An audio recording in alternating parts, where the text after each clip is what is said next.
and then go live on Rumble, and you put your stuff in for YouTube, Twitch, and YouTube, Twitch, and Kick, and you'll go live on all of them simultaneously. Okay. It's baller. I helped somebody do it yesterday. All right, I'll have to look into it. You can also, I've heard of multi-streaming. yeah, so it's multi-streaming. So you could also do it on Twitter if you have a premium Twitter account. You can do it on Facebook all at the same time. So then when people, instead of just like talking to one group of people, which isn't that much and won't have a busy stream, you'll have like 5 or 6 different platforms, which is a lot more engagement. Yeah.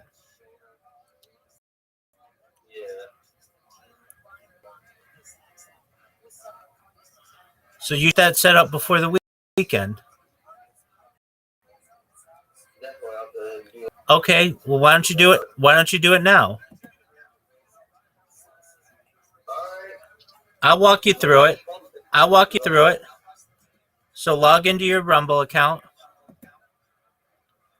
Okay. Tell me when you're logged into your Rumble account. I'm doing it right now. Hold up.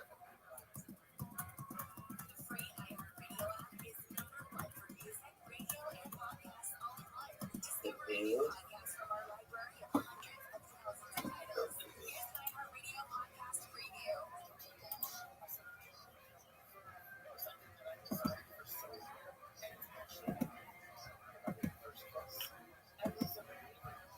I ain't even making me do all this stuff again. Oh.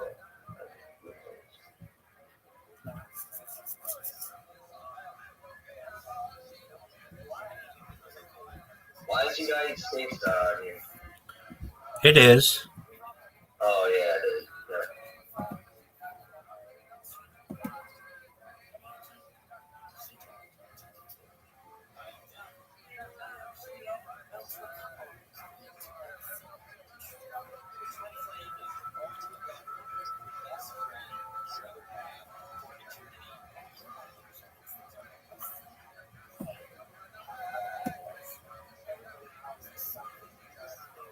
Okay.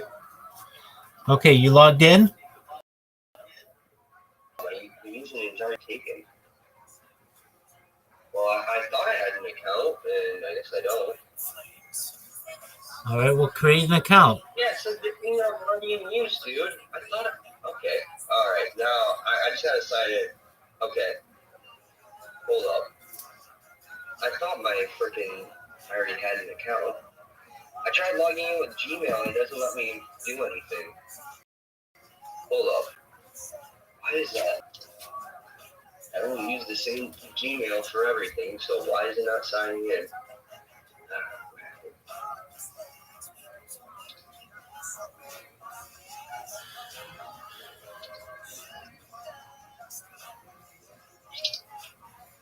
A little trouble here.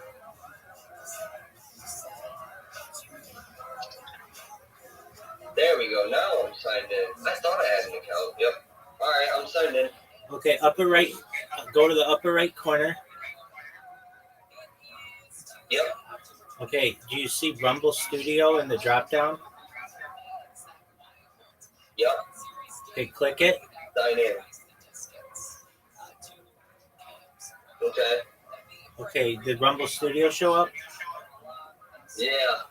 Can you share your screen in here? Yeah. Good. Then do it. I'll walk you through it.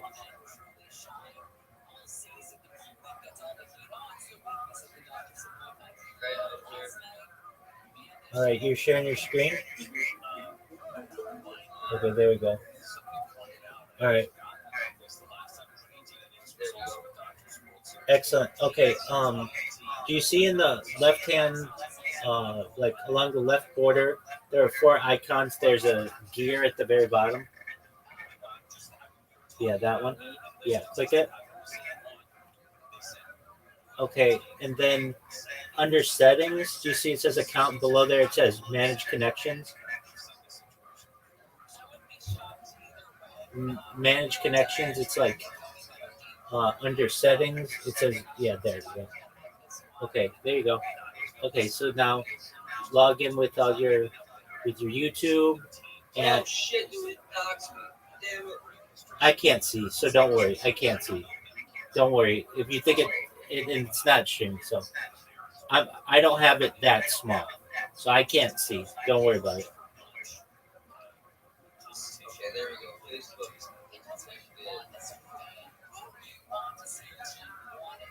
Cool. YouTube next,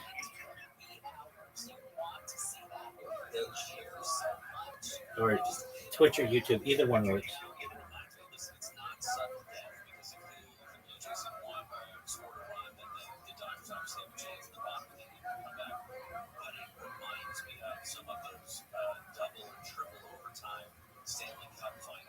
Oh no, not this one, not this one. No, no, no.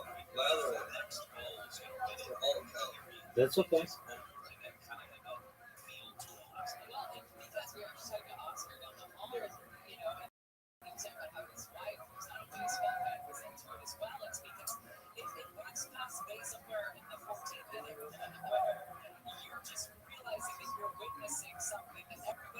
Great.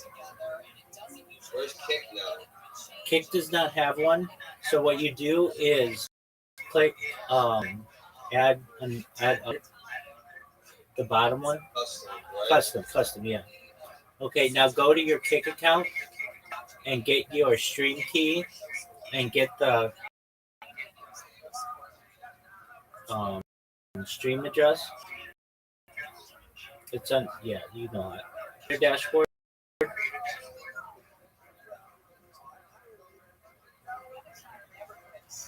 Oh, I gotta get my pin for the.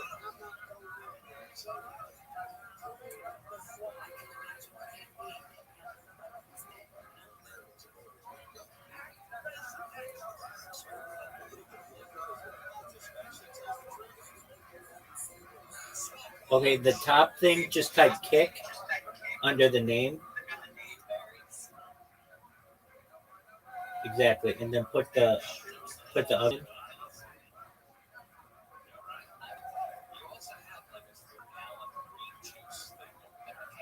There you go. There you go. Excellent. Okay, so I mean, it's really good. Now you want to populate the information about your stream, so you can copy and paste it from your biography or whatever. So now what you want to do is do the second one of the four choices you see there. Do the second one. Yeah, that one. Okay, so that's where you put your thumbnail. And this is a placeholder video. Yeah, and then you name your stream, whatever. You can make it test stream if you want, or whatever. And then you click the toggles, and then above there, you see where it says user? Above YouTube, there's like a drop down. Above the YouTube, there's a drop down. Yeah, there. Okay, just make sure that's selected. Okay, and then put in uh, just a short description, and then pick a category.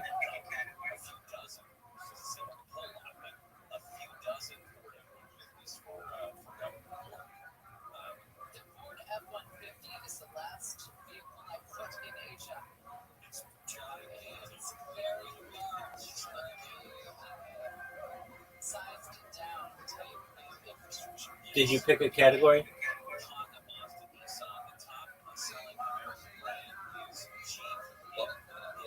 No. There you go. Just pick something.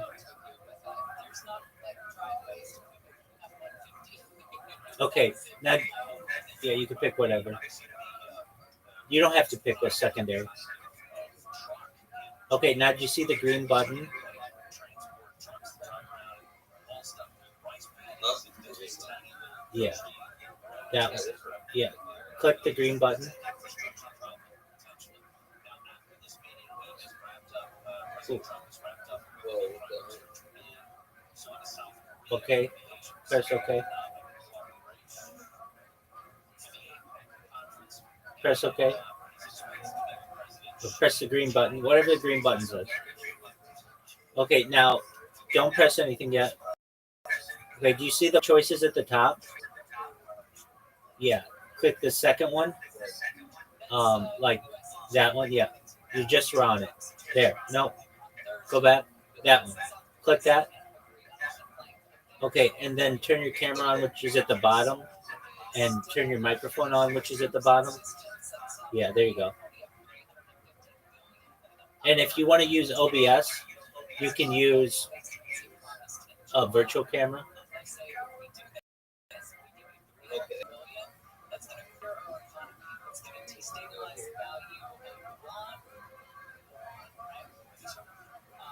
There you go. Now go to OBS.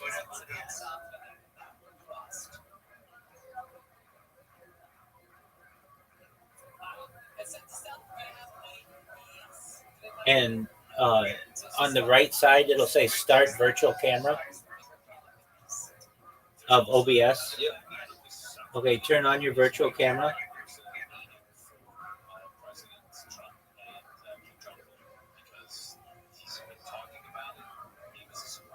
Okay, do you have your camera on in OBS?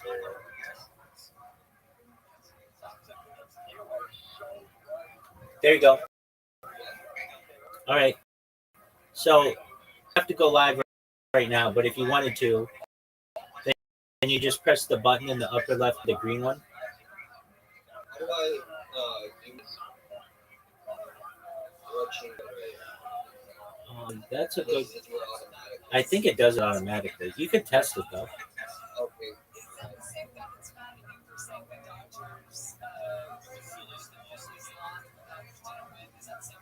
So if you want to go live, then you just press the green button in the upper left corner. Yeah, and then it goes live to all the platforms. Yep. Right here. Oh, okay. So you can make your own like things on each one. Okay. Exactly. It's really nice software. I've been using it for like more than a year now, and it's the simplest one, and it gives you all your chats unified. It's really nice. Oh, so you have all the chats.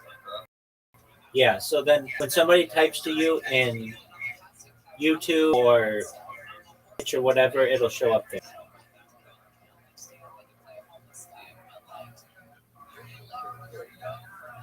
Word, dog.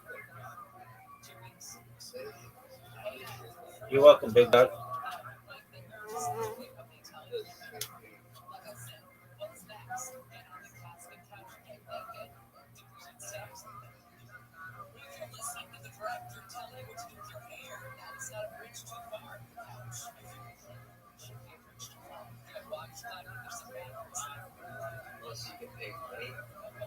You get paid. No, you don't pay. That's how you get paid.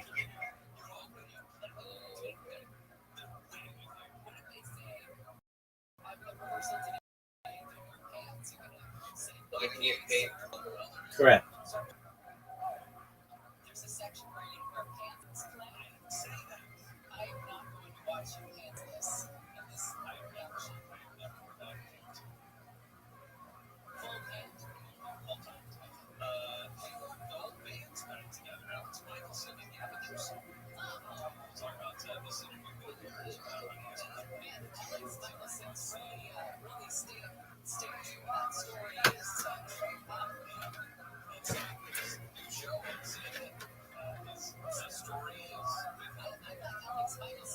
$94, dude. What's going on?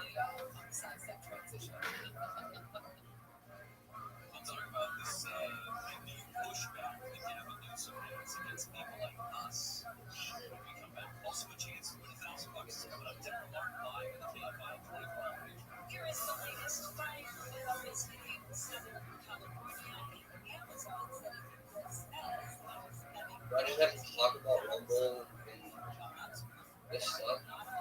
And then I have to get minimum of 10 viewers to get out 5,000. Yeah, I don't think you even have to talk about it. You just have to like put the link in your chat in your biography, your profile.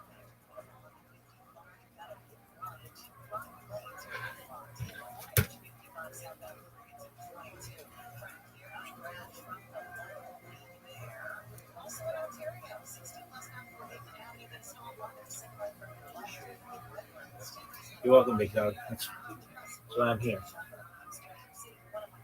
And it was pretty easy to do, right? Yeah, I was doing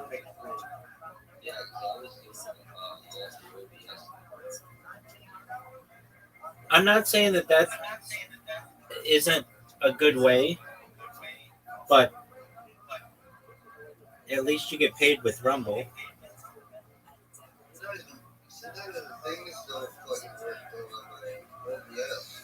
Yeah, no, I agree with you. Sometimes they like look all weird. I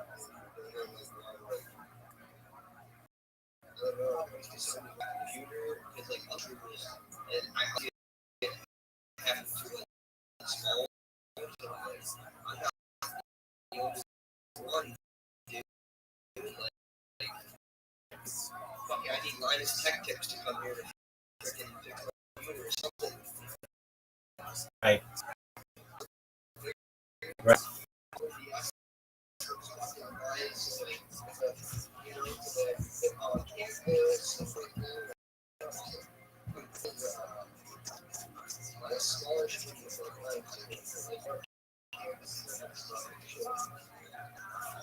It's hard to get like the right way.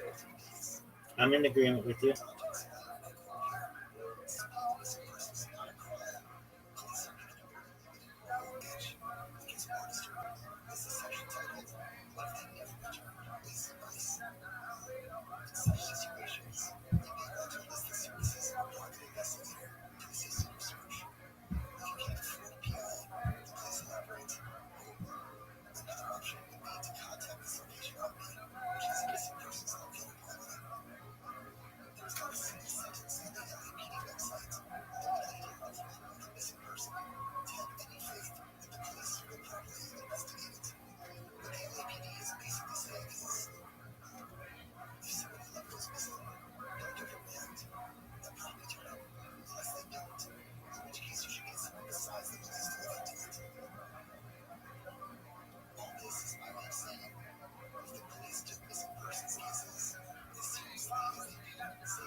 crime by killing the perpetrator or the attempted perpetrator. What are they? So the Gemara says, number one, okay, so case number one is Reuben is pursuing Shimon. Reuben's pursuing Shimon. You're allowed to kill Reuben in order to prevent him from killing Shimon. Next, well, let's say Reuben's running after Shimon to perform an act of savage on Shimon. So ultimately, you're allowed to kill Reuben to prevent that from occurring as well. Let's say Reuben is running after, attempting to violate a woman who is betrothed.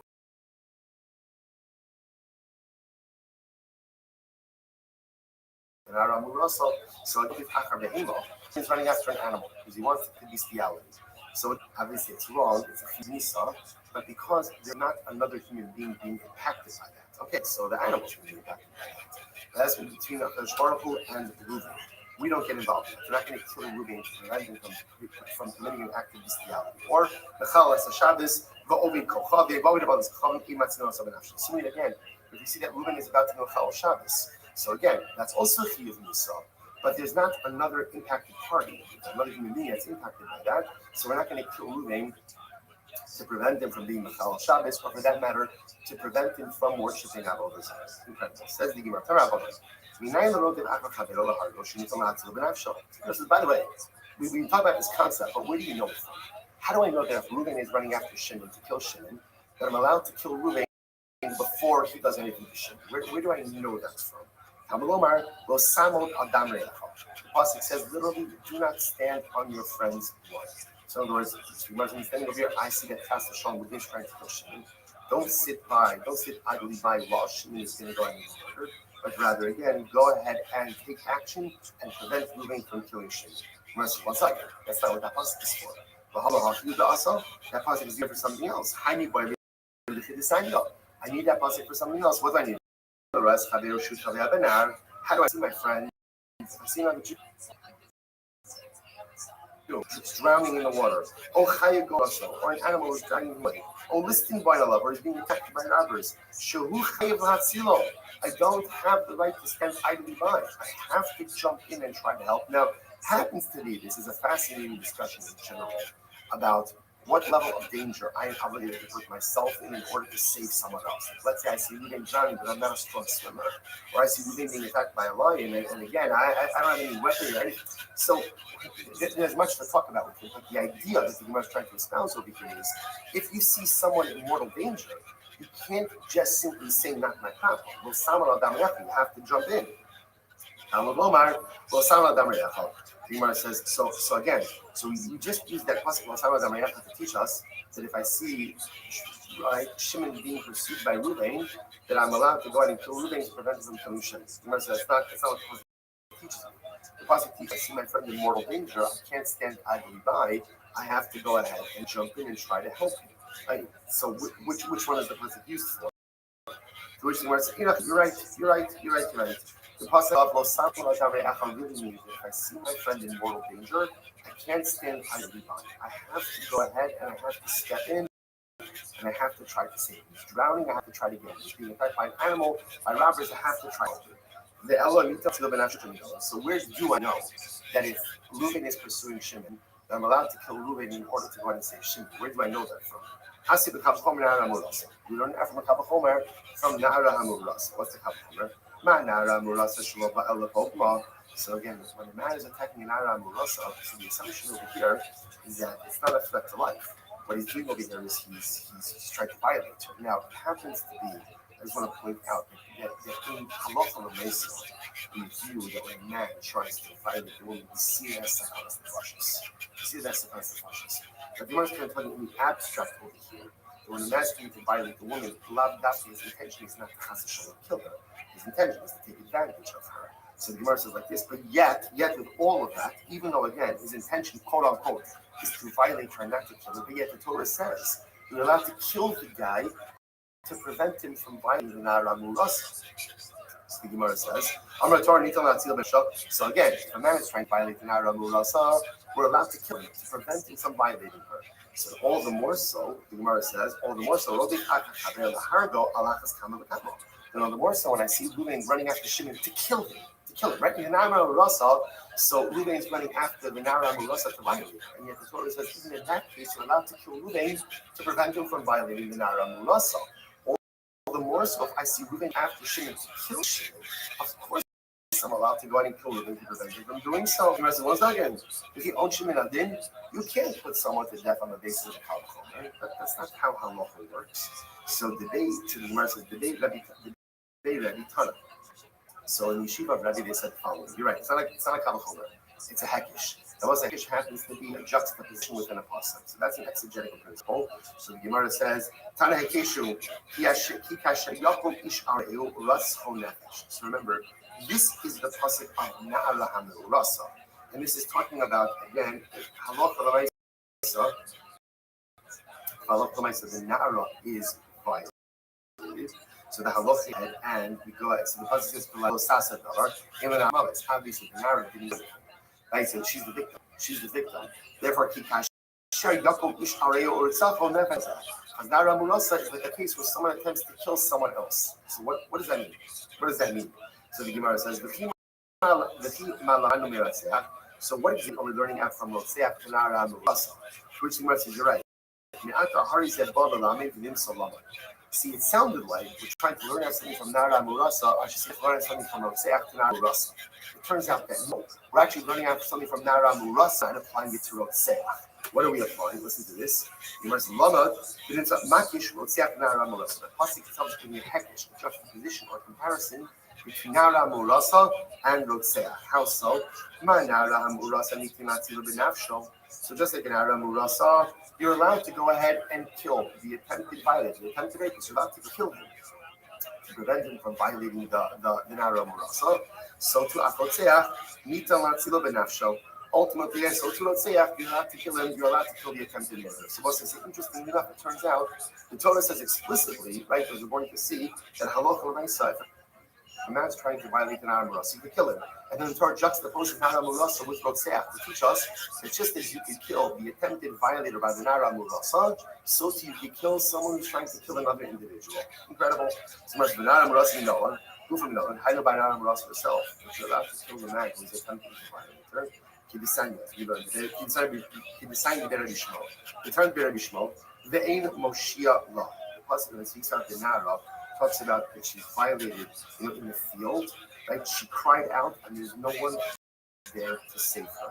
So the Gemara says, "Hayesh Moshia law, v'chol davar shiach Allah Moshia." What do you see here? That if there is someone there to save, if there is someone there to help her, he has the obligation to help her whatever means are at his disposal, which includes killing the man who's trying to violate her. Incredible. So Gufo, Minayin Royals Kadeo Shuto, they have been out high Goros, so it says the Gemara, how do you know? How do I know that if I see my friend drowning in the river, or Chas V'Sholom again a wild animal dragging him away, or robbing to take him, right, or to him, how do I know I'm obligated to step in? I'm obligated to step in and try to help. The Pasuk says, do not stand on your friend's blood. So also, it's just a tremendous idea about what it means to be part of Kal Yisrael. What to be part of Kal Yisrael is if you see someone in trouble, you have an obligation to act. If you see someone in distress, it's not just enough to go ahead. By the way, if you notice again, it doesn't say the emergency, take out your Tehillim and daven. Of course, take out your Tehillim and daven. But in addition to that, roll up your sleeves and do something. Someone is in trouble. It's not enough to scratch. It's not enough to feel sad. And it's not even enough just to daven. If there is something that I could do physically to ameliorate and somehow address the pain, difficulty, suffering of another, that is my sacred biblical obligation. Incredible. That's the achrayus that we have for one another. So the Gemara says, 1 second. Bahali, how can nafka? We learned that from here. We have a different source. Behasam nafka. Whatever different pasuk. What does the pasuk say? Avedas upa minani. So I say, how do I know? Now, how do I know that? Now remember, there's a concept of Hashavas Haveda. So Shavas Haveda means, right, you really lose this as well. I find this law, I have an obligation to return it. How do I know that if a person is in danger of losing his self, literally he's in mortal danger, drowning, the wild animal, the robbers, how do I know that I'm obligated to step in and try to help? So the verse says, Kamalomar, Vahashivot Lo. So the way the word Darshan is Vahashivot Solo means you have to again return lo. You have to return him to him. And if he is in danger of being lost, you have to do what you can in order to return him to him. So the Gemara says, Allah Rashi Bosalo, Imi Hasam, what's that? So if you don't have there, Havamina, I need to have Shay. Avakumigar Oguri Imalo. So like this, you're right. If it was just from Bashi Solo, I would have thought, okay, I'm obligated to help. So if I can help, I'll help. But I'm not obligated to round up other people or to hire people or to spend resources to try to help you. Kamash Malon, the Pasuk comes along and says, so Bashi Solo almost teaches me the obligation that if I see someone in distress, I have to do what I can in order to return their self to them, which is also profound on an emotional level as well. I see someone in a state of emotional stress, an obligation to do what I can to help return their self to them. And then again, Lo Salat Namarecha teaches me that even if I can't do it myself, I have to hire people, I have to spend money, I have to round up cover, I have to do whatever I can in order to help the person in trouble.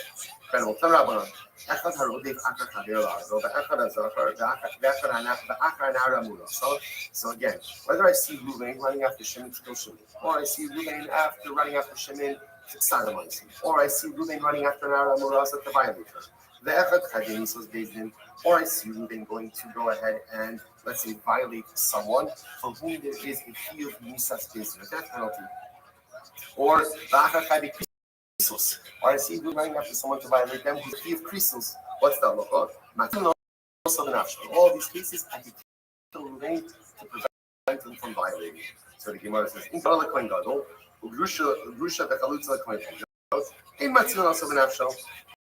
a Kohen is going to have relations with a Grusha or a Chalitza, right? I'm sorry, I just say this like this. If a Gadol is going to go ahead and have relations with an Almana, or a regular Kohen is going to have relations with a Grusha or a Chalitza, so remember again, these are prohibited, but it's prohibited by a lot. I can't kill the Kohen and prevent him from going ahead and having relations with this woman. So this is actually interesting halacha. If, let's say, again, Reuven already committed the idea, let's say he already did it, and now he wants to repeat it, so the halacha is we can't kill him. We can't kill him for that. That's exactly why that is. We'll have to see what that means. So this is interesting.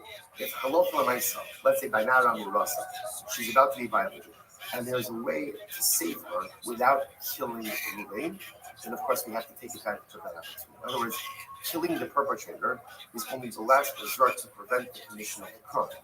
But if there is another way, there is another method to stop Reuven from violating the Nara Murasa or any of these other cases, or at least from Nara Murasa, and Allah are obligated to avail ourselves of that other mechanism. And Rabbi says, Af ha'omeres nichulo shelo yehargenu. Rabbi is like this. What happens if Reuven is about to violate Nara Murasa? Nara Murasa says, leave him alone. I'm afraid that if he doesn't violate, he's going to kill me. What happened in a case like that?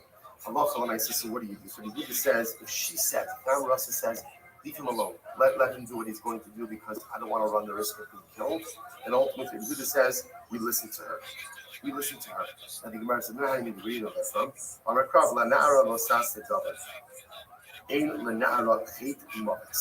So it's interesting enough that the Gemara says, how do we know all of these aforementioned halachas? So the Gemara actually is discussing in a very interesting way. So the pasuk that the Gemara is quoting over here is by Nara Murasa.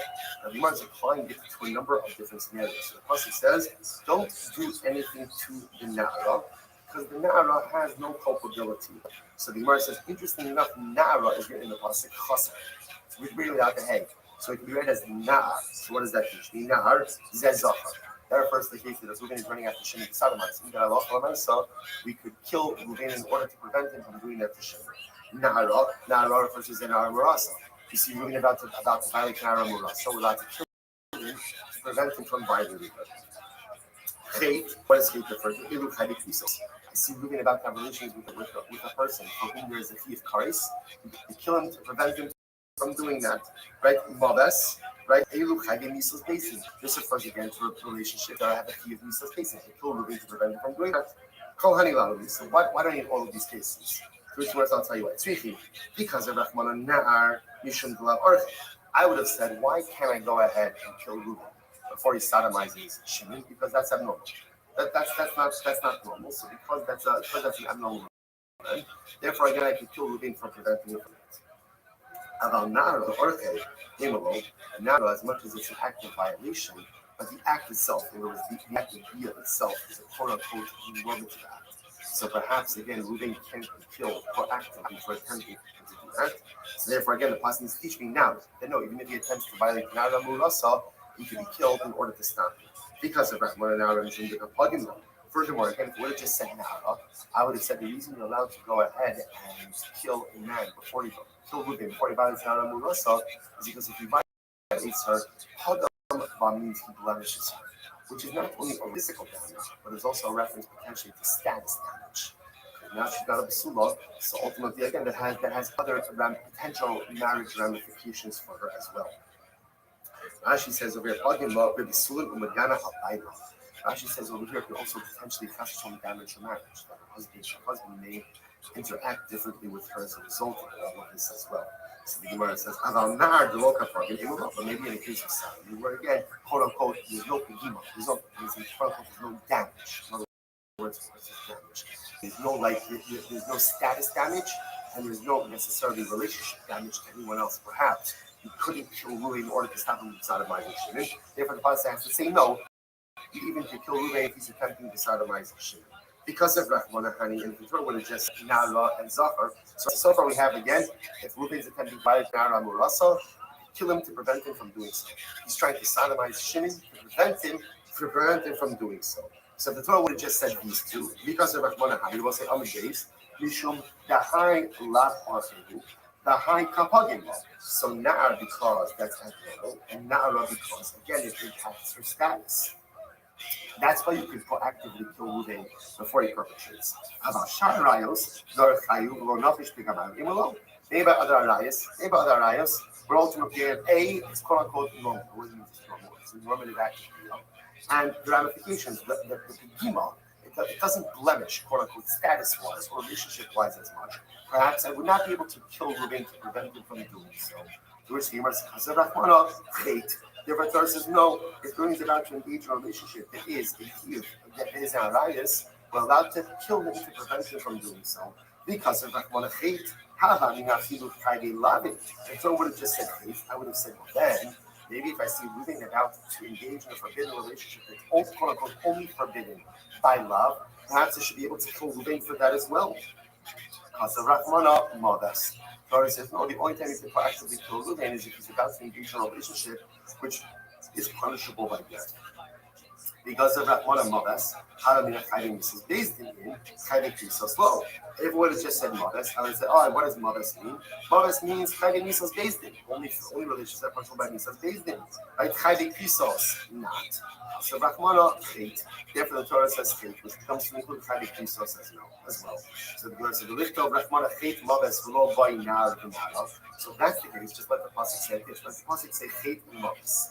And if it is Chait and Modas, what does that mean? That means any relationship or any act which is punishable either by Misas Bezdin, Death penalty by Bezdin, or Karis, you're allowed to kill the perpetrator as he attempts to perpetrate the crime. Now, if you would say that, that would automatically include Nara Murasa and Zachar. It would include both of those. So just leave out Nar, or leave out Nara, and just say Chait and Mothers. And I would know that if Reuben is trying to do something, that carries with the teacher, death penalty by Bezdin, or if you have Kares, you're allowed to actively kill Reuben to prevent him from perpetrating the crime against another human being. The Gemara says, you're right, yeah, you're right, you could do that. That would make sense. So why does it say it? So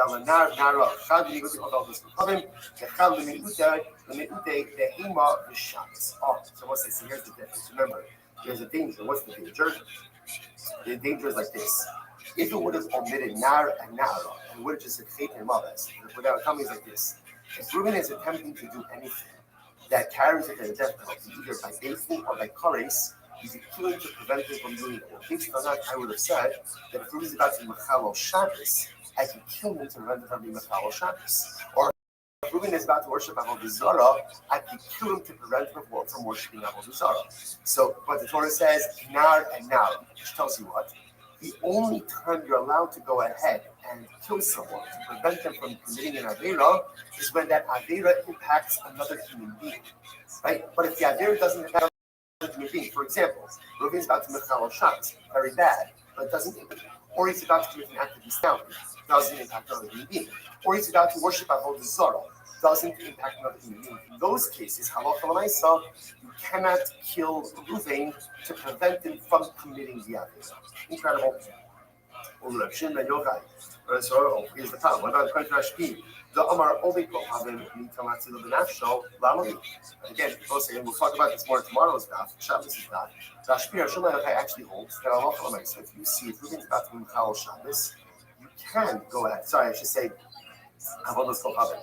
And Rabbi Shomachai says, if I see that Ruben is about to worship idolatry, I could kill him to prevent it from worshiping idolatry.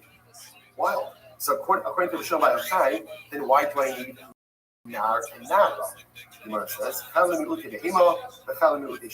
interesting enough, and we'll talk about why this is. The Shomai Yochai is tomorrow's time. The Shomai Yochai holds it's only the Avodah Zarah. So by Avodah Zarah is unique. That if I see Ruben about to worship Avodah Zarah, I can go and kill him to prevent him from worshiping. But that's only by Avodah Zarah. According to Shomai Yochai, Nar and Nara come to exclude bestiality. If I see him about to engage in an act of bestiality, I can't kill him to prevent him from doing that. Or if I see him about to Mechal Shabbos, I can't kill him to prevent him from doing that either. Okay.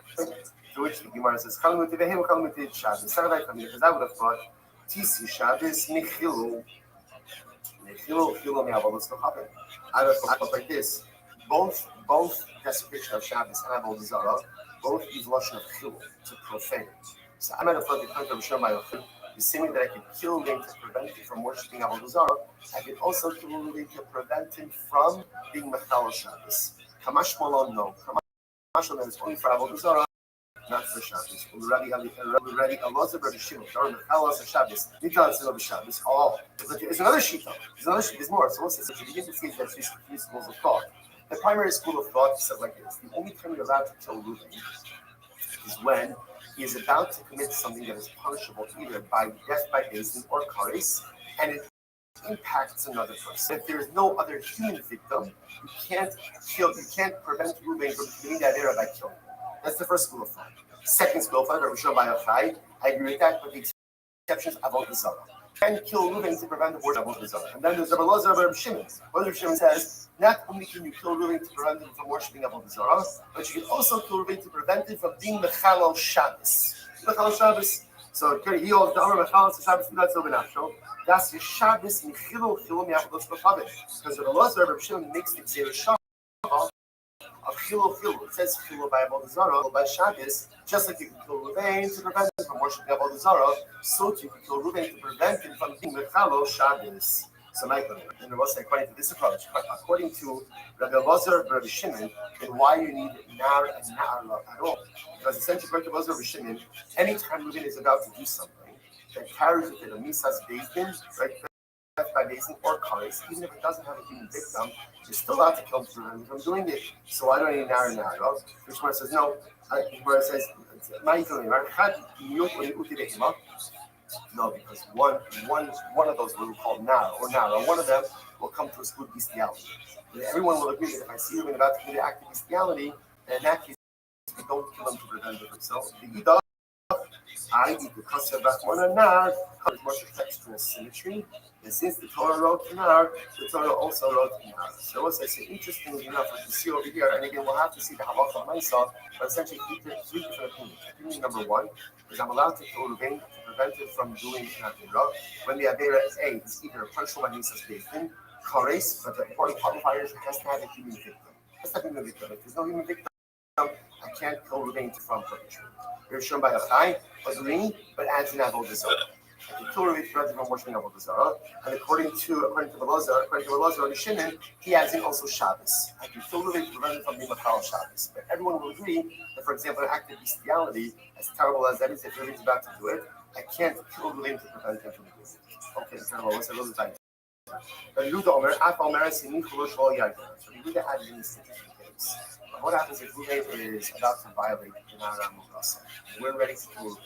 And then the Nara says, no, don't kill him. Just let him do what he's going to do. I don't want to risk getting killed. You're scared that Reuben will kill me. Just let him do what he's going to do. So again, the Yehuda said, we listen to her in that case. So the Gemara says, the Mike and they're both saying, now obviously, if the Yehuda said we listen to her, that means the Rabbanan say we don't listen to her. So what's the point of the contention? The Mike and the Amar the Machpedes Apigima Umanifasa Shalo Yehagim. So I will say, so listen to this.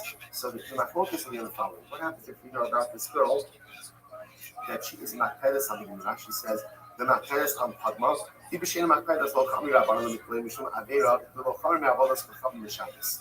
let's say again that obviously this girl doesn't want to be violated, right? Which makes perfect sense, and she is concerned about the ramifications of this act of violation.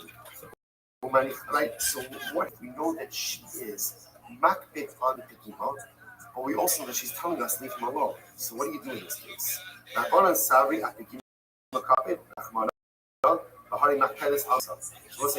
So again, the Rabban said like this: the Torah is mak on the cover of this girl, and therefore again, the Torah says kill Reuven. And if we know that she's makbid on both, so the mice again, listen to what she says, and we kill the guy to prevent him from going ahead and violating her. Rabbi Yehuda, hide Kamer Atzmona Kadle, Bishum the Master Nafshel Kala.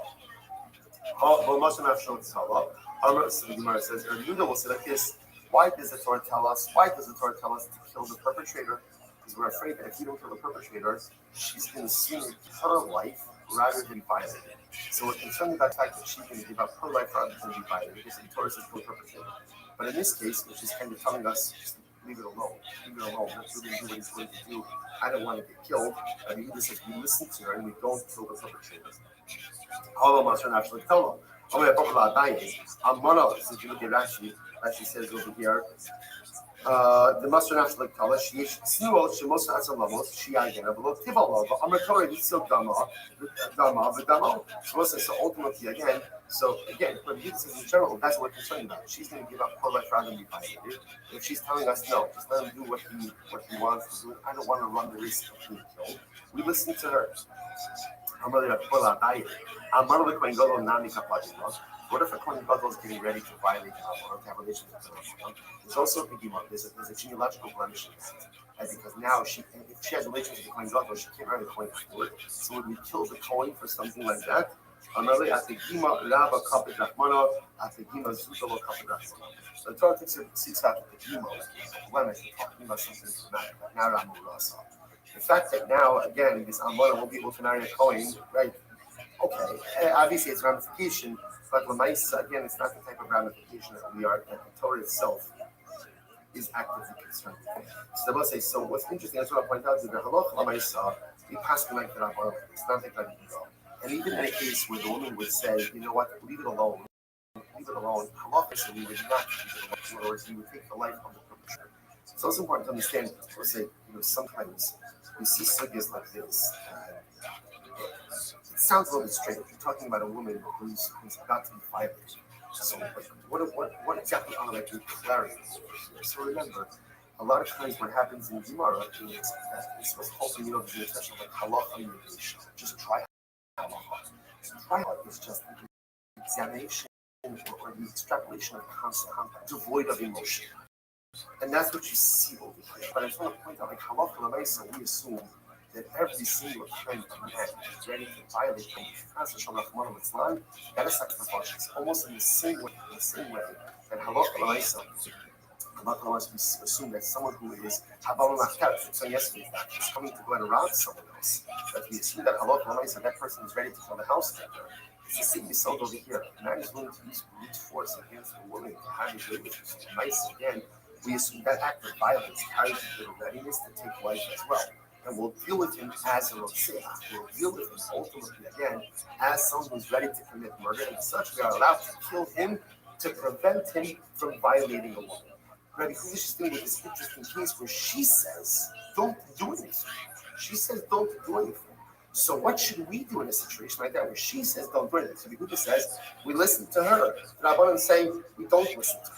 We don't listen to her because it could very well be that the Torah cares more about her covenant and she cares about her covenant. And therefore, local myself, we will do what we need to do in order to stop this man from violating the Sunnah, even if it means taking his life. All right, Mosai, we're going to stop over here. We're going to stop over here. Shkoyach, everyone. Again, sorry that I couldn't be with you in person. Tremendous. Have a wonderful day. Have a chance.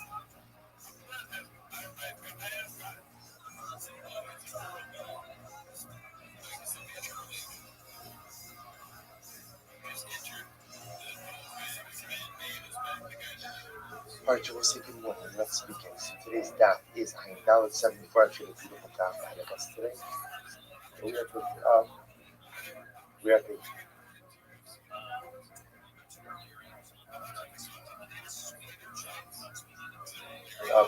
das Ayin Gimel on the base 73b. So Chad Chay Elu Chay decreases. Remember again, we're continuing on the drasha that we had from the positive yesterday.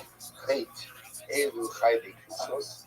Or Minu Mar Asik Hashem. So let's remember again, the model that the Gemara was discussing yesterday was the idea that whenever the individual has a hate malas, whenever ultimately there's a death penalty hanging over his head, by definition there is no financial liability. Another application of Kilmei another application of Kilmei Vidurab. So first of all, our shir is going to be dedicated by saying this in honor of the month, in honor of the Yom Yom and all of Israel, by Adam Yehud Ben Zed, who are dedicating the month of Tishrei, and then Mr. Isaac Samuel dedicating the month of Tishrei, and Talmud Torah at the end of memory of his beloved wife Esther Nasarav Yachmiel and Cohen. We hope that in the merit of our Talmud Torah, so again, so the Gemara says, these are the if you violate them, there's a penalty. So we'll say ultimately again, one of the examples is someone who has relations with his sister. Remember again, having relations with one sister is punishable by Misa. Yet the Gemara is still saying that the offender, right, the offender is still chayiv in mamon. So you see here that even when you're chayiv in Misa, you'll still be chayiv in mamon. So which was Amra Rabbana Kamitra Hista, Mishas Hara Padma, if Charlie Mikala, Mimamona Lomishi, if Charlie Miktala, Lomishalim at Gimarti, which the Gemara essentially says that the liability occurs at two different times. When does ultimately again when is he poking her? He's poking her at the beginning of the video. At that point in time, where there is no financial liability, as opposed to Gimar Bia, at the end of the Bia, where there is a financial liability. What the Gemara is saying over here is that the Yisurim come at two different times, right? The din of Mammon comes at the end of the Bia versus again the Pigam, right? Or the Isur, the incest becomes already at the beginning of the Bia. So that makes sense when the says that hara is the touching of the male and female reproductive organs. But according to the it says that hara is literally what? Penetration. So then what is there to say? I will say that would appear then that the Isser and the Mama point come at the same time. To which the Gemara says,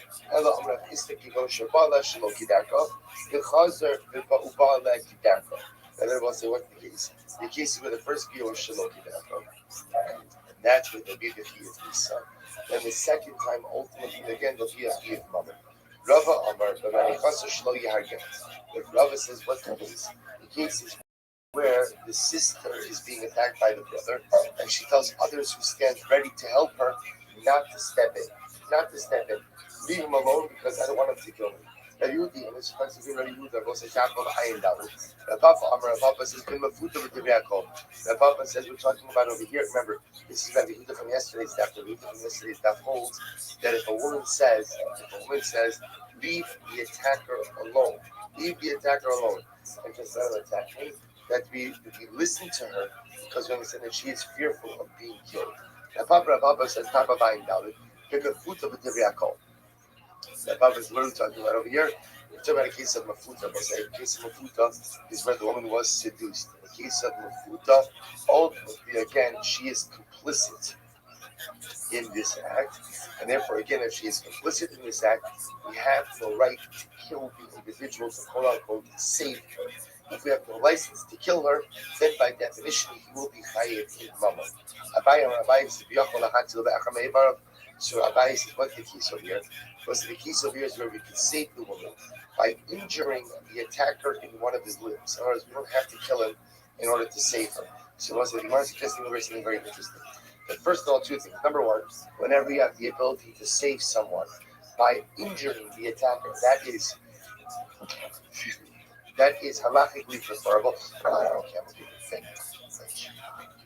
Right? Whenever you can save the potential victim from harm by wounding the attacker, that becomes the obligation.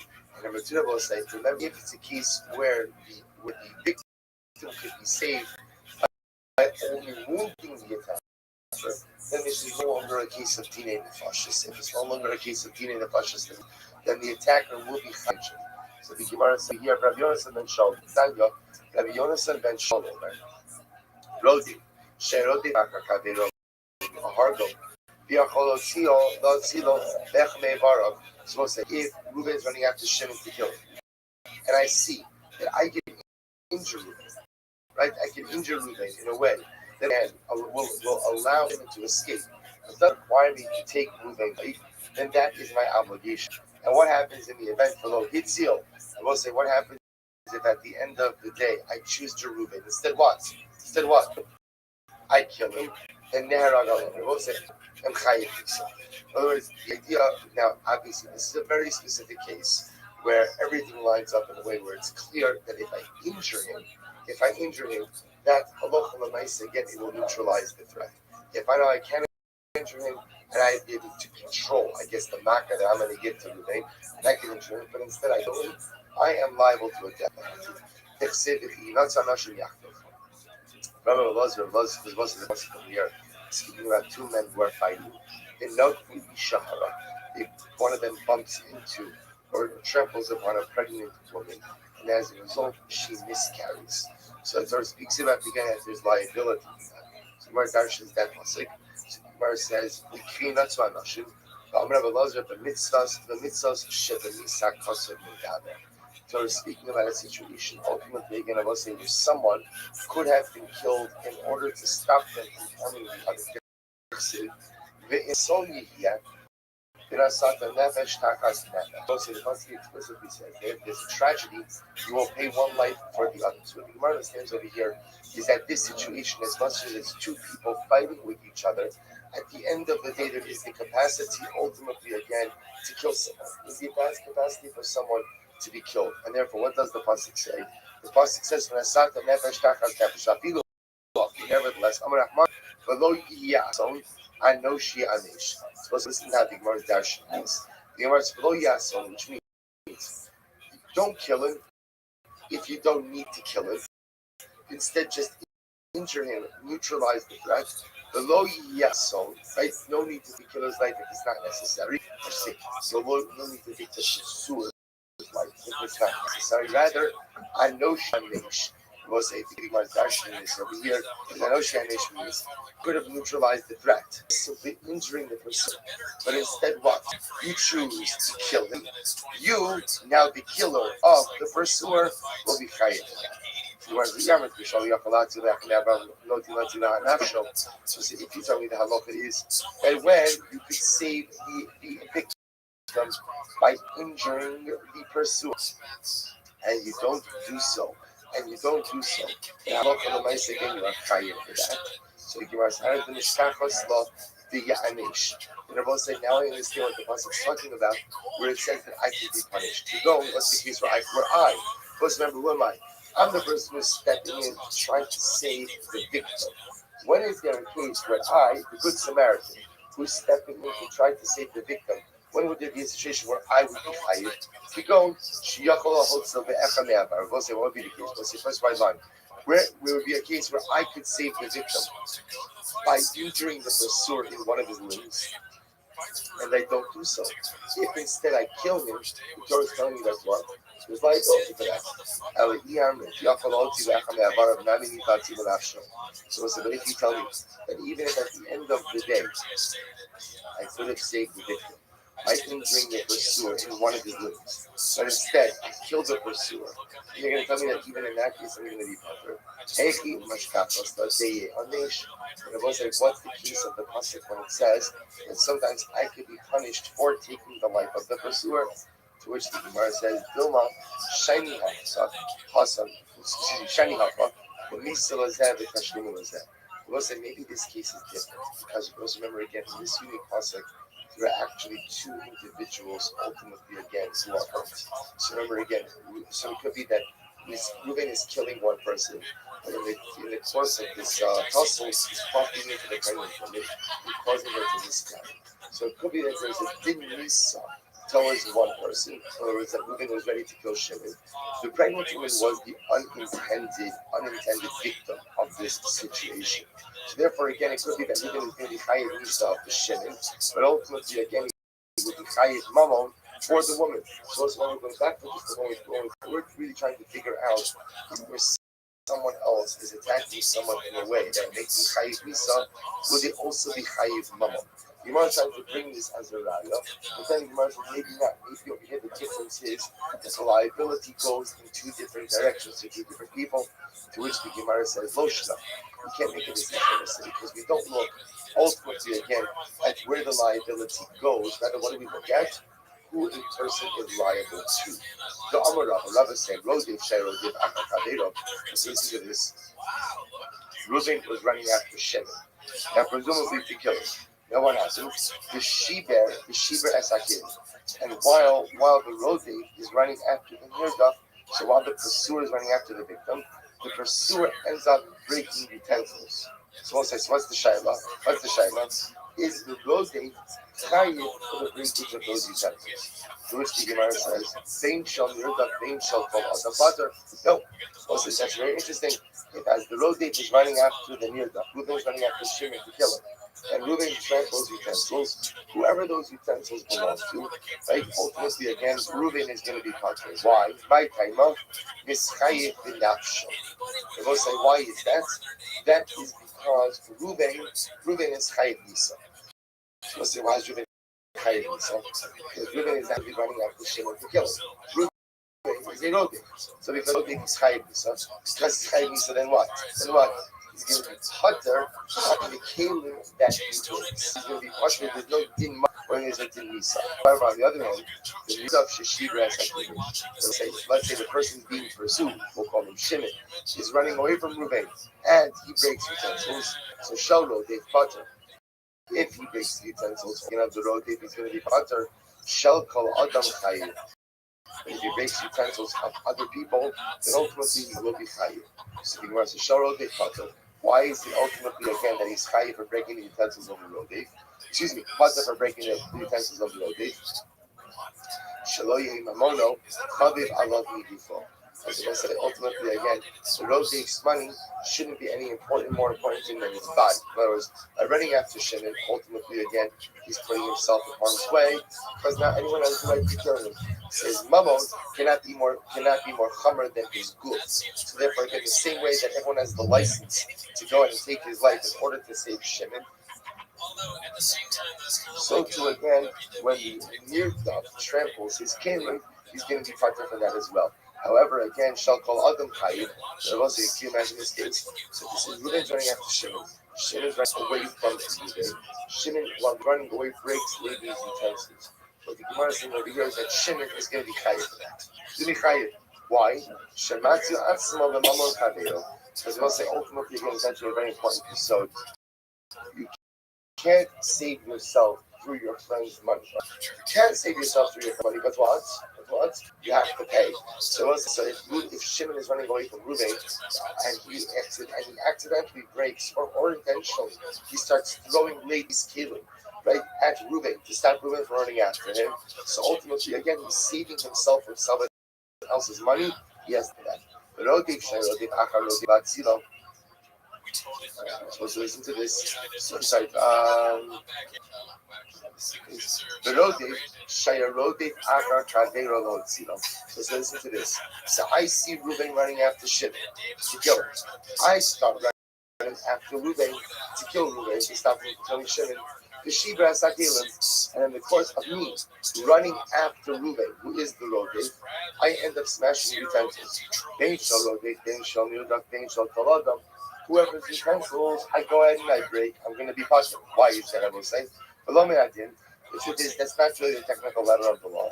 Shiv'ata Omer King, Nimsa Imlacha Adam Shachshu as Chaveru Miyad Harudim. So I said, it's a very interesting statement. The Gemara says it has to be that way. Why? Because I will say, if I know that by acting as a good Samaritan, there's going to be financial paper, let's see. Because suddenly again, I see Reuben running after Shimon. I see Reuben running after Shimon, and therefore again, I want to step in. I want to go Reuben and prevent him from having Shimon. And I have to figure out, you know what? I have to run through this one's yard and that one's yard, and it was just here and it was just there. It's going to end up costing me $1,000 to go ahead and save Shimon. What do I say to myself? I don't make Shimon that much. You know, he's a nice guy, but I don't have the money for that. There wasn't just like one of these tikkun olam ideas. You know where you see a similar concept? You see it at least in halacha. I think contemporary malpractice law might be a little bit different. But halacha shields doctors. So halacha says if a doctor comes to a scene, and a doctor goes in and helps someone, the doctor cannot be found liable for any type of damages. It is gross negligence. And I say it's not just negligence, it's gross negligence. Then halacha l'maisa again, so there could be some liability. When you have some gross negligence, even if there are mistakes, the doctor is covered by halacha. It will say the same logic. The reason for that is because otherwise people won't want help. Halacha understands that the only way people will help is if there is protection from legal recourse. But if every single time I step in to help something, someone could sue me or there's damages, then the halacha understands people aren't going to want help. Remember goes back to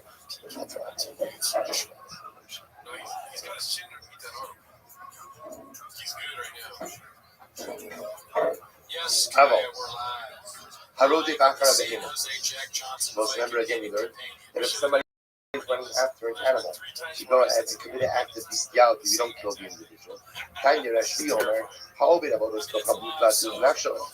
So somebody says it's not true.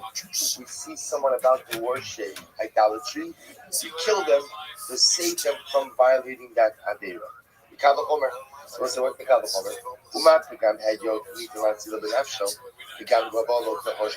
I can kill someone for preventing him from violating a nara hameirasa, which is what we call a pagam hedyo. We say pagam hedyo means he's hurting an ordinary individual. And if he's going to hurt HaKadosh Baruch Hu, right, by worshiping Avodah Zarah, Allah has come that I have the right to step in and to kill him. I, do we have the ability to go ahead and kill someone based on a Kavachomer, right? Yes, it will say this thing, if you can't punish, you can't administer a punishment based on a Kavachomer. Tanya Rabbi Elazar Rav Shimon Omer. Elazar Rav Shimon says, "I'm a chalas Shabbos Yivatzil b'nafsho." This is actually pretty wild. Elazar Rav Shimon says, if I see someone about to machal Shabbos, I can kill them to prevent them from doing so. We'll say, remember again, by killing them to prevent them. So at the end of the day, it's chus for them, right? I'm preventing them from violating Molad Deirus. Sorry. So we're going to talk about that. So Savar La Ka'avua. So say he holds like his father. The Amar Unshin Min Hadin, who says it will say that you could derive punishment, even capital punishments, from a Kavachomer. The Asvir Shabbos, Chilul Me'avolos Kochavim. That was something like there Shabbat Chilul between Shabbos and Avolos Kochavim, just like we just said, that you could kill someone to prevent them from worshiping idolatry. You could also kill someone from preventing them from being Machal Shabbos. I'm going to be open to Shemi Yotzadak. Nimnu v'gamru ba'ali has faced this road. So we'll say they came to a conclusion about this in road. Kalaber, so we'll say this is a very important figure. Kalavero Shabbatorah. Im omrim la'adam avor ba'altim harei, ya'avor ba'al yihar. We'll say they threaten a person, they say to a person, with any avera in the Torah, either commit this avera or we'll kill you. What's the halacha? We'll say you commit the avera. You commit the avera. Chutz. There are three exceptions, the three cardinal areas. If somebody tells me to worship idolatry or engage in immorality or engage in an act of bloodshed, then what's the halacha? The halacha is I have to sooner give my life than to violate it. So the Gemara says, is that true that you have to give your life rather than worship idolatry? But how do we know? How do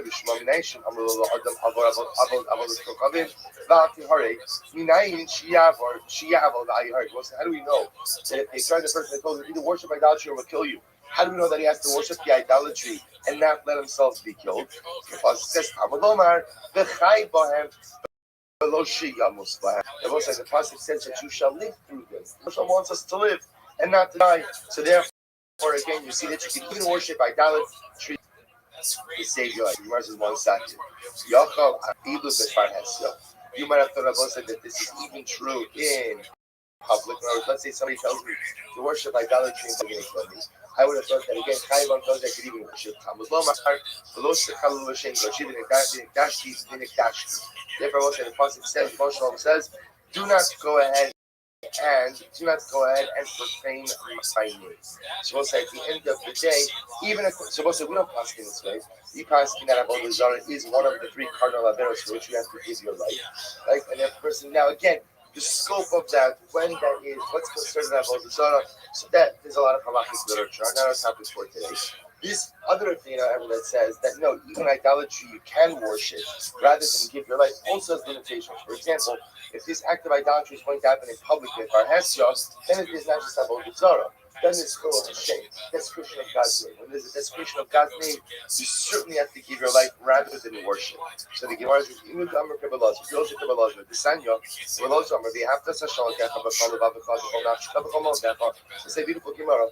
You have to love HaKadosh Baruch Hu with all of your heart, all of your soul, and B'Chol Mo'Decha. It was like, for our purposes right now, Mo'Decha means with all of your needs, all of your needs, with all of your money. In them, the authority told me that I have to love God with all of my life, which presumably means what? That I have to stand ready to even give up my life for God. So if Torah already told me that, then why does it have to say with all of my money? The which the Gemara says,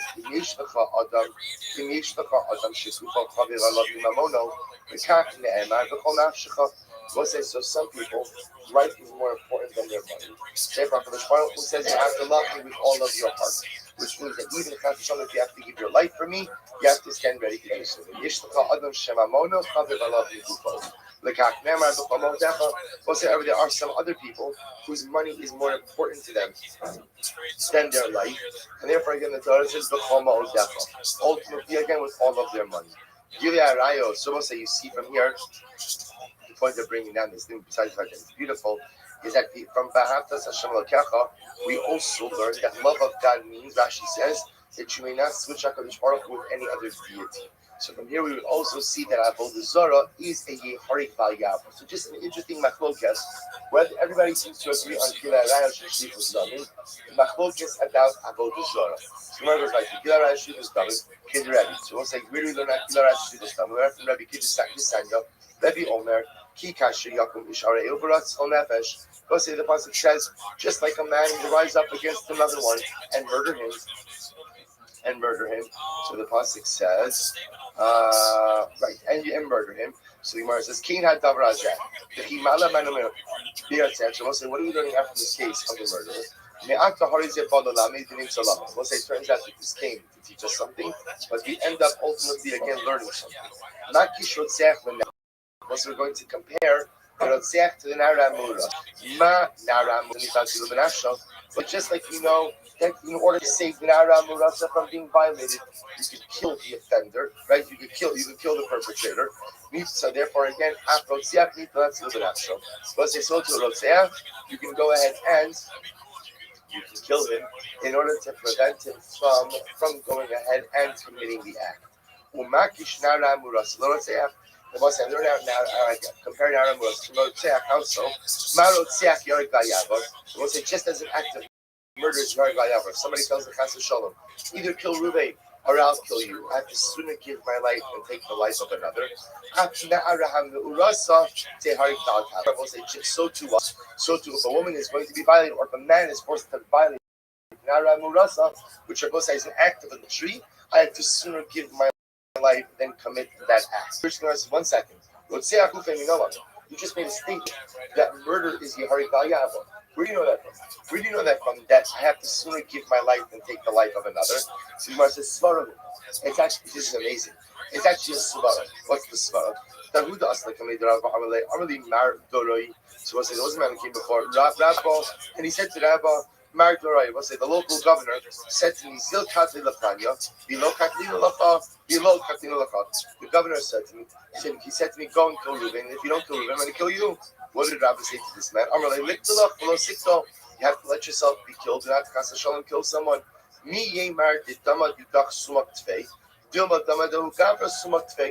says that your blood is redder maybe the other guy's blood is redder. So we'll say Rashi says essentially it's svara. What license does one person have to take the life of someone else in order to preserve his own? Yosef Rabbi Yochanan, Lo shanu, ela shelo b'shas gzeras hamalchus. We'll say when do we say that in general? We'll say so. The Gemara made a statement before. The statement was that in general, if somebody tells you violate a particular avera or I'm going to kill you, then what's the halacha? You violate. Okay, there are three exceptions, but that's the general rule. That's the general rule. So we'll say, so where do I know that from? Where do I know that in general, again, the Gemara said the chayvan, but the Gemara says, let's analyze this. Where do we know that in general, if somebody tells you to violate an avera, you do so? And it's what we call ya'avor va'al yehari. Elish, so the Gemara says, I'm sorry. So Ravdimi, who subscribes to this idea, that in general, by all the other averos, we say ya'avor va'al yehari. How do I know that there are exceptions to that rule? Elish lo b'shas gzeras malchus. How about b'shas gzeras malchus? Afilu mitzvah kala yehari va'yavor. And we'll say, when is that true? That is true when there's not a gzeras malchus. So we'll say, when the Gentile government is actively launching a campaign to undermine Yiddishkeit, so then I will say that's called Shas Gzeras Malchus. At a time that I have to give my life, even for a minute, when it's clear that there's a coordinated attack against my religion, and these things are unfolding right on a governmental level, I have to give my life rather than violate even the smallest of mitzvot. So the Gemara says,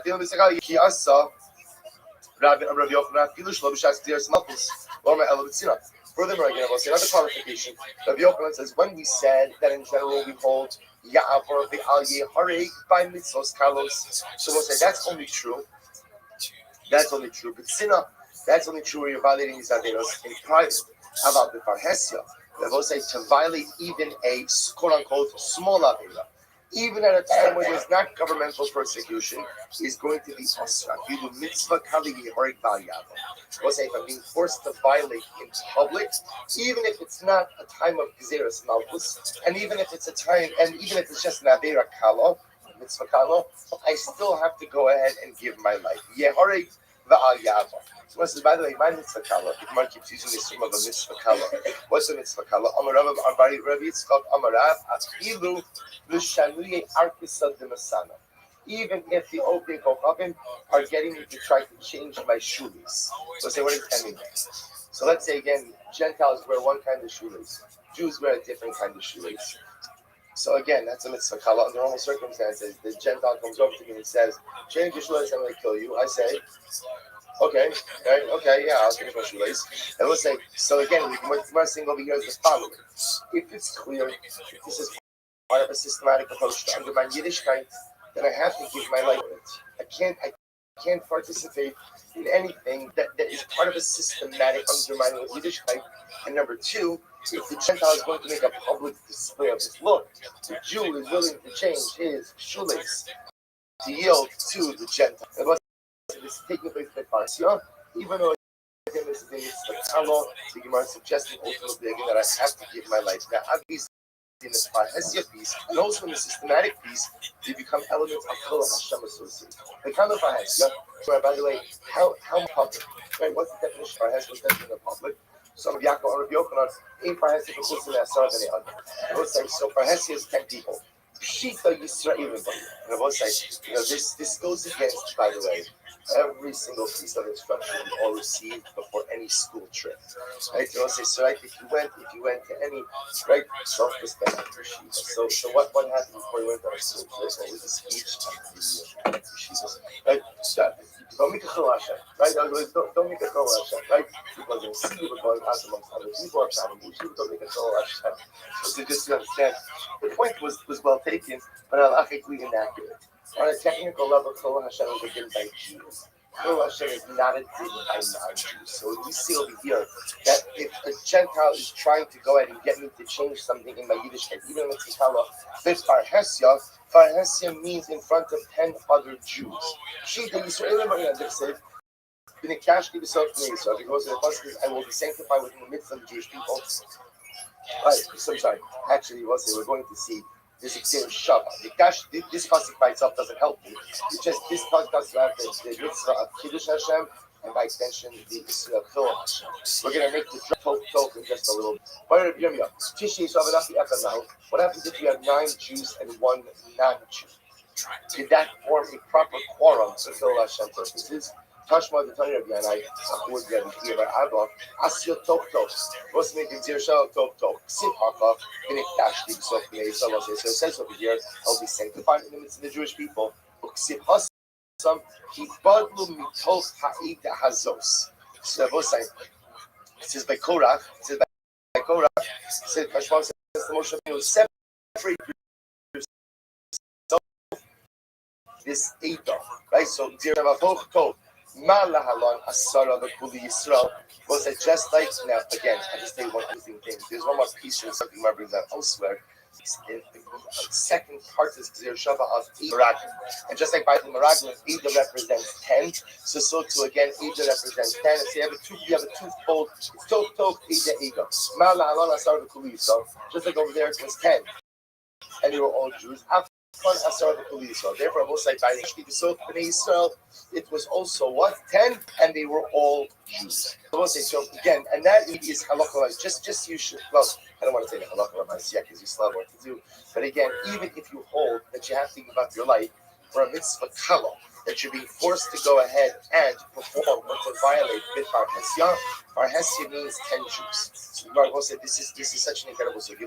Esther Bar Hesya. 1 second. But how was Esther Hamalka permitted to go ahead and live with Achashverosh? Was this not a public display of arayos? Remember again, everyone knew why a woman was taken to the palace, and everyone knew what was happening between Esther and Achashverosh when she was his wife. Is that not Gila Arayos? Is that not ultimately, again, immorality? And Esther, essentially, the Gemara is saying, why give her life? Why didn't Esther give her life? To which the Gemara says, and by the way, this sugya never has such incredible halacha and nice applications throughout the years. There's an incredible process here, which we're not going to get to today. No, we're not going to get to today. But you'll look at it. I'm going to buy you two answers. Number 1, Esther Karka Olamaisa. Esther was passive in the act of relations. Now, I will say, now what does that mean? So this is an incredible use of what Abai is saying is the following. When do we say Yeharik Baal Yavor? When do you say Yeharik Baal Yavor? When by giving up your life, you will not have to perform the act. So if someone comes over to me and says, "So, kill Ruvain, or I'm going to kill you," I say no. So I say, so by saying no and refusing, then what? That prevents the act from materializing. And at the end of the day, the act does not go forward. If halakha reminds us, the act is going to happen anyway, then I'm not, as long as I'm not active in the act, I am not trying to give my life. So what Abai says is that never, if somebody threatens a woman with immorality, she just saying no all she wants. He can violate her. So because he can violate her, therefore what? She's not really us to give up us. When Abai says Esther Karka Olamaisa, it means she was passive in the act. We'll say, by the way, the Mefurish writers in the Megillah. Remember again the most dramatic part of the Megillah. When Mordechai says to Esther what? You have to go to the king. You have to go to the king. And what does Esther say? You didn't do it. So the Gemara says, what does this mean? So Parsha Pshat, she's saying, I went to the king. I'm going to go ahead and actually be killed. The Gemara says, remember again, there's machlokus about a picture of the relationship between Mordechai and Esther. So some say that Esther was Mordechai's wife. This whole time, there's the possibility of reunification because she's Karka Olam. She's essentially, again, being violated. Therefore, again, it's not a rayos. So she says, my dear husband, I'll do this to save Klal, but you understand that if I initiate contact now with him, this becomes a rayos. And once it becomes a rayos, I become usher to you through this act of adultery, which, by the way, is a different discussion. That Esther Amalka is the paradigmatic example of an Aveira Lishma, which again, don't try this at home. But again, there is a concept like this of an Aveira Lishma, specifically in situations, ultimately, again, of Hatzalah for Klal Yisrael. We see it by Esther Amalka, we saw it again by the Haftarah birthday Rosh Hashanah, by Yael and Sisra. We see this concept. So the Gemara says over here, why wasn't Esther the Yeves to give up her life for the act of Arayos? Because she was Karkoim. Rava Amar Rava says, Hanoas Atzma Shine.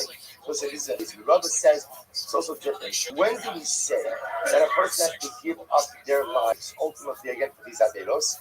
When there's a clear desire on behalf of the person who's forcing me to do these things to try to go ahead and get me to violate the tenets of my religion. So when there's not really a religious battle over here, there's just desires at play, then what? Then I'm not required to give up my life. So it suggests over here, Achashverosh, look at Rashi, Nos Atzmo, Shino Bekokov Miskavi Laviro Miros, Ella Nos Atzmo Miskavi, Shiny, Enkan Cholashin Orikat. So it was like Achashverosh's intention with Esther Manka was not to go ahead and get her to violate her duties. Remember again, he doesn't even know who she is. So let me say again, what's happening over here is desires are at play. When there's not, when forcing me to commit that is not there to get me to override my religious sensitivities, then Lamaisik and Rava suggests one is not motivated to give up their life. Now, interestingly enough, Rava gives examples of this. The Elo came out because if you don't hold this, Hani Kavaki, the monkey, I will say, so apparently actually points out that the Persians used to have a Yom Tiv in their Bande Kinesios, where what? They would go home to home collecting lamps like lanterns, and you'd have to donate a lantern that they were placed in the house of Old Zara. So the Gemara says, I don't understand how are the Jews permitted to participate in that collection? Aren't they contributing to Avodah Zarah? To which the Gemara says, Ela hanos atzmin shayni. Here's the thing: the Persians weren't trying to get the Jews to convert. Rather, what did they want? They just wanted the lantern. They wanted the lamp, meaning they didn't want to have to spend all the money on providing all of the lamps. So they figured just get it from the Jews. But there was no concentrated effort of getting the Jews to convert. Therefore, again, there's no need to give a help to them. Let's listen to this. With this, we'll stop. If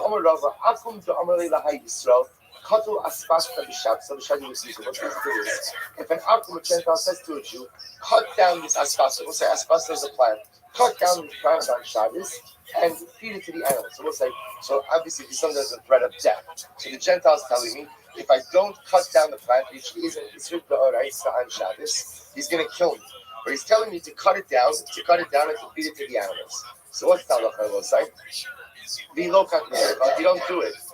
don't do it, ultimately again, I'm going to kill you, right? I'm going to kill you. So what's the halacha will say? Lick deal below lick delay. Ultimately again, cut it down, right? Cut it down. And don't allow yourself to be killed, right? We're going to see the distinction in just a moment. Shadi Lenara, let's say the Gentile tells me what? Cut down the asbestos and throw it into the river. Then what? Lick the lay below lickto.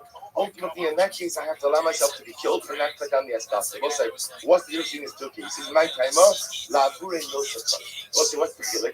You see, when the Gentiles tell me to cut down the asbestos and feed it to his animal, what's his motivation? For his animal, he doesn't want to do the work, so he happens to have a Jew at his disposal. He'll take advantage of the Jew. It's my Shabbos. The Gentile doesn't care so much about that, but it's clear that he's utilizing me in a way that is him. He tells me to go and cut down the asbestos and throw it into the river. Then his intention is what? His intention is to get me to violate the tenets of my faith. Oh, that you want to do? That I can't. So therefore, again, we begin to see over here. So I'm going to stop over here. But I will say what we begin to see over here is number one. We have we have focus about Avodah Zarah. Normally, mitzvahs kalos, right? We see exceptions that it's parhesia. If it's parhesia, or if the intention is to get the Jew to violate the tenets of faith, we now begin to see major exceptions. That even with the Gimel Hamuros, I will say if either, like in the case of Arayos, is Karka Olam, Tosas points out obviously Karka Olam only works for a woman. Karka Olam does not work for a man. But at least by Arayos, when it comes to a woman could potentially save her life by being passive in the act of Arayos. And Hanas Atzman, if it's clear that the purpose of the Gentile is not to make me violate the tenets of my faith, but instead is his own benefit, then Allah it would appear that in those cases, we would not say Yarig Val Yavar. We'll stop over here. We'll pick up which body tomorrow.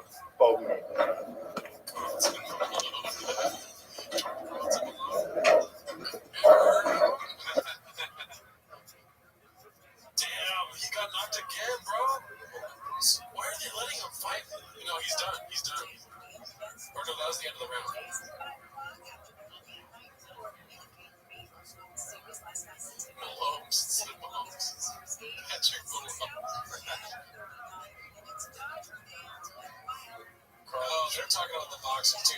watching both fights too? No, he was asking Chin for an update. Oh, here we go. He just said 8 inches. Yes. Over alert. Yes. Wow. It's not that funny. Long as fuck. Which, when you like subscribe to some subs, I don't subscribe. I don't subscribe to subs. You can't read. Hey, books. You blockbuster.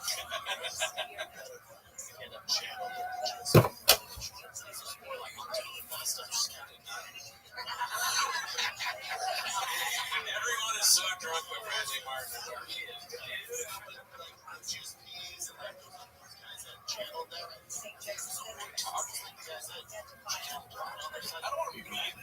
Listen, there was one additional art that I wanted to add in. The Gemara on the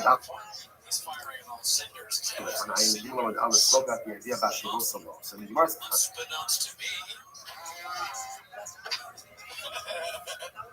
Brenda is not smart enough for the art of war. He subscribes to stealing context was that if I see that my friend is missing something, I have to return to Shabbos Aveda. The Gemara used it to say that if I see that my friend is in danger of losing his self, he's in mortal danger, I have an obligation to try to return to it. In general, in life, everyone is missing something. If we say, creates many different nefashos and their deficiencies. Each and every one of us is deficient. Each and every one of us is missing something. And what is the avoda of the Vashivosa lo. Vashivosa lo. I have to look out and try to figure out what are you missing. And what can I do for you? And you have to figure out what am I missing and what can you do for me? You know, the Rebbe makes a beautiful observation. It says that we generally phrase all of this in your clothes. Like Pokeach Ivri, Shem gives sex by Mal Bisharumi, gives his clothing to the clothes. Everything is phrased in the clothes. There's one bracha that's phrased in the single. Sha'asalim called Sarki. Thank you, Hashem, for giving me all of my needs. And the Rebbe says so beautifully. You know, when it comes to my own life, I have to say, Hashem, I have everything. Usually call. I have everything. I have everything I possibly need in this world in order to be successful. Again, it doesn't mean I actually have everything, but it means I have everything I need in order to be successful. That's the way I look at my life. But when I look at the other, I know they're missing something. And so the shaila is, what can I do to be malad of this son? What can I do to kind of fill the void of the deficiency of the other? What can I do to be there for the other? What can I do to give for the other? I have everything I need for my Kodesh Baruch Hu, but I know that everyone around me is deficient. What it means to be a yid, what it means to be part of Am Yisrael, what it means to be part of community, is to be constantly aware and cognizant that everyone around me is missing something.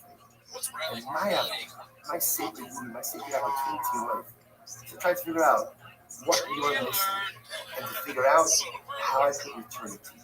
How can I give it? How can I give to you? I know that all of my chaverim, all around me, are all missing something. I have everything. But if I can figure out how to give it to the other, how to get back to the other what they're missing, how to help those around me to fill their void, that is the greatest opportunity, the greatest physical success. It's at our own detriment too. Like there's times where, like off camera, we're like, dude, what's the matter with us? Oh, for sure. I'll say things like shop in real life. You know what I mean? Yeah, we talk shop as if we're talking Shopnese now. Can't help it. Oh, LWT. What's up with LWT? Never met you. Your great guy never met him. And we'll say good morning on Sunday. I can't be here with you in person, but I'm sure incredible satisfaction to be able to continue our meeting together. Today's half is IUD of 72. And we're picking up on IUD from the days of 72B, 13 lines off from the Quran. Gemara says as follows. Katan Harodi, from the last little bit extra. Katan, Mario is running. Just try to kill them. Now, what was you allowed to kill the Katan to prevent him from going ahead and killing someone else? So logical here, so Rahuna's logic is that a cut on a minor doesn't need hasra. Because obviously hasra, warning, requires das, requires katan doesn't have das. So the fact you're allowed to go ahead and kill a katan.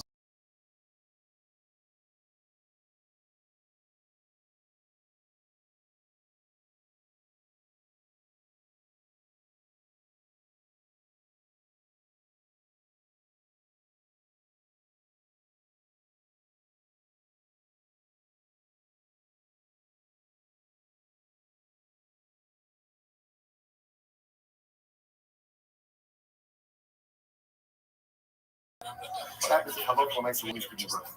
The baby begins to come out, and the mother's life is at risk. So now let's say again, even if you say the mother is to kill the child, kill the baby. So the halakha is once the head has come out of the mother, you're not allowed to kill the baby in order to go ahead and save the mother's life. Why shouldn't go ahead and because at that point, who's to say that the mother's life is more important than the baby's life? But why is that? Rodif. The baby is a rodif. Again, obviously not a premeditated rodif, but the baby is a rodif. The baby is actively putting the mother's life in danger. To which the Gemara says, Shani Hasam, the Mishnayot Karat. It's different over here. Why? Because Lamaisa, again, this is not, it's not a premeditated act. Like at the end of the day, this is coming from a Kodesh Baruch. So because again, it's not, you can't call this, you can't call the baby Rodif requires intentionality. Rodif requires kavanah. This is from Kodesh Baruch Hu. The name is Ayah. Let's bring support for Rodif. Shahir Rodif Akhaver Lahargo. So if Reuben is running after Shimon to kill Shimon, Homer always say to Reuben, with the eight, she Yisrael. What are you doing? What are you running after Shimon? Shimon is another Yid, he's another Jew. Reuben Brissu, the Torah Amar Shofech Dama Adam Ba'adam Daman Shabbat. And the Torah says that ultimately, if someone's trying to kill someone else, we're allowed to kill the attempted killer. So Amar Torah had sell Damo Shazeh, we're allowed to save Shimon by killing Reuben. So again, the point over here is, interestingly enough, is under normal circumstances when you have to give hasra, so there's the warning message, and then there's like a verbal, almost like response on the part of the perpetrator. I hear you, but I'm doing it anyway. Interestingly enough, this doesn't record any need for a verbal response. It seems to indicate that a road date does not need hasra, does not need any kind of warning. Which the Gemara says, no, I feel that that's how you do it. That's a different opinion. So this is what you do doors, that's what you do to say. So I you do the Omer, cover in Tzarech hasra. In general, someone who is well versed from the Chacham doesn't require hasra. Why not? But right, come to Chacham doesn't have to be like the Chacham Hadar. Just someone who you know has nation doesn't allow. Why? She will mitna hasra el hafkin because our son is only there to see if someone knows the difference to think that someone is an accidental perpetrator versus intentional. When it comes to murder, and everyone knows not a murder, hasra is going to be necessary. Tashma, if someone writes, so again, Reuben was running after Shimon to kill him. Omer lo reish Yisrael ben Brissu. Torah Omer shovek dama adam dama yishach. So you see, Reuben, what are you doing? Shimon is here. Why are you running after him? He's a member of the tribe, member of the covenant. And the Torah says that if you try to kill someone, you'll have to kill the attempted murder. To which the Gemara says, Omer yodea nishu came potter. Right, Amnas and he also came Chayim. See, interestingly enough, if Halot or Lamaisa, the perpetrator Reuben says, I'm going to do it anyway, he's going to be Chayim. So Lamaisa, again, that shows that a Rodif doesn't need Hasra. So we'll say, so we're in this interesting kind of matzah over here, where, so does a person who's attempting to kill someone else, is there a need for Hasra? In that situation or not. To which the Gemara says, no, that's a different case. That case is different. That case is talking about a situation where, let's say, we're on one side of the river, on the other side of the river, we see Reuben trying to kill Shimon. So there's absolutely no way for us to intervene to prevent that from happening. So what recourse do we have? The boy see the Beitina. So we'll have the opportunity, if Reuben unfortunately successfully kills Shimon, we'll be able to bring Reuben to Beis Din. Since it's going to have to come the Beis Din, Beitina boy has and Beis Din, obviously, to adjudicate anything in the Beis Din, everyone is going to believe is going to be a need for us. Everybody, some other possibility is, or the Funa is saying, going back to Rachel Funa, that I probably agree that Machtarasa Zoe has Rosa, which is how we ended yesterday's daf. That if somebody's tunneling to break into someone's house, that's fast. You don't need any hassle. You understand exactly what you're ready to do. You understand that the householder is gonna stay. He's going to fight to preserve his property. And if you're still tunneling in him, that means you're ready to kill him. If you're ready to kill him, he has every halakhic right to kill you, and there is no need for hassle. The bottom line, how do we hassle? Because it's actually quite interesting. So just to show you the genesis of this, right? This discussion began with, let's say there's a katan, right? Katan is running after Ruben to kill him. So Rav Huna said that halacha means you could kill the katan. And in fact, that you can kill the katan, what does that show?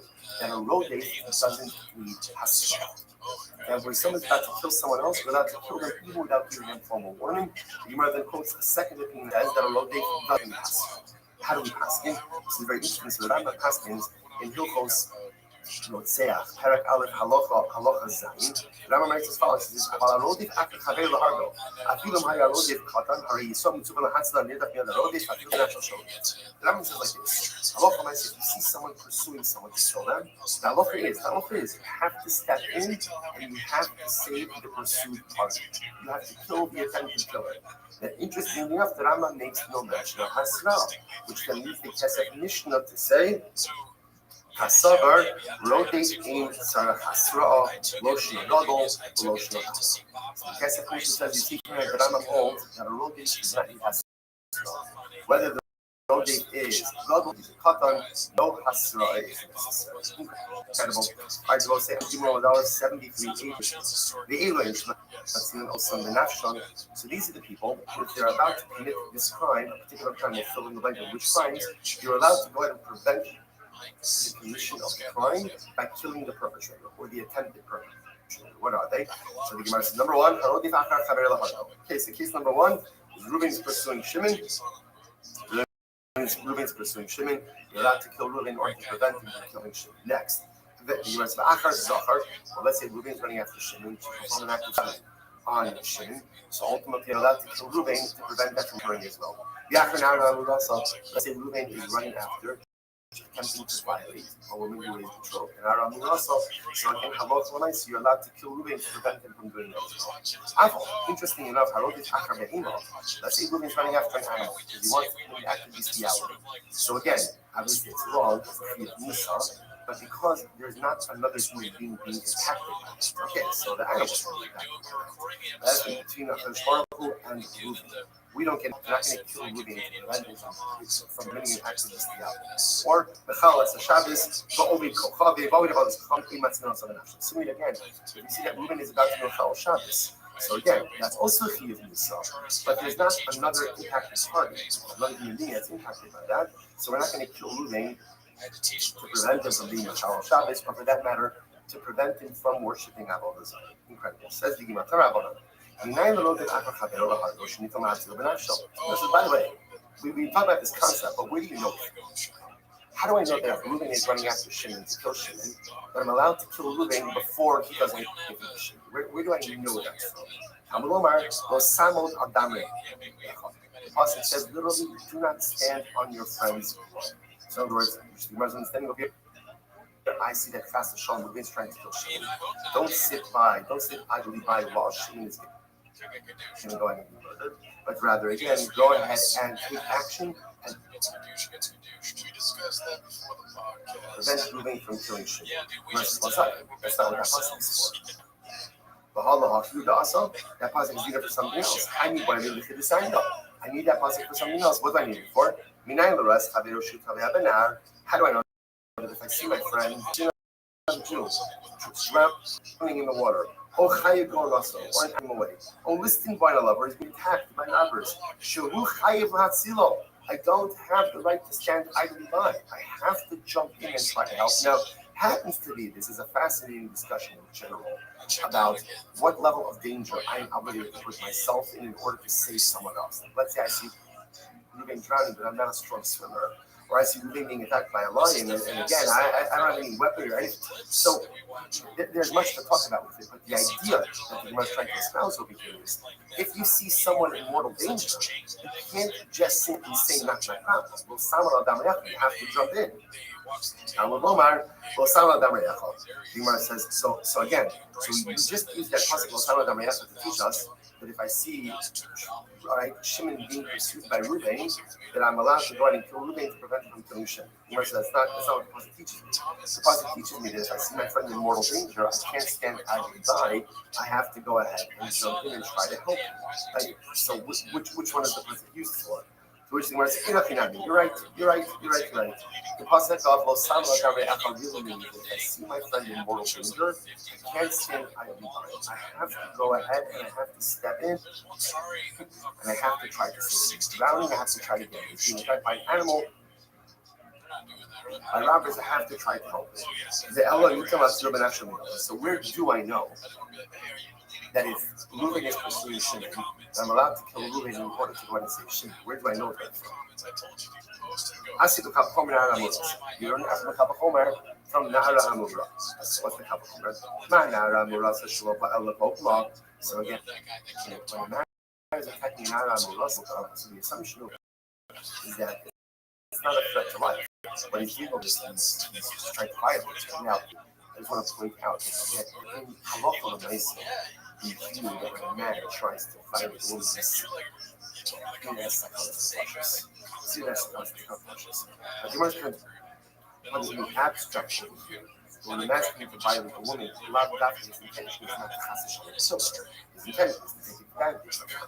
So the Gemara says like this, but yet with all of that, even though again his intention, quote unquote, is to violate her, not to kill her, but yet the Torah says you're allowed to kill the guy to prevent him from violating the lust. The Gemara says,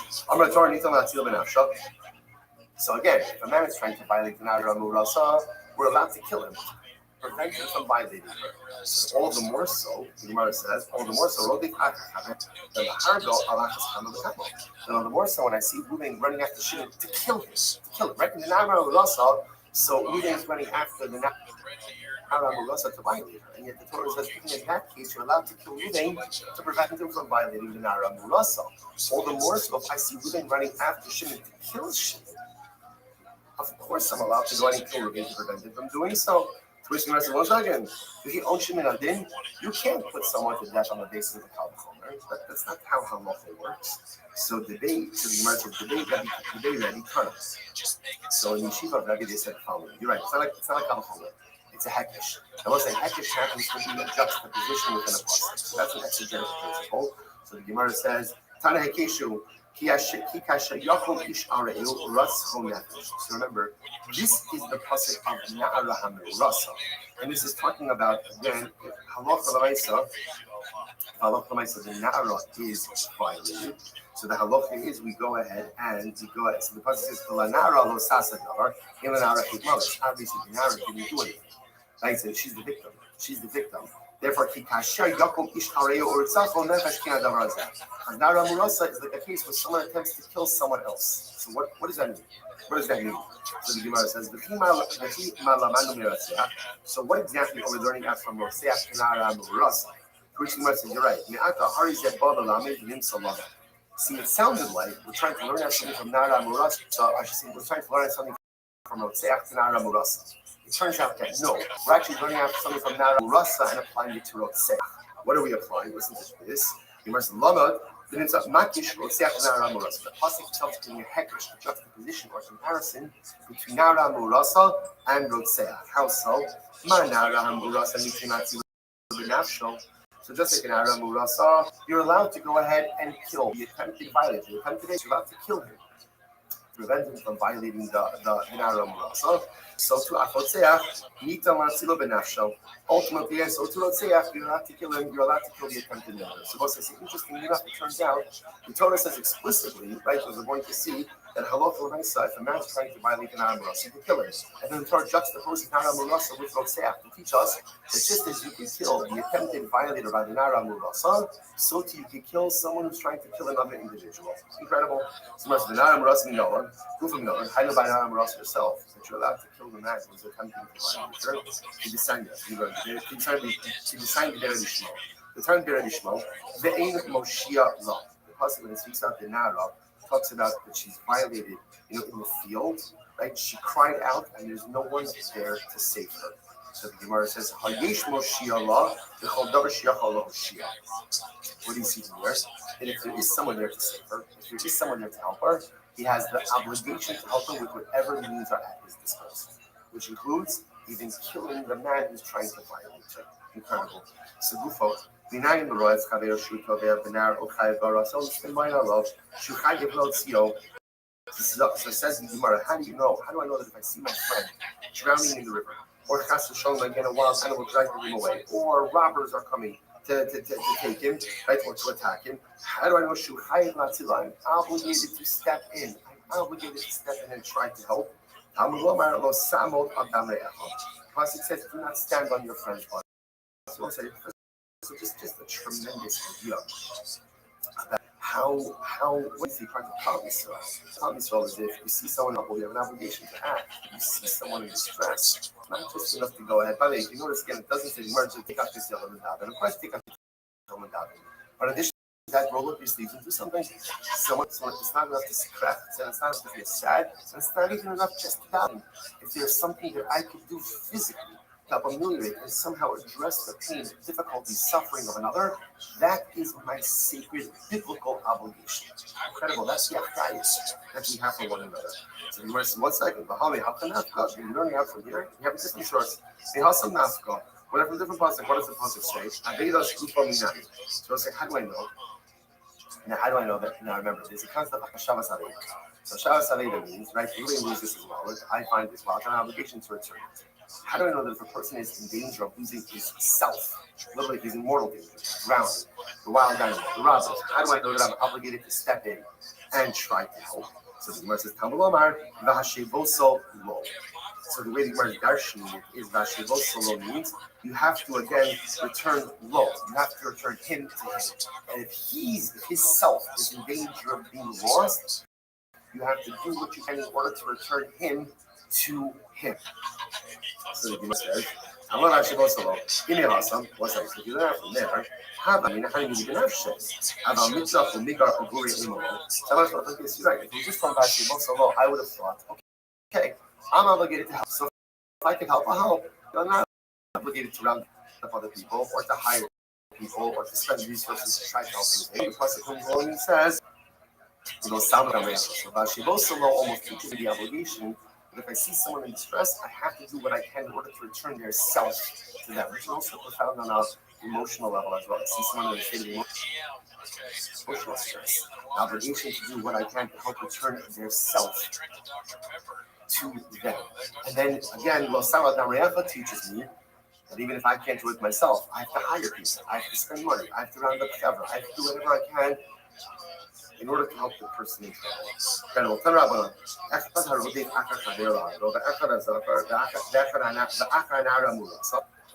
So again, whether I see Ruvain running after Shimon to kill Shimon, or I see Ruvain running after Shimon to sodomize him, or I see Ruvain running after Nara Murasa to violate her, or I see Ruvain going to go ahead and, let's say, violate someone for whom there is a fear of Nisas based on the death penalty. Or I see Ruben running after someone to violate them who's a thief. Pisos. What's the halacha? In all these cases, I can kill Ruben to prevent him from violating. So the Gemara says, interestingly enough, Amar lekohen gadol, ugrusha bechalusha lekohen gadol. Ein matzil also benafsho. And if a kohen is going to have relations with a grusha or a chalutza, right? I should say differently. If a kohen gadol is going to go ahead and have relations with an almana, or a regular kohen is going to have relations with a grusha bechalutza. So remember again, these are prohibited, but it's prohibited by Allah. The prohibition. I can't kill the kohen in order to prevent from going ahead and having relations with this woman, even though it is forbidden. So interesting halacha. If, let's say, again, Ruben already committed the other, let's say he already did it, and now he wants to repeat it, so the halacha is you can't kill him. You can't kill him for that. Now we'll discuss exactly why that is. So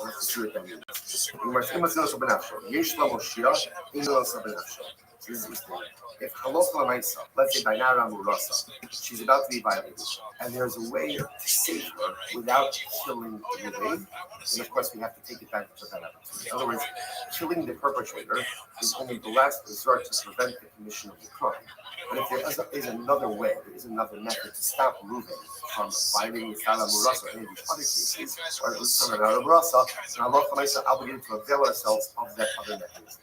Like Rabbi says, Af ha'omeres henichulo shelo yehargeno.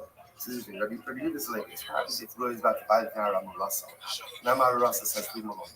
I'm afraid that if he doesn't violate me, he's going to kill me. What happened in a case like that? Allah my sister, what do you do? So the Yehuda says, if she says, Nara Murasa says, leave him alone. Let him do what he's going to do because I don't want to run the risk of being killed. And ultimately, the Yehuda says, we listen to her. We listen to her. I think Gemara said, where do you know that from? On Rakav, La Na'ara Lo Sasa Davar. Ein La Na'ara Chait Maras.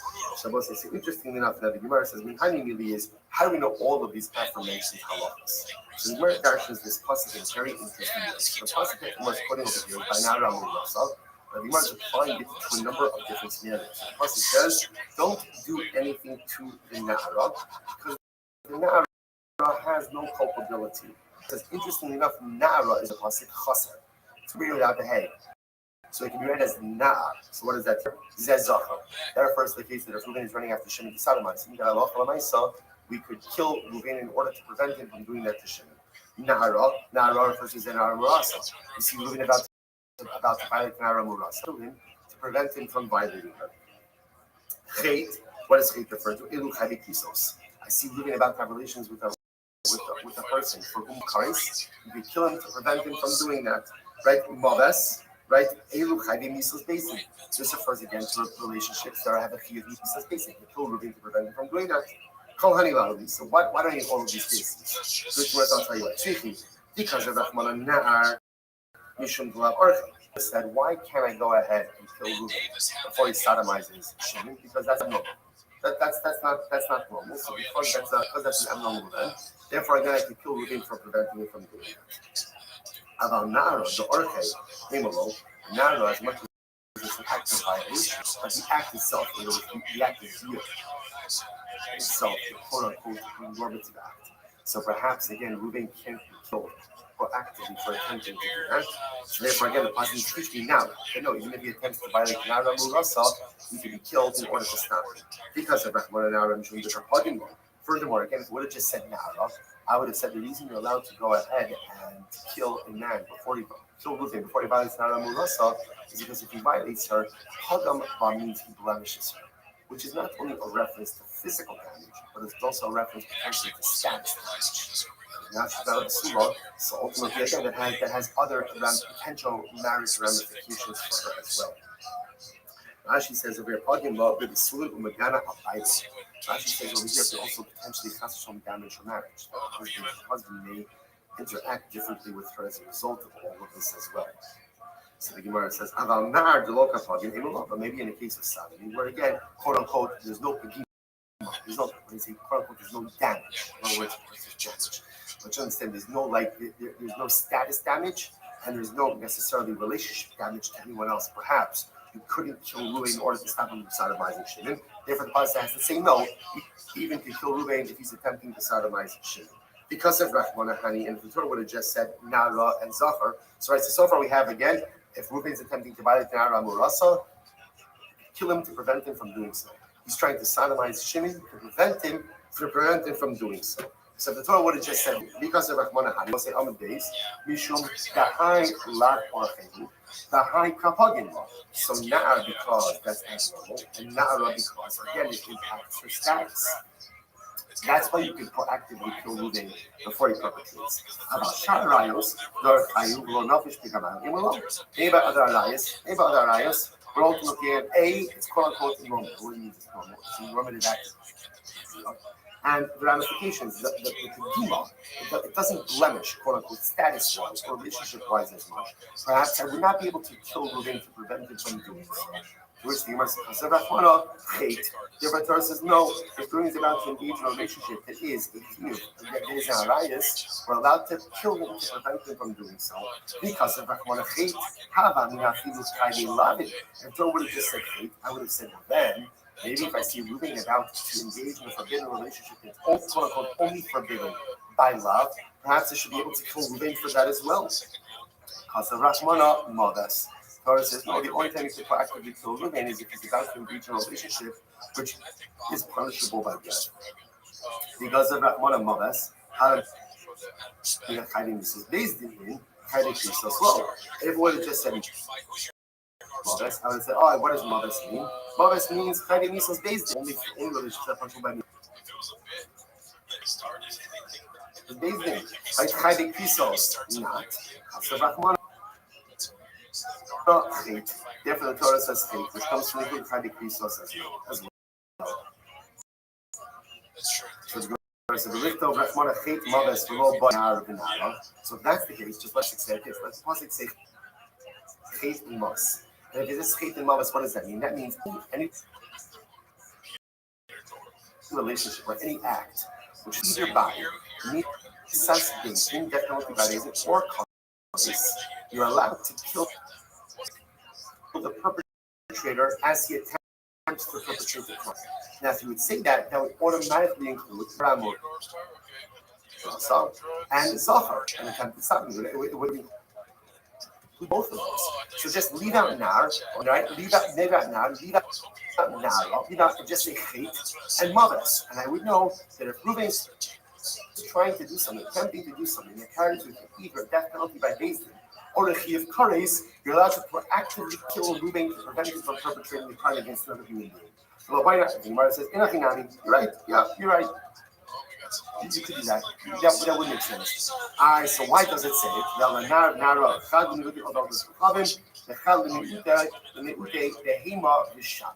so what's this? Here's the difference. Remember, there's a danger. What's the danger?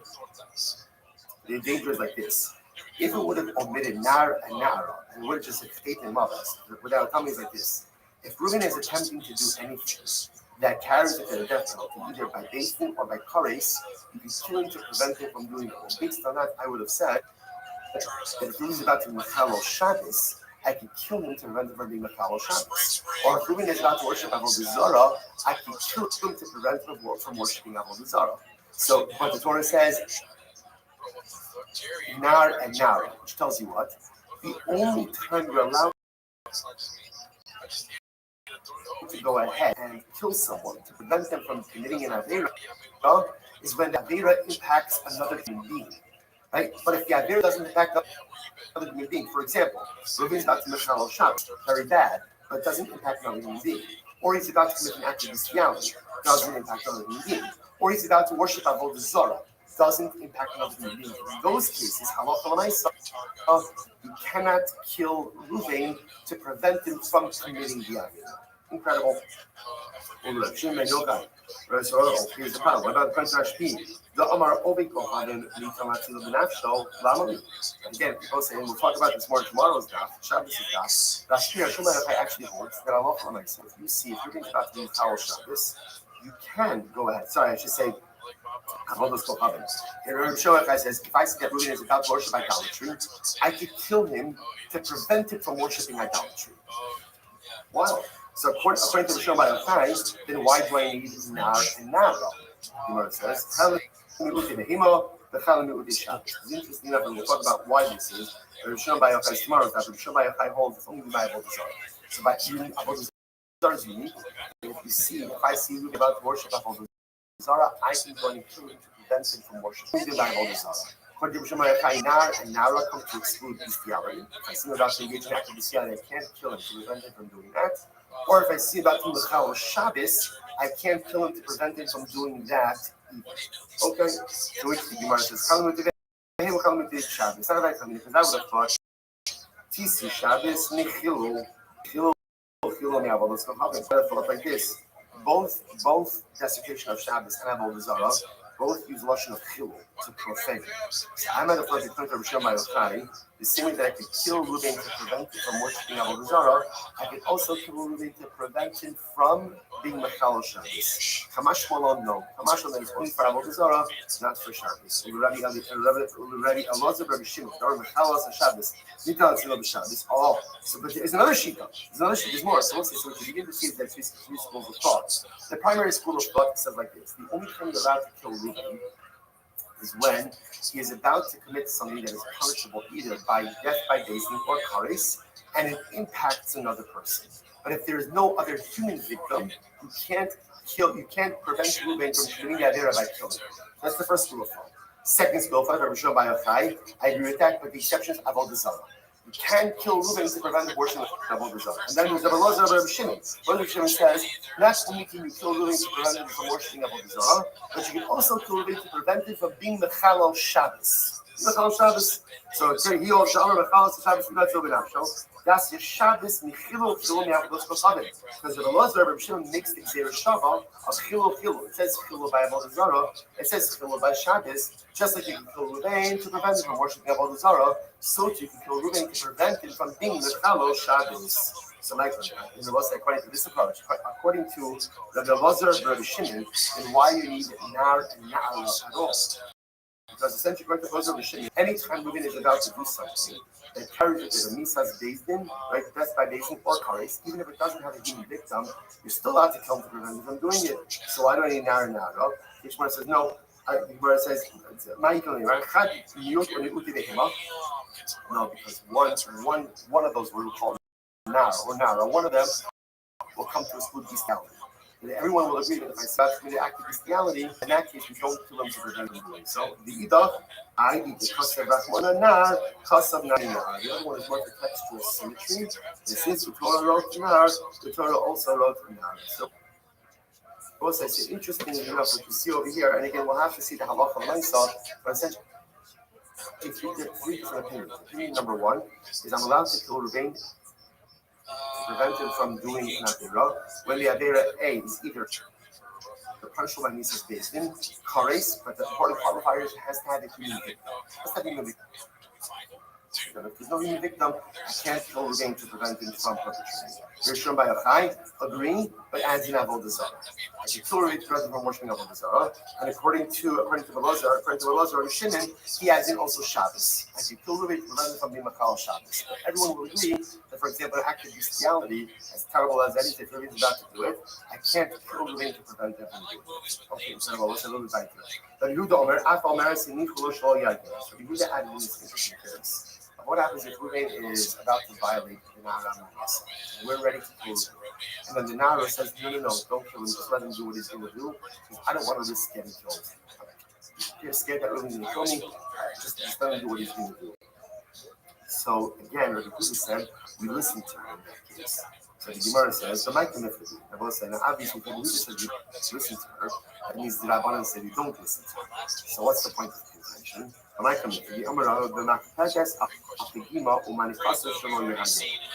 says, so listen to this. So the machlokes will be on the following. What happens if you know about this girl that she is makpedes on the Gemara? She says, the makpedes on Padma.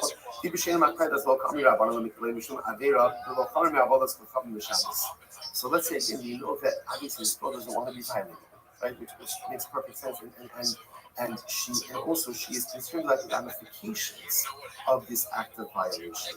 Right? So what happens if we know that she is makbid on the Pekima, and we also know that she's telling us leave him alone? So what do you do in this case? So let's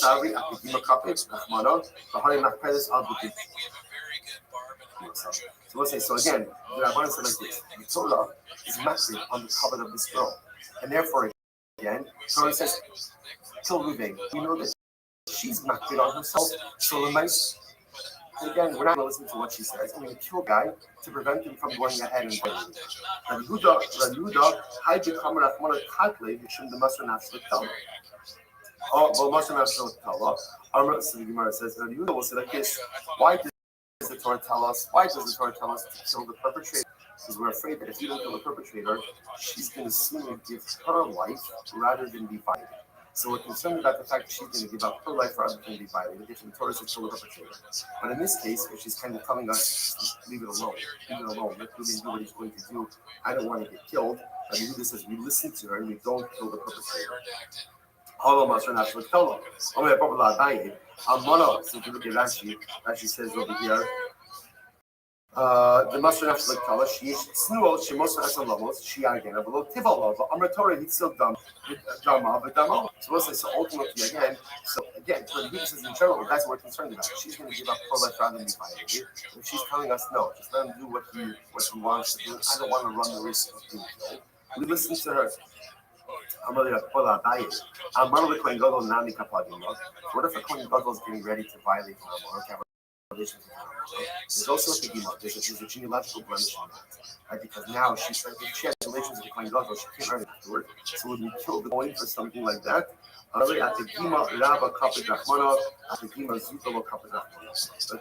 Torah seeks out the Pigima, like a blemish. We're talking about something dramatic, like Naramurasa. Now, again, this Amana won't be able to marry a Kohen, right?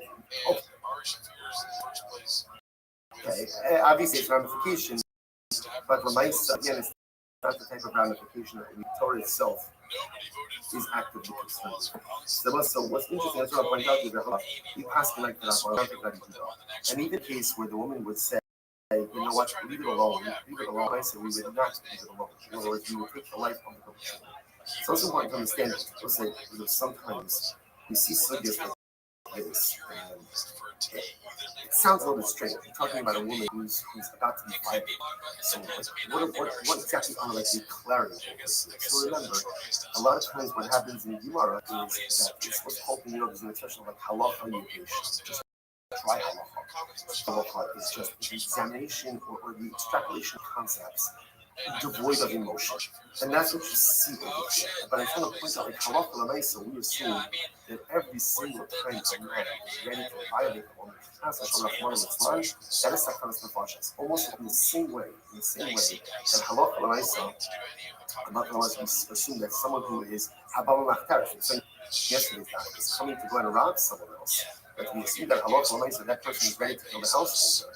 It's the same result over here. A man is willing to use brute force against the woman to have his relationship. Mice, again, we assume that act of violence carries with it a readiness to take life as well. And we'll deal with him as a Rotzeh. We'll deal with him ultimately, again, as someone who's ready to commit murder. And as such, we are allowed to kill him to prevent him from violating a woman. Now, the interesting thing with this interesting case where she says, don't do anything.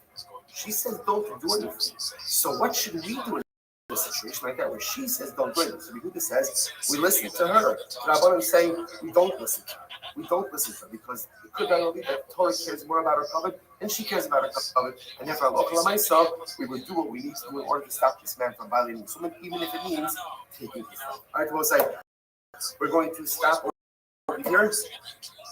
We're going to recite everyone again. Try to be with you in person. Our tremendous listening. Have a wonderful day and a good night. Oh, so we finally got someone to buy. I think we should. Oh, we didn't work with Mormon. We did it with Mormon. You guys hear Robbie say Bobby Lee is set up? No. Oh, no, I didn't. Damn, dude, I missed that. Hilarious. A Freudian slip from Eddie. Tweety's merch. Great question. Never seen it. I'm talking to some people that have merch recently. All right, we'll say good morning. Good morning. Let us begin by thanking all of our sponsors for this morning show. To thank our Talmud Torah sponsor for Tafshin Pei for the year 5785, Tosim Mishpacha Baruch Yisrael, for in the source of wishing a Mazel Tov to Yoshua Mordechai Tilson on his engagement to Amit Cohen. Mazel Tov, may they be Zochai Meretz Hashem. You should just note that Yoshua Mordechai is a brave chayal, a brave soldier. Baruch Hashem gave much to Am Yisrael, to Eretz Yisrael, and now it is so beautiful that he is going to be celebrating the building of his new home, which should occur in Eretz Hashem, B'Shar Tovo Meslachos, and should in Eretz Hashem be benched with generations of beautiful simcha, mazel, and bracha. So let's say with that, let us begin. Of course, as always, we dedicate our learning and discuss of all of our precious hostages, making Baruch Eretz Hashem, bring them home with shalom and b'karov, and Halabai, all of our soldiers will be successful. Say Yedehem. will say today's daf. It doesn't matter what today's daf is. Let's not get caught up in details. Let's don't lose the trees from the forest. We're going to be learning Sanhedrin today. We're going to be starting on Daf Ayin Aleph 71, and we're going to see in Meretz Hashem where the journey takes us. So we're going to have Meretz Hashem on Ayin Aleph 71a. We're picking up about 12 lines up from the bottom. Baisa. So Gemara says, "Kiman Azla Hasanya." In whose opinion? Whose opinion is reflected in the following statement? So there was never such thing as a Baisa Menuga. Baisa Menuga means ultimately, again, a home that was afflicted by tzaras. So such a thing never happened. Such a thing never will happen. Whose opinion is this? So the Gemara says, "I'm sorry, and if it's never going to happen, why is it written? Ultimately, in order to learn it and receive reward." Kiman Azla, who does this opinion reflect? Kabbalazar ben Shimon. Like Kabbalazar ben Shimon. Good, that's the halacha. The science is not Kabbalazar ben Shimon. Kabbalazar ben Shimon says, "The olam in a bais hamei achira kishtei gris and ashtei avonim kishtei ksalim." The Karen's office. So again, in order to have saras on the remember again, there's a whole topic with saras in the house. Last year, Kodesh points out that halacha l'maisa saras in the home was not as much a punishment as much as it was a bracha. This is Rashi points out before the Jews came into Eretz Yisrael, the indigenous nations hid treasures in the walls of their home, and the truth is the only way you would know that treasures were present was with saras, because that would require the removal of stones. And then one treasure, literally again, that was buried behind. So again, Rabbi Elazar Shimon says, but in order to have tzaras of the home, you need to satisfy so many different criteria. It has to be like two grisin. A gris is a measurement.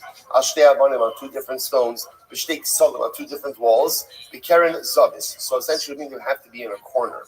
Arko kishnei grisin, barachbo kish gris. You have to have a length of two grisin, a width of one gris. So my time, Rabbi Elazar, what's Rabbi Elazar Shimon's logic? Why does he say this? Ksiv kir.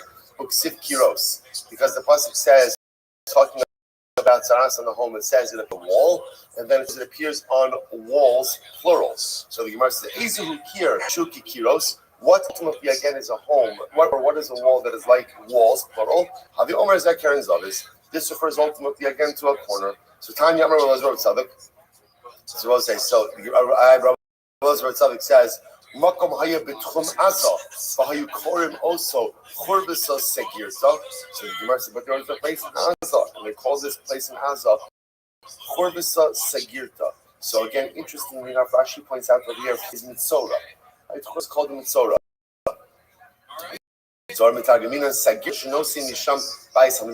So essentially, what Rabbi Elazar is saying is, there was mamish a home that was known to have tzaras. Amar Shimon ish kfar pamachas halachti begad b'Galil v'ra'isi makom sh'sainin also v'amru banim menugaos king Misham. Sima Rabbi Shimon kfar Akko says one time I went to the Galil, and in fact I found the place where they were storing stones that they said were removed from a home afflicted with tzaras. So we'll say, so once again you see this tension. On one hand, first opinion saying there was never a home with tzaras. Never happened. Too much specificities. The other opinion saying that Allah might say, no, we actually saw a home with tzaras. Beautiful. Much to say on this, but we'll cover a little bit of ground before we get into some life lessons. Says the Mishnah, Haya echem gideng o chiger o ilaim o suma o cheresh. So let's remember again, we saw in the last sugya that in order for a child to become a Sora or Mora, Lashon of the Gemara was the parents have to be shava. Parents have to be quote unquote equal, right, or similar. Now the way the Gemara was talking about over there was that the parents have to be shava, the kol, the mara, the koma. They have to be shava, they have to be similar in literally again their voice, their height, and even in their appearance. Now the Mishnah goes on to more technicalities. If one of the parents was a giding, Rashi points out earlier as giding is their misgiti, o chiger, or they're crippled in their leg and therefore can't walk, o ilaim, or mute, o sumo, or blind, o cherish, or cherish generally means deaf mute. Eno nasa ben soromora. The child can't become ben soromora. This is a technicality. Now, why is that Shneimar? Because listen to this. The tough subo of a vimo, the pasuk says his parents will grab him. Will grab him for lo gidmin. Obviously, in order to grab him, they need hands. So if they're missing a hand, then Allah myself, kid can't become a ben soromora. Vote Sio also, they will take him out. So therefore, they lack a leg, lack an ability to go ahead and remove him. They can't take him. The Gemara says, "Va'amru." They will say, the parents will say, below ilmin, not if they're mute.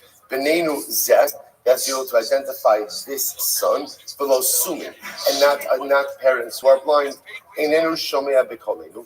They say they have to say the son doesn't listen to our voices. Below charshin, and not a mute, not a mute.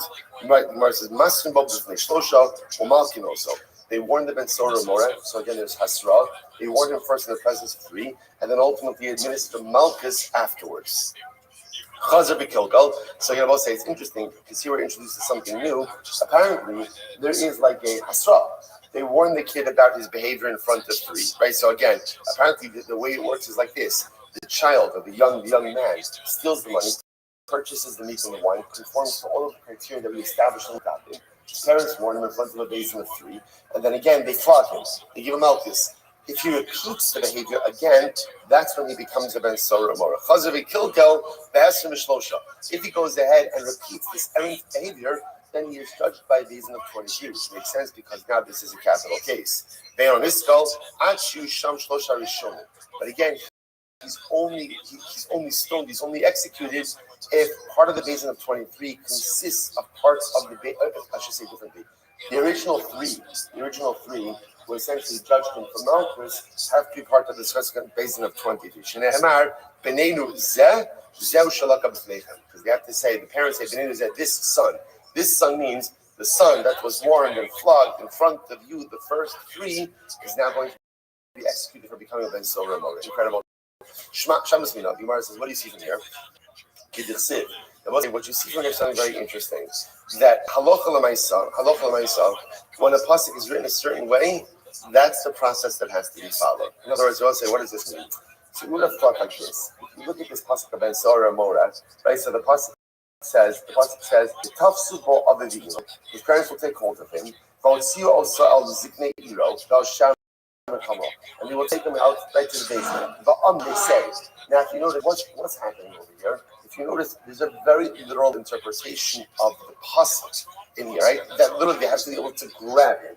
They have to be able to walk. I don't know. When you look at this pasuk, one could have also easily said the pasuk is more figurative. I don't know that you have to understand the pasuk in such a literal sense, but clearly the Mishnah is understanding it in a literal sense. In other words, what do you see from here? You have to follow a pasuk as the way that it's written. Gemara says, "No, this is different." Shiny hacha, why on the base? We're making progress. Shiny hacha, 71b. The kulei kra yiseru.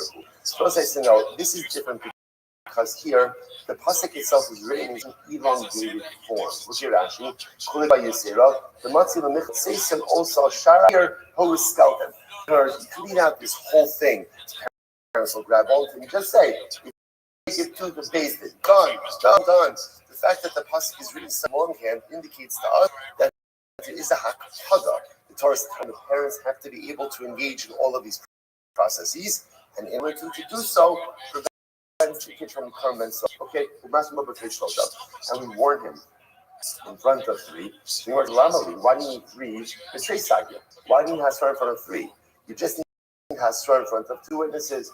A rabbi Halchikomer, Masim Babnei Shnayim, Umad also Bifnei Shlosha. No, what it means is like this. You're right, we warn him in front of two witnesses, and we give him Malchus in front of three, because three represents a basin. So Mar says, whoa, Malchus Ben Sora Mora, where do we ever see Malchus by Ben Sora Mora, right? So the only thing we ever see by Ben Sora Mora is what? Is execution, is Misa. Where are you getting Malchus from a Ben Sora Mora? Maybe Yisru, so say we make it Jer Shabbat. The Yisru, so it says the Yisru also, the Yisru and Sora Moret, and then it says the Yisru by Malchus, and then again the Yisru mi Ben, and Vayam ben Achosarash. There's a Jer Shabbat between Malchus and between Ben Sora Moret to teach us that first time offender, right? First time offender Ben Sora Moret gets Malchus. Okay, incredible. Gemara says, "Chazav the kilkel mikam mechapilo." So again, Ben Sora Moret once again repeats his negative behavior again. You judge this time in terms of a basin of 22 because now it is effectively a capital case. So the Gemara says, "Haimi boile zeh." So Gemara darshans b'neinu zeh. That's how the Gemara darshans it. That's how darshan from the Mishnah. Just 1 second. Haimi boile zeh v'lo suyin. Now remember again, but we already used that zeh. That zeh was actually to teach us what that Allah Lamaisa, the parents have to have sight in order for the kid to become Ben Sora Mora. So how are you now using that same zet for different drasha? Benenu who? My benenu zet. The pasuk could have just written benenu who, but instead it said benenu zet. Shmami not tarti. So everyone will say zet teaches me two things. What it teaches me? Number one, it teaches me parents have to have sight in order for the son to become Ben Sora Mora. That's number one. And number two, that three who serve the Beis Din from Malchus have to be part of the Beis Din of 23 for execution. Incredible. Mishnah, Baruch Achlon Mardino, Zakachton, Patra. Okay, so remember again, in the beginning of the Ben Sora Umora Sugya, that Ben Sora Umora is interesting. There's like a window. What's the window? It has to be like a katan samoch lish, which essentially is you only become Ben Sora Umora immediately upon reaching adulthood. And the metric for that, the Gemara says, essentially was what the Gemara called like a beard of pubic hair, a ring of pubic hair. So the Mishnah raised a very interesting point over here. Let's say a kid is accused of being a Ben Sora Mora, right? And when he is brought to Beis Din, he's of the age where it's appropriate. In other words, where you could be done, you could be a judge of the Ben Sora Mora. And then what happens? He ran away from Beis Din. He ran away. He was right. He escaped from Beis Din. Before the verdict was passed. And then what happens? They find him again. They want to bring him back to Beis Din. But by the time they bring him back to Beis Din, he has further physically matured. What's the halacha? Pater. In other words, he's aged out of Ben Sora Umora.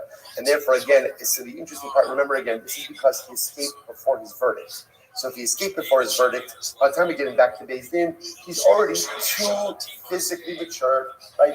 What we call the Zikana Tachton has already formed. He's out. He's free on a technicality. On the other hand, if let's say the kid came to Beis Din, was judged, verdict was passed, but he escaped before execution, and then we find him afterwards, even though now he possesses more signs of physical maturation, we could still execute him. Incredible. So the Gemara says, interesting piece over here. So we'll say about Ben Noach, who cursed HaKadosh Baruch Hu, and then what happens? Then he converted. What's the halacha? Potter. Then he converted Potter. Why? Logical. Hoil the nishtana dino, nishtana misaso. So we'll say that halacha, his whole legal framework. Remember again, when he was a Rashi points out something very interesting. So literally translated, since his legal ramifications or his legal framework changed, therefore his verdict changed as well. Take a look at Rashi.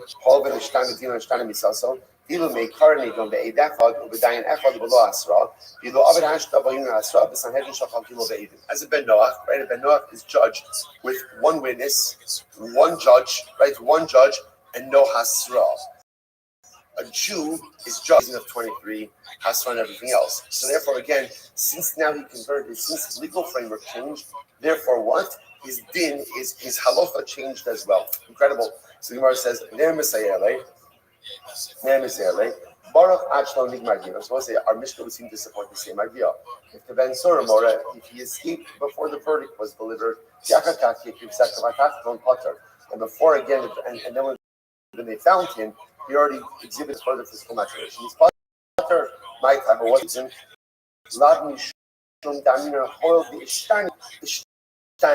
Because he changed. Since he physically changed, therefore what? His din changed as well. Krishna says, no.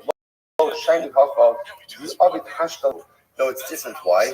Because that's in a state where if he had committed that very same crime, right, as a child, as a young man with enhanced signs of physical maturation, if he were to steal that same money and buy meat and buy wine, he would be chayiv at this stage. That's why if he escapes before the verdict, we find him later on, he's going to be potter. So Tashma, so ultimately, again, it's Ben Sora Mora. If they delivered the verdict, and he ran away from Beis Din before he was executed, and then they find him. By the time that they find him, he has already exhibited signs of further physical maturation. What's that? Chayiv. He's chayiv. Now, why is that? Migmar Dino Karmet, because again, Allah his verdict was passed. Migmar Dino Garba Katilahu. He said already, if his verdict was passed in Allah, of course he's going to be Chayiv. So Gemara says as follows. We'll say, by the way, what a tremendous Musar Haskell there is. Tremendous Musar Haskell. So if a Ben Noah curses HaKadosh Baruch Hu, and then he converts, what's the halacha? He's not subject to a death penalty. Why? Because again, the Lashon of the Gemara, Hoel Danet, his Shana Misasa, his din changed, and therefore again his death penalty changed. What do you see from here? You see from here this that halacha l'maisa, even if there is a certain din hanging over a person, there's a certain verdict hanging over a person. If you change who and what you are, ultimately again that din changes as well. I say this is a very important Gemara hashkafically, because in general there's a fundamental question when it comes to tshuva. When it comes to tshuva, let's say again, I'm a person. I committed an avera. As a person who committed an avera, I warrant a particular punishment. So now there's this concept of tshuva, and tshuva says that I could go ahead and change my din. So how does that work? How does that work? Because Baruch Hu doesn't change his mind. The Rebbeinu Shalom doesn't change. The Rebbeinu Shalom is perfect. So what does it mean? If I'm chayiv for the death penalty, I'm chayiv for whatever the particular ownership may be, how does it work?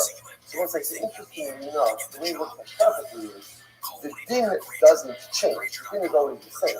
What changes? Me. I'll give you a simple mashal. Person goes ahead and makes $100,000 a year. So as $100,000 a year, you're in a particular tax bracket. Let's say the next year you make $200,000. So again, we'll say you're in a different tax bracket. Has the tax law changed? Has the tax law changed? No. The tax law is exactly the same. What's changed? Me.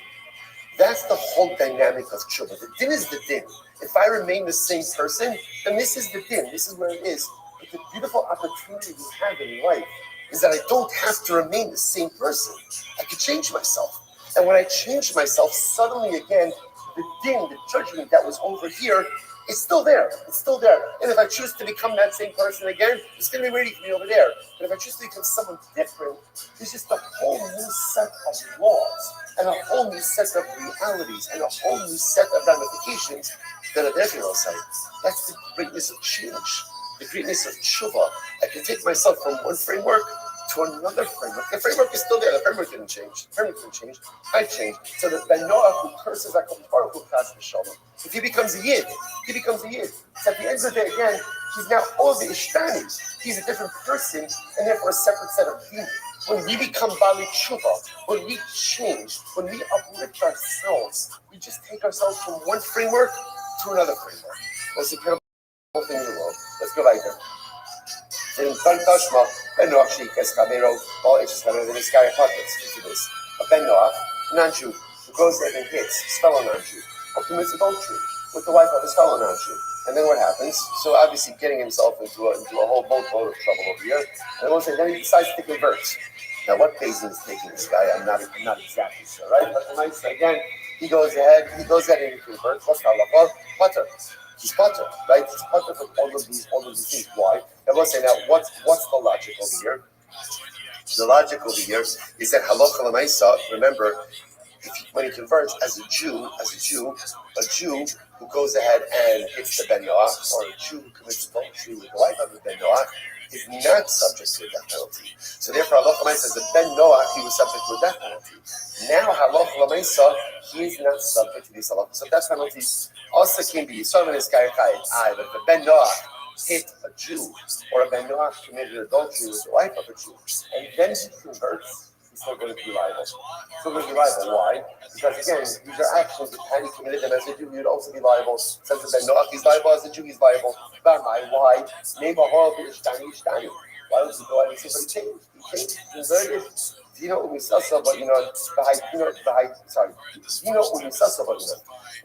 apply this metric of change, it has to be that both the din and the death penalty changes. Dino ishtani, misasa lo ishtani. Here, the particular facts of his judgment may change, but the death penalty still remains the same. It's quite fascinating. So Bishlam goes after Sayyid, so I understand for itself. Right? When he kills someone, says Ben Noach, it was Sayyid, and now he also be Chayiv Sayyid. Remember, Ben Noach, such trouble said a little while ago, Ben Noach is always executed with Sayyid. So as a Gentile, it was Sayyid, and as a Jew, it's Sayyid. Ela Ishes Ish, or with adultery, as a Ben Noach, it's Sayyid. But now it's going to be strangulation. So this din is different. Which one's supposed to say second line down in the white lines? Benara Murasa. Supposed to say you're talking about over here where you committed adultery with Benara Murasa. The Edi Biskila. Both Ben Noach as well as a Jew have the punishment of Sakila for Nara Murasa. I Baha Asa King Yisrael. Tumia de Ishes Kadero. Katani. But it says if he committed this same act with the Yisrael, comparable to Eishes Kadero, Ella, Tala Bechamura Meshach Shaifa. So we'll say, but rather we see again, interestingly enough, a more lenient penalty is automatically dragged along or included with a more severe one. Honey Rabbanon Amar Sayyid Chamar. That's why Rabbanon say that Sayyid is more Chamar than Chanek. Ella Bishimon Amar Chanek Chamar Michael. Also, we had all this before. The Great Rabbi says that Chanek, strangulation, is more covered than Sayyid. What are you going to say? Rabbi Shimon said like you kind of did the national. Damar, Omi Samura Bilibnei Noach, Eino Ela Chanek. So that's when we had this in my focus. So he holds the Great National, kind of the national, holds that no Bnei Noach are always put to death with Chanek. So Mishnah Eishes Ish Mei Kara Chanek Bahash Chanek. So I understand the case where the Ben Noach committed adultery with the wife of a Yisrael, and then he converted because whether he was a Ben Noach or he's a Jew, he's punishable by Chanek. So it's Elorotzeach Mei Kara Chanek Bahash Sayyid. Well, exactly. But according to this, as a Ben Noach for murder, you would be Chayiv Chanek, and now as a Jew, you would be Chayiv Sayyid. Which the Gemara says, not a problem. Kala Bechamura Meshach Shaifa. Again, we assume that Sayyid is a more lenient form of death penalty than Chanek. And therefore, again, the more lenient one is included with the more common one. Let me say, right? Sarcha, Yachaka, Bagla. Right? The Gemara says, Tidon Bechenek. So the Gemara says, Tidon Bechenek. The skill of my time alone. So she would be judged with Chenek and not with skill. Why not? It must be because of Lamaisa to my Nara Murasa. Nara Murasa ultimately committed adultery, then she became Bogeres. So what's the law? She's judged with Chenek. Right? The Gemara says, why not skila? Because she changed from a Nara to a Bogeres. The coach came Hava, Dishtani Legam, right? And all the more so in this case where the change was complete. I'm going to be open on the Tana, Ani Tidon Biskila. So again, so Rabbi Yochanan says the Tana, you're right. Rather instead write halacha myself subject to incredible. Both sides, what's the takeaway? The takeaway, sorry, I went a little bit quickly over there. What's the takeaway? The takeaway is like this. The halacha myself, if you have a piece of Sora Mora, when the kid is brought to his, and then he escapes. And we find him later on. What do you do with him? So the answer depends. If his verdict was passed, right, and he escaped before execution, when you find him, you execute him. If he escaped before the verdict was passed, then what do? It depends. If you find him before he's developed further signs of physical maturation, you can pass the verdict and you can kill him. But if he escaped before the verdict was passed and now he developed further signs of physical maturation, since he has changed, right? Things have changed. You can no longer judge him as a Ben Sora Umora. And just other cases like that. The Ben Noach and converts. The Ben Noach who goes ahead and it's his friend, right, or commits adultery, then converts. Similar types of cases. Beautiful. Let's go. Ben Sora Umora. We'll say this is interesting. This Mishnah feels like it should have been at the beginning of this entire parak. But okay, so we're going to do it here. Ben Sora Umora. Nidon Hashem Sofo. Ben Sora Umora is executed not as much because of what he has done, but because of what we are concerned he is going to become. The Gemara says, Yamos Isaka about Yamos Chayiv. Ultimately, again, let him die innocent and don't let him die Chayiv. Don't let him die culpable. But why? Shemisasan Sharishan Hanarline. I know the Olam. Because the death of the wicked is good for them. Because their death atones for them. And it's also good for the world. The tzaddikim, the death of tzaddikim is bad for tzaddikim in the world. I will say, why is that bad for tzaddikim? It's such a Gemara Mishnah. Why is that bad for tzaddikim? Why?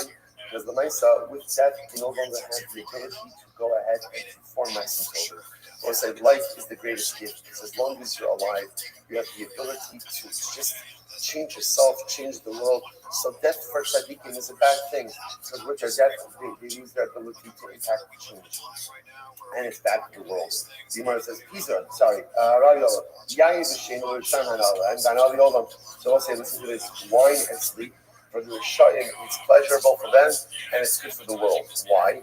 Because if Rishayim are drinking and they're sleeping, that usually means that what?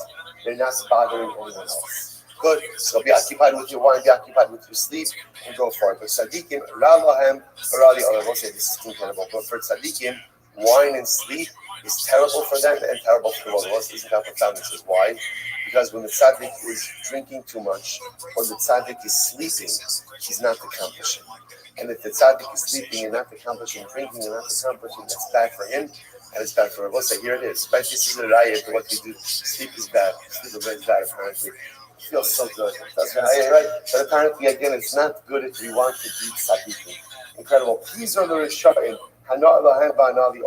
So we'll say Pizra means again, displacement. The Gemara says scattering is good for Rishayim and good for the world. In other words, if Rishayim are not together, if they're not concentrated, it's good for them because then they can't collaborate with one another, and it's also good for the world. So tzaddikim ra'lahem v'ra'li olam. For tzaddikim, obviously, again, it's not good. It's not good.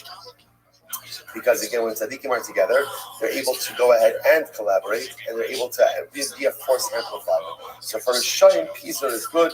Ultimately, for tzaddikim, it's not good. It's also Pizur. So Pizur means literally again scattered. Pizur also means sometimes we'll say, a person could be in one geographic place, but in a million different emotional headspaces. And when a person is like that, we all experience times like that. It's very disjointing. And it's very hard to accomplish something when you're not self. Essentially, really what Pizur represents, let's do the opposite. It's the opposite. The Gemara says, Kinos, the Rishayim ra'lahem v'ra'li olam. So Kinos means gathering.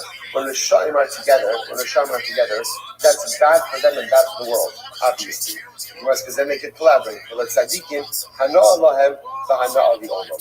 For tzaddikim, it's good for them and it's good for the world. So once again, this is really incredible. So for tzaddikim, Pizur scattering is bad, Kinos is good. So of course, you understand on a Pashat level.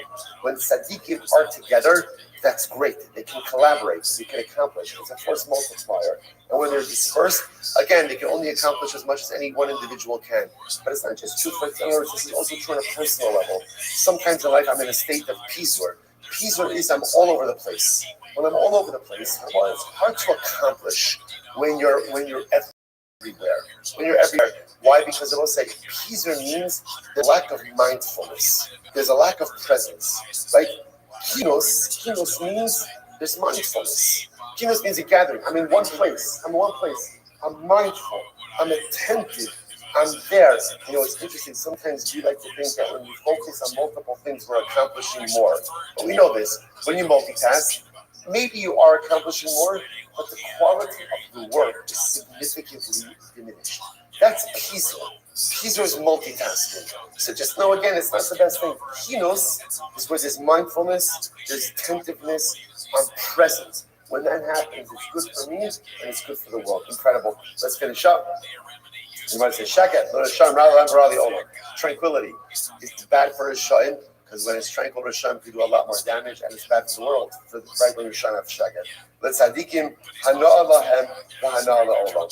For tzaddikim, ultimately, again, tranquility is good for them, because with tranquility, they can focus on accomplishing more, and at least the tzaddik can accomplish more, and it's good for tzaddik, and it's good for them. There was so much to discuss about this Mishnah, but for a different time. Top of Ayin Base 72a says the Mishnah. Tanya, Rabbi Yosef really older.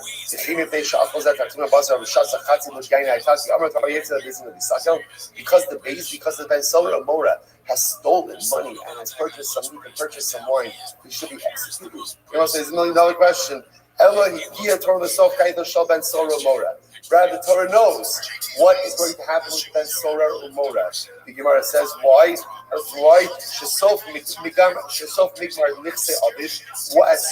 going to finish all of his father's money, and he's going to want to sustain his habits that he's formed, and he's not going to be able to. The Yotze Parashas Drachim Molaskim Sabrios is going to go out and he's going to become a robber. He's going to become a robber. Amra Torah, Yomos Zakai Va'al Yomos Chayiv. The Torah says, let him die innocent. In other words, remember, husband Sormora, has he done something bad? Yeah. Does it deserve death? No. But the Torah sees where this type of behavior is going to lead to. And ultimately says, you know what? Kill him now. Kill him now before he becomes a real liability for himself and for greater society. The death of Rishon is good for Rishon. Again, kill this kid before he goes in and becomes a real menace to society, and it's good for the world. And also, by the way, it's so fascinating. But first of all, so this kid's back.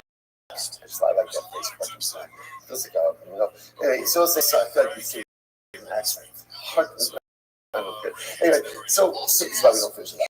So Gemara says, so remember, this goes back to yesterday's back to the Shlach of Machlokas. Did Ben Sorah happen? Did not happen? So remember all of this. That's how the Machlokas. But it struck me. What's the whole sum of Ben Sorah? He's going to steal money. He's going to sneak and purchase wine, and where he's going to go out and steal. I don't understand. Maybe he'll just get a job. He's going to manage a hedge fund. I don't know. Why do we automatically assume that he's going to continue stealing in order to support his habits? So I'll say, what do you see from here? What do you see from here? When you get used to not working, when you get used to handouts, when you get used to going ahead and supporting your lifestyle on the back of others, that is a very difficult habit to break. That's what's happening over here. So because this kid has never worked, in other words, it's one thing if he's an industrious young man. He likes nice things. Like you see kids like this. Who like nice things. So what happens? What do? They hustle. He hustles and he wants nice meat and nice wine and nice food. Okay, you know what? That's fine. You're working hard for it. We're not worried about a kid like that. What we're worried about is someone who steals. You develop that type of mindset from when you're young. That like Magiali, the world owes me something, and you go out and you support yourself from other people's hard work. That's a terrible midah. And that's a midah that's not going to be broken. That's the kind of person that when you run out of their father's sons, he's not getting a job. He's not, you know what he's doing? He's taking from other people. It's such a detrimental mindset. It's not just about the meat and the wine. It's about a feeling of entitlement. That you feel so entitled that you can take other people's stuff to support yourself. So let's say, you know the worst midah a yid can have? The worst midah, entitlement. Magia, you know, Rabbi Sachs said, pointed out that in Yiddishkeit, there are no rights. There's no Bill of Rights in Judaism. Right? The Torah doesn't entitle you to anything. Rabbi Sachs, he's not talking about the rights. But in Yiddishkeit, there are only responsibilities. There's 613 responsibilities, rights. Why? Because a Yid should never walk around feeling entitled. No one owes you anything. HaKadosh Baruch Hu doesn't owe you anything. And I will say, by the way, it sounds strange. He's like, wait a second, that's not true. People do owe me some things, right? People owe me akar, so I tell people owe me this. Let's say, the problem is, if you walk around feeling you're entitled, there's one thing you can be absolutely sure of, which is you will be profoundly disappointed. So you can feel entitled. Everybody owes me everything. Okay, and when it doesn't come, you're going to get upset, you're going to get offended, you're going to get hurt, you're going to all these different things. Or walk around, you know what? No one owes you anything. Don't walk around with a Magiali entitlement. And so I'll say again, in marriage, don't walk around feeling that your spouse owes you something. Your kids don't owe you something. Your parents don't owe you something. Your friends don't owe you something. It's beautiful if they do something for you. And then when they do something, you will feel such a profound wave of Hakar Satov. It's like, man, that's beautiful. But again, you can dispense with so much life disappointment if you get rid of the feeling of entitlement. And that's what's happening over here. You know what's the real danger of the Ben Sorah Umora? It's not the meat and it's not the wine. It's the walking around from a young age with a feeling of entitlement. Jews don't have rights. Jews have responsibilities. Dispense even of entitlement in all of your life relationships, happier in all areas of life. Let's go back there. So Martha Vanal Tzadikim, right? Gemara says, Hanal Lahem Hanal Olam Tzadikim, Ra Lahem Ra Yolam. for tzaddikim. Ultimately, again, death is bad for them and bad for the world. The Gemara says, Yayin, because it's just repeating what we saw in the Mishnah a little bit. Yayin, Shina v'Yayin l'Rishem Hanal the Olav. Sleep and wine are good for Rishem because then we're not causing problems. Shina v'Yayin l'Rishem Hanal. Sleep is not good for the tzaddikim. Why? Because again, for the tzaddikim, if they're drinking or they're sleeping, they're not performing their ma'asim tovim. Sheket the Risham, tranquility is bad for the Risham, bad for the world, because it gives them time to engage in all their negative imaginations. So tzaddikim hanola v'hanali olam. Tzaddikim is good. Tzaddikim is good. Kizor Risham hanola v'hanali olam. So again, scattering, displacement is good for Risham, good for the world. But tzaddikim rala hanvarali olam. Mishnah. Habab Maktaris. What's he switching gears now? Habab Maktaris is a thief. He's a thief. Habab Maktaris means a thief who comes in secret.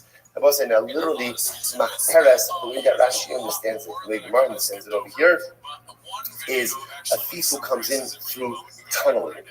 He's literally, again, digging a tunnel, right, from somewhere into the house of the person he wants to rob. So, above Maktaris, Nido Hashem Sofa. So, what I said, the halacha is, if somebody, now, the assumption is this is happening at night, this is happening in secret, the Torah says that if somebody breaks into your home, tunneling into your home, you're allowed to kill them. You're allowed to kill them. Now, we'll see why that is. The Gemara says, so the thief is judged based on what we believe he is going to be willing to do. So let's say again, Reuven broke into my home. And when breaking into my home, he broke a barrel also. So what's halacha? If I'm not allowed to kill Reuven, and we'll discuss the parameters of this, then Reuven is going to be chayiv for breaking the barrel. Then in Damin Potter. And if I'm allowed to kill Reuven, then he's for breaking the barrel. I must say now why. That's a kimei b'derabim. Because since I'm allowed to kill him, he's chayiv death penalty. Because chayiv death penalty, therefore he was punished for financial damages. Says the Gemara, Amar my time, the Maktaris. We'll say now, why is it that you're allowed to kill someone waiting to your home? Right? After all, again, the person was a thief. He's just coming to steal stuff. So why are you allowed to kill the person? So the Gemara says, listen to this. Chazaka in Azamam and Aslam Arono. So listen to this. The Chazaka is people don't just let other people steal their stuff. Like in other words, it's my stuff, and I'm going to defend my home. I'm going to defend my property. Now a thief knows that. The thief knows that when he breaks into someone's home and wants to go in and steal someone's stuff, that the homeowner is going to defend his property. So therefore, the thief says, "Amar iyazma kailafai, v'lo shavik the kailafai katlina lei." So therefore, every thief knows that the homeowner is going to remain ready to defend his home. And therefore, what does that mean? Every thief, therefore, is ready to do what? To do what? Kill the homeowner. So therefore, a thief, and again, I will say, this is a thief. This is not like a pickpocket, right? This is a person breaking into a home in a secretive way. So everyone knows that a person is going to defend their home. Therefore, the thief remains ready to kill the homeowner if it requires. And therefore, a thief becomes a logate. The thief, again, is essentially looked at as a murderer. And therefore, again, the Torah says, if somebody comes to try to kill you, you're allowed to kill them first. That's the Habab Maktaris. Incredible. So Amarav, Habab Maktaris, not okay, the Yatsa Pas was interesting. That's fascinating. So they Reuben breaks my home. Right? Reuben breaks into my home. And Halach again, he gets out, and he takes some stuff with him. So Rav says something very interesting. Rav said Reuben doesn't have to return the items. Doesn't have to return it. Right? My taima. He's done him kanina. What's the logic? Since he broke into my house, he was considered a rodef. He's chayiv nisa. So because he's chayiv nisa, therefore he's pater for any type of monetary law. And therefore, he doesn't have to return the objects. If he gets out alive, right? If he gets out alive and he takes my stuff, he doesn't have to return it. And listen, by the way, very similar also, we have this in our law, it's castle doctrine, right? This idea that people defend their homes. So understanding that breaks into my home, no one's going to say, oh, it's just stuff. It's just stuff. No, yeah, it's stuff. You know it is stuff. But you know what? It's my stuff. And I worked for it, and you didn't. So if I'm armed, I'm going to defend my home, and the law rests that as well, right? And you're not trying to ask, look, what exactly are you here for, right? In other words, expensive stuff, inexpensive stuff, maybe a little something. People don't throw them out. There's no heat. The understanding over here is I'm going to defend my home. You know I'm going to defend my home, and therefore, if you're coming in, you're ready to kill me, and therefore, again, I'm ready to kill you. That's the halacha. Amar Rava. So we'll say, so Rava says like this. So Rava said, but this is a pretty wild statement of Rav. So Rav says, Ruben breaks into my home and he gets out alive. And he's holding my stuff. Rav says he doesn't have to give it back. Why? Because since he's subject to a death penalty, therefore he's subject for any type of monetary compensation. He can keep my stuff. Rav says, what? So Rav's statement makes sense when, let's say, again, the object is no longer, in existence. All right, so he stole something and then it broke. He's not trying to make financial restitution. The Gemara says, "About not Allah, but no, he has the object. He has to give it back. Now look at me, it's not true. I'm not feeling not true. Rav said, even if the object is extant, still Ruben doesn't have to give it back. Incredible. The hayesh lo damim v'nen zuchayev alma b'rshusei kaima hachanami b'rshusei kaimi." Because again, essentially, since Ruben the thief was liable to a death penalty, he essentially acquired the object through his death penalty. Right? He's subject to death. He's not subject to any type of financial compensation, and therefore, the object is now deemed to be in his rishus. Gemara says, "V'lovi, this is not true. Gemara says it's not true. When we say that the object is in the rishus of the thief, that's for onsen. If something happens to it, the thief is responsible. But if Allah for an obligation of return, of course, if the item is still extant, the thief has to give it back to the owner. Maybe the Hava Shoah, he's no different than a Shoah. So we'll say, so you're suggesting over here is this interesting statement of Rav. So Rav says if the thief gets out alive with an object, he doesn't have to give it back. Rava says that's only if the object is not extant. But if the object is extant, of course the thief has to give it back. So that's none. Thief comes in, right, surreptitiously, and he breaks a barrel. Yesh lo damim chayis. What the lashon of yesh lo damim means that the homeowner is not allowed to kill him in these circumstances. We'll see what those circumstances are. So if it's a case where I'm not allowed to kill the thief, so the thief is liable for the damage to the barrel. Ain't no damim potter. But again, if Allah might say I'm not allowed to kill him, then he's not chayiv for financial compensation for the broken barrel. Now, time with the sheep. Now, the reason this whole discussion is happening over here is because he broke the barrel. If he ain't no damim potter, or ultimately again, where Ruben will be potter from allowed to kill him. Hanotol lo. But you see from here that had he taken the barrel, he would not be liable, seemingly supporting the position of Rav. So Gemara says, no. Who had din afilu notol nami. It's not true. Even if he took it, technically he'd be chayiv. The reason the Mishnah framed it as a case of breaking the chavis is to teach us that Allah, in a case where I'm not allowed to kill the thief, even though he broke the barrel, I'm not allowed to kill the thief, even though he broke the barrel, he's still going to be chayiv. The Gemara says, it's massive. He's a damager. Even if he did it without kavan, it's still going to be chayiv. The Gemara says, like much, when he gets kavan, not kavan,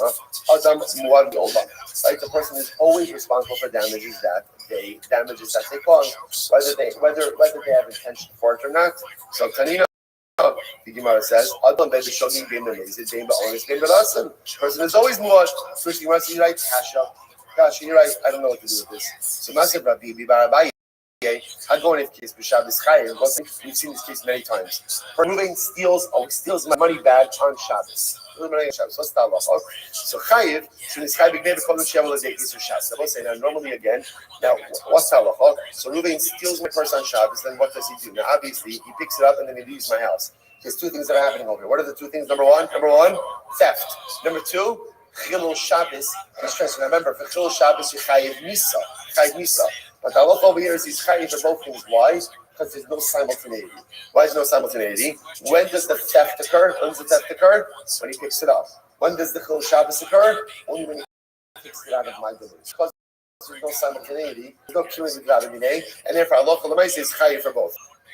The Gemara says, but if you drag the money bag out, right? If you dragged it out, so that, remember, you're only chayiv for Geneva when you lift the object or move it into a different domain. In this case, there will be simultaneity because he's dragging it. Therefore, at the moment that it crosses my threshold into Rosh Hashanah, both theft and Chilul Shabbos occur together. Shari Isra Geneva ve'Isra Skila ba'in ka'avad.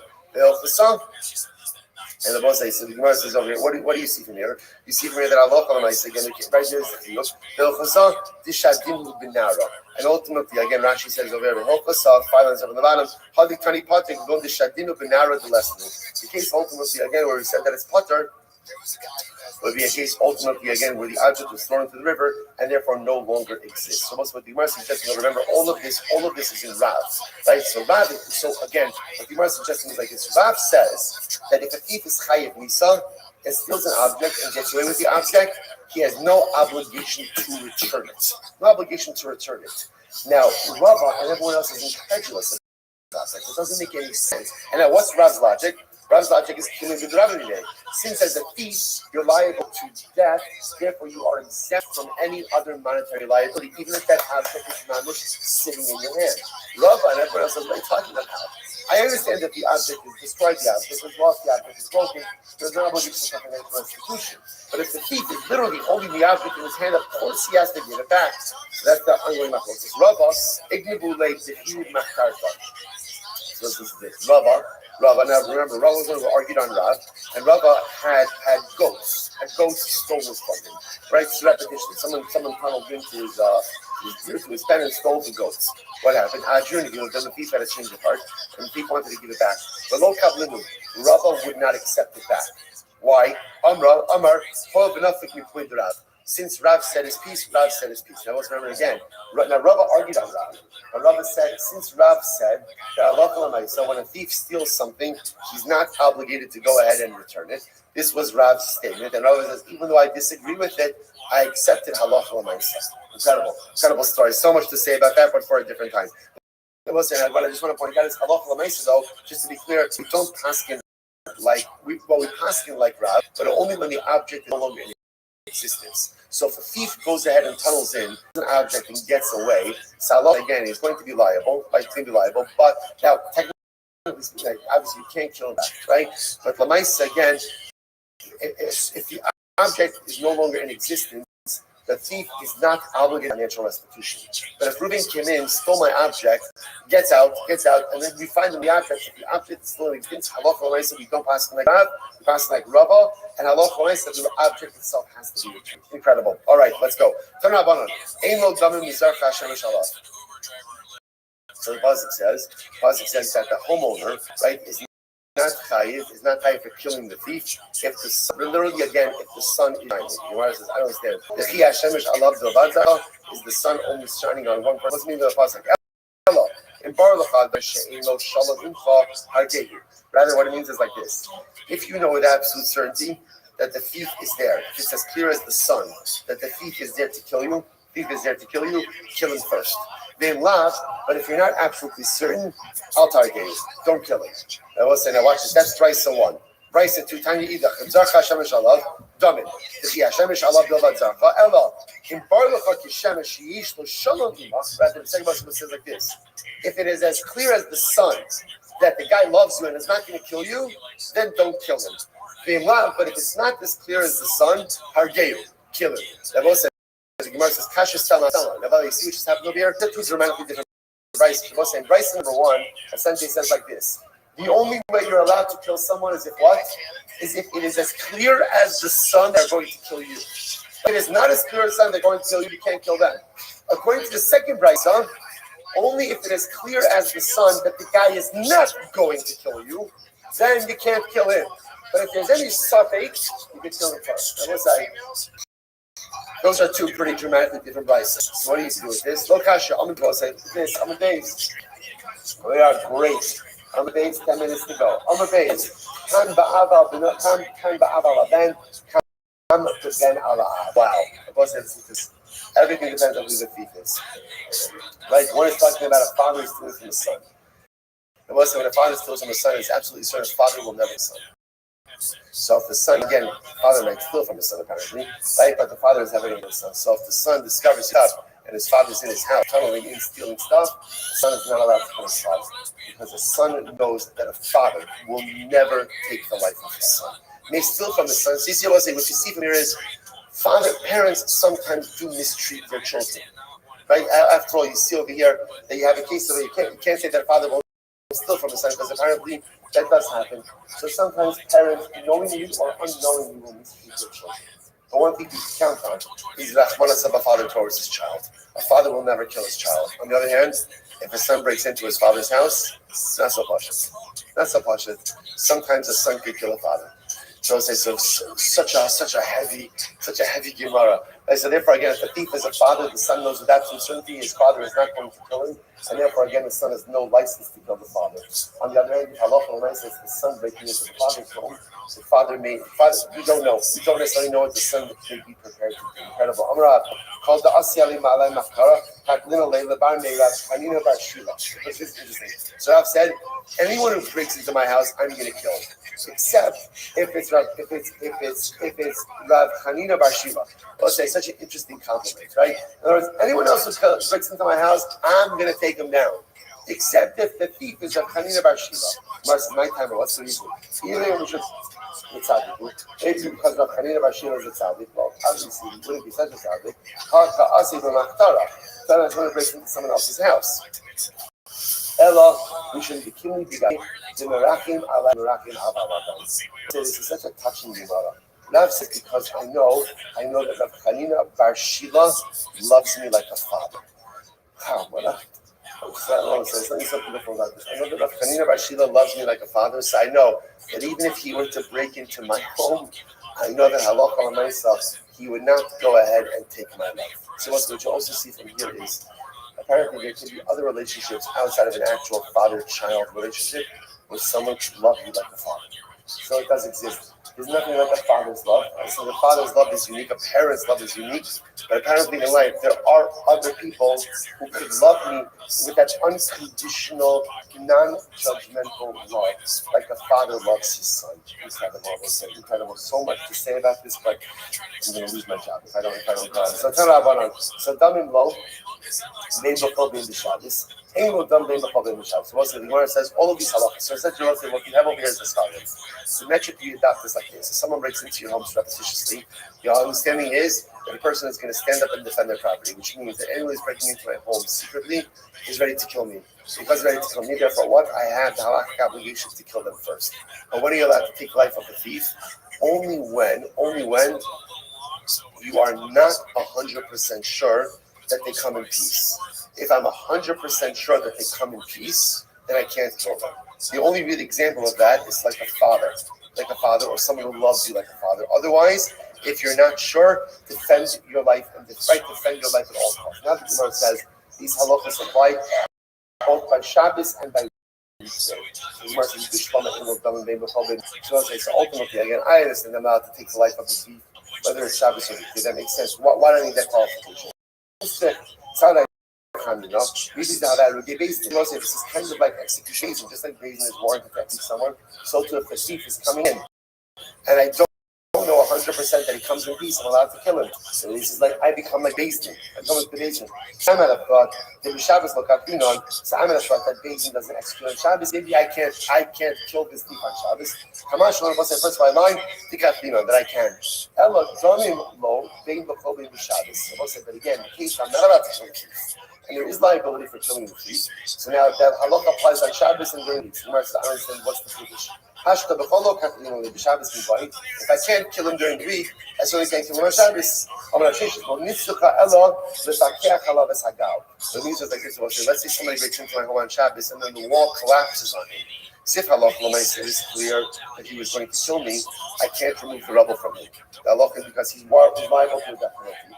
But if I'm not sure if he came to kill me, right, or I'm sure that he didn't come to kill me, halacha l'maisa again, I can remove the rubble in order to save his life even on Shabbos. Tanrabanan. V'huka v'chol adam umeis v'chol misa shati yachol amisa. So this is incredible. Reuven breaks into my home. Now what happens? Shimon, my neighbor, sees Reuven breaking into my home. So what's the halacha? Shimon, my neighbor, has the right to kill Reuven. It's not just me, the homeowner, who has the right to kill Reuven. Even someone else has the right to kill Reuven. Not only that, but he's allowed to kill Reuven. Anyone's allowed to kill Reuven. I kill Reuven with any way we need to. So I understand why the Torah needs to teach me that anyone is allowed to execute Reuven. After all, why sounds like coming? Because one would have thought, I might have thought the license to kill the thief is only for who? Only for who? Only for the balabas. Only for me, the balabas. But other people don't have a right. Which, by the way, makes sense. Why? Remember, once Reuben came into my home, he has a status what? Status of what? of a road date. Once he's a road date, anyone has the right to go ahead and execute, even my neighbor. The Ella Mace, but call me say Yokolami. So Lama, we will say again, why do I need a special legal that teaches me to kill him? Anyway, you need to kill him. So what's that? Not go. I can remember someone said, we're a murderer. Let's talk about murder. But this is someone in general. So, right, we make Shimon. Now, really, it's going to be executed by basis. Misa, right? We both say, whatever the type of, let's say, whatever, depending on the crime. Let's say Ruben is chayiv to side decapitation. But let's say for whatever the reason, based on have a sword. So what do they do? What do they do? You execute him every day. You execute him. So they must decide your most young I only let you execute someone with the prescribed death penalty. So how do I know that if I can't execute living with the prescribed penalty, that I could go ahead and execute him however you execute him? Most you must become Pasuk says execute him however you need to execute him. To which the Gemara says no. So therefore we'll say same thing over here. By the thief, kill him however you need to kill him. Gemara says no. Shiny Hassam. Remember most you must. It's different because the execution of Torah uses the lashon most you must. And what is most you must? That double lashon teaches me that even if you can't give the proper death penalty, Beis Din has the right to execute him however you can execute him. I the nigmar minay. So once we learn from this. Learn from Rotseach that when someone is liable to a death penalty, just kill them however you can kill them. There's also Gol Adam. Gol Adam, remember again, right? Reuben kills Shimon accidentally. The relatives of Shimon have the right to seek revenge from Reuben. And by Rotseach Adam, by Gol Adam also, they have the ability to kill Reuben however they want to do it. You have two psukim that teach you the same concept. What do they teach you? That whenever someone is liable to a death penalty, if you can't give them the prescribed death penalty, then what? You can kill them wherever you want. They will say, what is this called? This is called Snake Silvan Aboim Ke'achad. I have two mitzvah lachos to teach you the same thing. The Gemara says, now what's that lachos? Silvan Aboim Ke'achad. I will say in general, if you have two psukim that teach you the same concept, you cannot create the principle from them. So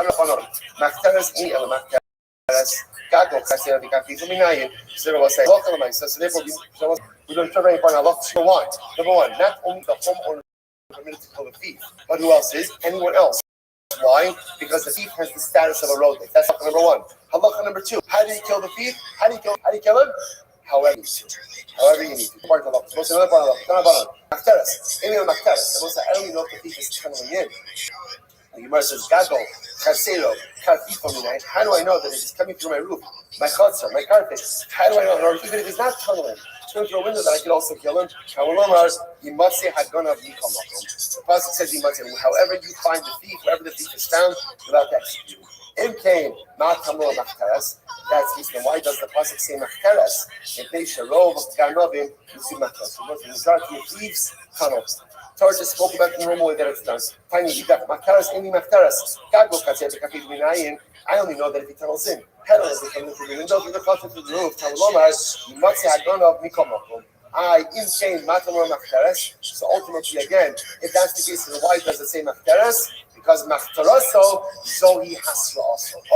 As the most I should remember, if you're tunneling, just know that's your Hasra. If you're tunneling the Torah itself, as I said, that Lamaisa, you are warned. I will say, we have to stop with this for today, but Lamaisa, this is not going to end. This is going to lead into the next week, which is, does the thief Hasra? Is the Hasra in the same mistakes? You want to suggest, by definition, is Hasra? No further Hasra. That's what's stop over for today. Okay, great run. All right, got on Zoom. I will get these facts to all of you. Jerry, mazel tov on your granddaughter's wedding. Mazel tov. Got on Zoom. Jerry will ask me 9 granddaughter today. What? Okay. Next. Sorry, Baruch Hashem. Good. Advance mazel tov. Shkach, everyone.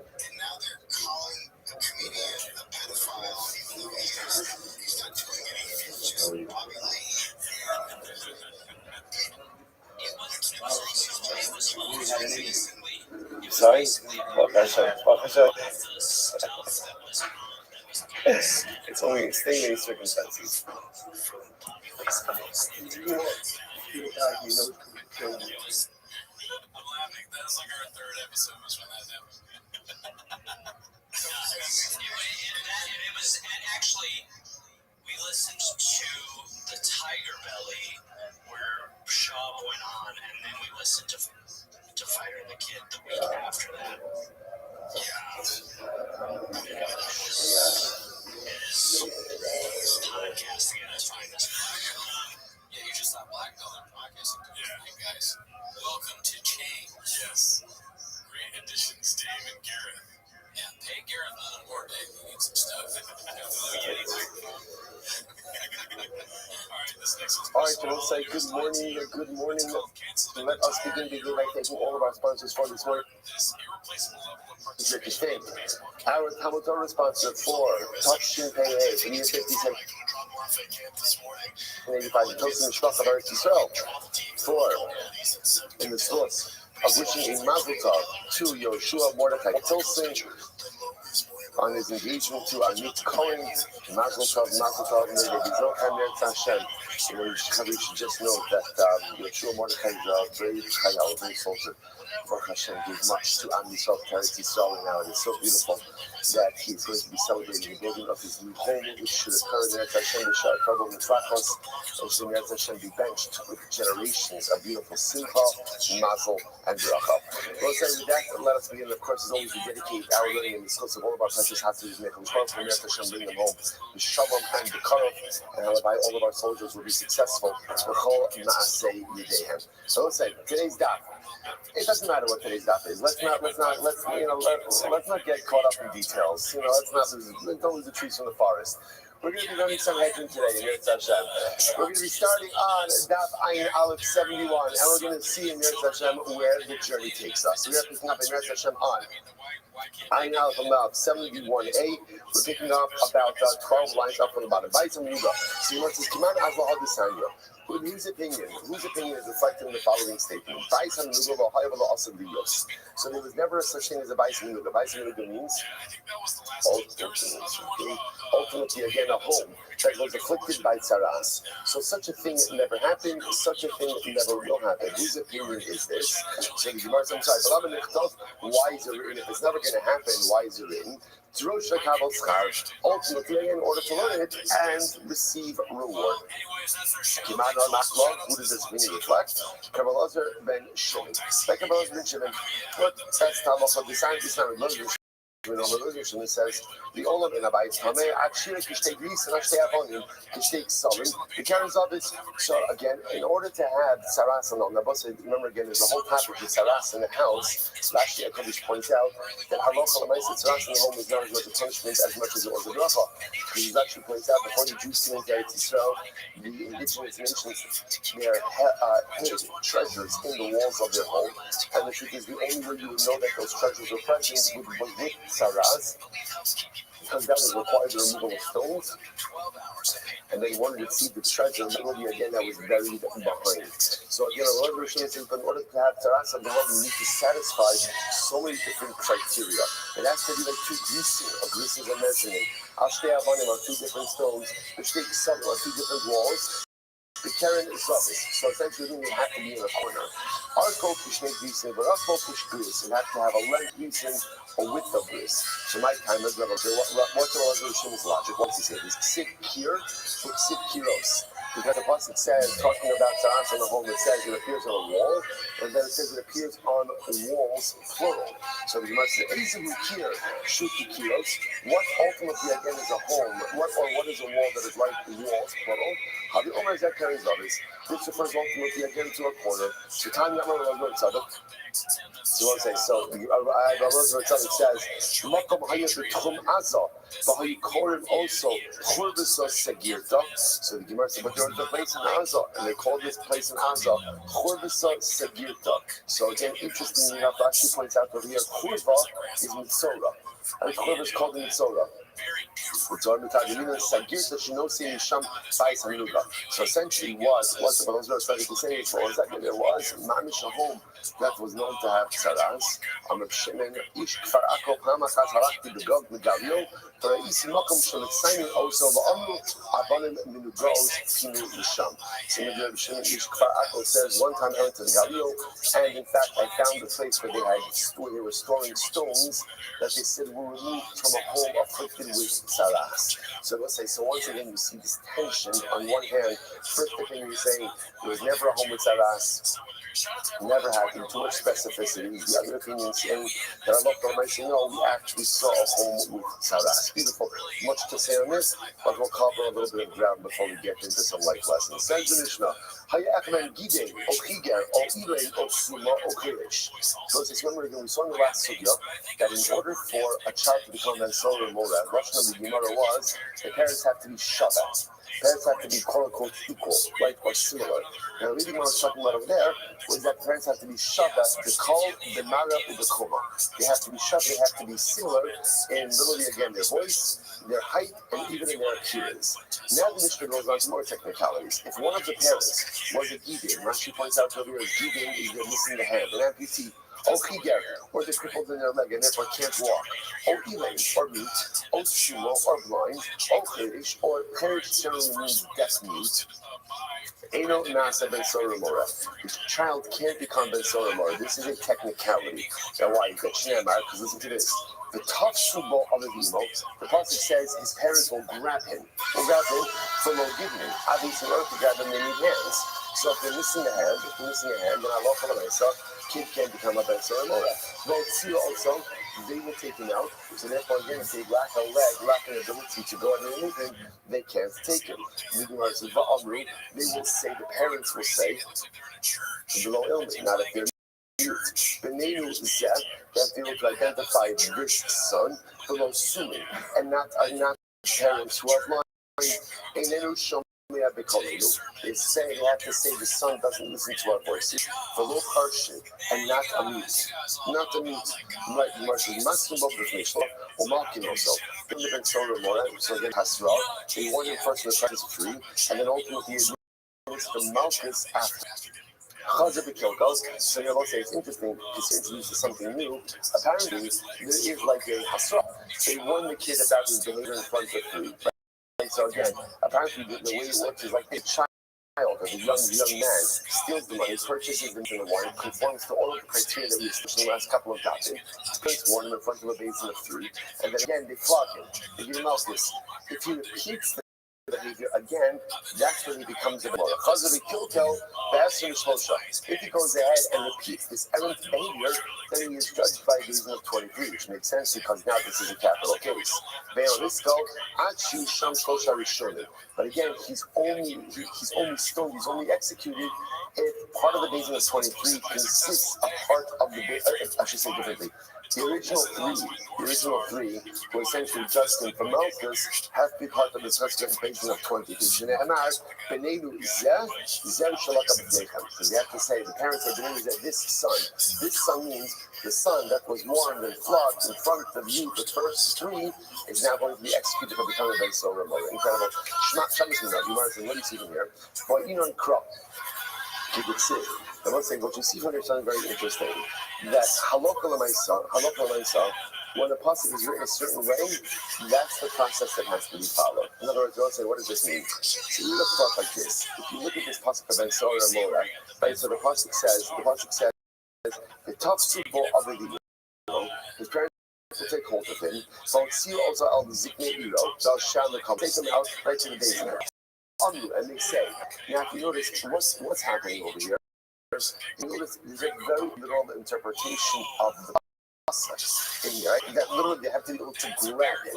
They have to be to walk. I don't know, when it's like what is it usually said? The pasuk is more figurative. I don't know the chapter that said the pasuk in such a literal sense, but clearly the Mishnah is understanding in a literal sense. And what do you see from the Shabbos we know, but you have to follow a pasuk as that it's written. The Gemara says, "Shiny, this is different. Shiny haka, why on the base? See, we're making progress. Shiny haka." 71b. The Kulei Kla Yiserahu. So as I said, this is different because here the pasuk itself is written in such an elongated form. Look at Rashi. Kulei Kla Yiserahu. The Matzi Mishnah about said also Shara here Holy Skeleton. You didn't have this whole thing. So grab out and just say, you take it to the basic. Done. The fact that the pasuk is written such longhand indicates to us that there is a hakpada. The Torah is telling us that again the parents have to be able to engage in all of these processes, and inability to do so prevents the kid from becoming so. Okay, the maximum is Shloshah, and we warn him in front of three. So he went to Lamali. Why do you need three? Why do you have Torah in front of three? You just need to have Torah in front of two witnesses. A Rabbi Halchikamer, Mashim Babitni Shnayim, the Malki also Bitni Shlosha.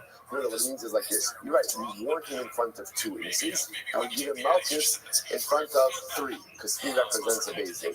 So Mark says, whoa, Malchus and Sora Mora, where do we ever see Malchus by Ben Sora Mora? Right? The only thing we ever see by Ben Sora Mora is what? Is execution. Is Misa. Where are you getting Malchus from the Ben Sora Mora? Kizabi Avot. Remember the Avot. So once you make it Zero Shava. The Yisru, so it says the Yisru also, the Yisru Ben Sora Mora, and then it says the Yisru by Malchus, and then again the Yisru Ben, Vayam Ben Akota Rasha. So essentially there's a Xer Shava between Malchus and between Ben Sora Mora to teach us that first time offender, right? First time offender Ben Sora gets Malchus. Okay, incredible. So again, Ben Sora Mora once again repeats his negative behavior again. How do you judge this time turned over to 23 because now it is effectively capital, okay? So the Gemara says, Haini Boyle, Zeh, so the Gemara Darshans, the name is Zeh. That's how the Gemara Darshan, that's how that's in the front of the Mishnah. That's 1 second. Haini Boyle is Zeh Belosunim. Now remember again, but we already used that Zeh. That Zeh was already Darshan to teach us what?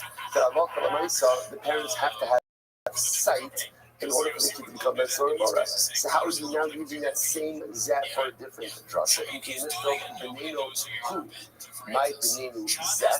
The pasuk could have just written Benenu Hu, but it says Benenu Zeh. Shmami not Tarti. So we will say Zeh teaches me two things. What are two things it teaches me? Number one, it teaches me parents have to have sight in order for the son to become Ben Sora Mora. That's number one. And number two, that the original three, as the basin from Malchus, have to be part of the basin of 23 for execution. Incredible. Mishnah, Baruch Atzoni Madino, the Africa Heket Zaki Zakar Pachton, Pasuk. As it's supposed to remember again, here in the beginning of the Ben Sora Umor Sugya.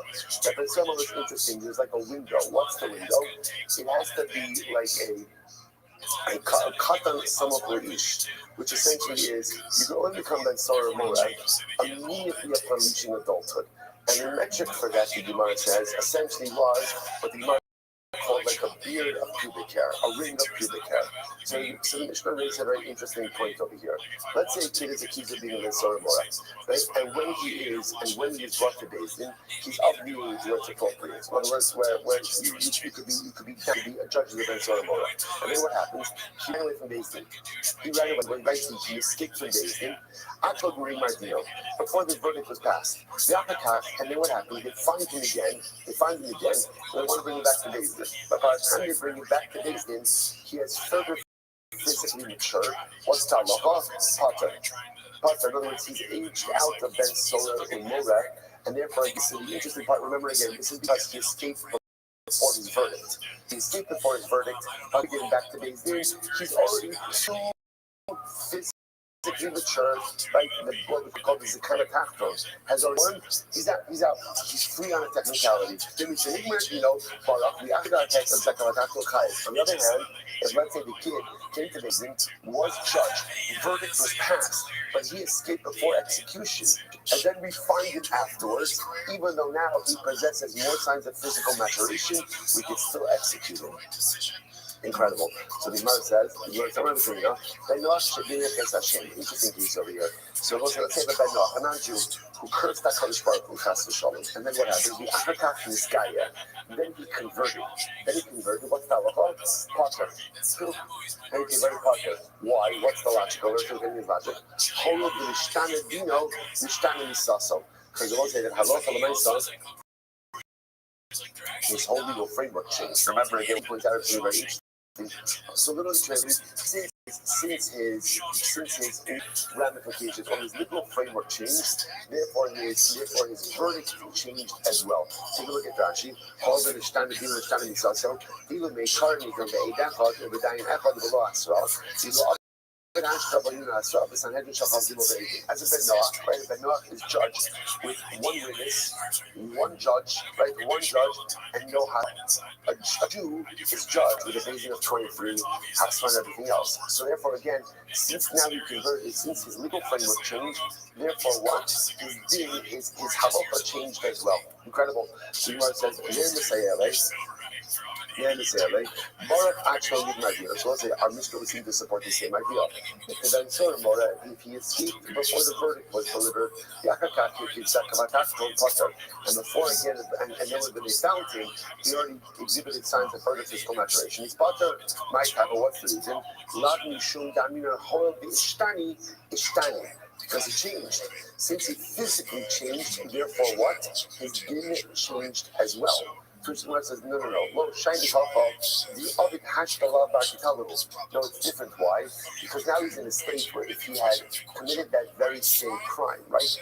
As a child or as a young man with enhanced signs of physical maturation, if he were to steal that same money and buy meat and buy wine, he would not be chayiv at this stage. That's why he escapes before the verdict. He finds him later on, he's going to be potter. So Tashma. So ultimately, again, it's a betzora more. If they delivered the verdict, but he ran away from Beijing before he was executed, and then they find him, and by the time they find him, he has already exhibited signs of further physical maturation. What's that? He's chayiv. Now, why is that? Nigmar dino ka'amet, because again, Allah his verdict was passed. Nigmar dino gavakatilahu, and he's already his verdict was passed, and Allah of course he's going to be chayiv. So the Gemara says, looks like what a tremendous Musar Haskell it is. Tremendous Musar Haskell. So if a Ben Noah curses HaKadosh Baruch Hu, and then he converts. What's Tavacha? He's not subject to a death penalty. Why? Because again, the Lashon of the Gemara, all of the Ishtanet, Ishtanet Misasa, his din changed, and therefore again, his death penalty changed. What do you see from here? You see from here, that Halacha L'Maisa, even if there is a certain din hanging over a person, there's a certain verdict hanging over a person, if you change who and what you are, ultimately, again, that changes as well. So this is very important demarcationally, because in general, there's a fundamental question when it comes to tshuva. Let's say again, I'm a person, not a physical person, I commit an avera. As a person who committed an avera, I warrant a particular punishment. So now there's this concept of tshuva, and tshuva says that I can go ahead and change my din. So how does that work? Because Baruch doesn't change his mind. But Baruch doesn't change. It's always perfect. So what does it mean? If I'm chayiv for the death penalty, I'm chayiv for whatever the particular ownership may be. How does it work? So what I say, interestingly enough, the way it works hashkafically is the din doesn't change. The din is always the same. What changes? Me. I'll give you a simple mashal. Person goes ahead and makes $100,000 a year. So that's $100,000 a year. You're in a particular tax bracket. Let's say the next year you make $200,000. So again, we'll say you're in a different tax bracket. Has the tax law changed? Has the tax law changed? No. The tax law is exactly the same. What's changed? Me. That's the whole dynamic of tshuva. The din is the din. If I remain the same person, then this is the din. This is where it is. But the beautiful opportunity you have in life is that I don't have to remain the same person. I can change myself. And when I change myself, suddenly again, the din, the judgment that was over here, it's still there. And if I choose to become that same person again, it's going to be waiting for me over there. But if I choose to become someone different, this is the whole new set of laws, and a whole new set of realities, and a whole new set of ramifications that are here for us. That's the greatness of change, the greatness of tshuva. I can take myself from one framework to another framework. The framework is still there. The framework didn't change. The framework didn't change. I changed. So the Ben Noach who curses HaKadosh Baruch Hu Chas v'Shalom, if he becomes a Yid, he becomes a Yid. So at the end of the day, again, he's now Holy Ishtani. He's a different person, and therefore a separate set of demons. When we become Bari Tshuva, when we change, when we uplift ourselves, we just take ourselves from one framework to another framework. Most incredible thing in the world. Let's go right there. So, don't touch my Ben Noach Shikas, Kabelo, or it's Kabelo, this guy Potter. Listen to this. A Ben Noach, non-Jew, who goes there and hits his fellow non-Jew, or commits adultery with the wife of his fellow non-Jew. And then what happens? So obviously getting himself into a whole boatload of trouble over here. And also there he decides to convert.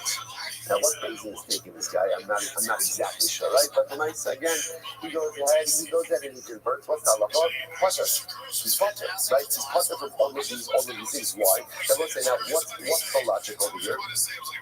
The logic over here is that halacha l'maisa. Remember, when he converts as a Jew who goes ahead and hits the Ben Noach, or a Jew who commits adultery with the wife of the Ben Noach, is not subject to a death penalty.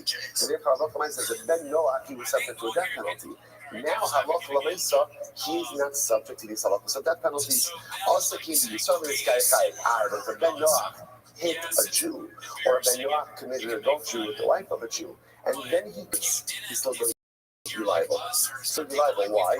Because again, your actions, if how you committed them as a Jew, also be liable. So he's liable as a Jew, he's liable. Why? Why would we go ahead and say, but he changed, he converted himself, but in order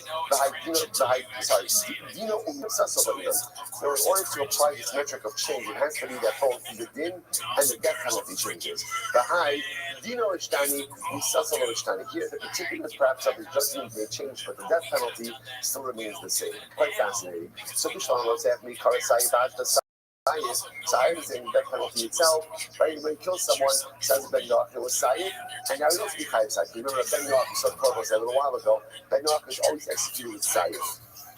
So as a Gentile, it was Sa'id, and as a Jew, it's Sa'id. Ela Ishes Ish, both adultery, as a Ben Noach, it's Sa'id, V'hash Techanek. So now it's going to be strangulation. So it's different to we'll say second line down in the white lines. So we'll say you're talking about over here where you commit adultery for Nara Mu'urasa. The ED, the Stilo. Both a Ben Noach as well as a Jew have the punishment of Stilo for Nara Mu'urasa. I also came to Israel to me at the HS Chavero. But it says if he committed this same act with Yisrael, comparable to H's Chavero, Ella, Hara B'Chamura Meshach Sheicha. So it's like, rather we say again, interestingly enough, a more lenient penalty is automatically dragged along or included with a more severe one. Honeycomb Rabbanon don't say cover. That's why Rabbanon said that Sayyid is more common than Chenek. Ella, the Shimon Domer Chenek common might be there. We had all this before. But according to Julie says that Chenek, strangulation, is more common than Sayyid. What are you going to say? That Shimon Domer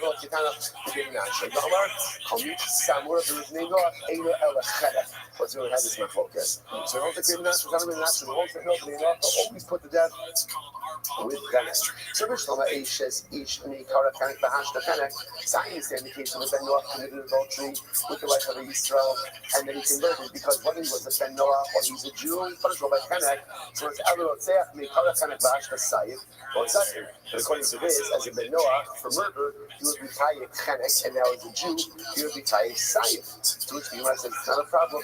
Kala B'Chamura Meshach Sheicha. Again, we assume that Sayin is a more lenient form of death penalty than, and therefore, again, the more lenient one is included with the more common one. We're going to say, like, Yachaka Badra. Right? The Gemara says, Tidon B'Chenek.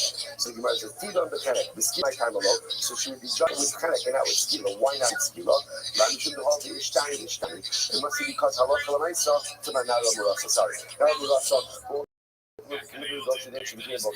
So what's the halacha? Judged with Chenek. Right? The Gemara says, why not Skila? Because she changed from a Nara to a Bogeres. Because in Halacha, the Ishtani Lagamre, and all the more so in this case where the change was complete.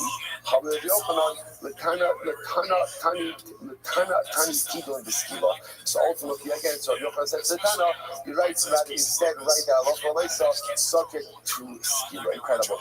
We'll say, what's the takeaway? The takeaway shot. I went a little bit quickly over there. What's the takeaway? The takeaway is like this. He's like Sora Mora. The kid brought the base in.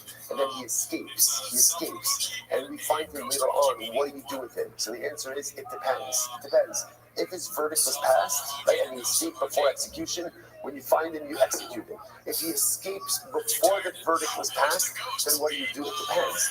If you find him before he's developed further signs of physical maturation, then you can pass the verdict and you can kill him. But if he escaped before the verdict was passed, and now he's developed further signs of physical maturation, halacha l'maisa, since he has changed, right? Things have changed. You can no longer judge him as if they say more. And there's other cases that, and other cases like that, of the Ben Yoach who curses HaKadosh Baruch Hu, and then converts the Ben Yoach who goes ahead and hits his friends, right, or commits adultery, similar types of cases. Beautiful. So, Ben Sorah, this is interesting. This is feels like it should have been at the beginning of this entire paragraph, but okay, we're going to do it here. Ben Sorah, need not change Sofo. And Ben Sorah is not as much because of what he has done, but because of what we are concerned he is going to become. He might say, Yamos Zakaba, Yamos Kayif, ultimately again, let him die innocent, and not don't let him die Kayif, don't let him die culpable. But why? Because the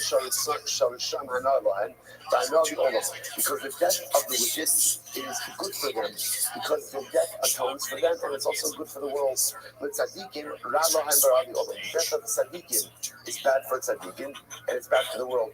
And we'll say, why is death bad for tzaddikim? It's such a profound Gemara Mishnah. Why is death bad for tzaddikim? Why?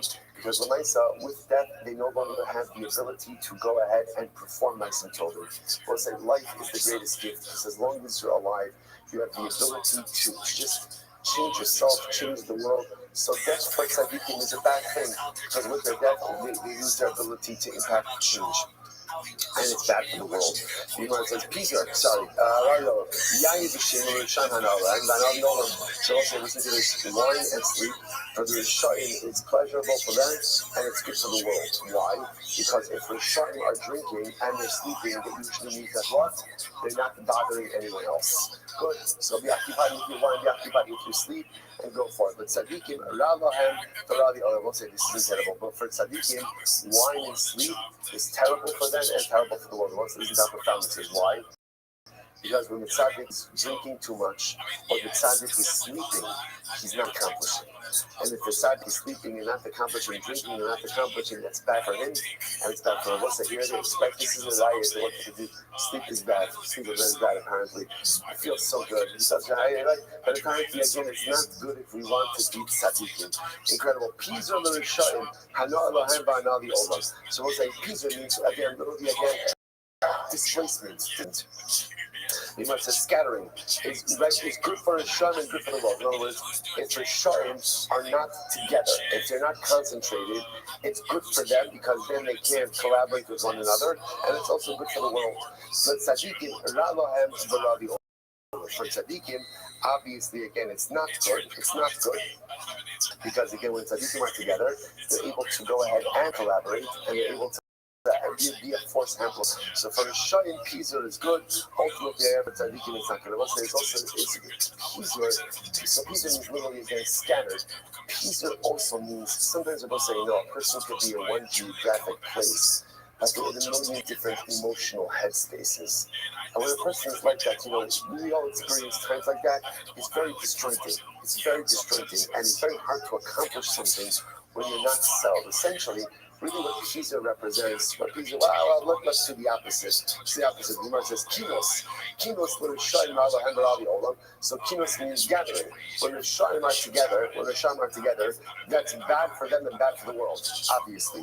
The Gemara says then they can collaborate. But let tzaddikim, hana Elohem v'hana avi olam. For tzaddikim, it's good for them and it's good for the world. So I will say this is really incredible. So for tzaddikim, Pizur scattering is bad. Kinos is good. So of course, you can understand this on a Pashat Pshat level. When tzaddikim are together, that's great. They can collaborate. They can accomplish. It's a full multiplier. And when you're dispersed, again, you only accomplish as much as any one individual can. But it's not just true for them. This is also true on a personal level. Sometimes I'm in a state of Pizur. Pizur is I'm all over the place. when I'm all over the place, it's hard to accomplish when you're everywhere. When you're everywhere. Why? Because it'll say, Peas and meat, there's a lack of mindfulness. There's a lack of presence. Right? Kinos, there's mindfulness. Kinos means a gathering. I'm in one place. I'm mindful. I'm attentive. I'm there. It's interesting. Sometimes we like to think that when we focus on multiple things, we're accomplishing more. But we know this. When you multitask, maybe you are accomplishing more, but the quality of the work is significantly diminished. That's peaceless. Peaceless multitasking. So just know again, it's not the best thing. Kinos is where there's mindfulness, there's attentiveness, presence. When that happens, it's good for me and it's good for the world. Incredible. Let's finish up. And let's say, tranquility is bad for a shine, because when it's tranquil, it's going to do a lot more damage, and it's bad for the world. For the regular shine of shagat. But tzaddikim, hana'ah lahem, v'hana'ah la'olam. For tzaddikim, ultimately, again, tranquility is good for them, because with tranquility, they can focus on accomplishing more, and obviously, if the tzaddik can accomplish more, then it's good for the tzaddik, and it's good for those. There was so much to discuss about this Mishnah, but for a different time. Top of Ayin Day 72a says the Mishnah, Tanya, Rabbi Yosef in the Omer, because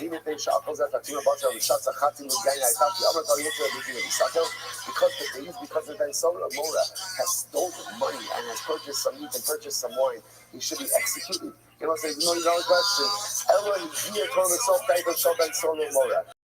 Right, the Torah knows what is going to happen. Solar Umora. The Gemara says why?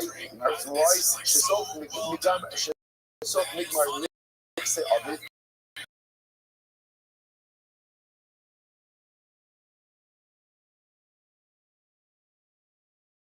At a certain point, he's going to finish all of his father's food. The Yotzei Parshas Drachim Musabios is going to go out and robber. He's going to become a robber. Zakai va'al Yomos Chayil. The Torah says, let him die innocent. In other words, remember, has he done something bad? Yeah. And does it deserve death? No. But the Torah sees where this type of behavior is going to lead to, and ultimately, again, he says, you know what? Kill him now. Kill him now before he becomes a real liability for himself and for greater society. Because the death of the is good for the son. Again, kill this kid before then becomes a real menace to society, and it's good for the world. I want to say, by the way, this is so fascinating to think about. First of all, so this harkens back. It's like that phrase, harkens back.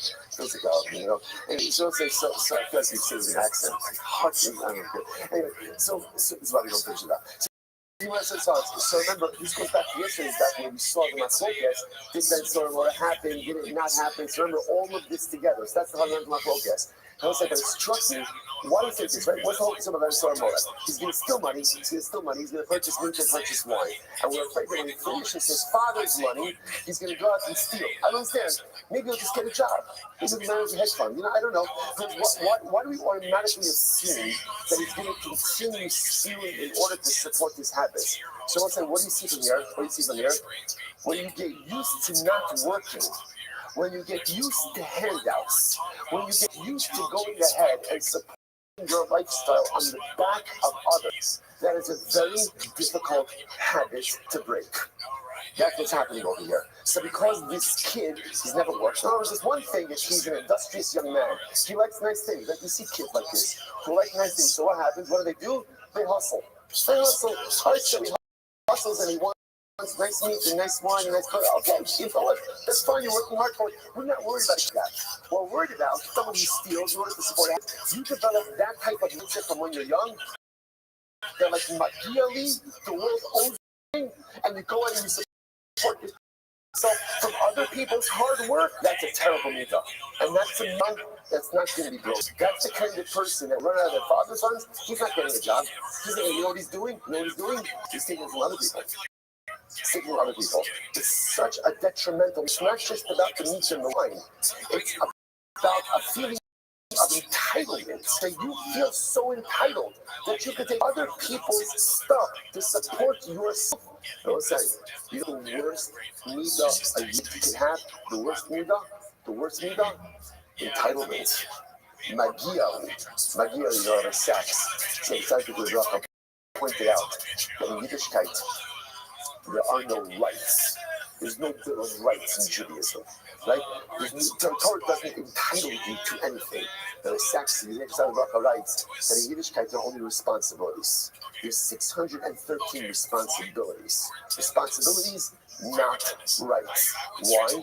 Because a youth should never walk around feeling entitled. No one owes you anything. HaKadosh Baruch Hu doesn't owe you anything. And I will say, by the way, it sounds strange. He's like, what is that? That's not true. People do owe me something. People owe me Akar. So I tell people this. Let's say, the problem is, if you walk around feeling you're entitled, there's one thing you can be absolutely sure of, which is you will be profoundly disappointed. Profoundly disappointed. So you can feel entitled. Everybody owes me everything. Okay, and when it doesn't come, you're going to get offended, you're going to get hurt, you're going to all these different things. Or walk around, you know what? No one knows you anything. No one knows you anything. Don't walk around with my GLE entitled. So once again, in marriage, don't walk around feeling that your spouse owes you something. Your kids don't owe you something. Your parents don't owe you something. Your friends don't owe you something. It's beautiful if they do something for you, and then when they do something, you will feel such a profound weight of Hakar Satov. That's beautiful. But again, you can dispense with so much life disappointment if you get rid of the feeling of entitlement. And that's what's happening over here. You know what you've been sold or Laura? It's not the wine. It's the walking around from a young age with a feeling of entitlement. Jews don't have rights. Jews have responsibilities.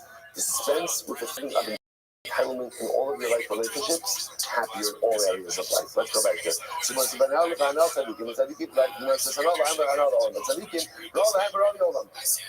For tzaddikim, ultimately, again, death is bad for them and bad for the world. The Gemara says, Yayin, we're just repeating what we saw in the show. Yayin, sleep and wine are good for Rishon because then they're not causing problems. Shino v'yayin l'Rishon hanolam, with tzaddikim, but wine and sleep is not good for the tzaddikim. Wine because they're good for the tzaddikim if they're drinking or they're sleeping and they're not performing the nice and token. Sheket l'Rishon hanolam, tranquility is back for Rishon, back to the world because it gives them time to engage in all their negative imaginations. Tzaddikim hanolam v'hanavi olam. But for tzaddikim is good. Tzaddikim is good. Peace good. Rishon hanolam v'hanavi olam. So again, scattering, displacement is good for Rishon, good for the world. But tzaddikim v'hanavi olam. Mishnah. Habab Maktaris, what's it switching gears now? Habab Maktaris is a thief. Habab Maktaris means a thief who comes in secret. I'm also saying now, literally, Maktaris, the way that Rashi understands it, the way the mind understands it over here, is a thief who comes in through tunneling. He literally, again, digging a tunnel, right, from somewhere into the house of the person he wants to rob. So Habab Maktaris, Miga Shofo. So I say to the halacha is, if somebody, now the assumption is happening at night. This is happening in secret. There's other somebody breaks into your home, covering into. You'll have to kill them. You'll have to kill them. Now we'll see why that is. The Gemara says, "Oh, the thief is judged based on what we believe he is going to do." So let's say again, Ruben broke into my home, and when breaking into my home, he broke a barrel. Also, it's allowed to kill Ruben. We'll discuss the parameters of this. Then Ruben is going to be chayav for breaking the barrel. In Amo done in Potter. But if at the end of the day I'm allowed to kill Ruben, then it's Potter for breaking the barrel. I must say now why is that? That's the key of the Rabbi. Because since I'm allowed to kill him, he's a chayav gatzamotim. Because chayav gatzamotim, therefore he was Potter for financial damages. Says the Gemara, my time, the Maktaras will say now why is it that you're allowed to kill someone who breaks into your home? Like after all, again, the person is a thief. And he's coming to steal stuff. So why are you allowed to kill the person? So you must listen to this. So once says, listen to this. The chazaka is people don't just let other people steal their stuff. Right? In other words, it's my stuff, and I'm going to defend my home. I'm going to defend my property. Behind me, a thief knows that. The thief knows that when he breaks into someone's home, wants to go and steal someone's stuff, that the homeowner is going to defend his property. So therefore the thief says,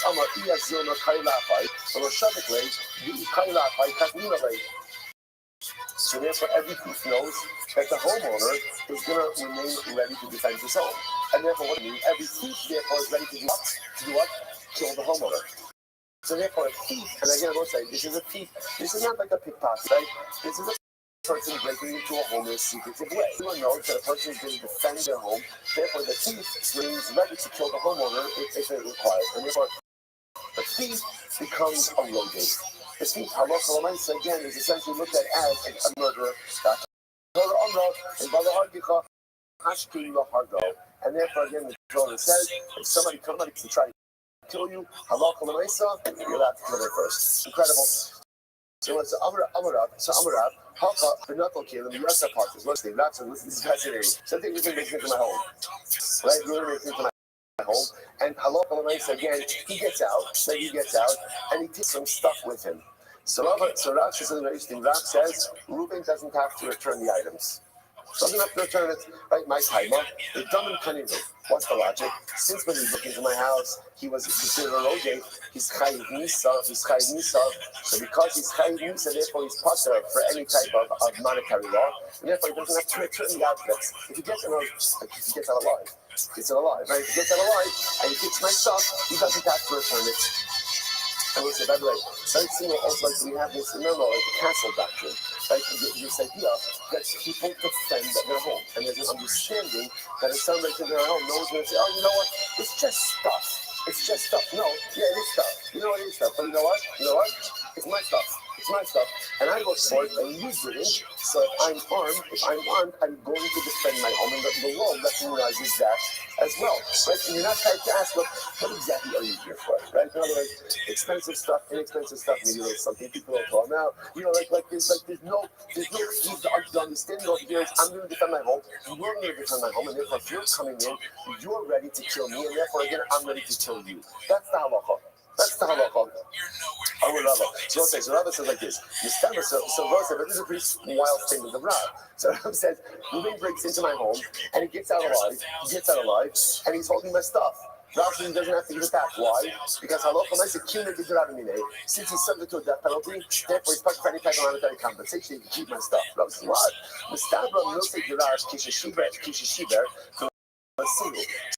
So Rav's statement makes sense. Well, let's say the object is no longer, Alright, so he stole separate. He's not high financial restitution. He's like, about not all, but no, the object, yes, it's back. Now, listen, it's not true. Not true. That's it. Even if the object is extant, still Reuben doesn't have to give it back. Incredible. So, Hayesh will come in. Because again, essentially, since Reuben we're liable to a death penalty. He was subject to a death penalty, right? He's subject to death. He's not subject to any type of financial compensation, and therefore, the object is now deemed to be in his rishus. Not says this is not true. See, one of the rishus of the Indian also. About the Gemara says it's not true. When we say that the object is in the rishus of the thief, that's for onsin. If something happens to it, the thief is responsible. But if Allah says for an obligation of return, of course, if the item is still extant and the thief has to give it back to the owner, maybe to have a shal, he's no different than a shal. So we'll say, so the Gemara suggesting over here is this interesting statement of Rav. So Rav says if the thief gets out alive with an object, he doesn't have to give it back. Rav says that's only if the object is not extant. But if the object is extant, of course the thief has to give it back. That's saying right. Thief comes in, writes repetitiously, and he breaks a barrel. Yesh lo damin chayis. So what's the lashon of yesh lo damin means? That the homeowner is not allowed to kill him in these circumstances. We'll see what those circumstances are.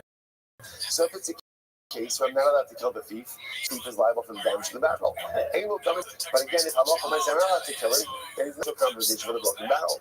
Now, time with Yeshiva, and the reason this whole discussion is happening over here is because he broke the barrel. If he ain't done in Potter, or ultimately again, where Reuben will be Potter from allowed to kill him. Not all law, but you see from here that had he taken the barrel, he would not be liable, seemingly supporting the position of Rav. So he was no. Who had been afilu not on nani. It's not true. Even if he took it, definitely be chayiv. The reason the Mishnah framed it as a case of breaking the chavis is to teach us that Allah in a case where I'm not allowed to kill the thief, even though he broke the bound. Not to kill the thief, Kama. Even though he broke the bound, he's still going to be Chai. That's happening. It's massive. He's a damager. Even if he did it without Kavan, he's still Chai. He must like my son, yes, Kavan, not Kavan. Adam Muad Olam. Right? The person is always responsible for damages that they cause, whether they have intention for it or not. So Tanina, the Gemara says, Adam Muad Olam, they show you being amazing, being the honest, being the awesome. Person is always Muad. Truthfully, wants to be right, Kasha, you're right. I don't know what to do with this. So Master Rabbi Abaye had going to kiss B'Shabbos Chayim. What's interesting? We've seen this case many times. Person who didn't steals my money bag on Shabbos. So let's start off. So Chayim should be Chayim say the Kol Shem is a Shabbos. I will say now normally again. Now what's Talacha? So Ruben steals my purse on Shabbos. Then what does he do? Now obviously he picks it up and he leaves my house. There's two things that are happening over there. What are the two things? Number one, theft. Number two, Chilul Shabbos. He's stressing. Remember, for Chilul Shabbos, you Chayim Misa. But I look over here, it's Chayim for both things. Why? Because there's no simultaneity. Why is there no simultaneity? When does theft occur? When does the theft occur? When he picks it up. When does the Chilul Shabbos occur? Only when he picks it out of my domain. So because there's no simultaneity, he it out of the day, and therefore I look over here, it's Chayim for both. The Gemara says, Hayim Megarer B'Yosei Potter. But if he dragged the money bag out, right? If he dragged it out, remember, you only chayiv for neighbor when you lift the object or move it into different domain. In this case, there will be spontaneity because he's dragging it. Therefore, at the moment that it crosses my threshold into Rosh Hashanah, both theft and Chilul Shabbos occur together. Shari Isra Gineva Isra Skila Ba'il Ka'achad. Ve'el Chasam. And the boss says, so the Gemara says, what are you seeing here? And ultimately, again, Rashi says over there, help us out, fire over the bottom. The case ultimately, again, where we said that it's part of it, will be a case ultimately again where the object is thrown into the river and therefore no longer exists. So much what the Gemara is suggesting, remember all of this is in Rav, right? So Rav, again, what the Gemara is suggesting is like this. Rav says that if a thief is chayiv misa and steals an object and gets away with the object, he has no obligation to return it. No obligation to return it. Now, Rava and everyone else is incredulous about that. That doesn't make any sense. And now, what's Rav's logic? Rav's logic is committed since as a thief, you're liable to death, therefore you are exempt from any other liability, even if that object is managed sitting in your hand. Rava and everyone else is what are you talking about? I understand that the object is destroyed, the object is lost, the object is broken, there's no obligation for financial restitution. But if the thief is literally holding the object in his hand, of course he has to give it back. So that's the ongoing machlokes. Rava, ignibu le'difyud machtarta. So this is this. Rava, now remember, Rava was argued on Rav, and Rava had goats stolen from him. Right, it's repetition. Someone tunneled into his pen and stole the goats. What happened? Then the thief had a change of heart, and the thief wanted to give it back. But Lo Kablinu, Rava would not accept it back. Why? Amar, hold enough to keep with Rav. Since Rav said his piece, Rav said his piece. Now let's remember again. Now Rava argued on Rav, but Rava said, since Rav said that so when a thief steals something, he's not obligated to go ahead and return it. This was Rav's statement, and Rava says, even though I disagree with it, I accepted halacha l'maisa. Incredible story. So much to say about that, but for a different time. You know, what I just want to point out is halacha l'maisa, though. Just to be clear, we don't paskin like Rav. But only when the object is no longer in existence. So if the thief goes ahead and tunnels in, steals an object, and gets away, Salach Lamaisa again is going to be liable, like to be liable, but now technically speaking, obviously we can't go after the fact, right? But Lamaisa again, if the object is no longer in existence, the thief is not obligated to make financial restitution. But if Ruben came in, stole my object, gets out, and then we find the object. If the object is still in existence, Halach Lamaisa, we don't pass like Rav, we pass like Rava, and Halach Lamaisa, the object itself has to be returned. Incredible. All right, let's go. So the Pasuk says that the homeowner, right, is not chayiv for killing the thief if the sun, literally again, if the sun is shining. The Gemara says, I don't understand. Is the sun only shining on one person? What's the meaning of the Pasuk? Ella. In Bar Lacha, Davar Kishemesh She'ein Lo Shalom Imcha Hargelu. Rather, what it means is like this. If you know with absolute certainty that the thief is there, if it's as clear as the sun, that the thief is there to kill you, thief is there to kill him first. They laugh, but if you're not absolutely certain, I'll target you. Don't kill him. Now listen, now watch this. That's Bryce 1. Bryce 2, Tanya Idach, Zarcha Shemesh Alav, Damin, Techi Shemesh Alav Dovad Zarcha, Ella, in Barlucha Kishemesh Yish Lo Shalom Imach, but the second Muslim says like this. If it is as clear as the sun that the guy loves you and is not going to kill you, then don't kill him. But if it's not as clear as the sun, how dare you? Kill him. I've said the Gemara says Kasha Stama Stama. Now, you see what's happening over here? These are two dramatically different Bryces. We're saying Bryce number 1 essentially says like this: the only way you're allowed to kill someone is if what? Is if it is as clear as the sun that they are going to kill you. But if it is not as clear as the sun, you can't kill them. According to the second son, only if clear as the sun that the guy is not going to kill you, then you can't kill him. But if there's any suffix, you can kill him first. Now, let's say, those are two pretty dramatic different vices. So what do you do with this? Look, Kasha, I'm a base. Well, I say, look at this. I'm a base. We are great. I'm a base. 10 minutes to go. I'm a base. Kan ba'ava ben, kan ben ala av. Wow. I want to listen to this. Everything depends on who the thief is. Right? One is talking about a father stealing from the son. And also, when a father steals from the son, it's absolutely sure the father will never kill the son. So if the son, now again, father might steal from the son apparently, right? But the father is never going to kill his son. So if the son discovers he wakes up and his father's in his house, tunneling in, stealing stuff, a son is not allowed to kill his father because a son knows that a father will never take the life of his son. And they steal from his son. So what you see from here is parents sometimes do mistreat their children. Right? After all, you see over here that you have a case where you can't say that a father won't steal from his son because apparently that does happen. So sometimes parents knowingly or unknowingly will mistreat their children. But one thing you can count on is Rahman Asab, a father closes his child. A father will never kill his child. On the other hand, if a son breaks into his father's house, not so pashut. Not so pashut. Sometimes the son could kill a father. So it's such a heavy bar. So therefore, again, the father, the son knows with absolute certainty his father is not going to kill him, and therefore, again, the son has no license to kill the father.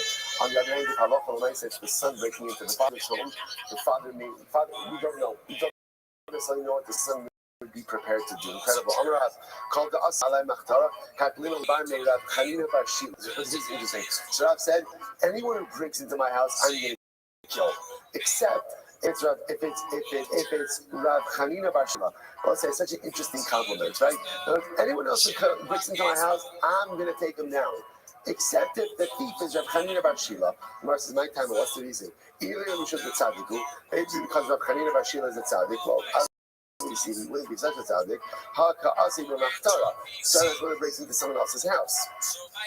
Ella, Mishum Dikimli Digave, Dimerachim Alai Kimerachim Avaladam. Don't say this is such a touching Gemara.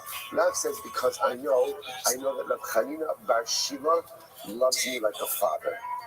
Wow, what a says something so beautiful about this. I know that Rav Chanina Bar Shila loves me like a father, so I know that even if he were to break into my home, I know that halacha l'maisa, he would not go ahead and take my life. So what you also see from here is, apparently there could be other relationships outside of an actual father-child relationship. Someone could love you like a father. So it does exist. There's nothing like a father's love, right? So the father's love is unique, the parent's love is unique. But there are other people who could love me with that unconditional, non-judgmental love, like a father loves his son. Incredible, I will say, incredible. So much to say about this, but I'm going to lose my job if I don't comply. So Damin Lo, Bein B'chol Bein B'Shabbos, Ain't Done Bein B'chol Bein B'Shabbos. So once the Gemara says all of these halachas. So essentially, we'll say what we have over here is as follows. The metric we adopt is like this. If someone breaks into your home repetitiously, the argument is that the person is going to stand up and defend their property, which means that anyone at home secretly is ready to kill me. Because ready to kill me, therefore what? I have the halachic obligation to kill them first. But when are you allowed to take the life of the thief?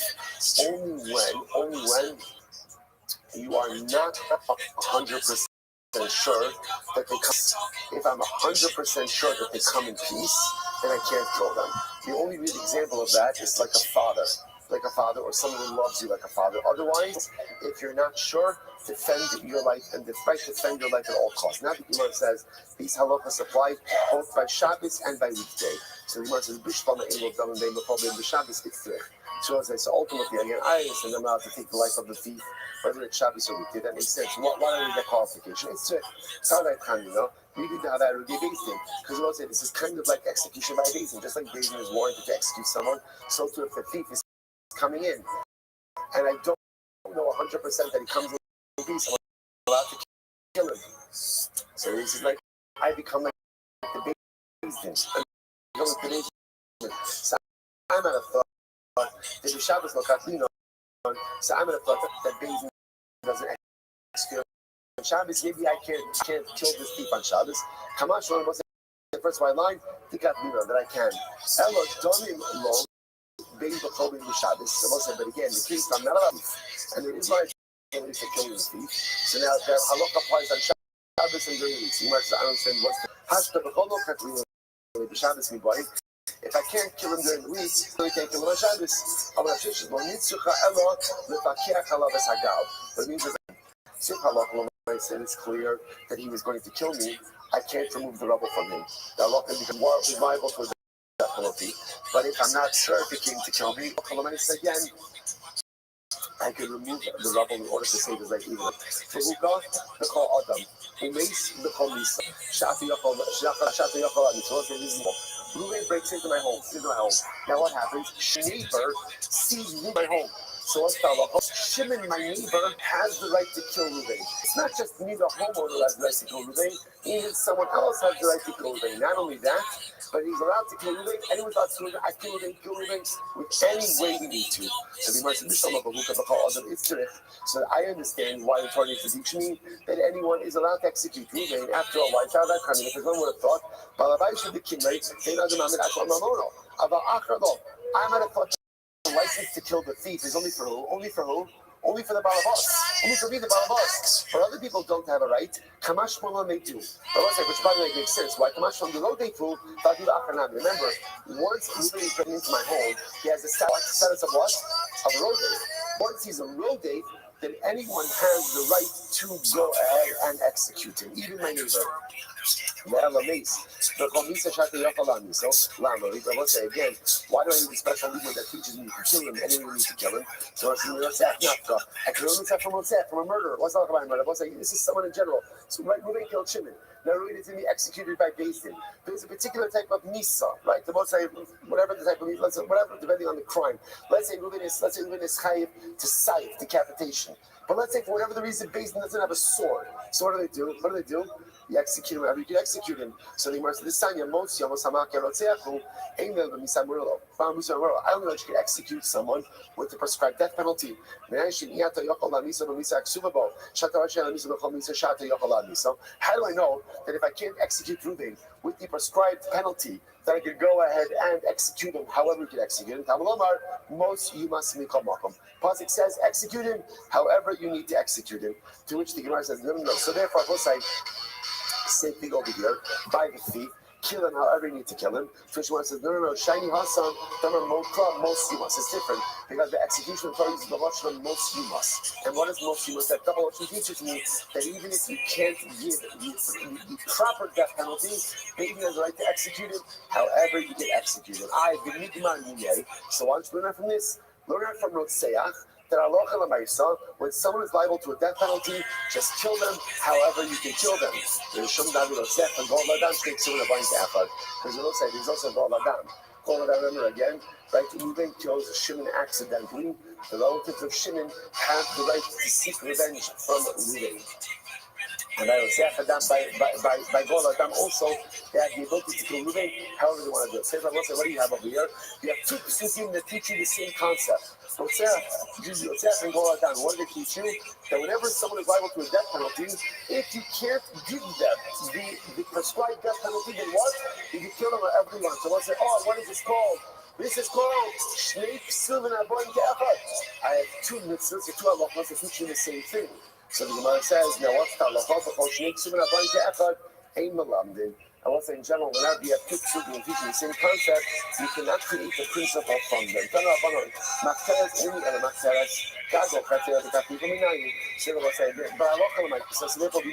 So again, we're doing so very important halachas here. Number one, not only is the homeowner permitted to kill the thief, but who else is? Anyone else. Why? Because the thief has the status of a rodent. That's halakha number one. Halakha number two, how do you kill the thief? How do you kill him?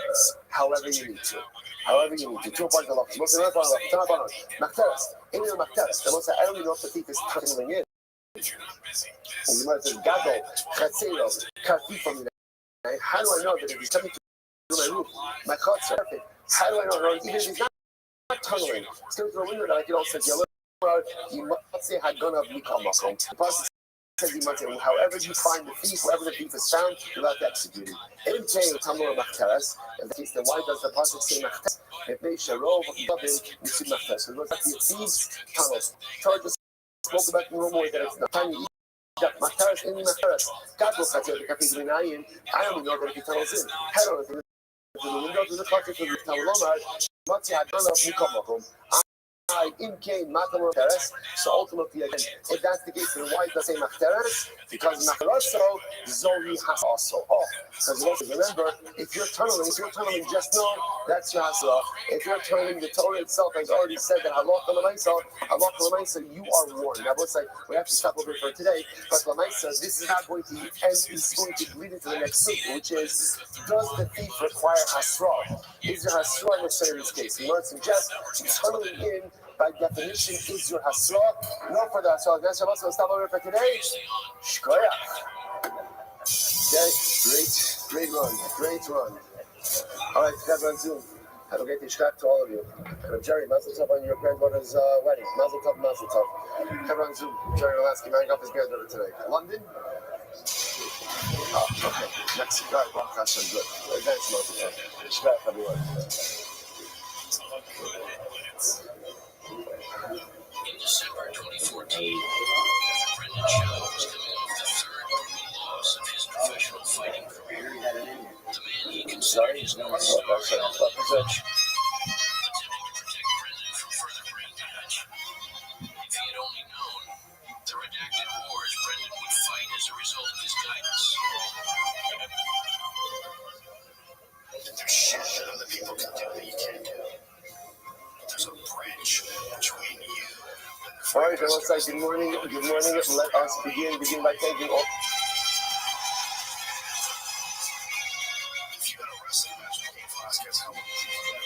Of our sponsors for this morning cheer to thank. Our Talmud Torah sponsor for Top Shin Hey. We go to the very South for dedicating all the Shulman Russians this year as is the host for the Soros Kovos for Am Yisrael. Our Dafyomi sponsors for this morning, Milk and Melanie Gertner, for dedicating the Shir in honor of the birth of their grandson, Gad Moshe, born to Shira and Ari Gertner in Yerushalayim, Yerakodesh. Mazel tov to the Gertner and his Papa. Beautiful in the camp. But I will say, of course, it's important to recognize that as we go ahead and as we begin our show this morning, the Levaya, the multiple Levayas for the Bivas family are underway in Eretz Yisrael. We hope that in the merit of our Talmud Torah, that those precious neshamas should have an aliyah, that broken family should experience in the Chama, and that in Eretz Hashem, we should just bring the sorrows for all of Am Yisrael. Was there that? Let us begin. Today's daf is Ayin Aleph 71. We are picking up in Eretz Hashem on Ayin Aleph. We have a lot to do today, Baruch Hashem, and we are picking up 70b, 3 lines up from before the lines get wise. Remember again, we left off in the middle of the sugya of Bathsheba giving Musar to Shlomo. And she said as follows: Mas Nutri. So again, actually, I read this part quickly at the end yesterday. So she, my binding, sorry. She says to Shlomo, you are the son of my neder. What does this mean? So Bathsheba said, Kol Nashim Shabes Avicha Hayunodros. So remember again, Bathsheba, context again, Bathsheba is giving Shlomo Musar that he's overindulging in the finer things in life. One of the advantages of being a prince get a lot of access to luxury items, and he's overindulging. She's essentially giving him different forms of musr. So musr number one is that people are going to hinge your delinquent behavior on me, because that's why your father's a tzaddik. So if your father's a tzaddik and you're misbehaving, it must be your mother. Must be your mother. That's number one. Number two, she said, I went out of my way to make sure that you would be a healthy baby. And now number three, she calls him Bar Nidri, the son of my neder. We'll say this is incredible. She says, all of David's wives. Are you know this? So making a following neder. Yehivi ben Hagel Malchus. Give me a son who is worthy of the monarchy. So this is incredible. All of David Melech's wives, they wanted one thing. They wanted a son who would become the next king. That's what they wanted. Bathsheba said, I always wanted something different for you, David. What did I want? Ba'anina darki ba'amarki, yehivi ben Zoriz u'memula b'Torah. Wow. What did Bathsheba want for her son? She said, give me a son who is Zoriz. That's the one that says Zoriz, alacritus, Zuzos. Give me a son who, when he does something, he does it with a sense of purpose, does it with a sense of timeliness, does it with a sense of alacrity. That whatever he does in life, he takes it seriously and does it with incredible Jesus.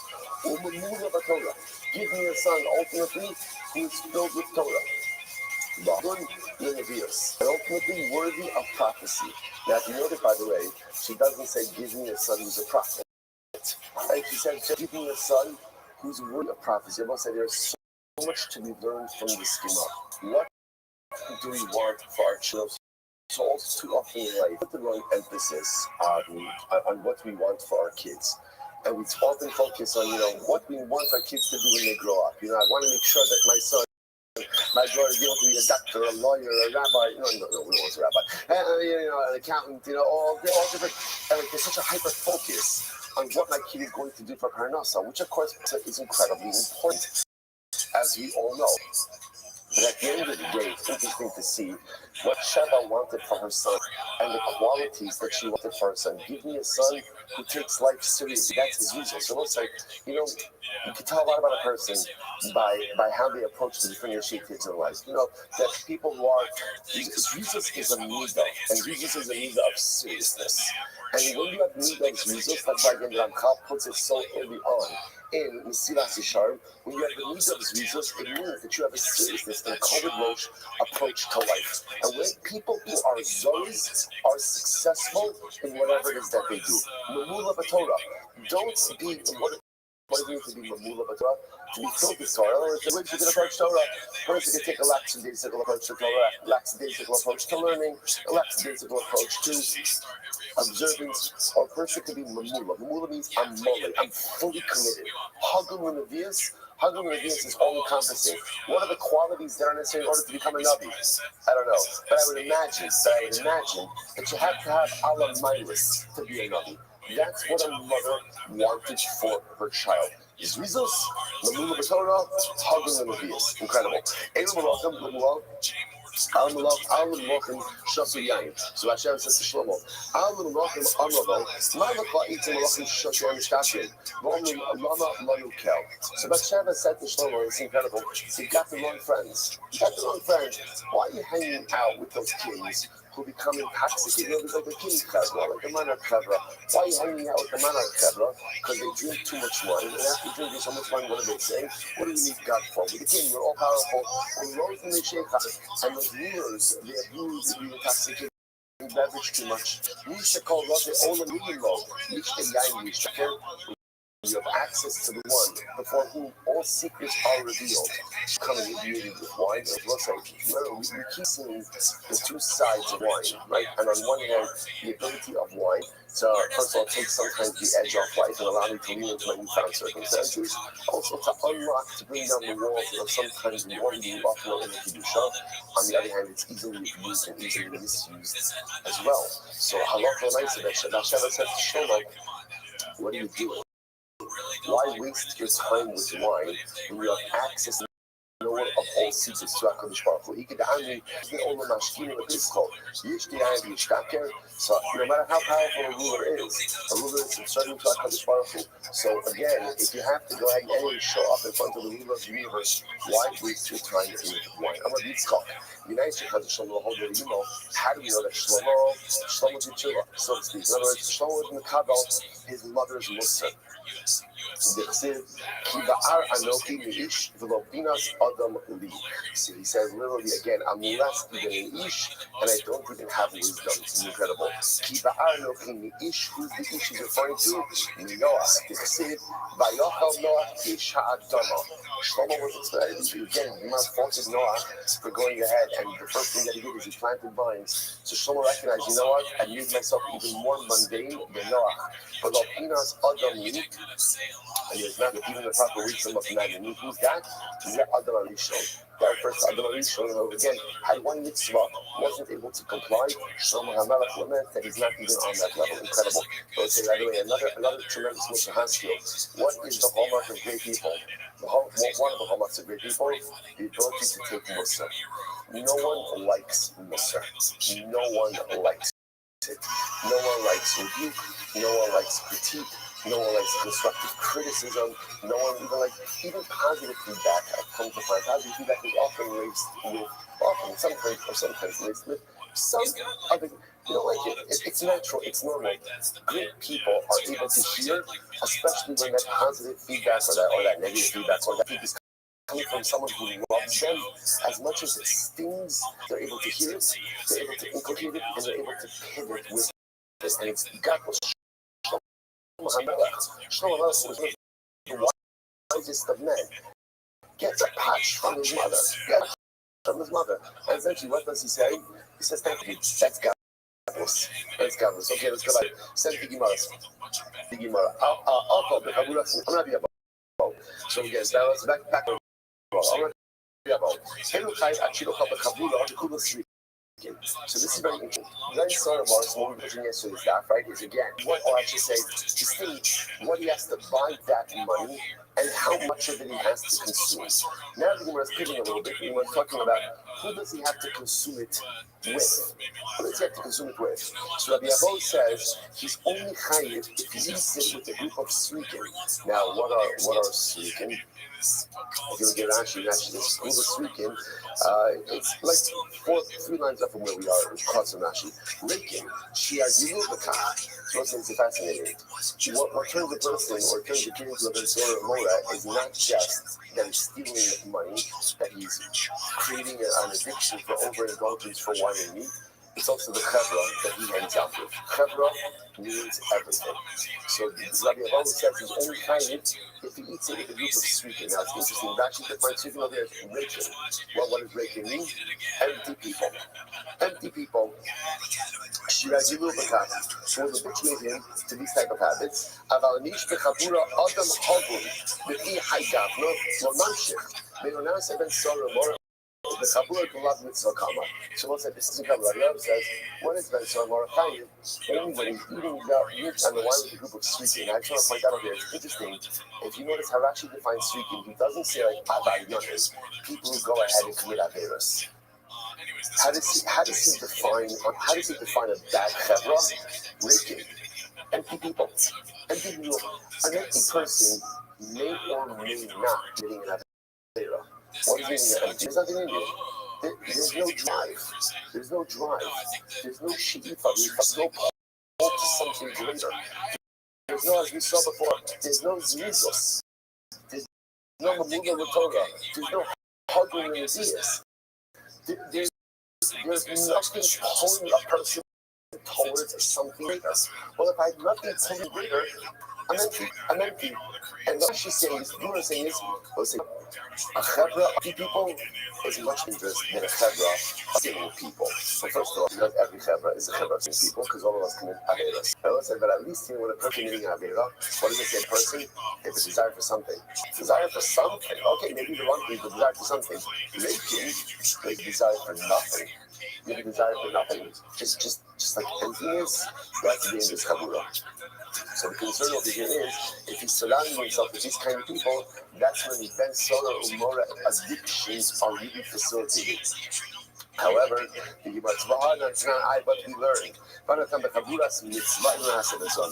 Mishnah said that if the kid is eating the meat and drinking his wine in the chaburas mitzvah, now then we'll discuss what that means. But what that means is he's eating it. Interestingly enough, he's stealing the money, he's purchasing the meat and the wine, but he's consuming it in some type of mitzvah context. So he does not become a ben solar umora. So he wants to time out the mitzvah. Now the reason is because the act of consumption is occurring in the context of a mitzvah. Halav mitzvah, but if it wasn't a mitzvah, afagav delad kulas vegan, even if not everyone in the chevra is one of this vegan. Hakamash malon, afagav the kulas vegan, even the mitzvah ka'asik lo mitzvah. So what's that? So I think what we're saying is like this, that if the Ben Soramor is eating the meat and wine in the Sudas Mitzvah, even if the entire chevra for the Sudas Mitzvah are sneaking, he doesn't become a Ben Soramora. Taking a Ben Soramora.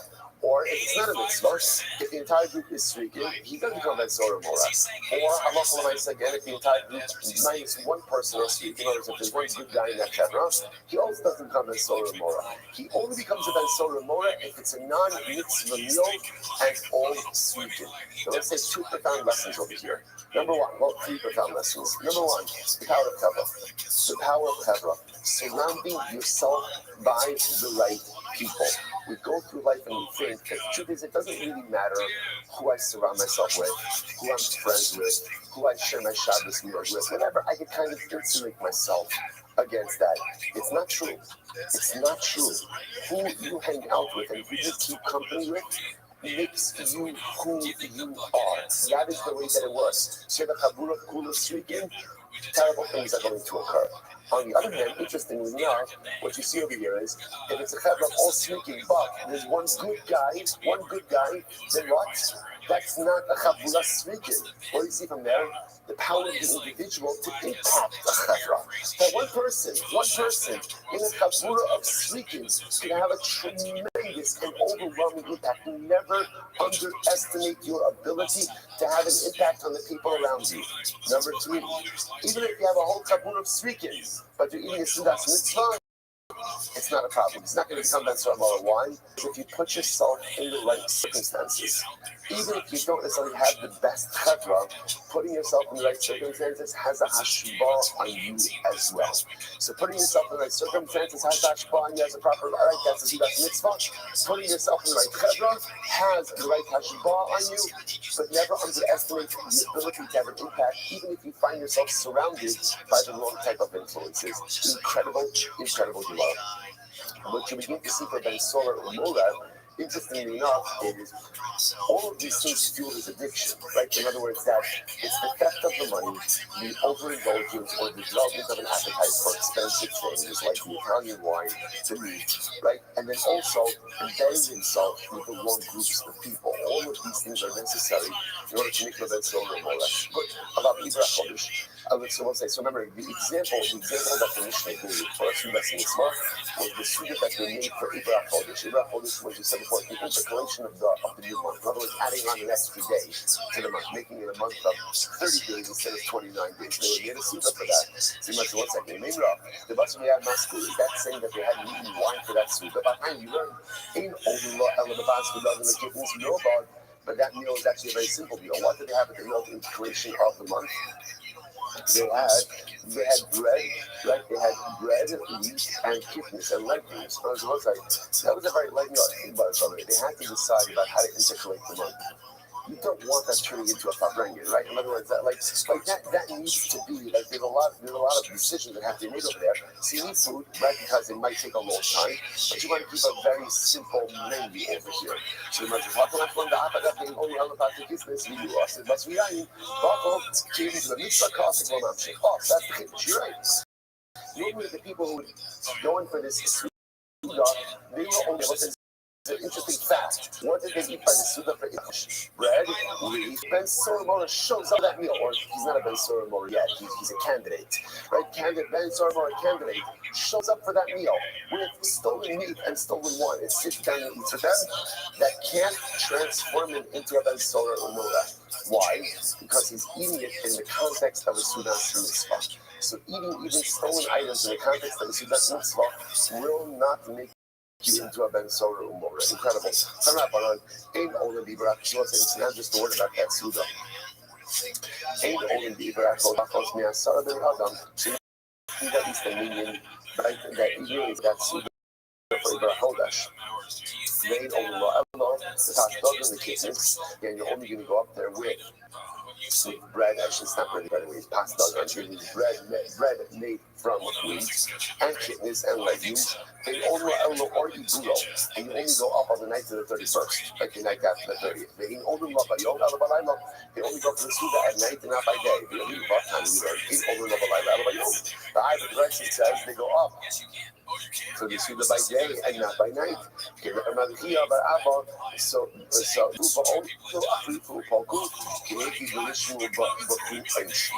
go up early to the meal while it's still daytime. Come down before sunrise and people are starting to get up, so that it'll make a rush. People will know what it is that you're doing, and that way, again, the extension of the month will be properly publicized. Incredible. Nice shady shine. So listen, so again, just to keep our train of thought over here. So what we're now beginning to see is that there are certain exceptions or certain types of consumption that prevent a person from becoming a Ben Sora Umoris. If the act of itself takes place in the context of a mitzvah, such an act of consumption cannot make the boy into a Ben Sora Umora. In the same way that eating with certain positive chavra also can't make the boy into a Ben Sora. Fascinating. So the Gemara goes like that.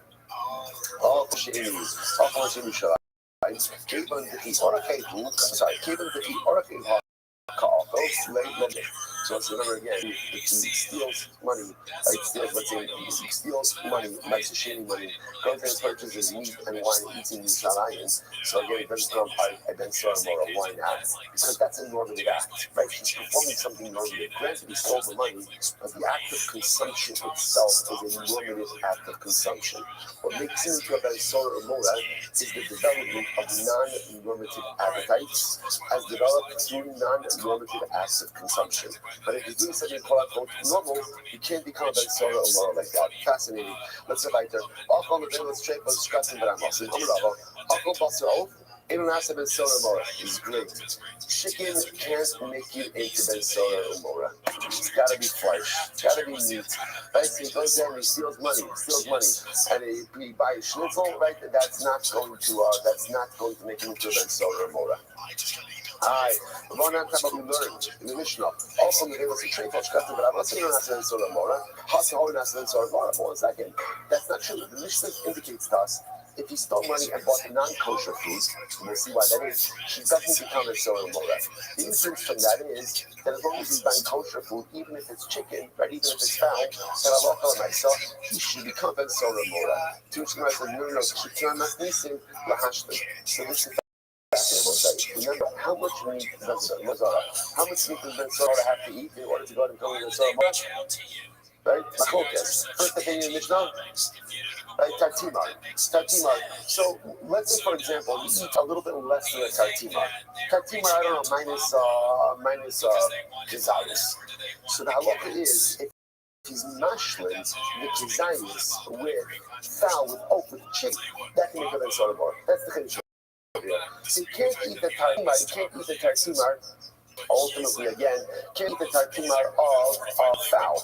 But if you eat almost the tartimar of meat, and you go ahead and you mash that, you complete that shear with a little bit of fowl, ultimately that can make you into a Ben Sora Mora. All right, it's incredible. Although so what's this? Listen to this. And as Musa said, if he eats a mitzvah or dvar avera, he doesn't become Ben Sora or Mora. So what is that? So dvar mitzvah, what is the dvar mitzvah? Tanchume avera. Ultimately, again, he participates in the meal for consolation of mourners. Consolation of mourners. Now look at actually just a moment. It actually says over here that three lines from the bottom.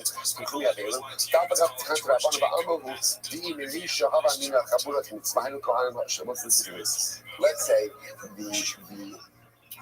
the kid, can't call it Ben Sormor because they're in the Sormor yet. The kid joins a Nichum Avrim, like the halacha is that when Avrim come back from the cemetery, they have what's called the Sudas Havra, a meal of consolation. So let's say again, the kid sits down and joins them for that. That's a Sudas Mitzvah. That's a Sudas Mitzvah. So remember again, what we're seeing over here is the development of a theme. A Ben Sormor only goes ahead and becomes a Ben Sormor if, number one, he's stealing money, number two, he's purchasing and eating wine of very high quality, and then number three, it has to be consumed in a context which leads to development of negative addictions.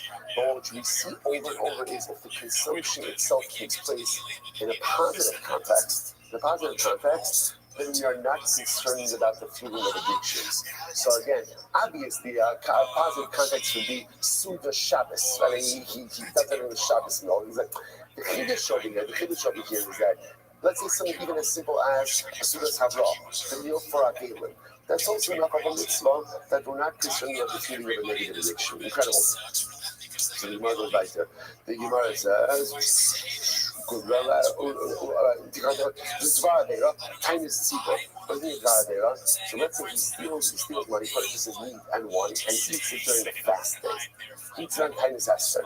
So the Gemara says, so that doesn't make no Metzora Mora. So why not? That's so strange, right? Why wouldn't that make it into Metzora Mora? For time of night, I'm a crow, and then there's Shomea B'Kalenu, below B'Kol Shamakum. This is fascinating. What does it become Metzora Mora? It has to be that the child is defying his parents' instructions. But if his act of consumption is in defiance of HaKadosh Baruch Hu, that does not make him into Ben Sormor. Look, isn't that fascinating? But that's just a technicality. Right? So Ben Sormor is someone who defies his parents. But if his act of consumption is an act of divine defiance, then he doesn't become Ben Sormor. Again, he's getting off on a technicality. Incredible. I will say, by the way, and that's why all of these different things. That's why if he steals money and buys chazer, you would think like steals money and buys chazer. Of course, Ben Sormor. He's not.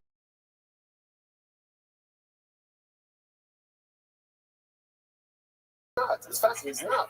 Ben Sormor goes to the supermarket, buys a piece, and he's not a Ben Sormor. Why the shot? Because what we call a Ben Sormor is an instrument of the Kolenu.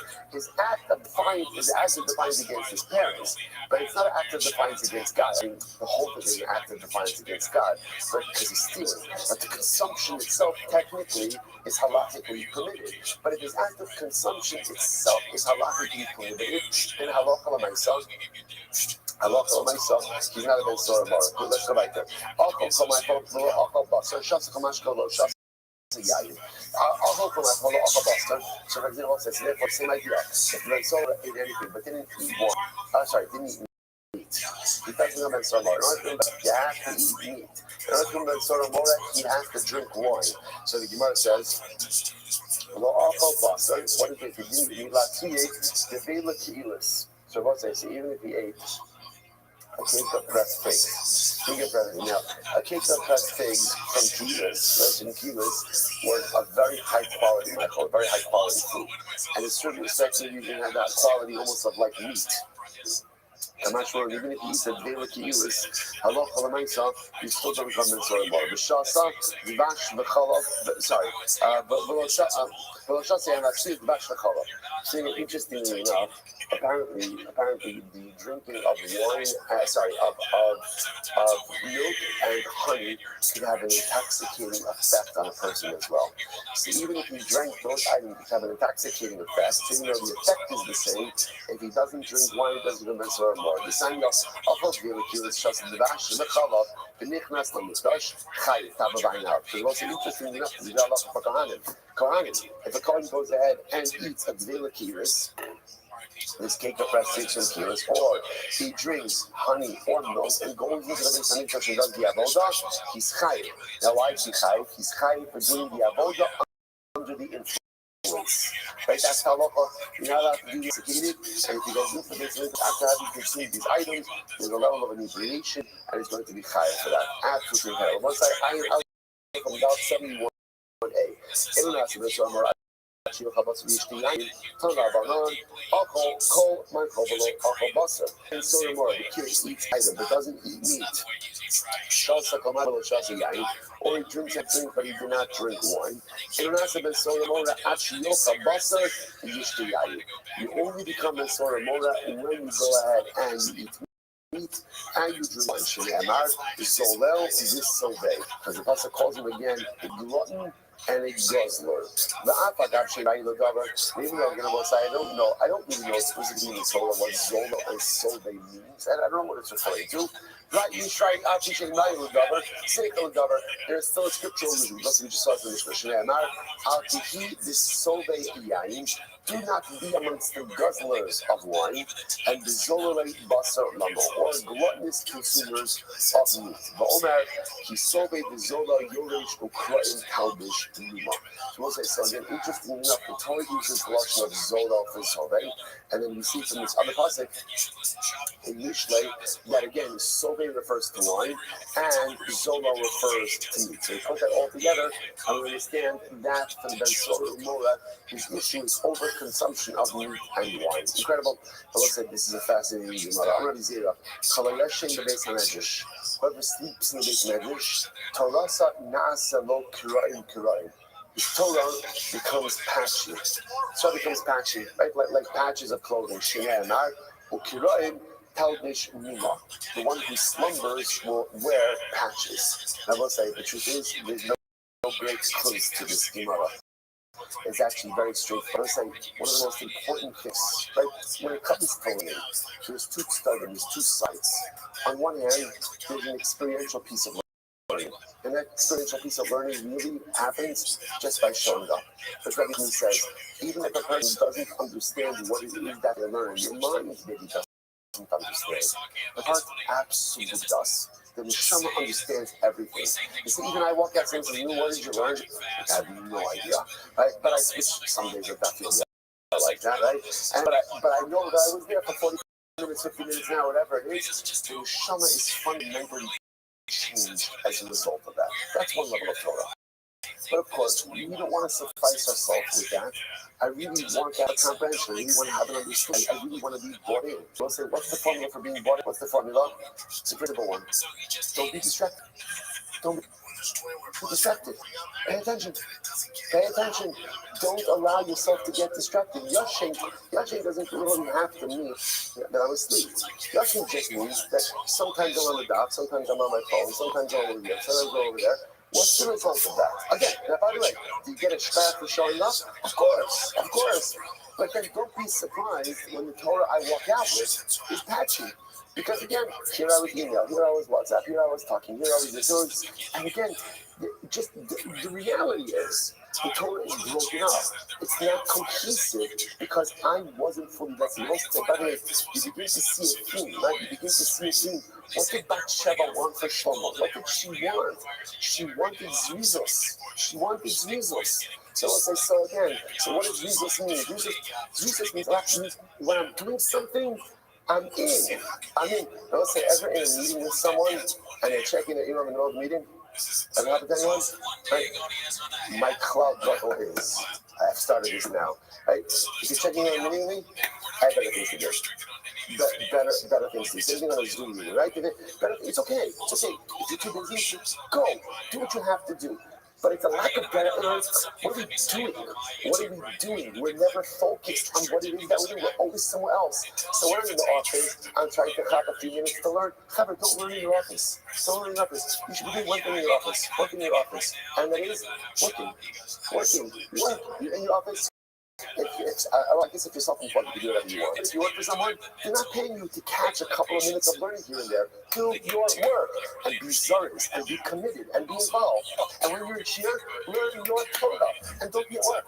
Don't be at work. Just commit yourself to whatever it is that's there. Otherwise, you're going to see through your entire Torah life. And after 120 years from Allah, and the Rebbe comes to the Sheikh, what did you learn?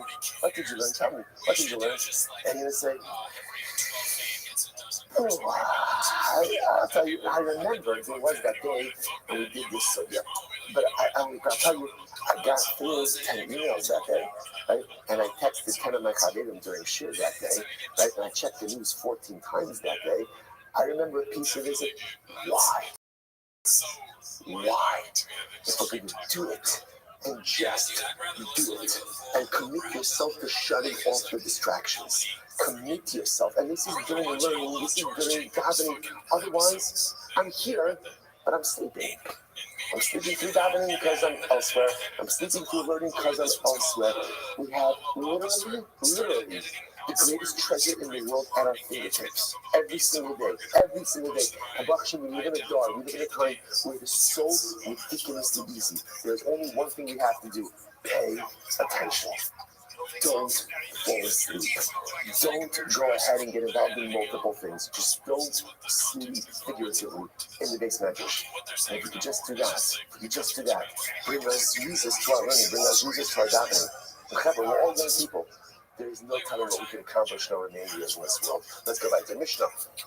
Ganav, you shall open yourself. Now, it's very interesting. So, by the way, as we look like that, I think I said this when we started the Sugya Ben Sora Mora, which is, let's say, what's the one takeaway from all of this?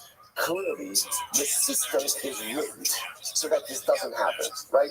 And again, that's okay. It's good to say that. It's the same thing with the death penalty, right? The system is set up not to execute someone. That's how it's set up. So then Solomon also, all the details, so watch this. He says, listen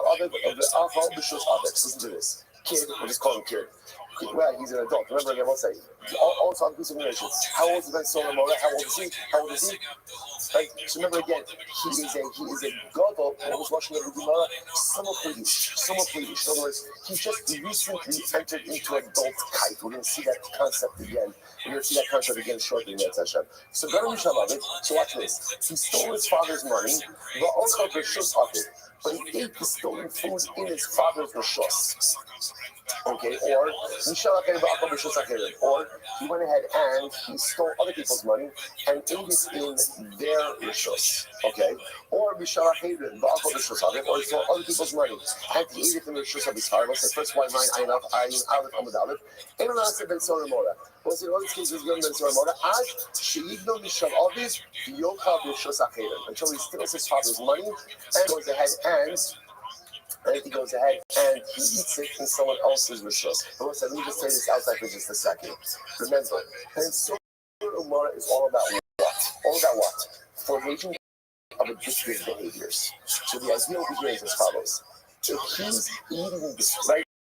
Obviously, what in order to happen for Ben Sora, what has to happen? Whose money does he have to be stealing? Whose money? His father's money that he's stealing. But what might be interesting enough, if you consume it in his father's rishos, the assumption is, what is the father going to do? Father's going to say, what are you doing? If a father sees his son engaging in gluttonous behavior, a father is going to say something. He's going to shut that down. So that's, which is just a tremendous starting chinuch as well. Too often, we see our children engaging in the character traits. But one of the misconceptions is that we discipline our kids. People are so today. Parents are so afraid to discipline their children because they think like if I discipline my kid, he's going to go off the derech. If you discipline your kid, he actually has a better chance of staying on the derech. If you don't discipline, and it's a free-for-all, and there's no rules, and there's no consequences, and you think that's love, that's not love. That's parental delinquency. That is parental abdication. That is a betrayal of the sacred responsibility that a Kadosh Baruch Hu is giving you. Obviously, you have to come down like a ton of bricks on every single thing. But boundaries are the ikar of parenthood. And sometimes parents think, just let my kids go, do what they do, they'll come back around. That is a real roll of the dice. Sometimes it works, most of the time it doesn't. So again, what's fascinating over here is even this kid knows, I can't, strip myself with meat and wine in front of my father. My father's going to shut that down. He's going to totally shut that down. So therefore, the only case of Ben Sora Mora, interestingly enough, is when the kid is stealing the money of his father, but consuming the meat and wine somewhere else. That's the combination. Because again, the assumption is he can steal his father's money because he has access to that. So therefore, it's access to money plus the consumption taking place somewhere else. That's the lethal combination that creates Ben Solar and Mora. Okay, we'll see it more and more. And that's Ben Solar Mora. Second one, like you don't become Ben Solar, and so you're stealing father's money and consuming it elsewhere. Now, the owner actually this says it's not enough just to your father's money; it's your father's and your mother's money, both of them together. We'll see exactly what that means. It says in Gemara, so again, if he steals money from his father and eats in his father's rishos, even though he has access to money, he's going to be afraid to develop this type of habit in front of his father. Why? Because if his father sees him being gluttonous, his father is going to go shut this down. If he's stealing other people's money, but going ahead and eating it in other people's is not habit forming. Why? But he has no concern about eating it in someone else's other people's money. So the whole half of it sort of more is he's stealing his parents' money because he has access to his parents' money. That's where we're worried about habits developing behaviors. The coach came, and all the more so if he's stealing money from other people, but eating in his father's domain, the money is not accessible to him, and he's going to be scared of his father. The only formula that makes a kid into a Ben Solar Mora, so you're keeping a running list of all of the qualifications is he has to be stealing his father's money, and the consumption has to be taking place outside of his father's home. That's the argument, say winning combination. That is the negative combination that ultimately creates. So again, he's stealing his father's money, worried about habit forming life because he has access to his father's money, and he's consuming it somewhere else, and therefore someone else is not going to give him research about his gluttonous behaviors. That's why we are concerned about habit forming behaviors. Incredible. The says he's only chayav if he steals from his father and his mother. So Gemara says, so first of all, again, what do you mean he's stealing from his mother? Where does his mother have property from? Masha Kanseisha Kanabaila. I was going to say again, what do you mean he's stealing from his mother? Whatever technically belongs to his mother already belongs to his father. So what's the shaila? So the Gemara says, like I said, how you tell that over, you'll decide. I'm not sure. Let me see that from the front of the other than no. Interestingly enough, his parents, the kid's parents, prepared a dinner for themselves. They brought nice steaks and beautiful wine. And what does the kid do? So that's a suda that is ready for his parents. And the kid comes home and steals up his parents. One second, that's not going to be best one. That's not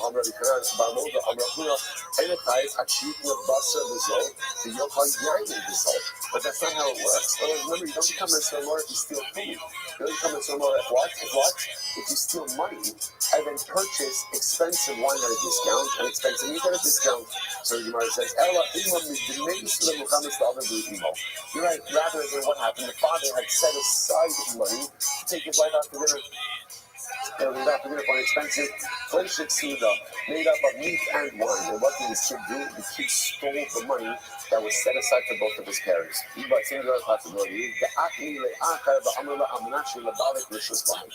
again, the mother could have money. How could she have money? Someone gave her a gift, and gave her a gift on the condition that her husband has no rights in that gift. Okay, well, let's say bottom line, she just says the Rambam does not accept WOC's idea.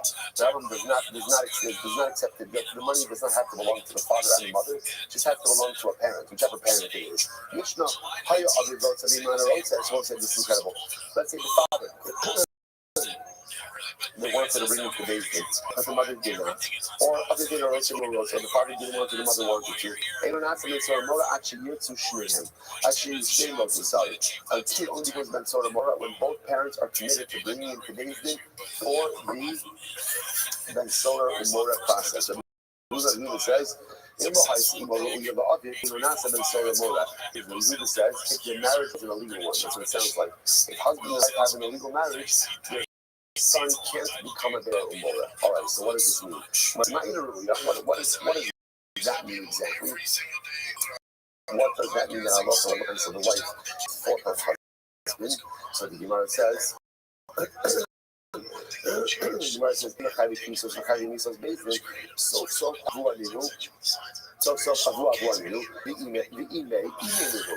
truth is, if the marriage is legal or not, right? What does it matter? At the end of the day, this is the kid's father, this is the kid's mother. Why does the marriage have to be legal? To which the Gemara says, Ella, the Shabbat la'aviv kamar. So what's this incredible? Rather know what the Gemara means is like this. The mother has to be similar to the father. What does this mean? This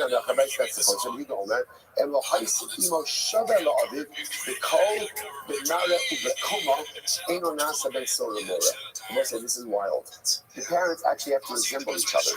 If mother and father don't resemble each other in terms of the sound of their voice, the way they look, and their height, the kid can't become a Ben Sorer Umora. Why not? My time of fascinating, right? That the pasuk says, parents say today, this kid doesn't listen to our voice, which indicates to us the parents have to speak with the same voice. So to again, the parents have to resemble themselves. Exactly, but they have to have some level of resemblance. And also, like, what a tremendous Musa skill. What is the teaching us about parenting? Right? Parents have to be shava. They have to be on the same page about the chinuch of their kids. When children receive contradictory messages from parents, it's a disaster for their chinuch. So it has to be shomea b'kolenu.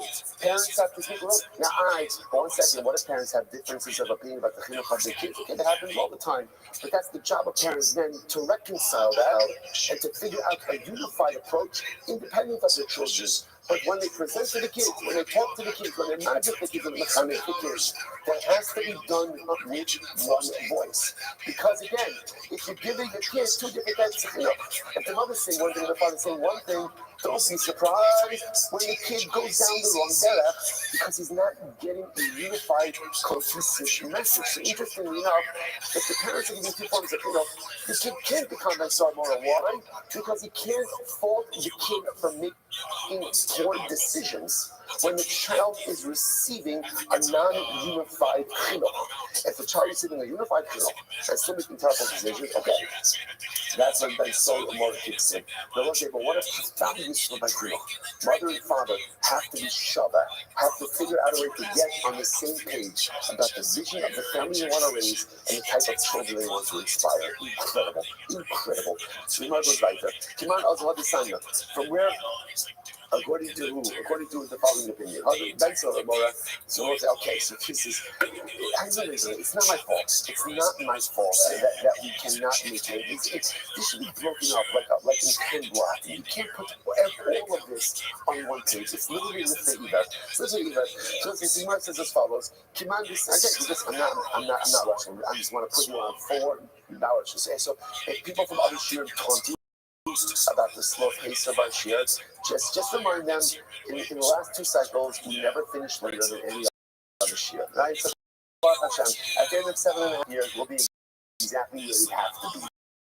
We might not be on a daily basis, but we'll get there tomorrow. Kiman Oslo had the sign up. So he's reflecting the following like lo haya lo asiriyo. So you're like, why were you just the whole time? So the music is affecting the following idea. They saw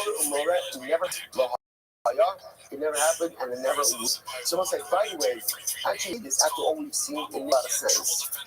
All of these details lined up.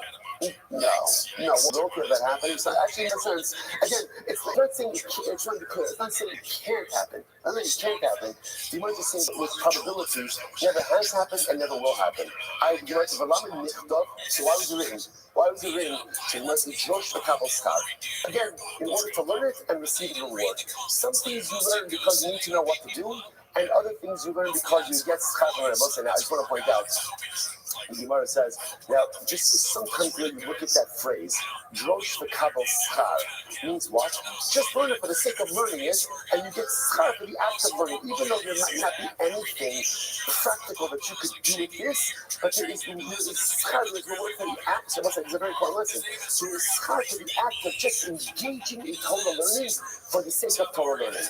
But I think that's not what it means over here. Drosh v'kabel schar means, you're right, could very well be that Ben Solar Umora will never happen. Never happen, will never happen. But Jewish, analyze it. What's the schar? What's the schar? What's the reward? There are lessons to be learned from Ben Solar Umora, even if it will not actually ever happen. I will say, what are the lessons? What are the lessons? What's the drosh? What's the drosh for Kabbalah schar? So we'll say. So again, I want to fast forward a little bit. We're going to see in the next Mishnah the whole Yisod, the whole Ben Solar Umora is what? What's the whole Yisod Ben Solar Umora? The whole Yisod is Hashem Ha'asit. Hashem Ha'asit. Ben Solar Umora is not actually put to death for what he's done now, but rather again, why is he put to death? For what he's going to become. See, I will say, if you want to know something amazing. Do you know what the essence, do you know what the ultimate lesson of Ben Solar Umora is? What's the ultimate lesson of Ben Solar Umora? What is it of Ben Solar Umora? What's the lesson, Kappa? The lesson of Ben Solar Umora is that once a person makes certain decisions, they can't change. That's Ben Solar Umora.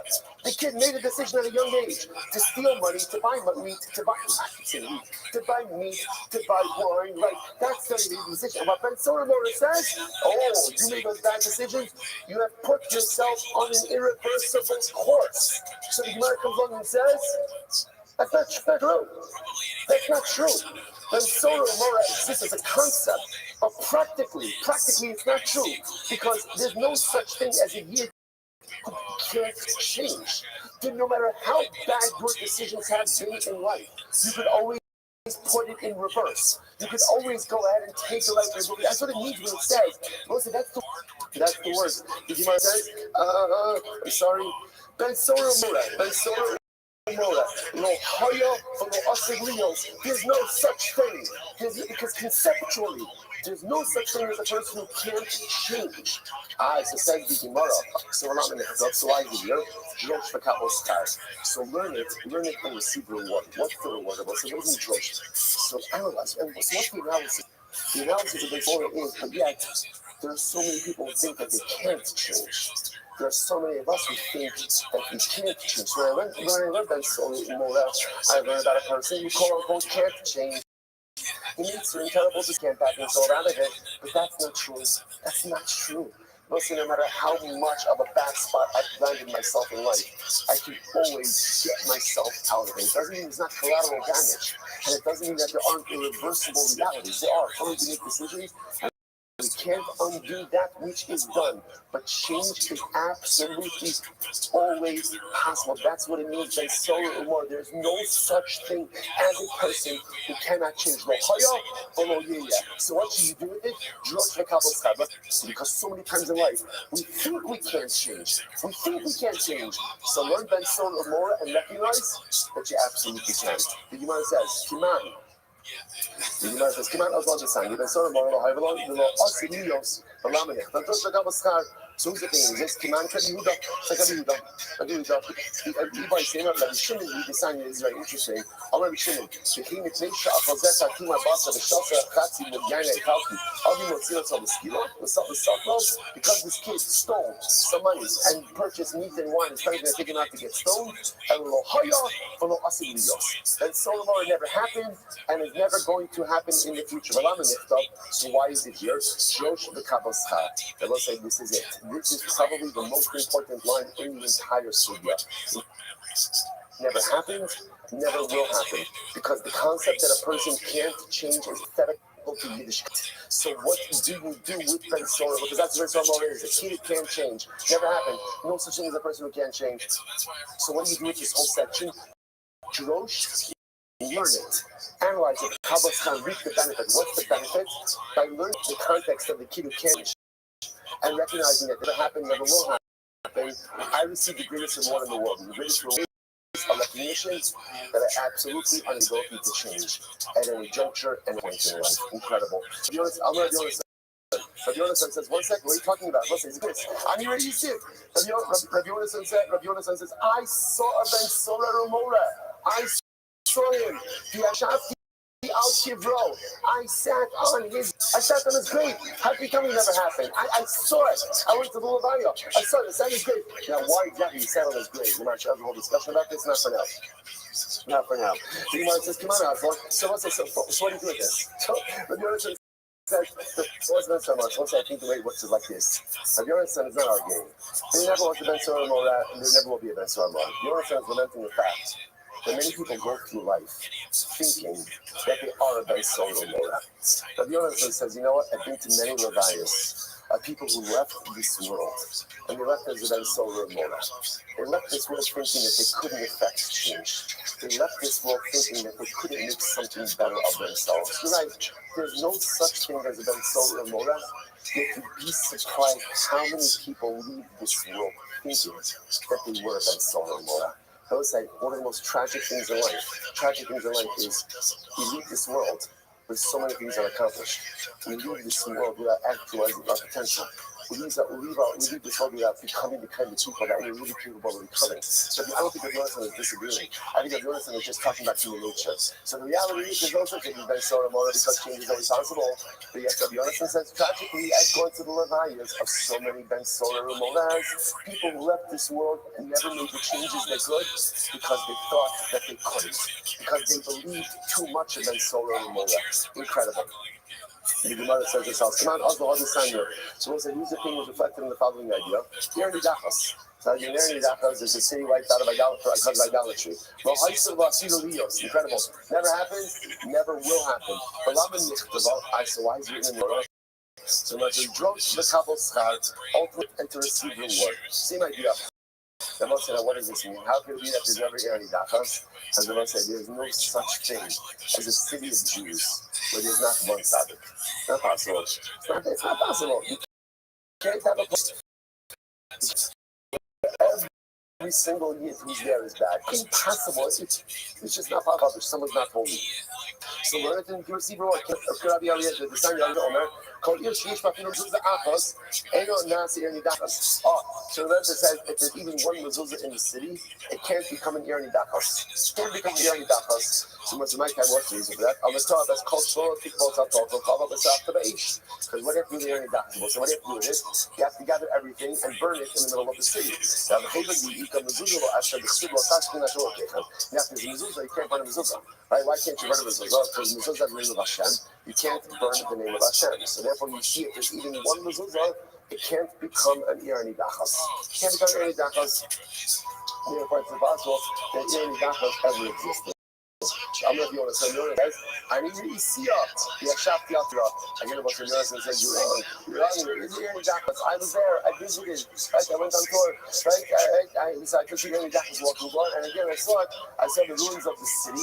I saw Yerni Dachas. And once again, it's the same result. I don't think the other is disagreeing. I don't understand is saying sometimes again, just like individuals give up on themselves, communities give up on themselves. And communities also forget that they can become holier. Again, communities are made up of individuals. So there's a group of people who think of themselves as a Ben Sora Mora. They change. They become a chavra, they become a chabur, they become a kiyur, they become a community. Here in the Dachas, I think they can't swell. Tragically. Come on, I'll the sign here. Buy some higher. All right, but we have to stop over here. Wow. Listen, just when my performance review comes up, I tried. I guess I could have started 5 minutes earlier. And I'll say we're going to stop right here. We are right on track. We are right on track. So we're going to be great. I'll say, tell me, what can we excuse? What can we excuse? Nothing. I'll say, tremendous trend stock. Shut everyone. All right, Kevin's in. Shut everyone. Heavyweight champion, light heavyweight champion.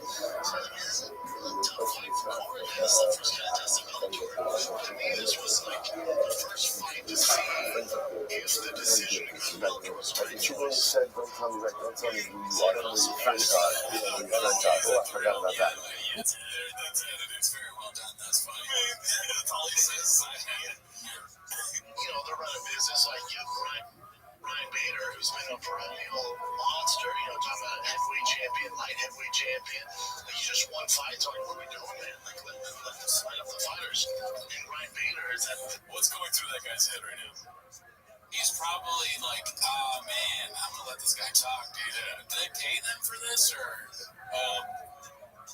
Well, that's the whole controversy of if you do this, you get broken. Remember that? All right, Demosai, good morning. Good morning. Let us begin by thanking all of our sponsors for this morning's share. To thank our Talmud Torah sponsor for Tough Shin Hey Hey.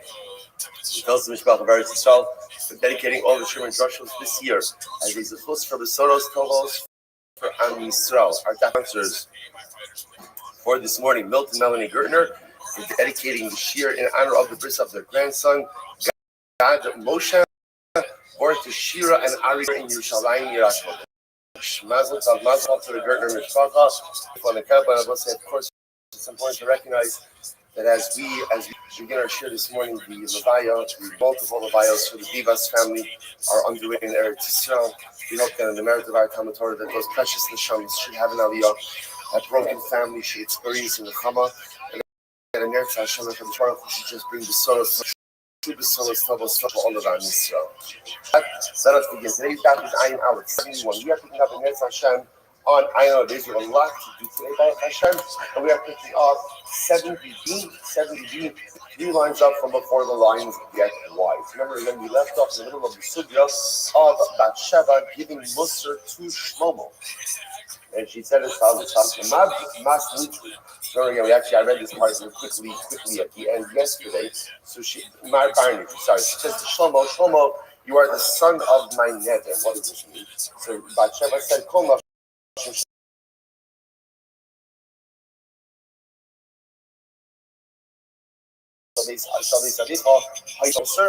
that he's overindulging in their things in life. One of the advantage of the prince, got a lot of luxury items, and he's overindulging. She's essentially giving him a difference of Musar.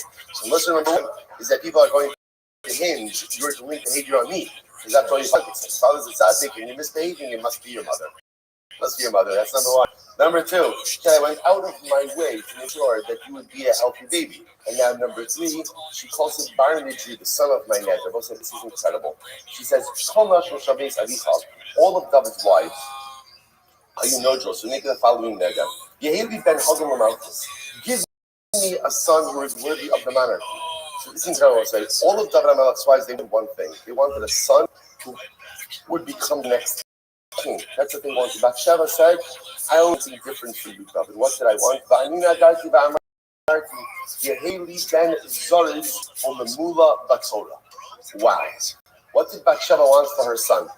She said, give me a son who is Zoriz. That's the one. Both say Zoriz, Alacritus, Zrizos. Give me a son who, when he does something, he does it with a sense of purpose, does a sense of timeliness, does a sense of alacrity. That whatever he does in life, he takes it seriously and does it with incredible Zrizos. Umamula Batora.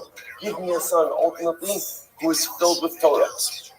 Bahagun Lenevius. And ultimately worthy of prophecy. Now, if you notice, by the way, she doesn't say, give me a son who's a prophet. And she says, just give me a son who's worthy of prophecy. I must say, there's so much to be learned from this Gemara. What do we want for our children? So all too often in life, we put the emphasis on what we want for our kids. And we often focus on what we want our kids to do when they grow up. I want to make sure that my daughter is able to be a doctor, a lawyer, a rabbi, an accountant, all different. And there's such a hyper focus on what my kid is going to do for Parnasa, which of course Parnasa is incredibly important, as we all know.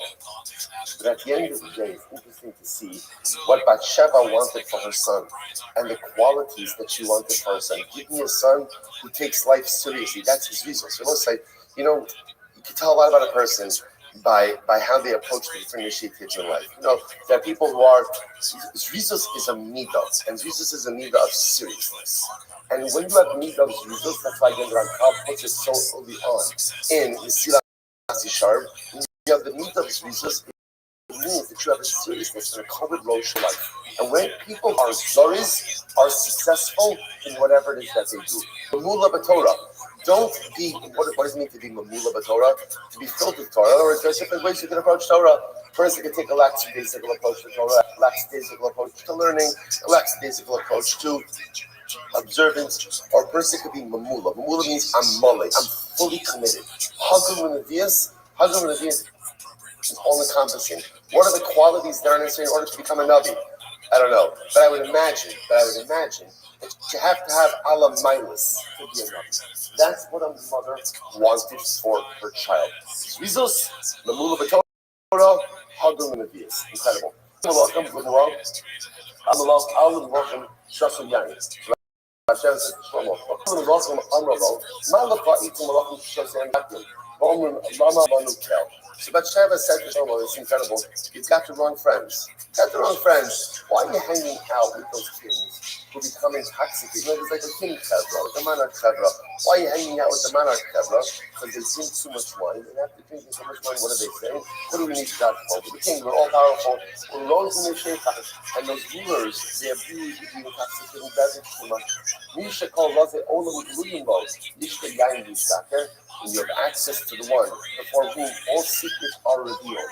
Did you become inebriated with wine? In other words, we'll say, literally, you keep seeing the two sides of wine, right? And on one hand, the ability of wine to, first of all, take sometimes the edge off life and allow me to lean into my newfound circumstances. Also to unlock, to bring down the walls that are sometimes woefully ultimate in the Kedusha. On the other hand, it's easily abused and easily misused as well. So halacha l'maaseh that Bathsheba says to Shlomo, what are you doing? Why waste your time with wine when you have access to the knower of all secrets to HaKadosh Baruch Hu?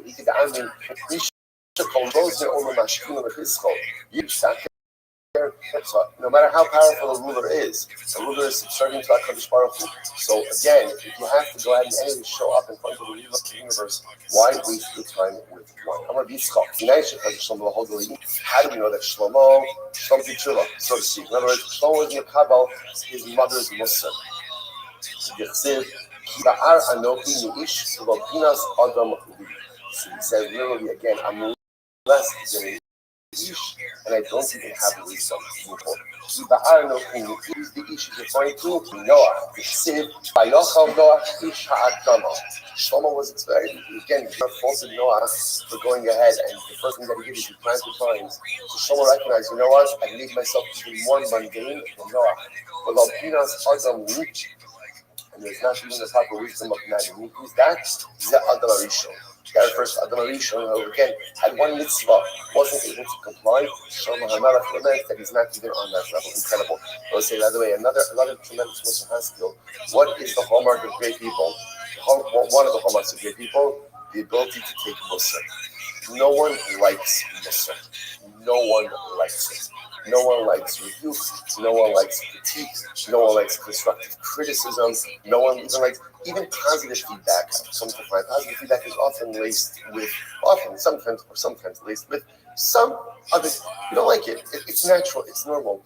Great people are able to hear, especially when that positive feedback or that negative feedback or that critique is coming from someone who loves them as much as it stings. They're able to hear it, they're able to inculcate it, and they're able to pivot with it. And it's got the Shlomo HaMelech. Shlomo HaMelech was known as the wisest of men. He gets a patch from his mother. He gets a real patch from his mother. And essentially, what does he say? He says, thank you. He says, thank you. That's godless. That's godless. Okay, let's go like this. Says the Gemara. So again, that was back then, so So this is very interesting. Soramar, so what we established in yesterday's staff, right, is again, what he has to steal, right, or I should say, he's stealing money. What he has to buy with that money, and how much of it he has to consume. Now the Gemara is pivoting a little bit. The Gemara is talking about who does he have to consume it with? He has to consume it with. So Yavo says he's only chayiv if he eats it with a group of shluchim. Now, what are shluchim? Really good actually with the speaking, it's like 3 lines up from where we are across the Rashi. Raking, Shia Giluka.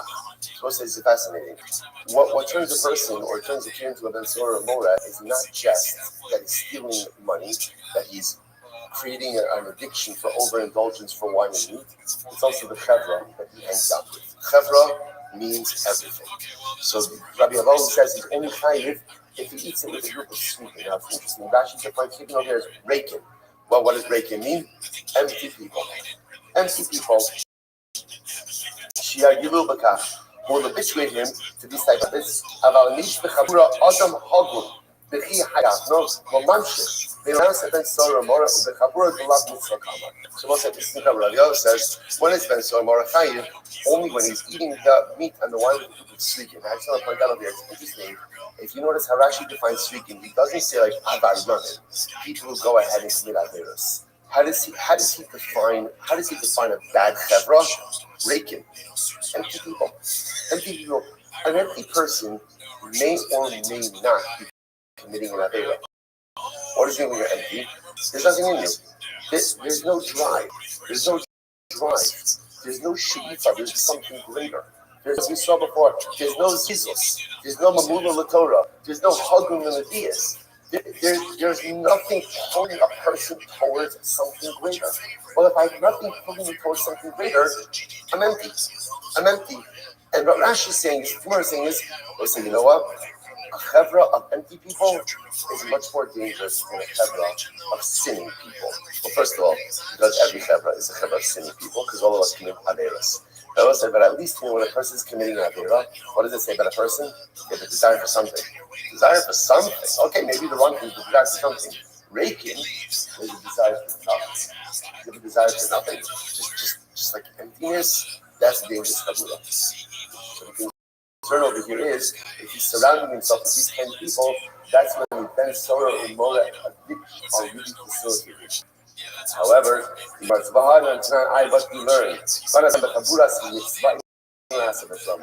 Mishnah said that if the kid is eating his meat with wine in a chaburas mitzvah, now we'll discuss what that means, but the construct that means is he's eating it. Interestingly enough, he's stealing the money, he's purchasing the meat and the wine, but he's consuming it in some type of mitzvah context that he does not become a ben solar umora. When it says the mitzvah, now the reason is because the act of consumption is occurring in the context of a mitzvah. Halav mitzvah, but if it wasn't a mitzvah, afagav the lot is even if not everyone in the chevra is one of the speaking. Hakamash malon, the afagav the kula speaking came into the mitzvah ka'asik lo mitzvah. So essentially what we're saying is like this: that if the Ben Sorah is eating the wheat and wine in the Sudas mitzvah, even if the entire chevra for the Sudas mitzvah are speaking, he doesn't become a Ben Sorah Mora. Or if it's not a mitzvah, if the entire group is speaking, he doesn't become Ben Sorah Mora. Or halacha again, if the entire group minus one person are speaking, or if there's one good guy in that chevra, he also doesn't become Ben Sorah Mora. He only becomes a Ben Sorah Mora if it's a non-mitzvah meal, all speaking. Let's take two profound lessons over here. Number one, three profound lessons. Number one, the power of chevra. The power of chevra, surrounding yourself by the right people. We go through life and we think that the truth is it doesn't matter who I surround myself with, who I'm friends with, who I share my Shabbos meals with, whatever. I get kind of insulate myself against that. It's not true. It's not true. Who you hang out with and who you keep company with makes you who you are. That is the way that it works. Terrible things are going to occur. On the other hand, interestingly enough, you see over here is if it's ever all speaking, but there's one good guy, then what? That's not a chabura speaking. What do you see from there? The individual to impact a chabura. That one person in a chabura of speaking can have a tremendous and overwhelming impact. You never underestimate your ability to have an impact on the people around you. Number three, even if you have a whole chabur of speaking, but you're eating a sudas mitzvah, it's not a problem. It's not going to become ben or wine, because if you put yourself in the right circumstances, even if you don't necessarily have the best chevra, putting yourself in the right circumstances has a hashpah on you as well. So putting yourself in the right circumstances has a hashpah on you as the proper, right, that's the sudas mitzvah. Putting yourself in the right chevra has the right on you. But never underestimate the ability to have an impact, even if you find yourself surrounded by the wrong type of influences. Incredible Gemara. So what you begin to see from Ben Sorah and Morash, interestingly enough, is all of these things fuel his addiction. Right? In other words, it's that it's the theft of the money, or the development of an appetite for expensive things like the Italian wine, the meat, right? And also embedding himself with the wrong groups of people. All of these things are necessary in order to make Ben Sorah Mora. But about Ibra Kodesh, So remember, the example that the Mishnah gave for that's in this month was the soup they made for Ibrah Kodesh, which was, you said before, the intercalating of the new month. In other words, adding on an extra day to the month, making it a month of 30 days instead of 29 days. They made a suda for that. So you might say, 1 second. The Basra Mas is that saying that they hadn't eaten wine for that suda? By time we learned in only law elabas for dozen occasions know about, but that meal is a very simple meal. Why did they have the meal creation of the month? They had bread, right? They had bread, wheat, and kidneys and legumes. So it was like that was a very light meal. They had to decide about how to intercalate the month. You don't want that turning into a cup, right? In other words, that like that needs to be like there's a lot of decisions that have to be made over there. So you need food, right? Because it might take a long time. But you want to keep a very simple menu over here. So how come I found out that being only on the path of business we do us, but we are even to the mitzvah cost of oh, that's the case. You're right. Normally, the people who would go in for this suda, they were only there was this interesting fact. They eat by the suda for Ibrah Kodesh, bread, wheat. So let's say they were having that meal. And let's say Ben Soramor shows up for that meal. Or he's not a Ben Soramor yet. He's a candidate. Right? Ben Soramor, a candidate, shows up for that meal with stolen meat and stolen wine. It sits down and eats with them. That can't transform him into a Ben Umora. Why? Because he's eating it in the context of a Sudas mitzvah. So eating even stolen items in the context of Sudas mitzvah will not make you into a Ben Soramor. Incredible. Ain't Olin Bibrak, just a word about that Suda. Ain't Olin Bibrak, all this talk about me. I started being Adam. Shuri that is the minion, like that is the minion for that Suda for Ibrah. They ain't Olin Law. Elo, past doesn't make this. Furthermore, again, you're only going to go up there with bread. I should snap really bread away. Pasta on it is bread made from wheat and kidneys and legumes. They only Elo or Iburo. And you only go up on the night to the 31st, like the night after the 30th. They only go by Yom Alabalayla. You only go for the Suda at night and not by day. You know, what time you are. They only go by Yom. The Ivan Bryson says they go up for the Suda by day and not by night. So the Bnei Achrifu Ba'olo Achrifu Ba'ku Yehi Delishmu Ba'ku. Go up early to the meal. In other words, go up to the meal while it's still daytime. Come down before sunrise, and people are starting to get up, so that it'll make a rush. People will know what it is that you're doing, and that way, again, the extension of the month will be properly publicized. Incredible. So again, just to keep our train of thought over here. But we're now beginning to see is that there are exceptions or certain types of consumption that prevent a person from becoming a Bezorah Umora. So essentially, if the act of eating itself takes place in the context of a mitzvah, such an act of consumption cannot make the boy into a Bezorah Umora. In the same way, that eating with certain positive chavra also can't make the boy into a Bezorah Umora. Fascinating. The Gemara goes like that.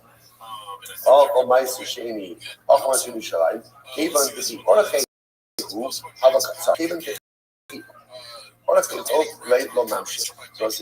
remember again, so he steals money, right? Steals money, like sashimi money, goes and purchases meat and wine, eats it. So again, it doesn't come against Sodom or a wine act, because it's a normative act, right? He's performing something normative. Granted, he stole the money, but the act of consumption itself is a normative act of consumption. What makes him into a Ben Sora or Mola is the development of non-normative appetites as developed through normative acts of consumption.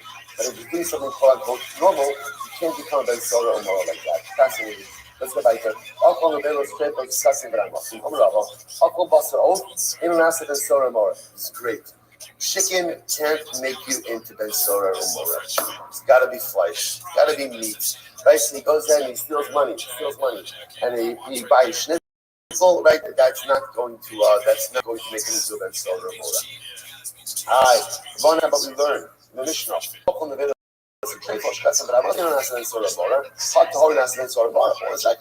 That's not true. The Mishnah indicates to us if he stole money and bought non-kosher food, we'll see why that is. He doesn't become a Sora or Mola. The inference in that is that as long as he's kosher food, even if it's chicken, right? Even if it's found, that Allah so you should become Ben Sorah more. Jerusalem says, no, this is fascinating. Remember, how much meat does little Chazara? How much meat does Ben Sorah Mora have to eat in order to go and come to the Sorah Mora? Right? First opinion in the Mishnah, right? Tartimar. So let's say, for example, he eats a little bit less than a tartimar. Tartimar, I don't know, minus desires. So the halacha is, if he's mashling the kizayis with fowl, with chicken, that can make a ben sorah mora. That's the chiddush over here. So you can't eat the tartimar. Ultimately, again, can't eat the tartimar of fowl. But if you eat almost the tartimar of meat, and you go ahead and you're mashing that shear with a little bit of fowl, ultimately that can make you into a ben sorah mora. All right. Hold on, mitzvah with Dvar Aveira. Listen to this. And the Mishnah said, if he eats anything Dvar mitzvah or Dvar Aveira, he doesn't become Ben Sorah or Mora. So what is that? So Dvar mitzvah, what does it mean Dvar mitzvah? Tanchume Aveira. Ultimately, again, he participates in the meal for consolation of mourners. Consolation of mourners. Now look at actually just for a moment. Actually, he says,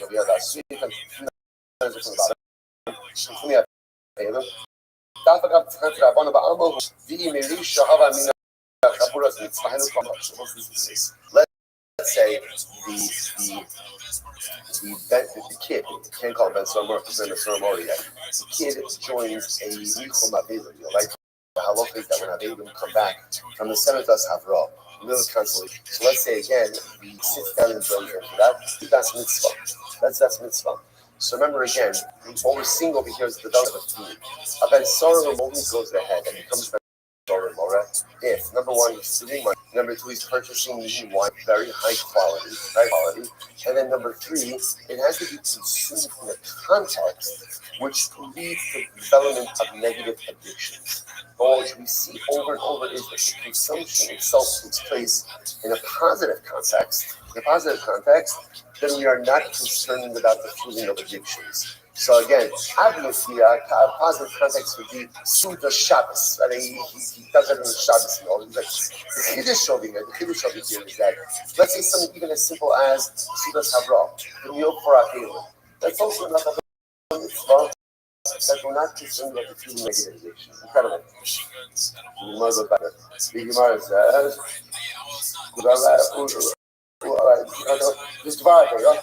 what is it? Let's say he steals money, purchases meat and wine, eats it during the fast day. Eats during Tainus Esther. The Gemara says, so that doesn't make no Sorah Mora. So why not? That's so strange. Like, why wouldn't that make him do a Sorah Mora? The time of my Amakal. And then there's Shomer Kalvenu. The Kalvenu call us from. This is fascinating. Or the Sorah Mora. That's that the child defines his parents' instructions. And there's the Kalvenu.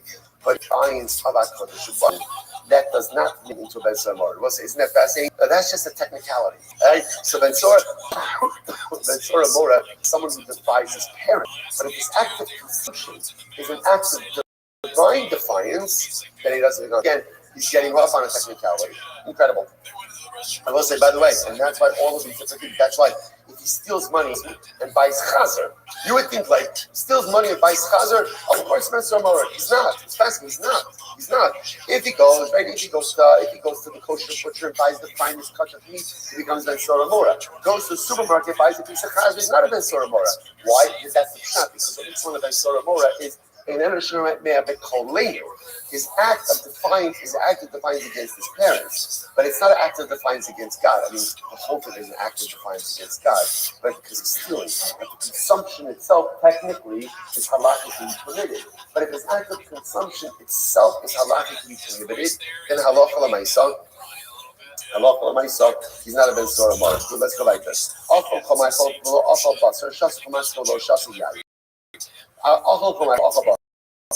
for example, it says therefore, Ben Sorah Mora eat anything, but didn't eat wine. Didn't eat meat. He's not Ben Sorah Mora. Ben Sorah Mora, you have to eat meat. Ben Sorah Mora, he has to drink wine. So the Gemara says, Lo achal basar. If you didn't eat last year, The Vela Kilis. So even if he ate a cake of pressed figs, a cake of pressed figs from Kilis, very high quality, my friend, very high quality food. And it's striking you even had that quality almost like meat. Even if you eat a daily kilos, halacha you still don't come in sorry. The shasa, vash v'chalav.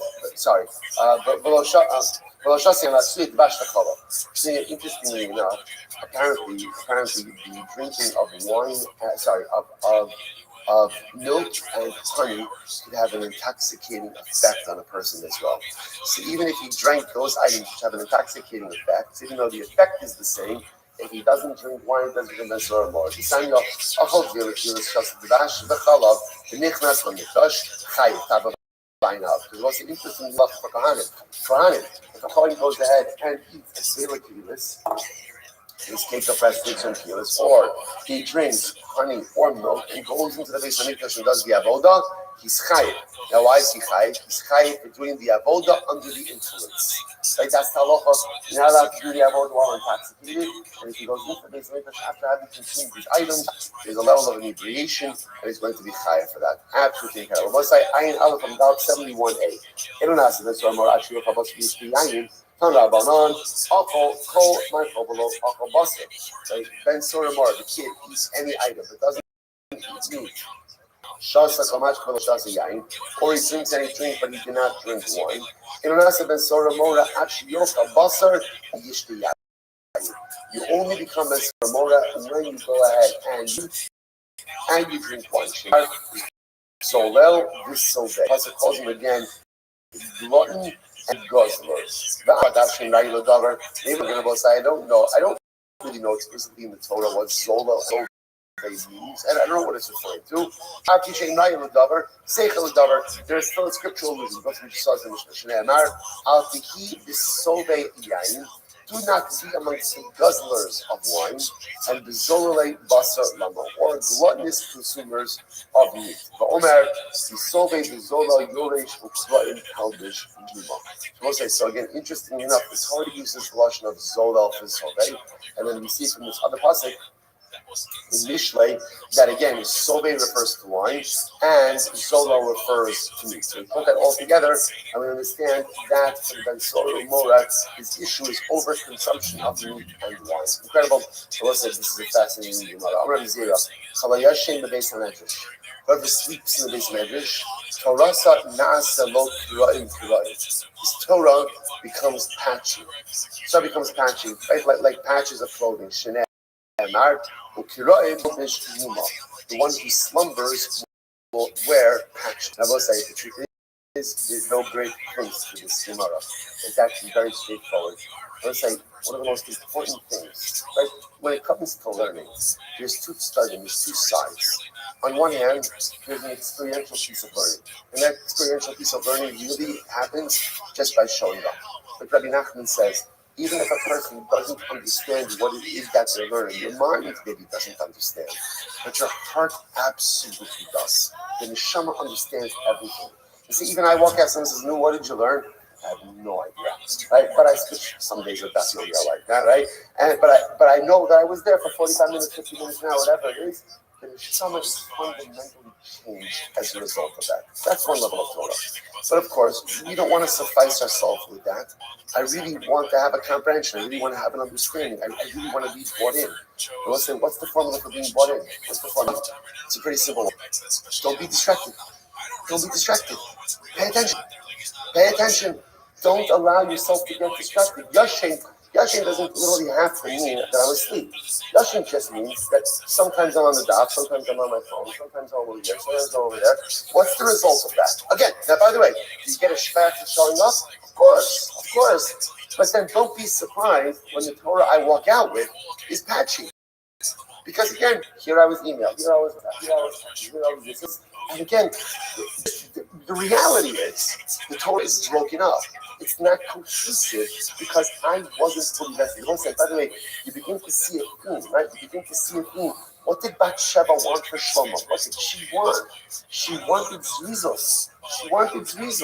So I'll say so again. So what does Jesus mean? Jesus means when I'm doing something, I'm in. I'm in, let's say, ever in a meeting with someone and they're checking the email in the middle of the meeting. Ever happen to anyone? Right? My cloud puzzle is, I've started this now.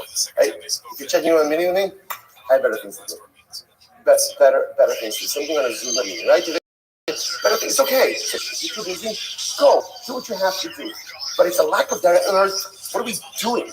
What are we doing? We're never focused on what it is that we're doing. We're always somewhere else. So when I'm in the office, I'm trying to have a few minutes to learn. Heather, don't learn in your office. Don't learn in your office. You should be doing one thing in your office. One thing in your office. And that is working. Working. What? You're in your office. Well, I guess if you're self-employed, you can do whatever you want. But if you work for someone, they're not paying you to catch a couple of minutes of learning here and there. You work. Be zealous. Be committed. Be involved. When you're in cheer, learn, don't be at work. Don't be at work. Just commit yourself to whatever it is that's there. Otherwise, you're going to sleep through your entire Torah life. And after 120, when you come to Beis Din Shalom, the Rebbe Shalom says, Sheikh, what did you learn? Tell me, what did you learn? And you're going to say, oh, I'll tell you, I remember there was that day when we did this sugya. But I'll tell you, I got through 10 emails that day. Right? And I texted 10 of my chaverim during shir that day, right? And I checked the news 14 times that day. I remember a piece of this. Why? Just do it and commit yourself to shutting off actions. Commit yourself. And this is during learning. This is during davening. Otherwise, I'm here, but I'm sleeping. I'm sleeping through davening because I'm elsewhere. I'm sleeping through learning because I'm elsewhere.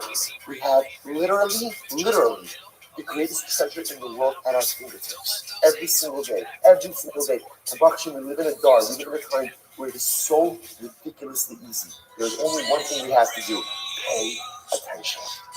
Don't fall asleep. Don't go ahead and get involved in multiple things. Just don't sleep figuratively in the base medrash. And if we could just do that, bring our Jesus to our learning, bring our Jesus to our davening. Incredible, we're all young people. There is no telling what we can accomplish for our remaining years in this world. Let's go back to Mishnah. Ganav, Yishal Abed, Va'ochim Yishmishur Satan. It's very interesting. So, by the way, as I point out, I think I sent this when we started the Sugya Ben Sora Mora, which is, let's say, what's the one takeaway from all of this? Clearly, the system is rigged so that this doesn't happen, right? And again, and that's okay. It's good to say that. It's good to say that. It's the same with the death penalty, right? The system is set up not to execute someone. That's how it's set up. So then, watch this. He says, Listen to this. Kid, we'll just call him kid. Well, he's an adult. Remember, they will say. Also, I'm consideration. How old is Ben Sora Mora? How old is he? Right. So remember again, he is a gadol. What we call him Samoch Lidish. In other words, he just recently entered into adult type. We're going to see that concept again shortly in this session. So go watch this. He stole his father's money. But he ate his stolen food in his father's rishos. Okay, or he went ahead and he stole other people's money and ate it in their rishos. Okay, or he stole other people's money and he ate in the rishos of his father. Let's say first why I Aleph Amud Aleph. Eno Nase Ben Sora Mora. What is Ben Sora Mora? Ad Sheidnom Mishal Aviv Yom Rishos Acher. Until he steals it and he goes ahead and he eats it in someone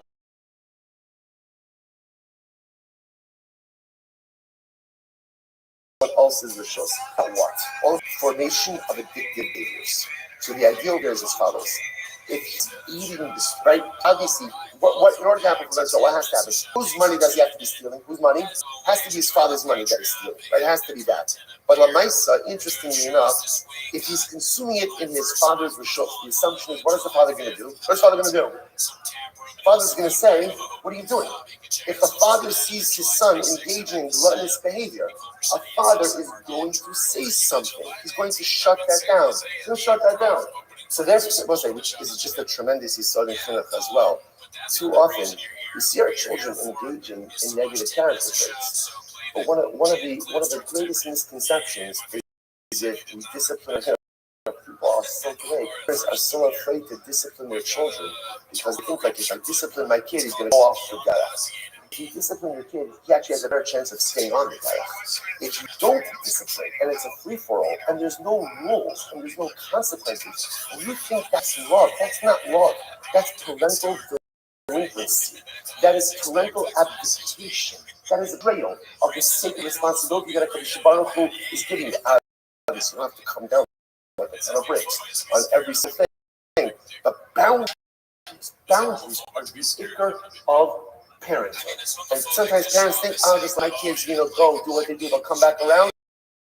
That is a real role of the guy. Sometimes it works, most of the time it doesn't. So again, what's fascinating over here is I can't, strip myself with meat and wine in front of my father. My father's going to shut that down. He's going to totally shut that down. So therefore, the only case of Ben sorting enough is when the kid is stealing the money of his father, but consuming the meat and wine somewhere else. That's the combination. Because because again, the assumption is he can steal his father's money because he has access to that. So therefore, there's access to money, plus the consumption is taking place somewhere else. That's the lethal combination that creates Ben Sora or Mora. Okay, we'll see that more in Mora. Good. And last Ben Sora Mora, second one back. Actually, Yochel Mishal Aviv, Yochel B'Rishus Akiyah.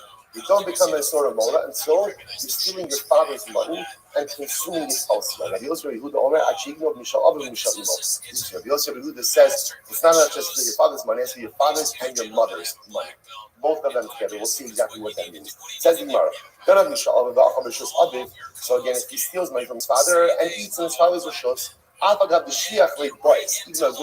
even though he has access to money, he's going to be afraid to develop this type of habit in front of his father. Why? Because if his father sees him being gluttonous, his father is going to shut this down. If he's stealing other people's money, but going ahead and eating it in other people's rishos, that's also not habit forming. Why? Even though he has no concern about eating it in someone else's rishos, other people's money. So the whole chap of Ben Sora Mora is stealing his parents' money because he has access to his parents' money. That's when we're worried about habit developing behaviors. The kosher came, and all the more so if he's stealing money from other people, but eating in his father's domain. The money is not accessible to him, and he's going to be scared of his father. So what's like the only formula that makes a kid into a Ben Sora or Mora? So you're keeping a running list of all of the qualifications is he has to be stealing his father's money, and the consumption has to be taking place outside of his father's home. That's the, I'm going to say, winning combination. That's not a winning combination. That is the negative combination that ultimately creates. So again, he's stealing his father's money. We're worried about habit forming. Why? Because he has access to his father's money, and he's consuming it somewhere else, and therefore someone else is not going to give him musar about his gluttonous behaviors. That's why we are concerned about habit forming behaviors. Incredible. Yosef Yehuda Omer, actually, Yosef Yehuda says he's only chayav if he steals from his father and his mother. The Gemara says, Imo minala. So first of all, again, what do you mean from his mother? Where does his mother property from? Masha comes to Isha Kanabella. As I will say again, what do you mean stealing from his mother? Whatever technically belongs to his mother already belongs to his father. So what's the shayla? So the Gemara says, like I said, how you tell that over, you'll decide. First, I'm going to be no, what it means is his parents, the kid's parents prepared a home dinner for themselves. They bought nice steaks and beautiful wine. What does the kid do? The kid, that's a suda that is ready for his parents. And the kid, as long as he steals that from his parents, so he's effectively stealing from both of his parents. One second, that doesn't make you best of all.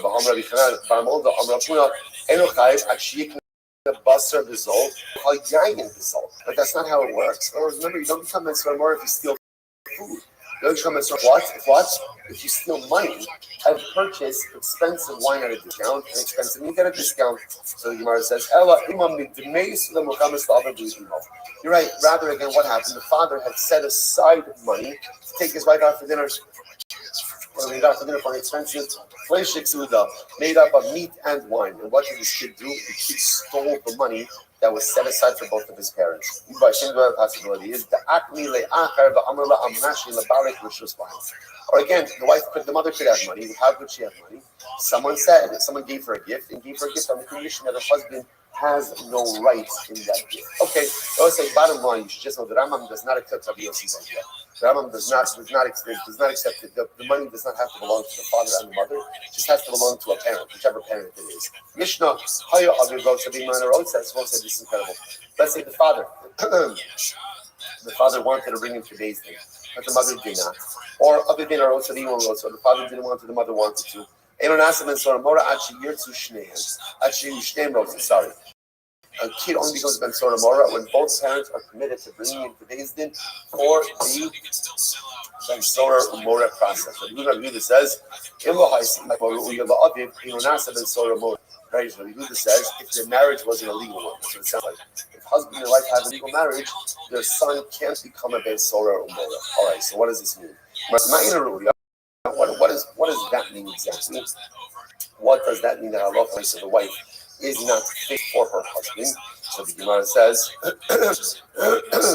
even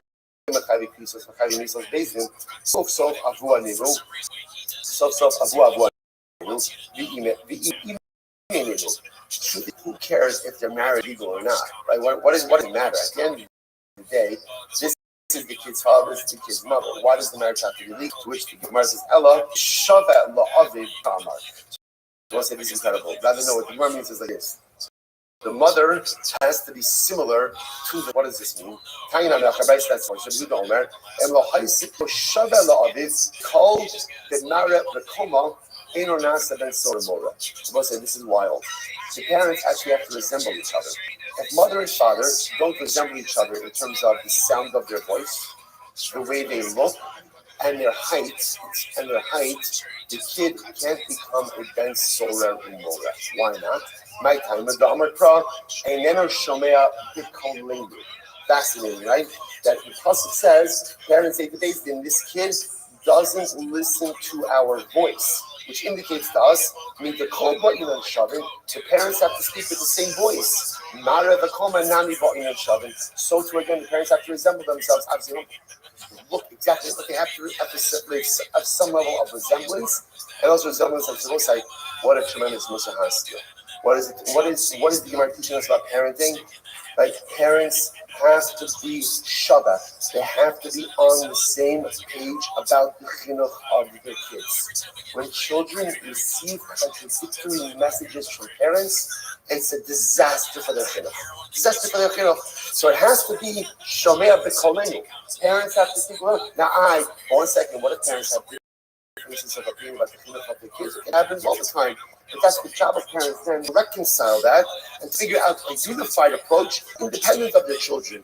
But when they present to the kids, when they talk to the kids, when they imagine the kids, when they the kids, that has done with one voice. Because again, if you give a kid two different types of, the mother saying one thing, the father saying one thing, don't be surprised when the kid goes down the wrong derech because he's not getting a unified message. So interestingly enough, if the parents are giving two forms of chinuch, the kid can't become Ben Sora Mora. Why?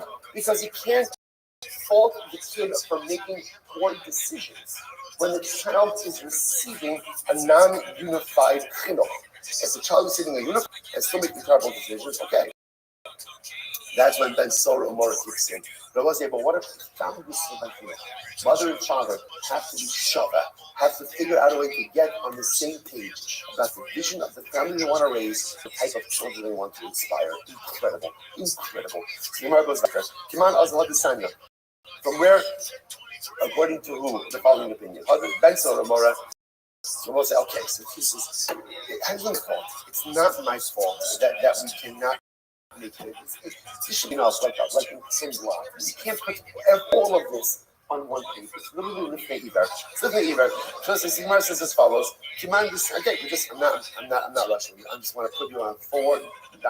So if people from other shir taunt you about the slow pace of our shir, just remind them in the last 2 cycles we finished later than any other shir. Right? So Hashem, at the end of 7.5 years, we'll be exactly where we have. We might not be on a daily basis, but we'll get there. But listen to this Gemara. Kiman Ozlov, this Sanya. Those are reflected in the following idea. Ben Sora Umora, lo asid liyos. First, you're like, what? What? We just took this the whole time. So who's the king is affected the following idea? Ben Sora Umora never happened. Haya, it never happened, and it never will happen.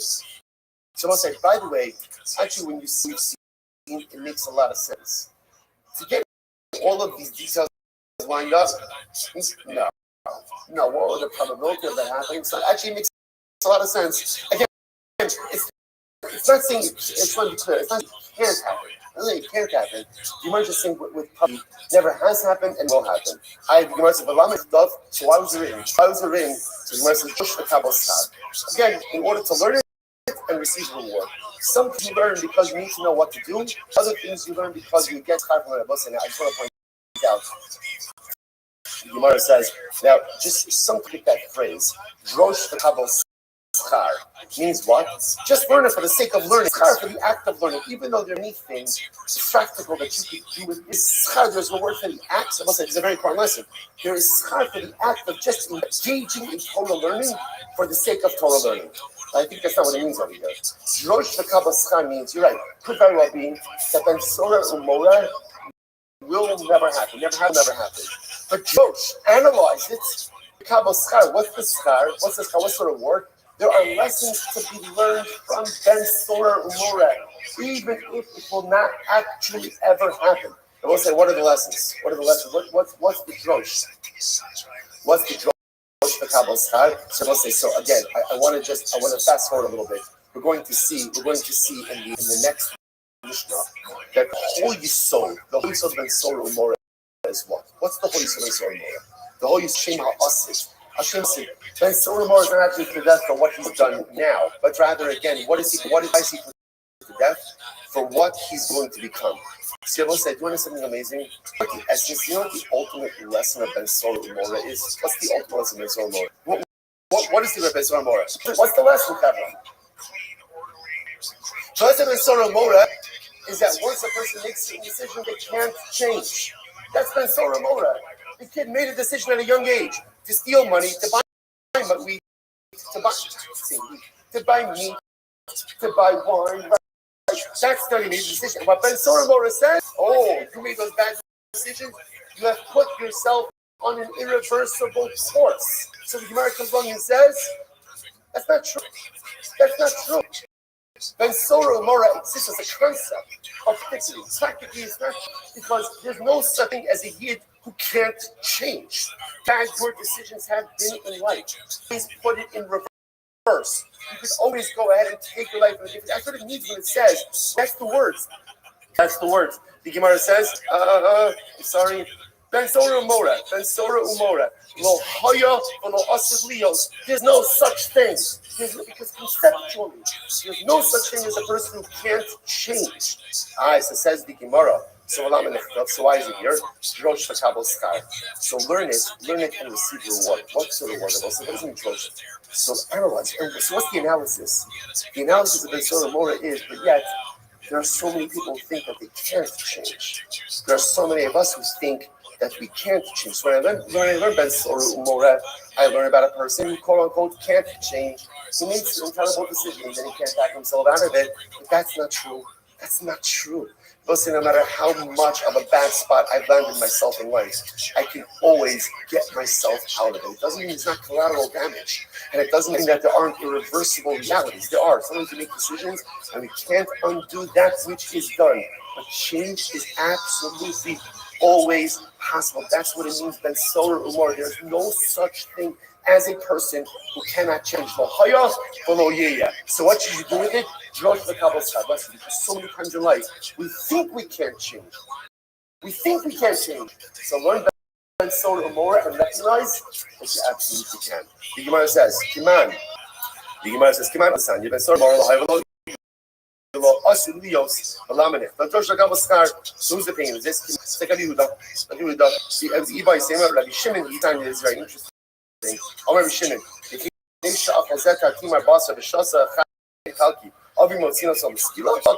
because this kid stole some money and meat and wine, his parents are going to take him out to get stoned. And Sora Umora never happened and is never going to happen in the future. Why is it here? Drosh v'kabel schar. I will say this is it. This is probably the most important line in the entire sugya.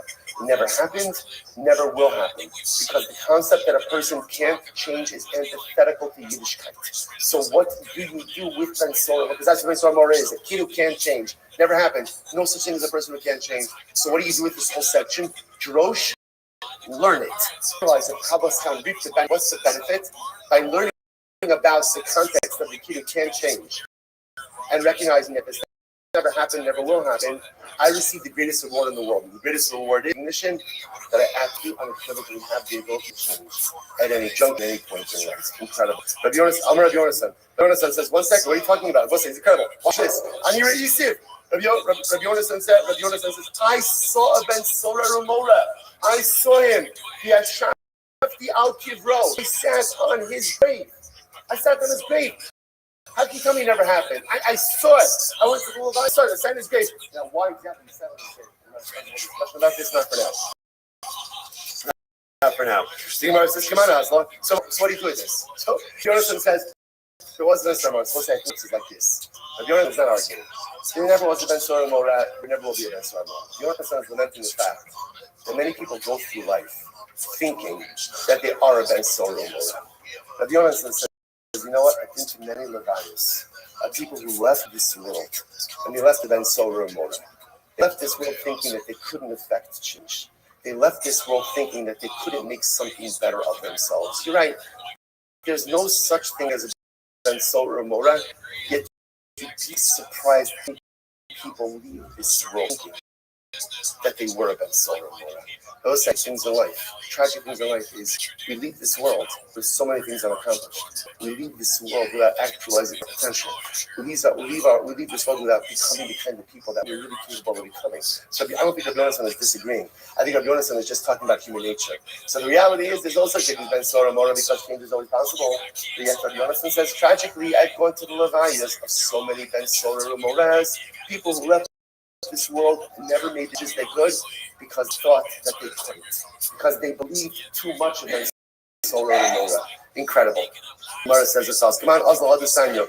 So we'll say, whose opinion is reflected in the following idea? Irani Dachas. So again, Irani Dachas is a city wiped out of idolatry because of idolatry.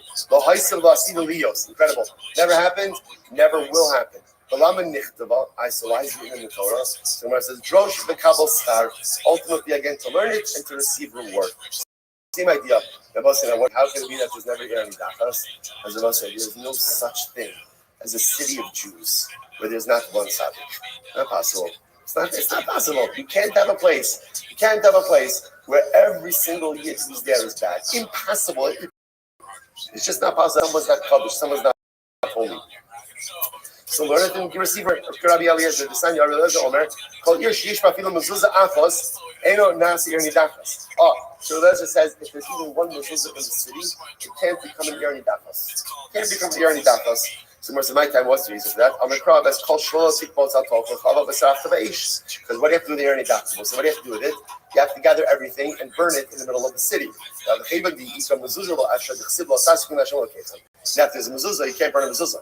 Right? Why can't you burn the mezuzah? Because mezuzah has the name of Hashem. You can't burn the name of Hashem. So therefore you see if there's even one mezuzah, it can't become an Irani Dachas. It can't become an Irani Dachas. Therefore it's impossible that Irani Dachas ever existed. Rabbi Yonasan says, Ani Re'isiya Yashavti Atila. Again, Rabbi Yonasan says, you're wrong. You're wrong. Is Irani Dachas? I was there. I visited. Right, I went on tour. Right, I took the Irani Dachas walking tour, and again I saw the ruins of the city. I saw an Irani Dachas. So once again, it's the same you saw. I don't think Rabbi Yonasan is disagreeing. Rabbi Yonasan is saying sometimes again, just like individuals give up on themselves, communities give up on themselves, and communities also forget that they can become better, that they can become holier. Again, communities are made up of individuals. If you have a group of people who think of themselves as a Ben Sorah Morah, they can't change. They become a chabra, they become a chabur, they become a kiyah, they become a community of Irani Dachas. I think they can't change as well. Tragically. Come on, Oslo Adesanyo. Bye, Samanuga. Hiya. All right, but you know what? We're going to have to stop over here.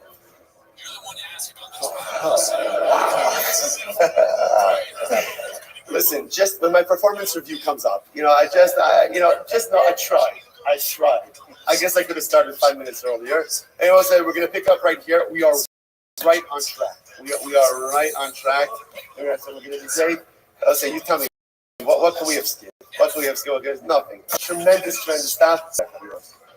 I have brothers doing that. It's just impossible to take him seriously.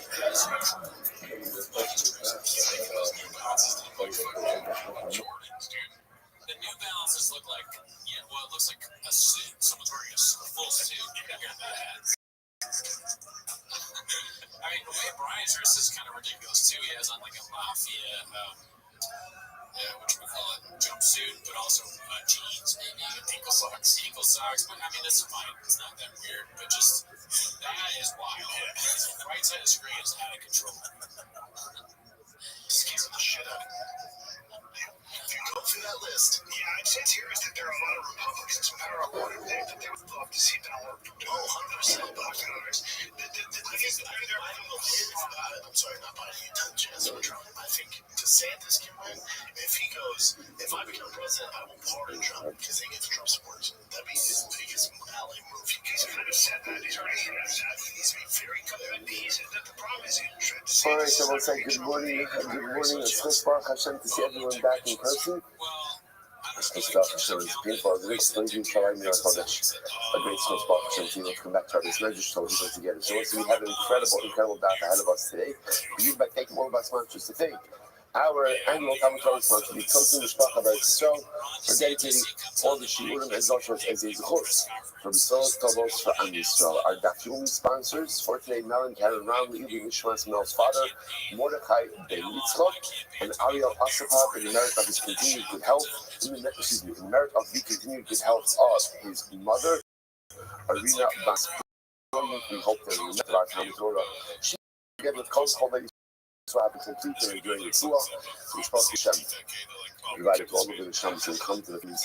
Hashem should bring back the rest of our hostages, the Shalom and Karov, and our holy soldiers should be successful. B'chol Ma'aseh Yidayim.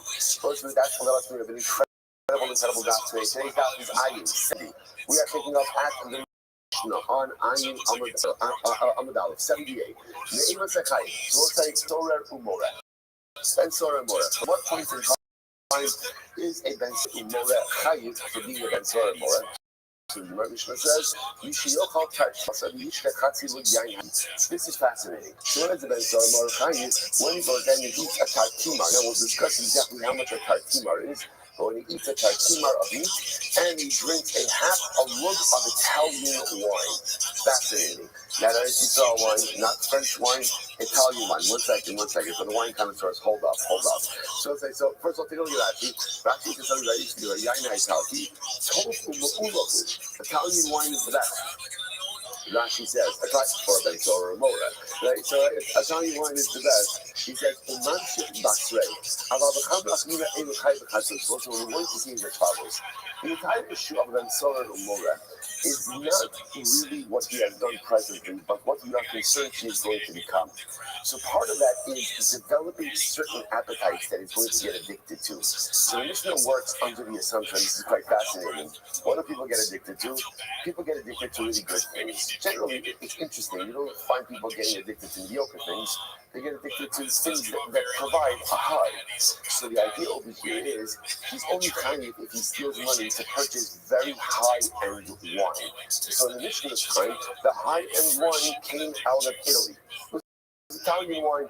So he went ahead and stole money to purchase other kinds of wine. It wasn't an issue. Rabbi Yossi argues on the measurements. He says, Moneh Baser V'Lud Yayin. He says, not a tartimar of meat, rather again a moneh of meat, and not the half a mug of wine, rather again a whole mug of wine. So what's the about this? So that's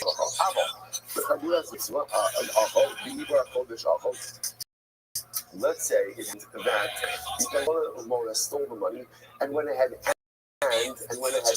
bought the wine or bought the meat, but he consumed it in a chaburas mitzvah. This is fascinating. He took the stolen food, ate it, for example, in a meal that was examples of this. For example, Ibrahim. So we'll discuss this more in the email. But again, when they would decide to go ahead and intercalate the month, right? The month of full month of 30 days. So you have a suda to the or Akol Maishin Yushalayim, or if he's Maishin Yushalayim, Akol Levin was a trait of Shkatzar Amasim. For that matter, he ate non-kosher items. Let's say it turns out that he ate non-kosher meat. Akol Tamei Maishin Yushalayim Mikra Shemaso. Sorry, Teva. He ate Teva, which is untied produce. Maishin Yushalayim, that did not remember. The Meiser Rishon goes to the Levi, and the Levi is obligated from the Meiser Rishon. Or Meiser Sheni Hektish lo Yiftu, or Meiser Sheni or Hektish, Hektish. But Alcohol Davar Shu Mitzvah, the Davar Shu Avera. So whether you eat something that's a mitzvah, or something that's an Avera, so the Gemara is going to discuss exactly what that's talking about.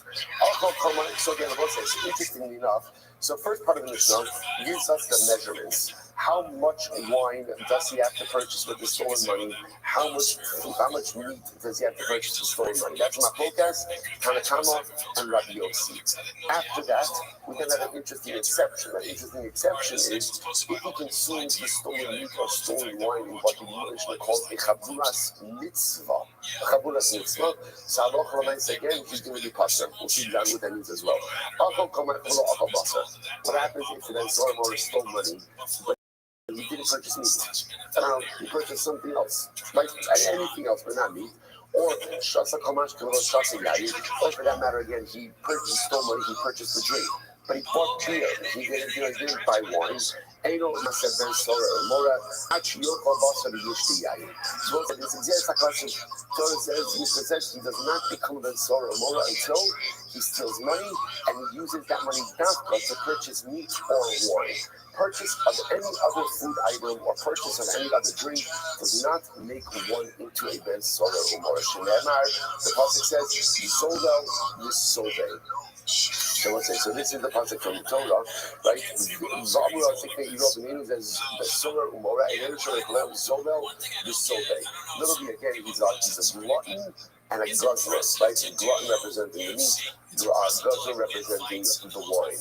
And the Gemara says, how do you know that Zobel Yisodel means wine? Like, how do you know that? The Gemara says, no, it's not explicit.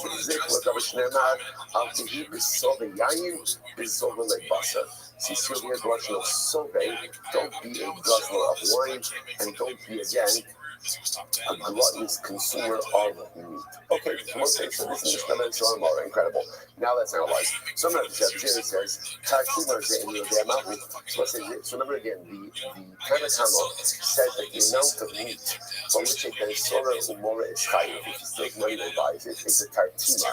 So come down the Gemara and says, Rabbi Zera says, I don't know how much is a tartima. What is that? So the Gemara says, the yayin means a kofa akba basar, the nature tartima chatimana. So what we can extrapolate is as follows. Rabbi Yossi argues in the Tanakama. Now it appears, based on measurements, that Yossi doubles the Tanakama's measurements, right? Because again, remember, the Tanakama says, tartima of meat, a half of wine.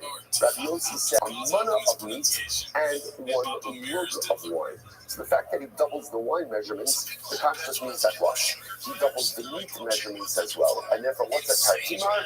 A half a mana. Now, by the way, we'll talk about actually like how much meat that is in your session. Right? So a half a mana. So that's not what this Rabbi Yossi Tanakama. Incredible. Tartimar. So just getting together a chabura that meets before the dafyomi in the morning, or it doesn't have to be whatever chabura wants to be. And also, but what I see about that, to over the shakla v'tariyah, just the give and take of the Gemara. So this on this is because again we try to always pause. I always try to do this. Try to pause at different stages in the Gemara, just from when it really has ended. So understand, the Gemara right here, even just mark it up in the Gemara, so you see what the beginning to the end. So you see over here again, that's just a unit of discussion that just ended. Now we've clarified the Machlokes, Rabbi Yossi, and the Tanakama. Next. Amra Kanabar Amra Fuda. Eyochai, and so you can see Zebi. He's the striking fellow at the second end of the second table. Right after the striking fellow at the end of the first table. Right now, I don't want to be everybody's beautiful. So the message is, Amra Kanan Bar Moga Amra Fuda. Eyochai, Achigak Basar Bisol, the Yochar Yayin Bisol, the Yishkez Sid Bisolo Bisol. This is very interesting. Here's another qualification. Refuda says, the only time you become Ben Sora Mona is when? is when halacha l'maisa, you're going ahead and you're purchasing the meat at a discount and purchasing the wine at a discount. This is fascinating. In other words, this is what I'll say. You can't become a ben sorer umora if you pay retail. Right? If you pay retail, you might not even be Jewish. Forget about a ben sorer umora. Right? So you only have local amounts of if you get out of this. Now what's the shot with that? Take a look at Rashi. Yayin result about remember again. Let's work backwards because we've already seen this, but we'll see more specifically today. Why is it Ben Sorer Umora executed? Why is he executed? Because we are nervous that someone who has developed these type of appetites when he's young is going to become addicted to sustaining this type of lifestyle and is not going to have the necessary funds to sustain constant consumption of meat and wine. And what's going to happen? He's going to rob, he's going to steal, and he's going to become a community danger. So the idea over here is, it only works if you see him developing the behaviors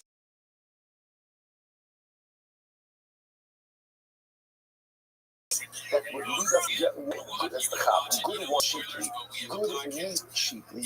That means that there's like an addiction going on over here. And that's what gives rise to this concern.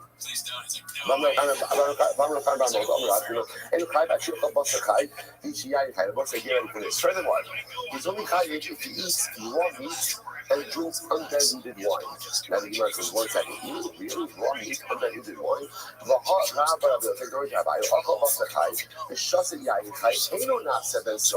That's not true. It's not true. That's what there was a statement. He eats raw meat and he's undiluted wine. It's not normal. It's not normal to eat raw meat. So the Gemara says, no. Yayin chai is muzzle v'lo muzzle. No, undiluted wine doesn't mean undiluted. Rather, what does it mean? It means that it's not fully diluted. In other words, he uses a lower dilution ratio. Right? So the wine is stronger. That's the chai. Right? What does it mean, basar? This is incredible. What does it mean? Raw meat doesn't mean raw meat. Rather, what does it mean? Bashil v'lo bashil. It means cooked, but not really cooked. Kibasar kiba da'akla gangi. Like the type of seared meat that thieves eat. Now look at Rashi. Rashi will say, but Basha kiba the achol gangi. Kagya the gechalim the kavase be'irvin the nichve the so it's fascinating. How did thieves eat their meat? How did they eat their meat? Right? They seared it. They seared it on the outside, but it's very on the inside. By the way, I feel very vindicated because I get a very hard time to eat everything very, very, very well done. But you see, all I am is a halakhic Jew. That's all. Apparently, okay, just the rest of the chevra who eats stuff red, right? And it's seared on the outside, it's on the inside. You need to do a cheshbon on nefesh. That's all I'm saying. That's what I'm saying. Right? Again, clearly, that's how thieves eat their meat. Pan-seared steak is mamish kol of ganovim. Okay, that's a mic drop right there. Okay, you have to get that in the shop for the right? He works us out. So all of this also, remember, what we're looking for over here, if you notice, are interesting behaviors. That's what we're looking for over here. There are markers that are, so already, like again, kidding aside, the Gemara, what did the Gemara say? Thieves, right? One of the luxuries that thieves don't have is relaxation, right? They are on the move, they're on the run, always looking for the next mark, everything else like that. So that's why, in all seriousness, they just sear the meat and then they go ahead and eat it. So let me see someone from a young age exhibiting these types of behaviors. It becomes the marker for us. It becomes a danger sign that something is up. And again, unfortunately, this child is on a terrible, irreversible path. The Gemara goes like that. This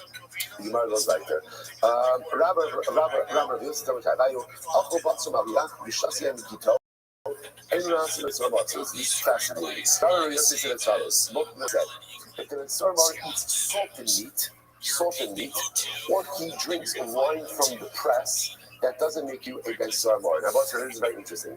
Salted meat was considered to be inferior, and therefore, interestingly enough, from that Torah's perspective, non-habit forming.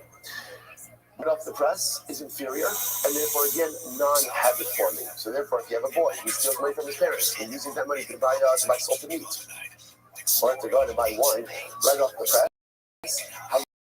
Again, that does not make him or take a look at Rashi. Rashi is it's not Rashi right across. Plus, when they're behind the detail, no chashivim, they're not important, they're not chashiv, therefore, no mamshit. Ultimately, again, they're not habits forming. They're not habit forming. Okay, we'll come back to that in just a little bit. The Gemara goes like this. The Gemara says, obviously, the what's the definition of salted meat and what's the definition of wine from the press? Okay, so that's our next sort of business. So we'll say this is a fascinating halacha. Tanat Hafsam, all part of our sugya. Erev Tishbav. So on Erev Tishbav, we'll say Sudam of Sakis, right? Remember again, we should always recognize in halacha, 2 times a year you have Sudam of Sakis, right? 2 times a year. One before Tisha B'Av, one before Yom Kippur, but of course, they are worlds apart, right? They're worlds apart.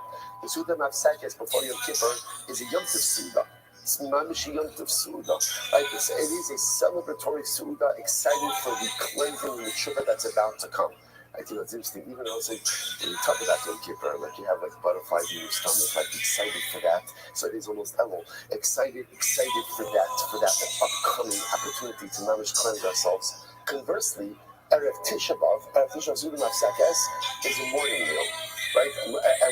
M-O-U-R, right? A mournful meal. That is not a celebratory meal, but ultimately, again, that is a meal that kind of already puts us in restrictions on that meal. So therefore, the Gemara says, Erev Tisha B'Av,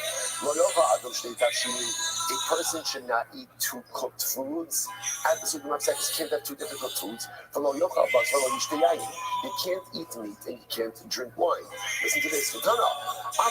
Listen to this. Wow. What can you eat on Erev Tisha B'Av? Salted meat. You want to have beef jerky at your Suda Mafsakes? You can. Interestingly enough, you could have salted meat. You could have salted meat and you could have wine. If there's any left in the adult. Right? So you could have salted meat and you could go ahead and you could drink wine right from the press. Here's the rest. I'm not saying now, before what does that show you? That shows that these items don't even have the identity of meat or identity of wine. That's since the situation of Erev Tisha B'Av, which means that it's not basar and it's not yayin. So the Gemara says, so we read it. Now, obviously, we have to get definitionally what are these things. So we'll say it's interesting. Now, obviously, it can't mean that a person puts some salt on their meat and suddenly again that's salted meat. When we speak of salted meat for pashas, what are we talking about? We're talking about meat that is packed in salt. So how long does meat have to be salted for so that it loses its identity as basar and becomes basar maliyach? So the Gemara says as follows. Basar maliyach ad kama, amirchani bakana calls mashu kishlamim. So as long as it's like shlamim, what's the window for shlamim consumption is 2 days and 1 night. So essentially, once you've salted meat for 2 days and 1 night, that's called salted meat, and it really loses its identity as meat. Now, I want to be clear on something. When you say it loses its identity as meat, if you eat it, flacious. Right? Just to be clear, like you're going to be flacious. That's the idea. It's for other locals that concern basar.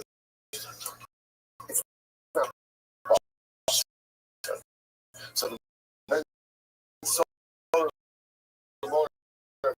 steals when he purchases that kind of meat, he's not chayiv. You want to eat that meat on Erev Tisha B'Av, eat that meat on Erev Tisha B'Av. So that's if you look at Rashi, Rashi says in Erev Tisha B'Av, Shelo alav zman achila shlamim, shnei yom v'layla echad, adai yichli chutzahu, or ikri maliyach. So this is the idea. The word shlamim is on that trade. If you eat it for 2 days and 1 night, so to again, if you leave the meat salted 2 days and 1 night, then it's salted meat, and again, and so a mother is not going to be chayiv for it. And halacha l'maisa, what about wine? The end you like come up until what point in time is wine called wine? To understand. Remember, wine was inferior. Aged wine was good wine. So when is wine considered to be what we call wine from the press, i.e. fresh wine? That's inferior. When it's, the Gemara says, when it's fermenting. Tosis means fermenting. Apparently, what she points out earlier, the way you know that wine is fermenting is like a stick of froth. So when it's frothing, that's it. But when it's fermenting, that's usually good. So again, for our purpose, so finish that time. No, actually, so just for therefore, what we are establishing over here is that a meat and meat. It was the broth from Mishnah. It's the sobe machloket. She has to steal how much meat, but now textually. Wine means good wine. But right now the Gemara is just saying it's got to be wine. Wine for our purposes means it's not fermented. It's not fermented. Furthermore, meat means non-salted meat. What's the definition of salted meat? Halacha might say any meat that's sold for at least 2 days and 1 night. Incredible. Let's go like that time. See where she's back time, right? We learned that fermenting wine is not subject to the halacha of givui. Remember here, what's the halacha of givui? The halacha says that if you leave mashkin, if you leave liquids open overnight, you're not allowed to drink it. What are you concerned about? What are you concerned about? Snake venom. Now, I'll just point out that you notice our Hashokah brings down that today many people aren't makbid on this anymore, right? They leave a drink out overnight, they leave a cup of water out. You know, overnight, when we do drink it next day.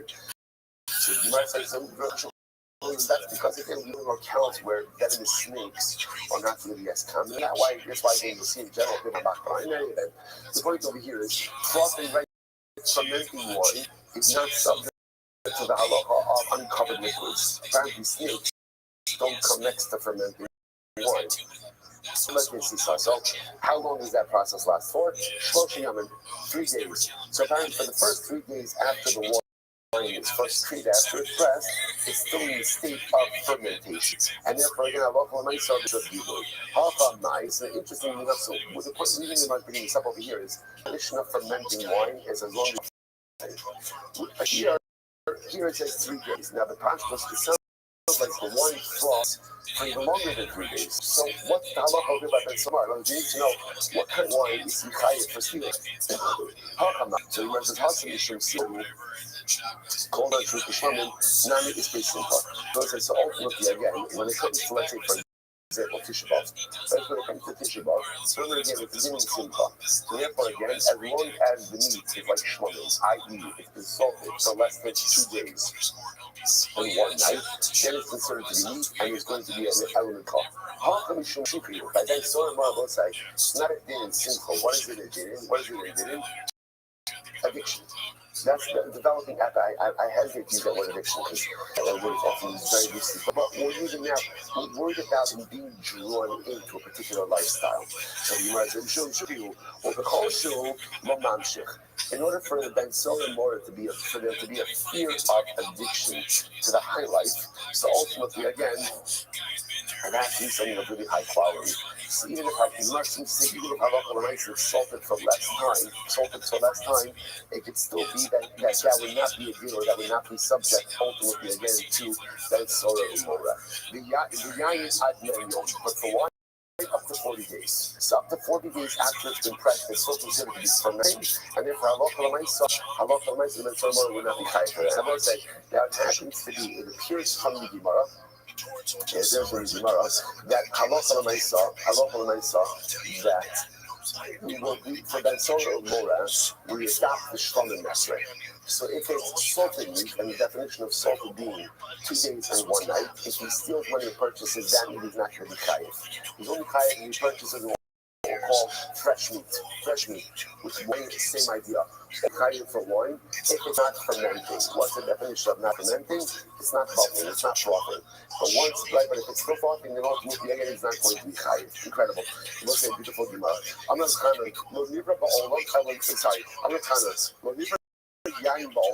why did Hashem create wine? People say it's a good shayla.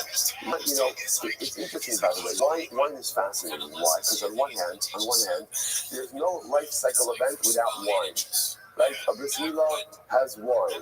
A chuppah has wine. Right? We're going to see a levaya had wine. Everything has wine. Yet, we see that Chazal say that wine can get you into so much trouble. So what? Shot. Why did the Rebbe really create wine? So we're incredible Gemaras. Hashem created wines, El Menachim Avelin, or L'Shalim Schal Rishayim. Hashem created wine really for 2 primary purposes. Number 1, to give comfort to mourners. What does this mean? If you remember again, if you remember Sechas Moed, remember again, we learned that when the Avelim would come back after the funeral, what would they get? They would get a big glass of wine. A big glass of wine. They were encouraged to drink the entire thing. Why? You understand why? Because what they would do, they took the edge off. It took the edge off a little bit, right? It didn't take away the pain, but ultimately, again, it went ahead and sued. There's a tremendous amount of hospital in this. So what does this mean? So you give the other a cup of wine, shkoya for them. Let's say, like, there are two different types of problems. There are some problems you can solve, and there are some problems that you can fix. And then there are other problems that you cannot solve, and you cannot fix, and they are just what they are. And what you need to figure out, ultimately, how to lean into it, is how to embrace it, is how to just own it and say, okay, this is my life. These are my circumstances. No matter what I do, they're not going to change. Let me take a light deep breath, bend my shoulder, lean into it, and somehow make something great out of these circumstances. That is the point of that cup of wine. That cup of wine is the forced deep breath. And listen, we all know this. When you have a glass, what happens when you have a glass of wine? When you have 3 glasses of wine, I'm getting like looks over here. Like, well, it's just 2, right? 3 glasses of wine. So again, problems don't look. I'm not foolish. My problems are still there. You need at least 6 glasses of wine to have no problems, right? With 3, right? I know my problems are still there. But you know what? Okay, I'll handle it. When, how, what? I don't know. But I know I got this. I got this. The stuff that looked impossible before the glass of wine now looks possible with the glass of wine. It's such a tremendous. So why don't I make wine? I shouldn't create wine to help us take that deep breath or that personal deep breath and be able to say, okay, for the other, I just lost someone. My life will ever different. It'll never be the same. But somehow, some way, I will get this together and move myself forward. That's the soul of wine, says the Gemara. Furthermore, and Rishon is called Rishon. I would say, but again, without the wine, also that Shkava also applies. Life's problems in 2 different buckets. The ones you can solve, the ones you can't. The ones you can't. The ones you can solve, roll up your sleeves and create the solutions. The ones you can't, lean into it. Embrace it. Accept it and navigate that new reality. So again, furthermore, wine was also created for a shine. For a shine. What does this mean? Even the greatest, even the most wicked person does misses, does things that are good, right? And halakha l'maisa deserves reward for it. How does he get his reward for it? Good bottle of wine. Good bottle of wine. Right? That's the reward for a shine, and you get their reward in this world. In judgment, that punishment in the next one. To shake on the Ovei Nefesh, to shake on the Ovei, the Yain Lamari Nefesh. Literally, again, give an intoxicating beverage. Over to the one who is lost, we might as well say we're to the first to the Russia, and give warmth to those who are bitter of soul. I'm going to be stuck. What does it mean when it says the pasuk?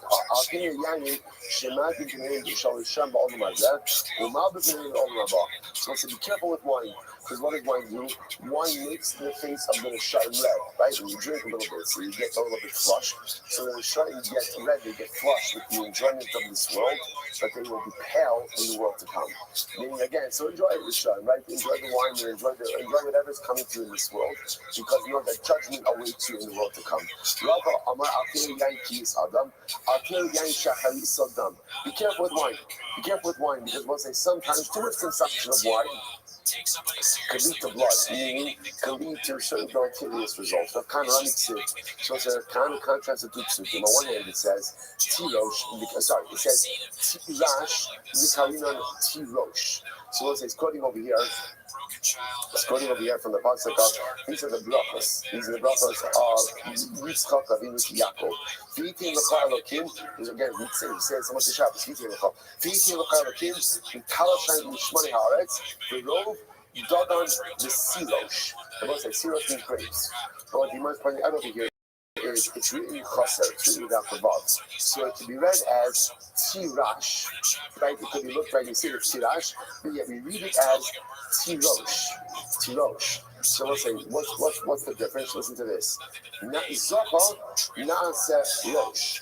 Lo zaha na'aseh rosh. So we'll say, alcohol, right? Alcohol, wine, can be used in one of two ways. Alcohol could be used as a mechanism of profound personalistic debasement, right? And a person can engage in all types of terrible behavior. Sometimes they both say, some the ability to do is it lowers our guard a little bit, lowers some of those inhibitions, and the real me is able to come out in a good way. As we'll say, sometimes whether we recognize it or not, we're so guarded about the holiness that we possess. Like I don't, so we put up walls. Justice is so much.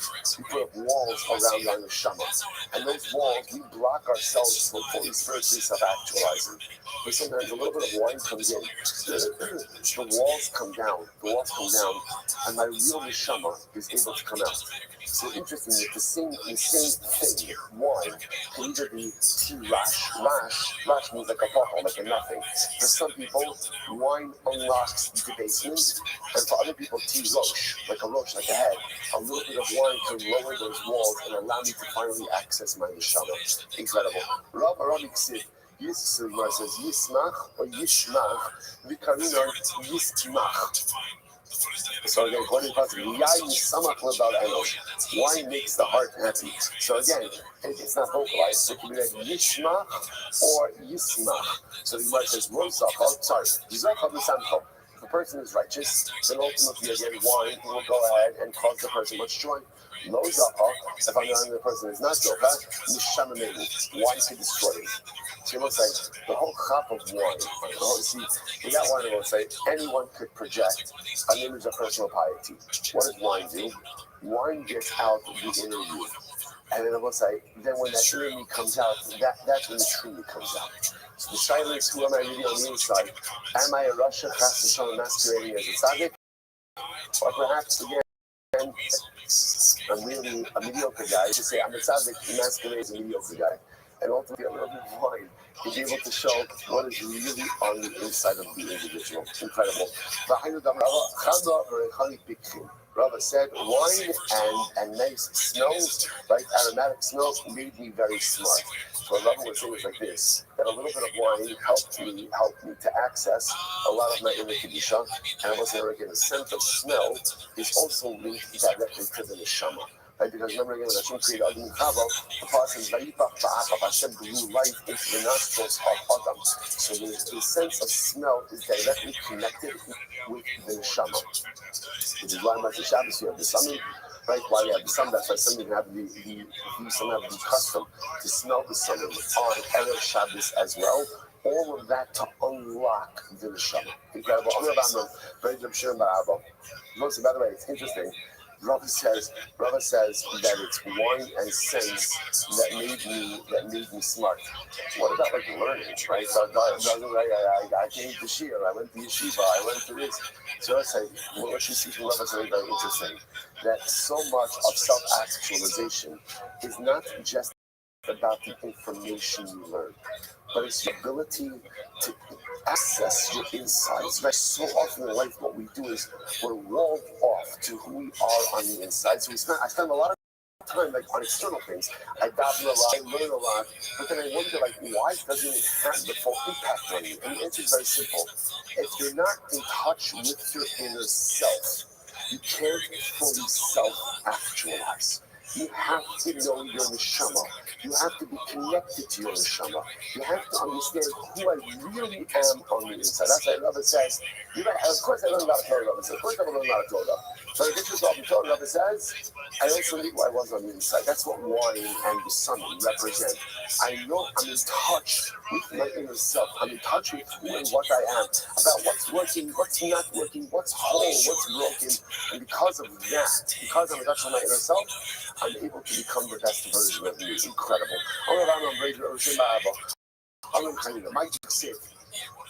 What's the meaning of the pasuk? Lemi abi avoy, lemi medani, lemi siach, lemi b'tzakina, lemi chachlilos inayim, lema achid al yain lebai nachkoin nasa. Well, let's interpret this pasuk now. So this pasuk that was quoting over here is from Mishlei. And essentially what Shlomo is lamenting over here, by the way, is overindulgence in wine. Overindulgence in wine. So the Gemara says this about high crop man, it's a simple magic. We say for magic, also however you interpret this pasuk, and also what the pasuk essentially is saying is, Luni I, like who's going to have to say, whoa, Luni I, who's going to have to say, all right, who's going to say I, who's going to say it's not I, right? Luni Madonna, Luni Siach. So ultimately, again, who are the people who overindulge? And the end of the pasuk is, Lama Achim Alayani. Those who spend too much time with wine. And remember, I guess Shlomo understood this firsthand, because Shlomo had everything. So Shlomo also understood, we'll get into this more, about the destructive nature of overindulgence. So you might say, you could actually this pasuk from the beginning to the end, from the end to the beginning, it's the same drasha. Darash obeys the you give over. So what's this? Like, sorry, Darish over Galileo. So a certain guy who lived in the Galileo, Darshing the following idea. Interestingly enough, he's anonymous. It's quite fascinating. But he made the following drasha. What was his drasha? Listen to this. This is fascinating. Yud Gimel Vavin, Nami B'Yayin. There are 13 vavs that are said in conjunction with wine. Now, what does it mean in conjunction with wine? Let's remember again. The first time we have mention of wine is where? Noah. So 13 vavs in the section of Noah with wine. You look at Rashi's over here. Yud Gimel Vavin, Moshe Vayis. So what does that mean? Now, Vav, remember, Vav often represents Vai. Vai means, loose translation of Vai is Vai. Right, loose translation, right? Vai means Vai. So this city Galilean saying was, it's interesting that there's a lot of parties, a lot of woes in the section concerning wine by Noah. So you must listen to this. Now we got here they are.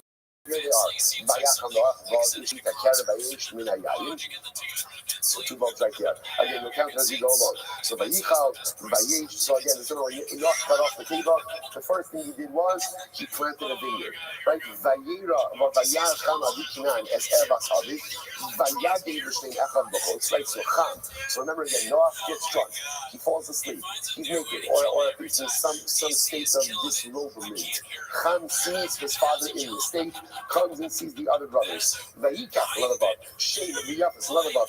Simba, Vayasimu, another about. Al Shechem Shneim. So Cham does nothing, right? Well, actually, you see, he does something, but so Shem and Yefes come, they walk in backwards, they cover up their father. Vayek, another about. Vachalinis, Vachas, another about. Eseva Sabir, Upanim, another about. Vayikach, Noach, another about. Noach wakes up, you know from his wine. Vayed, another about. So we'll say this is the story of Noah. So remember again, Cham just sees his father, doesn't do anything, tells his brothers, Shem and Yefes come, and they cover up their father in his state of debasement. Noah wakes up, and the pasuk says Noah knew what his son Cham did to him. Rabbi Shmuel, so most of now obviously it's interesting. Obviously, Cham did something to Noah. The issue is the pasuk doesn't say what Cham did to Noah. So it's not okay. Rabbi Shmuel, Chad Amar Sirsu. One opinion says that Cham castrated his father. The Chad Amar Revo. Other opinion says that Cham went ahead and sodomized his father. Okay? You must remember the one that says they castrated him, kill over a V. So the one that says castrated, then why would Cham castrate his father? He didn't want his father having any more kids. 3 of us is enough. He didn't want it. So therefore, again, just like Cham went ahead and put his father in having a 4th son, so Noah cursed Cham's 4th son. Who was Cham's 4th son?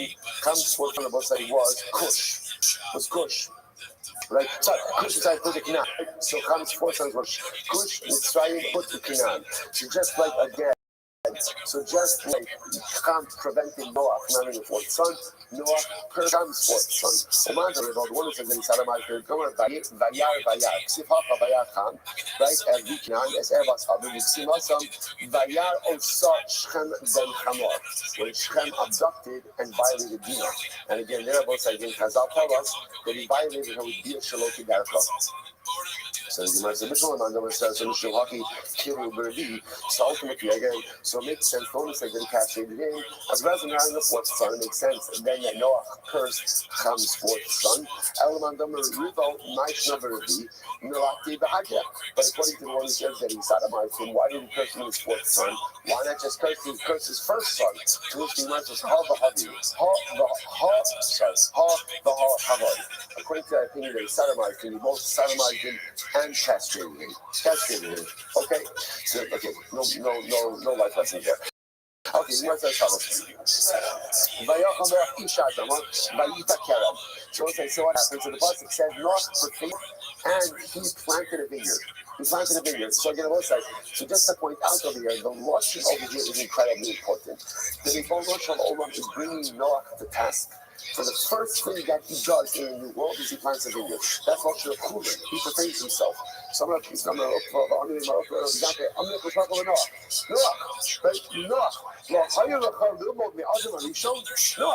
doing? Why is the first thing that you're doing planting a vineyard? Shouldn't you be learning from Adam Arishon? This is wild. What caused Adam and Chava to make their mistake? It was wine. So the Gemara says, now one second, what does that mean? The Gemara said, we're going to see, interestingly enough, that there's a fundamental machlokes. What type of tree did Adam and Chava eat from it? Remember again, they eat from the 8th das Torah, the tree of knowledge of good and evil. What did they eat from? There's machlokes. Kisanya, Be'er Omer, Os, Ibn Sha'aka, Adam. So we'll say first opinion of the Meir said it was grapes. The forbidden fruit was grapes. So as such, Adam Arishon's sin was committed with grapes. So now Noah gets off the table, and what's the first thing that he plants? The first thing that he plants?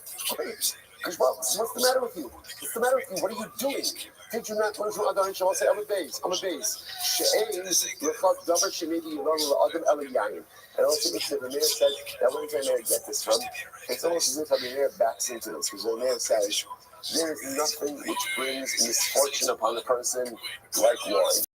Obviously, it looks like it's two sides of the same coin. On the other hand, we extol all of the greatness, the power of wine, the beauty of wine. But wherever you have the possibility for extreme kedusha, which is what wine has, you also have the power for extreme debasement.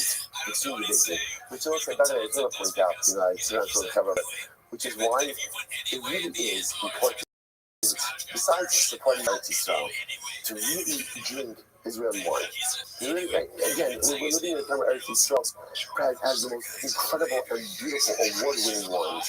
It's absolutely. I don't have like sales and anything. That's what I be clear. It's not a business thing. I love the time where Israel was producing the most beautiful and award-winning wines. There's another reason for it. Wine is dangerous. Wine is we see for results. Wine is really dangerous. I think that one of the ways we help to offset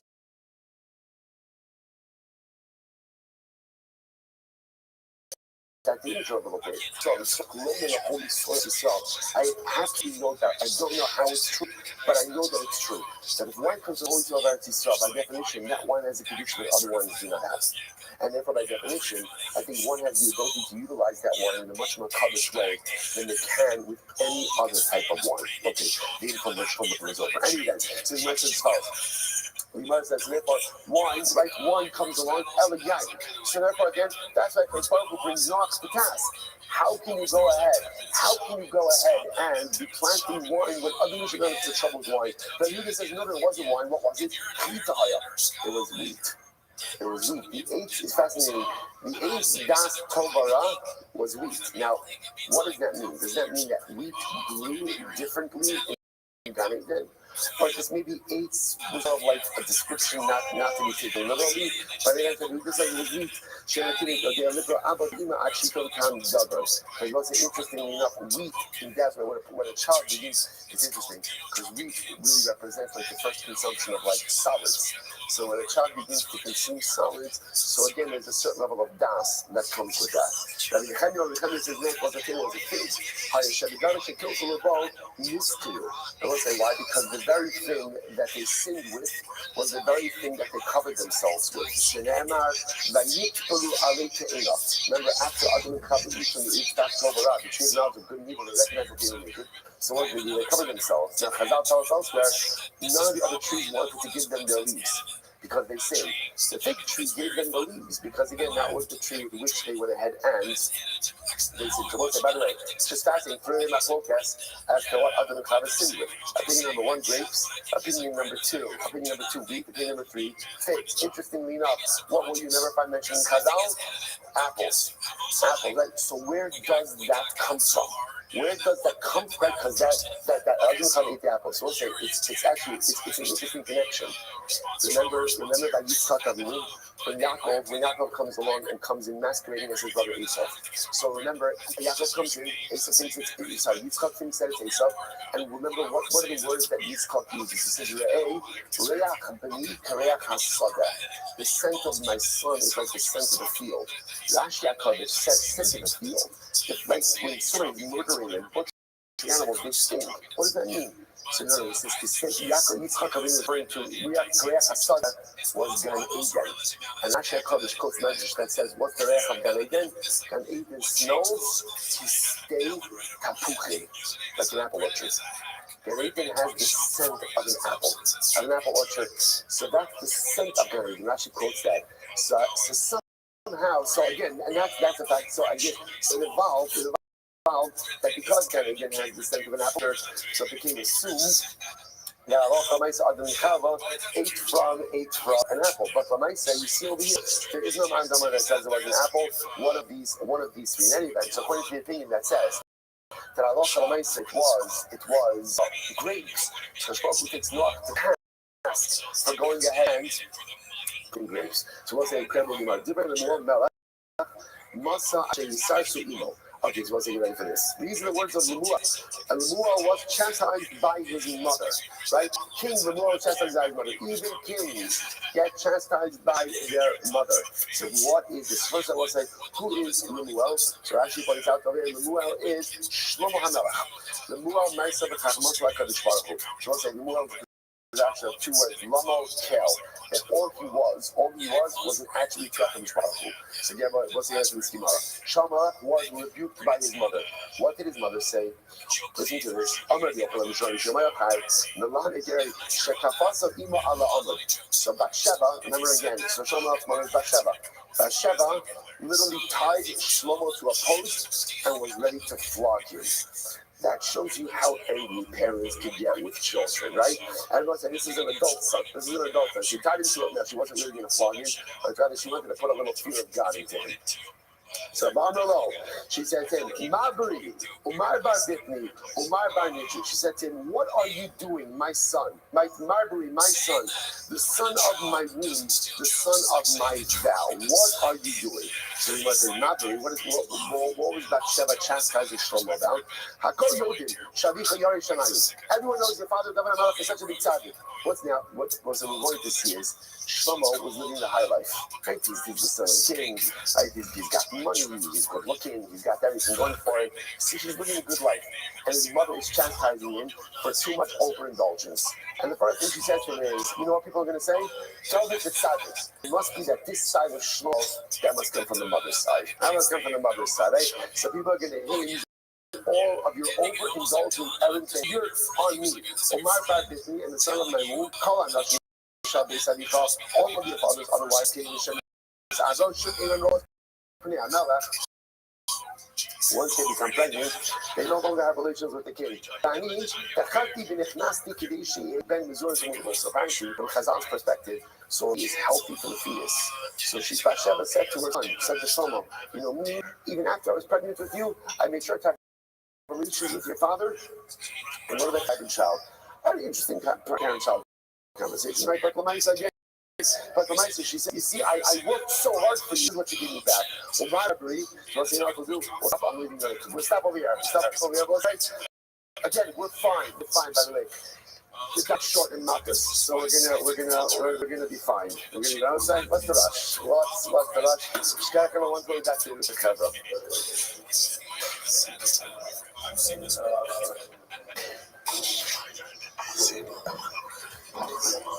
All right, cover Zoom. Have a great day, everyone. God, dude, I love this guy's reaction. This guy didn't really miss that much. When he said, I cry in my car, watch his face. Here sometimes. You know what? He does too. He's like, it's like a knowing smile, like, yeah, me too. He's like, yeah, I heard about that. I don't get paid enough to do that. They don't pay me at all. This is the flappers of podcasting right now, dude. Really? And like, really hard on the way here, dealing with the shit we gotta deal with. All right, so it's like good morning. It's supposed to Hashem to see everyone back in person. It's supposed to Hashem is painful as it is. All right, let's go. If people only knew. Nobody wants to hear two rich guys complain about how hard Kodesh. A great source of Hashem to you. Let's come back to our base measures to learn together. So also we have an incredible daf ahead of us today. Begin by thanking all of our sponsors to thank our annual commentary sponsor, the Tilson Mishpach of Eretz Yisrael. We're dedicating all the shiurim and drashos as a zechus for Bisoros Tavos for Am Yisrael. Our daf yomi sponsors for today: Melon, Kyron Ram, Ili Nishmas, Mel's father, Mordechai Ben Yitzchok, and Ariel Asapov in the merit of his continued good health. In the merit of the continued good health of his mother, Arina Bas, brilliantly healthcare in the merit of our Talmud Torah. She, together with Kol Cholei Yisrael, have the complete and enduring refuah. Which Baruch Hu Shem Yeretz Hashem. Provide Aliyah to all of the Neshams and come to the families. Hashem should bring back the rest of our hostages, B'Shalom and the Karov, and our holy soldiers should be successful. B'Chol Maaseh Yirbehan. Once we got to we have an incredible daf today. Today's daf is Ayin 70. We are picking up at the Mishnah on Ayin Amud Aleph 78. Me'ema Sakhay. We'll say Ben Sorer Umora. Ben Sorer Umora. From what point in time is a Ben Sorer Umora Chayiv for being a Ben Sorer Umora? So the Mishnah says, this is fascinating. So when is a Ben Sorer Umora Chayiv? When he goes and he eats a tartimar. Now we'll discuss exactly how much a tartimar is. But when he eats a tartimar of meat and he drinks a half a lug of Italian wine. Fascinating. That is Israel wine, not French wine, Italian wine. One second, for the wine connoisseurs, hold up. So first of all, take a look at Rashi. Rashi says something very interesting, Yaina Italian. Italian wine is the best. Rashi says, for a Ben Torah or Mora. Right? So Italian wine is the best. He says, Basrei. Is as follows. The entire issue of Ben Torah is not really done presently, but what concern he is going to become. So part of it is developing certain appetites that he's going to get addicted to. So the Mishnah works under the assumption, it's quite fascinating. What do people get addicted to? People get addicted to really good things. Generally, it's interesting. You don't find people getting addicted to mediocre things. They get addicted to things that provide a high. So the idea over here is he's only chayiv if he steals money to purchase very high-end wine. So in the Mishnah's time, the high-end wine came out of Italy. It was Italian wine. So if he went ahead and stole money to purchase other kinds of wine, it wasn't an issue. Okay, Rabbi Yossi argues on the measurements. He says, Mana Baser v'lud yain.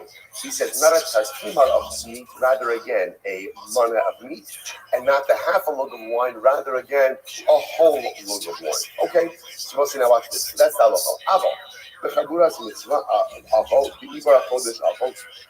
Let's say it happened that the Ben Sorer Umora stole the money and went ahead and bought the wine, right, or bought the meat, but he consumed it in a chaburas mitzvah. This is fascinating. He took the stolen food and he ate it, for example, in a meal that was a mitzvah. What are examples of this? For example, Ibar HaChodesh. So we'll discuss this Monday Gemara. But again, when they would decide to go ahead and intercalate the month, right? Make the month a full month of 30 days. So they would have a swap to declare that. Or also Yerushalayim, or if he ate Meiser Sheni Yerushalayim, all kosher but amasim. For that matter, he ate non-kosher items. Okay, it turns out that he ate non-kosher. All tamei Meiser Rishon. Sorry, Kevel. He ate which is untied produce. Meiser Rishon that remember Meiser Rishon goes to the Levi, and the Levi is obligated to separate out Truma from the Meiser Rishon. Or Meiser Sheni Hek the or Meiser Sheni Hek that we're not redeemed. So Alcohol davar shu mitzvah, the davar shu avera. So whether he ate something that's a mitzvah, so that's an avera. So the Gemara is going to describe exactly what we're talking about. Alcohol comes again. I will say, so interestingly enough. So first part of the Mishnah is the measurements. How much wine does he have to put the stolen money? How much meat does he have to purchase? That's Machlokas, Tanakh, and Rabbi Yossi. We then have an interesting exception. An interesting exception is if he consumes the stolen wine in what the Gemara calls the chaburas mitzvah. Chaburas mitzvah. Again, he's going to be potter. We'll see exactly what that means as well. What happens if he then stole money, but he did purchase meat? I don't know, he purchased something else, anything else, but not meat, or shasa komash, shasa yayin, or for that matter, he stole money to purchase the drink, but he bought beer. He didn't buy wine. Eino naaseh ben sora mora ach yofa basa v'yishti yayin.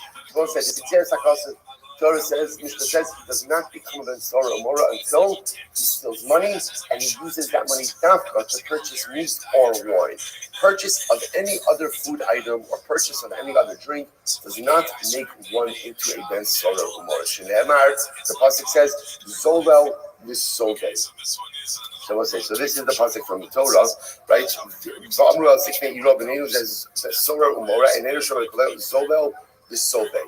Literally again, he's a glutton guzzler, right? Glutton representing the meat, guzzler representing the wine.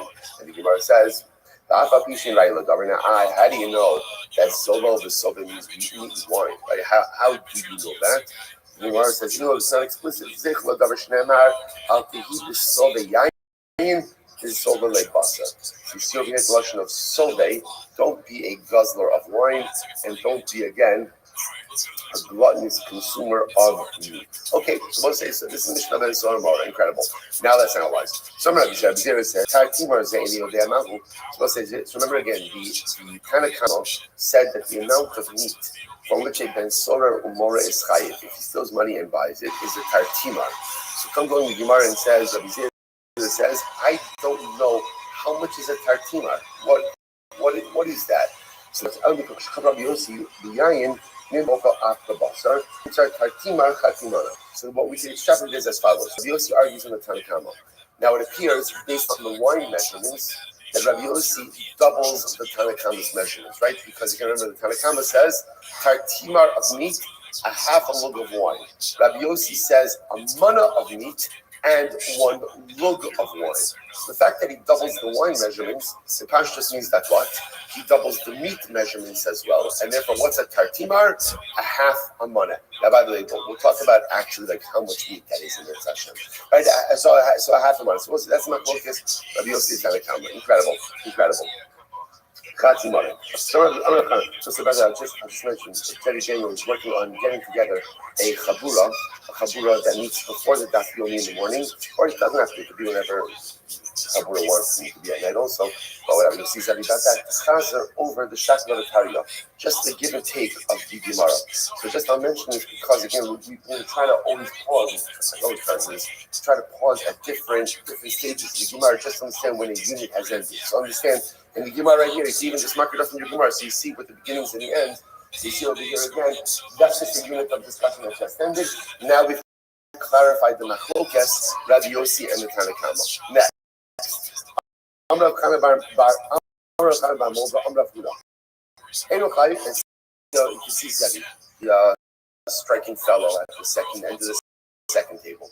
Right, good. Right after the striking table. I don't want to be everybody's. Beautiful. So this is as follows. Amrav Chanan Bar Moga, Amrav Ruchayim, Achiga Basol, the Yocha Yayin, Yish and the Siv is so solid. So this is very interesting. Qualification.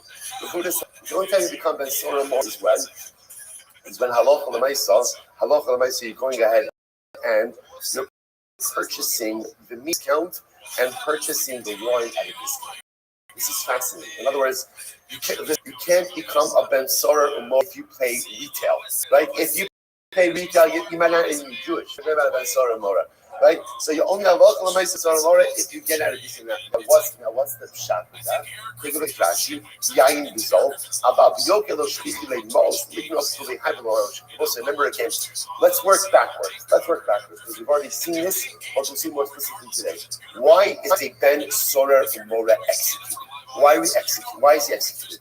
Because we are nervous that someone who has developed these type of appetites when he's young is going to become addicted to sustaining this type of lifestyle and is not going to have the necessary funds to sustain constant consumption of meat and wine. And what's going to happen? He's going to rob, he's going to steal, and he's going to become a community danger. So the idea over here is, it only works if you're developing the behaviors that would lead us to that tragic conclusion. So in other words, if he's already able to figure out how to get wine, good wine cheaply, good meat cheaply, that means that there's like a shtickle addiction going on here.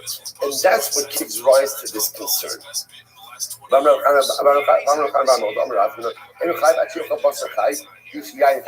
ready for this. Furthermore, he's only chayiv if he eats raw meat and drinks undiluted wine. Now the Gemara says, 1 second, really? Raw meat, undiluted wine? That's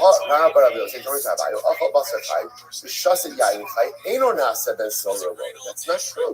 That's not true. That's what there was an explicit statement that if he eats raw meat and he drinks undiluted wine, so I would say it's not normal. It's not normal to eat raw meat. So the Gemara says, no. Yayin Chai is muzzled v'lo muzzled. No, undiluted wine doesn't really mean undiluted. Rather, what does it mean? It means that it's not solely dilution. In other words, he uses a lower dilution ratio, right? So the wine is stronger. That's the chai, right? What does it mean, basar chai? This is incredible. What does it mean, raw meat? Raw meat doesn't mean more raw meat. Rather, what does it mean? Bashil v'lo bashil. It means cooked, but not really cooked. Kibasar kiba da'achlo ganvi, like the type of seared meat that thieves eat. Now look at Rashi. Rashi almost right. Basar kiba da'achlo ganvi. Kadya begecholim dikavase be'irevin v'nichbe v'nechol v'zachem. So it's fascinating. How did thieves eat their meat? How do they eat their meat?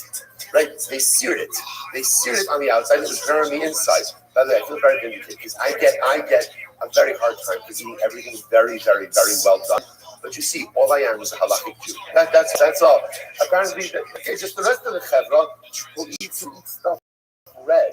Who eats that right, and it's seared on the outside and seared on the inside.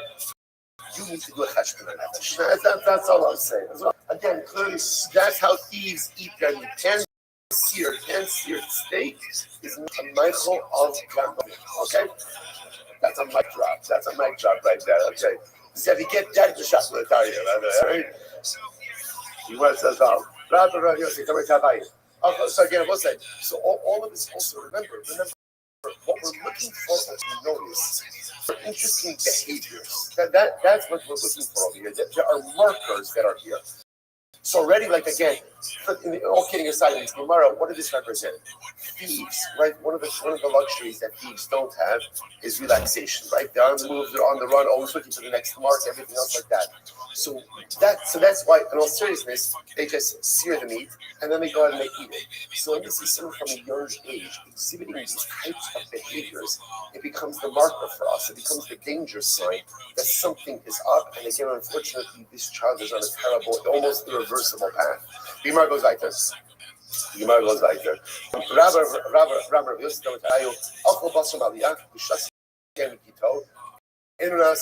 So this is fast. So Rabbi Yosef said as follows. Both of them said, if the Sormar eats the meat, salted, or he drinks wine from the press, that doesn't make you a Ben Sormar. Now, both this is very interesting. Salted meat was considered to be inferior, and therefore, interestingly enough, from that Torah's perspective, non-habit forming. Wine right off the press is inferior, or again, non-habit forming. So therefore, if you have a boy who steals money from his parents and uses that money to buy salted meat, or to go to buy wine right off the press, Halacha l'maisa, again, that does not make him into a ben or more. Take a look at Rashi. Rashi's writing for us. Lo chashivi, they're not important, they're not chashiv, therefore, v'lo mamshir. Ultimately, again, they're not habits for me. They're not habits for me. Just say such a, right? Okay, we'll come back to that in just a little bit. The Gemara goes like this. The Gemara says, turn hustle. Now, obviously, the shaila is going to be, what's the definition of salted meat? And what's the definition of wine right from the press? Okay, so that's our next order of business. So both says, this is a fascinating halacha. It's not hustle. All part of our sugya. Erev Tisha B'Av. So on Erev Tisha B'Av, we'll say Sudim of seconds. Right? Remember again, we should always recognize in halacha, 2 times a year you have Sudim of seconds. Right? 2 times a year. One before Tisha B'Av, one before Yom Kippur. Of course, they are worlds apart. Right? They're worlds apart. The Sudim of seconds before Yom Kippur is a Yom Tov Suda. It's Mamish Yom Tov Suda. Right? It is a celebratory Suda, excited for the cleansing and the tshuva that's about to come. Like, it's interesting, even though when you talk about Yom Kippur, like you have like butterflies in your stomach, like excited for that. So it is almost excited for that upcoming opportunity to mamish cleanse ourselves. Conversely, Erev Tisha B'Av, Sudim Apsekes, is a morning meal, right? And with M-O-U-R, right? A mournful meal. That is not a celebratory meal, but ultimately, again, that is a meal that kind of already puts us in our restrictions on that meal. So therefore, the Gemara says, Erev Tisha B'Av, lo yocha adam shnei tavshilin. A person should not eat 2 cooked foods. At the Sudim Apsekes, you can't have 2 different cooked foods. You can't eat meat and you can't drink wine. Listen to this. Listen to this. Wow. What can you eat on Erev Tisha B'Av? Salted meat. You want to have beef jerky at your Sudim Apsekes? You can. Interestingly enough, you could have salted meat. Right? You could have salted meat and you could have wine. If there's any left in the belt, right? So you could have salted meat and you could go ahead and you could drink wine right from the press. Here's what that's. I'm saying now. Before I go, what does that show you? That shows that these items don't even have the identity of meat or identity of wine. That's mamish means that it's not basar and it's not yayin. So the Gemara says, obviously we have to get definitionally what are these things. So what's interesting? Obviously, it can't mean that a person puts some salt on their meat and suddenly again that's salted meat. What in other words, when we see salted meat, what are we talking about? We're about meat that is packed in salt. So how long does meat have to be salted for so that it loses its identity as basar? Basar Maldiach. So the Gemara says as follows. Basar Maldiach had kama. So as long as it's like shlamim, what's that mean? The window for shlamim consumption is 2 days and 1 night. So essentially, once you salted meat for 2 days and 1 night, that's called salted meat. It loses its identity as meat. Now, I want to be clear. When we say loses its identity, if you eat it, you're flacious. Right? Just to be clear, right? You're going to be flacious. But the idea is for other halachos that concern basar, it's not basar. So the Ben Sorah Morav steals money and purchases that kind of salted meat, he's not chayiv. You want to eat that meat on Erev Tisha B'Av, you can eat that meat even on Erev Tisha B'Av. So that seems so. If you look at Rashi says there, calls Mashu Shlamim, Shalo Avar Alav Zman Achila Shlamim, Shnei Yom V'Layla Echad, Adai Belich L'chusahu, V'lo Ikri Maldiach. So what says this is the idea. The window of Shlamim is our metric. You can eat Shlamim for 2 days and 1 night. So to again eat the meat salted 2 days and 1 night, then it's salted meat. And again, that's more is not going to be chayiv for us. And halacha l'maisa, like you eat it even on Erev Tisha B'Av. So the Gemara says, what about wine? Yeah, well, up until what point of time is wine called wine for the best? I want to understand. Remember, fresh wine was inferior. Aged wine was good wine. So when wine is considered to be what we call wine from the press, i.e. fresh wine, that's inferior. When it's, the Gemara says, ad kama called koses. When it's fermented, koses means fermented. That was apparently, Ram points out over here, the way you know that wine is fermenting is like a froth. So when it's frothing, that means that the wine is fermenting. That's yain. Good.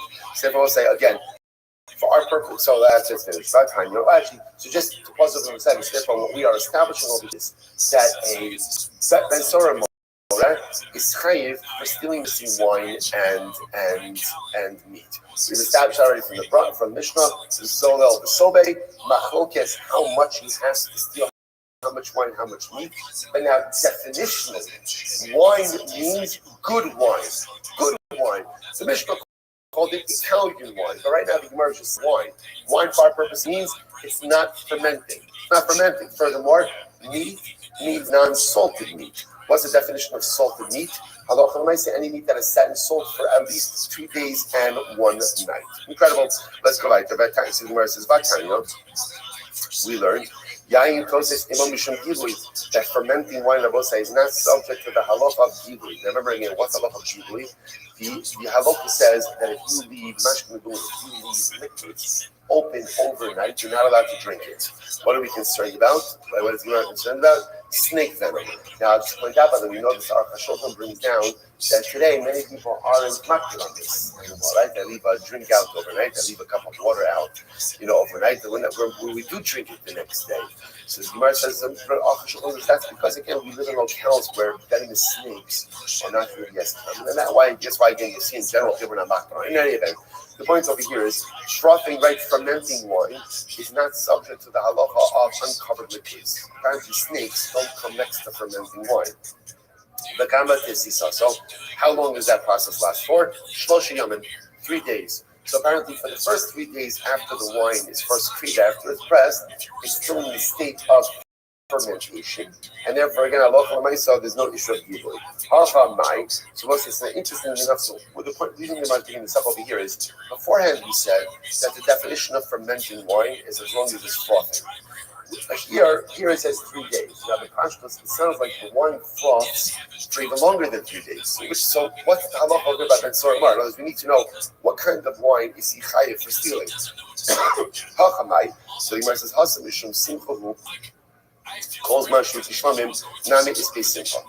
So ultimately, again, when it comes to, let's say, for example, Tisha B'Av, right? When it comes to Tisha B'Av, so remember again, it's a din in Simcha. So therefore, again, as long as the meat is like Shlomim, i.e., it's been salt for less than 2 days and 1 night, then it's considered to be meat, and there's going to be an element of Simcha.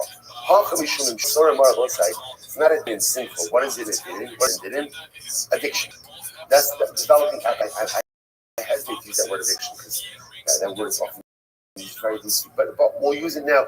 We're worried about him being drawn into a particular style. So the Gemara says, in order for Ben Sora Mora to be a fear of addiction to the high life, so ultimately, again, it has to be something of really high quality. So even if halacha l'maaseh is salted for less time, it could still be that would not be a din, or that would not be subject ultimately again to Ben Sora or Mora. But for wine up to 40 days. So up to 40 days after it's been pressed, it's still considered to be fermenting, and therefore halacha l'maaseh Ben Sora Mora would not be high for that. And I will say, now it happens to be, it appears from the Gemara. It appears from the Gemara that halacha l'maaseh that we will read for Ben Sora or Mora, we adopt the Shlomim metric. So if it's salted meat, and the definition of salted being 2 days and 1 night, if he steals money and purchases, then it is not to be. He's only chayav if he purchases what we call fresh meat. With wine, same idea. Only chayav for wine if it's not fermenting. What's the definition of not fermenting? It's not bubbling, it's not frothing. But one right, but if it's still frothing, then ultimately again it's not going to be incredible. We'll say Bidul Gemara. I'm not kind of lo nivra ba'olam. Sorry, I'm not kind of lo nivra yain ba'olam. Why did Hashem create wine? Right, we'll say it's a good shayla. Why, it's interesting by the way. Wine is fascinating. Why? Because on one hand, there's no life cycle event without wine. Right? A bris milah has wine. A chua has wine. Right? We're going to see a levaya has wine. Everything has wine. Yet, we see that Chazal say that wine can get you into so much trouble. So what's the pshat? Why did the Rebbe Shalom really create wine? So, Gemara, Shem created wine. El lenachim avelim or l'shalim schal rishayim. Hashem created wine really for two primary purposes. Number one, to give comfort to mourners. I was saying, what does this mean? Remember again, the Gemara Masechtas Moed. Remember again, we learned that when the Avim would come back after the funeral, what would they get? They would get a big glass of wine. A big glass of wine, and they were encouraged to drink the entire thing. Why? We understand why. Because what did it do? It took the edge off. It took the edge off a little bit, right?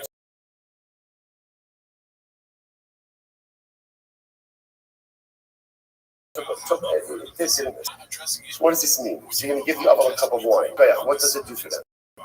Let's say in life, there are two different types of problems. There are some problems you can solve, and there are some problems that you can fix. Then there are other problems that you cannot and you cannot fix, and they are just what they are. And what you need to figure out ultimately is how to lean into it, is how to embrace it, is how to just own it and say, okay, this is my life. These are my circumstances. No matter what I do, they're not going to change. Let me take a life deep breath, bend my shoulder, lean into it, and somehow make something great out of these circumstances. That is the point of that cup of wine. That cup of wine is the forced deep breath. We all know this. When you have a glass, what happens when you have a glass of wine? What happens when you have 3 glasses of wine? I'm getting the blank looks over here. Right? What happens? There's 2 azugos, right? 2 azugos, right? 3 glasses of wine. Suddenly, again, you know what? The problems don't look. I'm not foolish. My problems are still there. You need at least 6 glasses of wine to have no problems, right? With 3, right? I know my problems are still there. But you know what? Okay, I'll handle it. When, how, what? I don't know. But I know I got this. The stuff that looked impossible before the glass of wine now looks possible with the glass of wine. I will say it's such a trend. So why did Hashem create wine? Hashem created wine to help us take that collective deep breath, or that personal deep breath, and be able to say, okay, for the other, I've just lost someone that I love. My life is forever different. It will never be the same. But somehow, some way, I will get this together and move myself forward. That's the assault of wine, says the Gemara. Furthermore, I would say, but again, without the wine, also the Ashkava also applies. Life's problems in 2 different buckets. The one you can solve, the ones you can't. The ones you can solve, roll up your sleeves and create the solution. The ones you can't, do it. Embrace it, get it, and navigate then reality. So again, furthermore, wine is also created for Rishayim. What does this mean? Even the greatest of Rishayim, right? Even the most wicked person does mitzvahs, does things that are good, right? And halal, my son deserves reward for it. How to get his reward for it? A good bottle of wine. Right? That's the reward for Rishayim, and therefore they get their reward in this world and jump that punishment to the next world.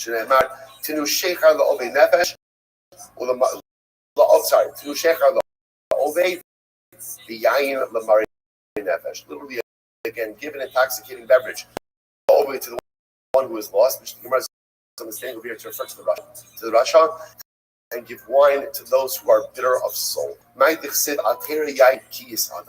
does it mean when it says the pasuk?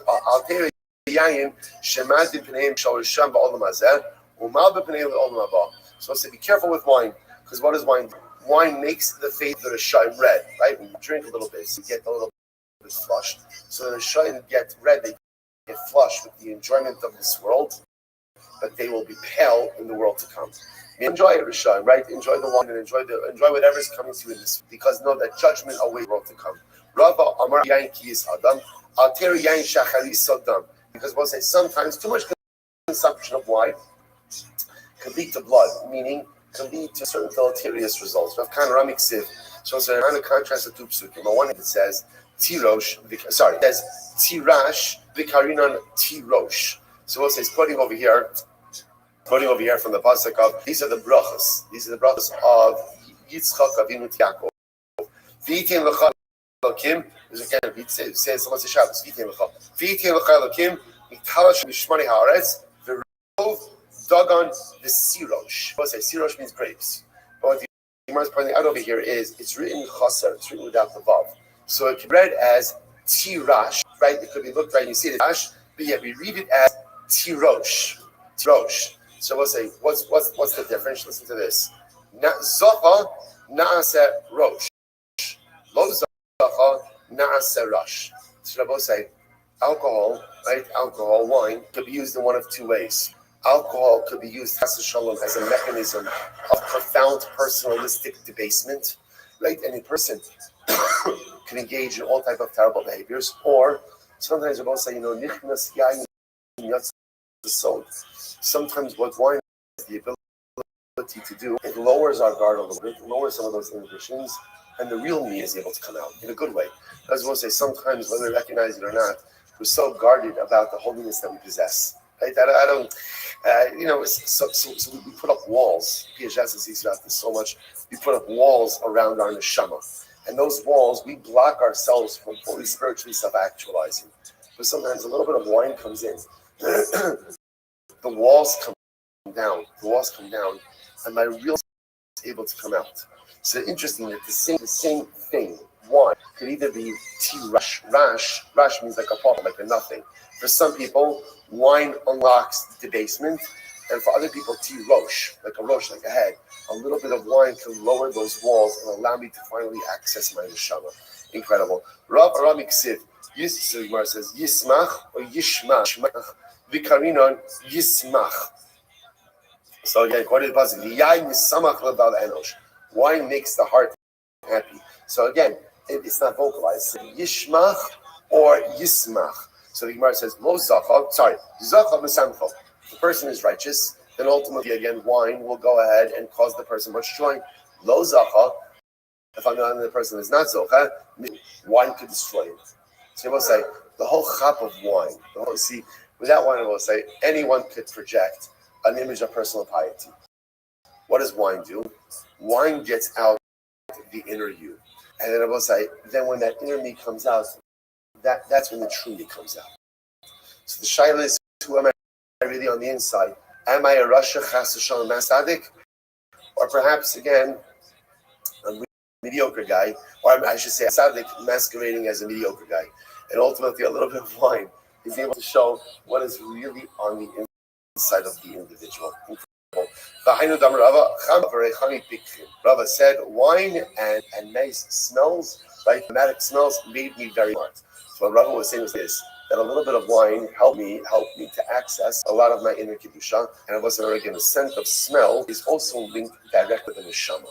Right? Because remember when Hashem created Adam and Chava, the Father says, Vayipach ba'apav, Hashem blew life into the nostrils of Adam. So the sense of smell is directly connected with the neshama. Which is why Masay Shabbos we have the summon, right? Why we have the summon, that's why some people have the custom to smell the summon on Erev Shabbos as well. All of that to unlock the neshama. Incredible. Amr Amram, very good. By the way, it's interesting.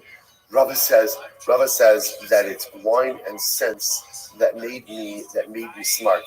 What about like learning, right? I came to Shir, I went to Yeshiva, I went to this. So I say, what you see from Rava is something very interesting. That so much of self-actualization is not just about the information you learn, but it's your ability to access your insights, right? So often in life, what we do is we're walled off to who we are on the inside. I spend a lot of time like on external things. I daven a lot, I learn a lot, but then I wonder, like, why doesn't it have the full impact on me? And the answer is very simple. If you're not in touch with your inner self, you can't fully self-actualize. You have to know your neshama. You have to be connected to your neshama. You have to understand who I really am on the inside. That's why Rava says, you're right, of course I learned a lot of Torah, Rava says. Of course I learned a lot of Torah. But in addition to all the Torah, Rava says, I also knew who I was on the inside. That's what wine and the sun represent. So I'm in touch with my inner self. I'm in touch with who and what I am, about what's working, what's not working, what's whole, what's broken. And because of that, because I'm in touch with my inner self, I'm able to become the best version of me. It's incredible. What's the meaning of the pasuk? Lemi avi, lemi avoy, lemi medanim, lemi siach, lemi betzan chinam, lemi chachlilos inayim, lema achrim alayayin lebayim lach kalimasa. So let's interpret this pasuk now. So this pasuk, by the way, I was quoting over here, is from Mishlei. And essentially what Shlomo Melech is lamenting over here, by the way, is overindulgence in wine. Right? Overindulgence in wine. So the Gemara says as follows: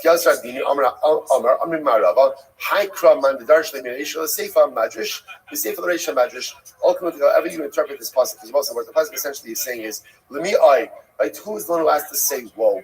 Lemi avai, who's the one who has to say, right? Who's the one who says I? Who's the one who says vavai? Right? Lemi again, who are the people who overindulge? And the end of the pasuk is those who spend too much time with him. And remember, again, Shlomo Melech understood this from him because Shlomo Melech had everything. So Shlomo Melech also understood. We'll get into this more about the destructive overindulgence. So the Gemara says you can dash in this pasuk from the beginning to the end. From the end to the beginning, it's the same drasha. Darash Galila. So what's this? Darish over. So a certain guy lived in the Galil. Darshan following idea. Interestingly enough, he's anonymous. It's quite fascinating. But he made the following drasha. What was his drasha? Listen to this. This is fascinating. Yud Gimel Vavin Nemru B'Yayin. There are 13 vavs that are said in conjunction with wine. Now, what does it mean in conjunction with wine? Let's remember again. The first time we have mention of wine is where? Noach. So 13 vavs in the section of Noach with wine. If you look at Rashi is over here. Yud Gimel Vavin Lashon Vai. So we'll say. So what does that mean? Now vav. Remember, vav often represents vai. Vai means loose translation of vai is vai. Right, loose translation, right? Vai means va. So what this certain Galilean was saying was, it's interesting that there's a lot of ice, a lot of woes in section concerning wine by Noah. So you must listen to this. Now here they are. So two vowels right there. Again, you'll count it as we go along. So Vayichal, Vayesh. So again, this one when Noach cut off the teva, the thing he did was he planted a vineyard. Right? Vayera or Vayar Chama Vikinan es Erbas Aviv. Vayage l'shneim echad b'chutz. Right? So Cham. So remember again, Noach gets drunk. He falls asleep. He's naked, or at least in some state of disrobement. Cham sees his father in the state, comes and sees the other brothers. Vayikach. Another vav. Shame, another vav. Esa simba. Vayasimu, another vav. Al shchem shneim. Cham does nothing. Right? Well, actually, he does something, but so Shem and Yefes come, they walk in backwards, they cover up their father. Vayech, another vav. Acharonis. Vaychas, another vav. Eser Vasavim. Upanem, another vav. Vayikatz Noach, another vav. Noach wakes up, from his wine. Vayed, another vav. Eis asher asala b'Noach. So we'll say this is the story of Noach. So remember again, Cham just sees his father, doesn't do anything, tells his brothers, Shem and Yefes come, and they cover up their father in his state of debasement. Noach wakes up, and the pasuk says Noach knew what his son Cham did to him. So Moses says, now obviously, it's interesting. Obviously, Cham did something to Noach. The issue is the pasuk doesn't say what Cham did to Noach. So there's machlokas. Rav Shua Amar Sirsu. One opinion says that Cham castrated his father. Other opinion says that Cham went ahead and sodomized his father. Okay? The one who says that he castrated him, kilo baravi. So also the one who says castrated, and why would Cham castrate his father? He didn't want his father having any more kids. 3 of us is enough. He didn't want any more kids. So therefore, again, just like Cham went ahead and prevented his father from having a 4th son, Noach cursed Cham's 4th son. Who was Cham's 4th son? Cham's 4th son was Cush. Right? Sorry. Cush was put the Canaan. Right? So Cham's 4 sons were Cush, Restream, put Canaan. So just like Cham prevented Noah from having a 4th son, Noah's 4th son. Umandamar says that he sodomized him. Vayar. Ksiv hacha vayar Cham. Right? Vikinan. As Erbas Aviv Ksiv Asam. Osa Shchem ben Chamor. when Shechem abducted and violated Dinah. And again, there Rabbi Saigin Chazal tell us that he violated her with Bia Shalo Kedarka. So the Gemara says, so ultimately, again, so it makes sense. The woman says that he castrated him, and rather than having a fourth son, it makes sense. Then that Noah cursed Ham's fourth son. But according to the one who says that he sodomized him, why did he curse him in his fourth son? Why not just curse his first son? To which the Gemara according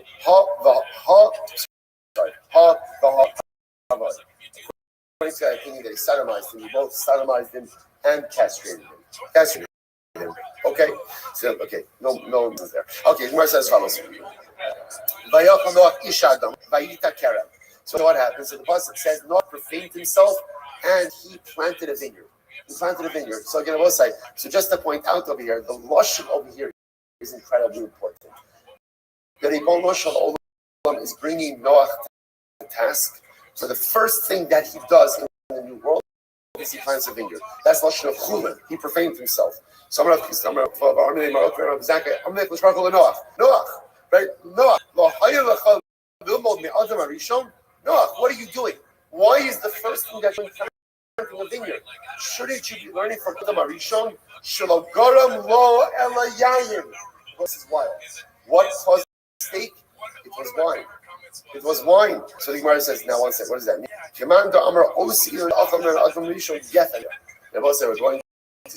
going to see, interestingly enough, that there's a fundamental machlokes, a type of tree that Adam and Chava eat from. It eat from the eighth das Torah, the tree of knowledge of good and evil. What did they eat from? This is machlokes. Desanya, Re'emer Omer, Oshach, Adam Arishon, Geffen Haya. So we'll say first opinion of Re'emer was grapes. It was grapes.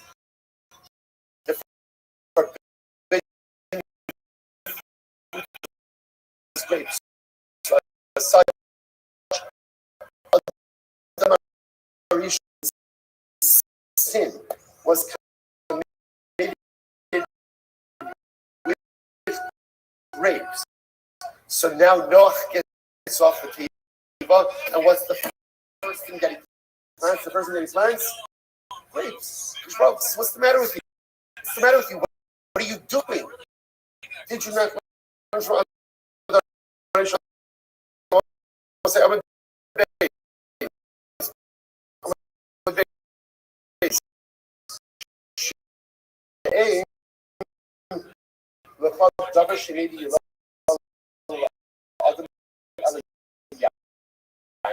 I also interested. Rameir says that where does Rameir get this from? It's almost as if Rameir backs into this, because Rameir says there is nothing which brings misfortune upon a person like wine. Obviously, I will say it's two sides of the same coin. On the other hand, we see all of the greatness of wine, the power of wine, the beauty of wine. Wherever you have the possibility for extreme kiddusha, which is what wine has, you also have the power for extreme debasement. Which I will say, by the way, I just want to point out, I can't sort of cover over here. Wine, it really is important, starting the economy of Eretz Yisrael, to really drink Israeli wine. Again, we're living in a time where Eretz Yisrael has the most incredible and beautiful award-winning wine. It's absolutely. I don't have like shares in anything. I just want to be clear. It's not a business thing. Right? But we live in a time where Eretz Yisrael is producing the most beautiful and award-winning wine. There's another reason for it. Wine is dangerous. Wine is, we see it from the result.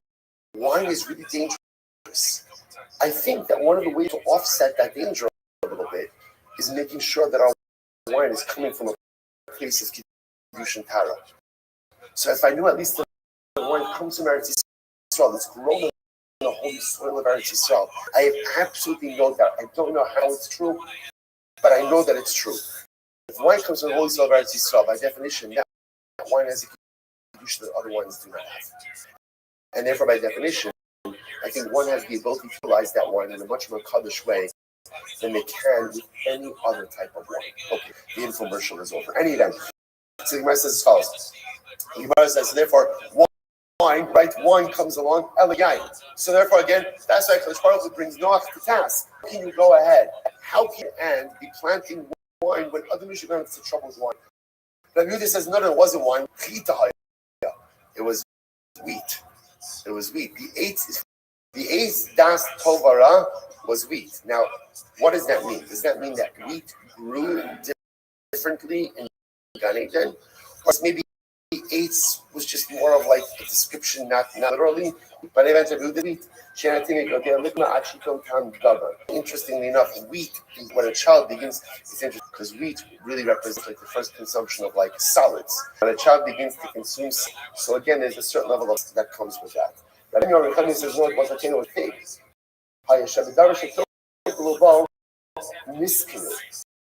say why? Because the very thing that they sinned with was the very thing that they solved with.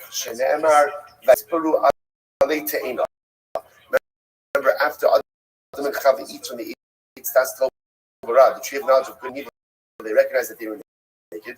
So what did they do? They covered themselves. Now, Chazal tells us elsewhere, none of the other trees wanted to give them their leaves because they sinned. The fig tree gave them the leaves because, again, that was the tree with which they went ahead and listened. So we'll say, by the way, just fascinating, thrill as to what Adam and Chava sinned with. Opinion number one, grapes. Opinion number two, wheat. Opinion number three, figs. Interestingly enough, what will you never find in Chazal? Apples, right? So where does that come from? Where does that come from? Is that Adam and Chava eat the apple? We'll say it's actually it's an interesting connection. Remember by when Yaakov comes along and comes in masquerading as his brother Esau. So remember, Yaakov comes in. Yitzchak thinks that it's Esau, and remember what he uses. He says, "Re'ach b'ni kareach hasadeh." The scent of my son is like the scent of the field. Rashi HaKadosh says, "Scent of the field." The fact when somebody's murdering and butchering animals, they stink. What does that mean?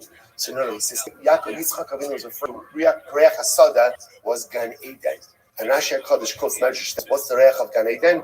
It smells kisim tapuchim, like an apple orchard. It has the scent of an apple orchard. So that's the scent of Gan Eden. Rashi quotes that. So somehow, again, and that's a fact. So I guess somehow it evolved that because Gan Eden has the scent of an apple, so it became assumed that Chava ate from an apple. But Lamaisa, an apple, one of these in any event. So according to the opinion that says that Allah Lamaisa, it was great. So Shmuel takes Noach to task, go ahead and planting grapes. One melech, masa asuimo. Okay, so let's see this. These are the words of Lemuel. And Lemuel was chastised by his mother. King Lemuel was chastised by his mother. Even king get chastised by their. So what is this? First of all, say Lemuel. So actually, Lemuel is Shlomo. Lemuel Ma'aseh V'Chak. Most like Kadosh Baruch Hu. So I'll say Lemuel have two words. Lamo Kel. All he was to be Kadosh Baruch Hu. So what's the word for this Gemara? Shalach was rebuked by his mother. His mother say, listen to the get ready. Shekafasa ima ala amud. So Bathsheba, remember again. So Shlomo's mother is Bathsheba. Literally tied a post and was ready to flog him. How angry parents could get with children, right? Everybody said this is an adult. And she tied him to it. Now she's going to flog him. And God should have put a little fear of God into him. So Ba'amrlo, she said to him, Ma'buri, Umar bar bitni, Umar bar. She said to him, what are you doing, my son, my son, the son of my womb, the son I vow? What are you? So the Gemara says, Ma'buri, what was Bathsheba chastising Shlomo about? Hakol Yodim, Shavich HaMelech is such a big tzaddik. What we're going to see is Shlomo was living the high life. He's the son of the king, right? He's got money, he's been going for it. See, he's the good life. And his mother is chastising him for too much overindulgence. And the first thing I asked him is, you know what people are going to say? Tell if it's a tzaddik. It must be that this side of Shlomo, that must come from the mother's side. That must come from the mother's side, right? So people are going to hinge all of your indulgent parent behavior. Omar bar bitni in my womb. All of your fathers, otherwise, once they become pregnant, no longer have relations with the king. Chazal's perspective, so the pregnancy is healthy for the future. Shlomo, you know me, even after I was pregnant with you, I may have relations with your father in order that you would be a healthy, vibrant child. Very interesting parent-child conversation, right? But again, but the nice she says, you see, I worked so hard for you, Barbary. So what's he not to do? We'll stop over here. Stop over here, boys. The Tapim gets shorts, so we're gonna be fine. We're gonna say rush. Lots of rush. Shkachem, one till we got to Zoom. Have a great day, everyone.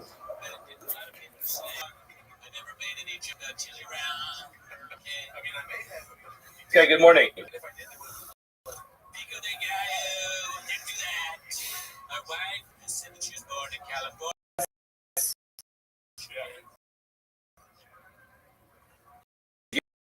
By thanking our sponsors, we thank our annual Talmud Torah sponsor, 785, the Tulsi Mishpacha of Eretz Yisrael, for the Surah's Tevis for all of Am Yisrael, all of Klal Yisrael. We also thank our Dafioni sponsor this morning, Mel and Karam. Nishmas Mel's have a Yitzchak. What if we should have a Aliyah Liganim, the family should have a Nefama.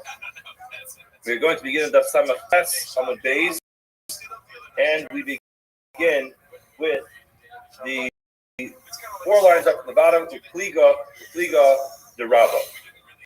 Yesterday we mentioned the Gemara quotes Rav Chisda, who tells us there's another example of Ben Sarah Umore. That is, the Ben Sarah Umore cannot be a father.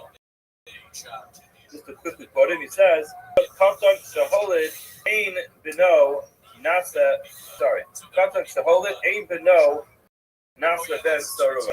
Just as halacha is, the Katan gives birth, his child is automatically going to get a lifetime exemption from the halachas of Ben Sarua. Why? It says in the pasuk, the son has to be born to an ish.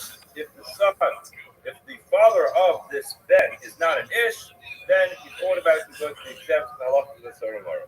Now the Gemara is going to spend the entire Amud today discussing whether or not a child can have a child. That's really the discussion of this. Tomorrow starts to call the Rav or Sista, who is telling us that the pasuk is coming to exclude the child of a child. In my opinion, that a child can have a child. The Pliga the Rav that's argues with Rav. Why?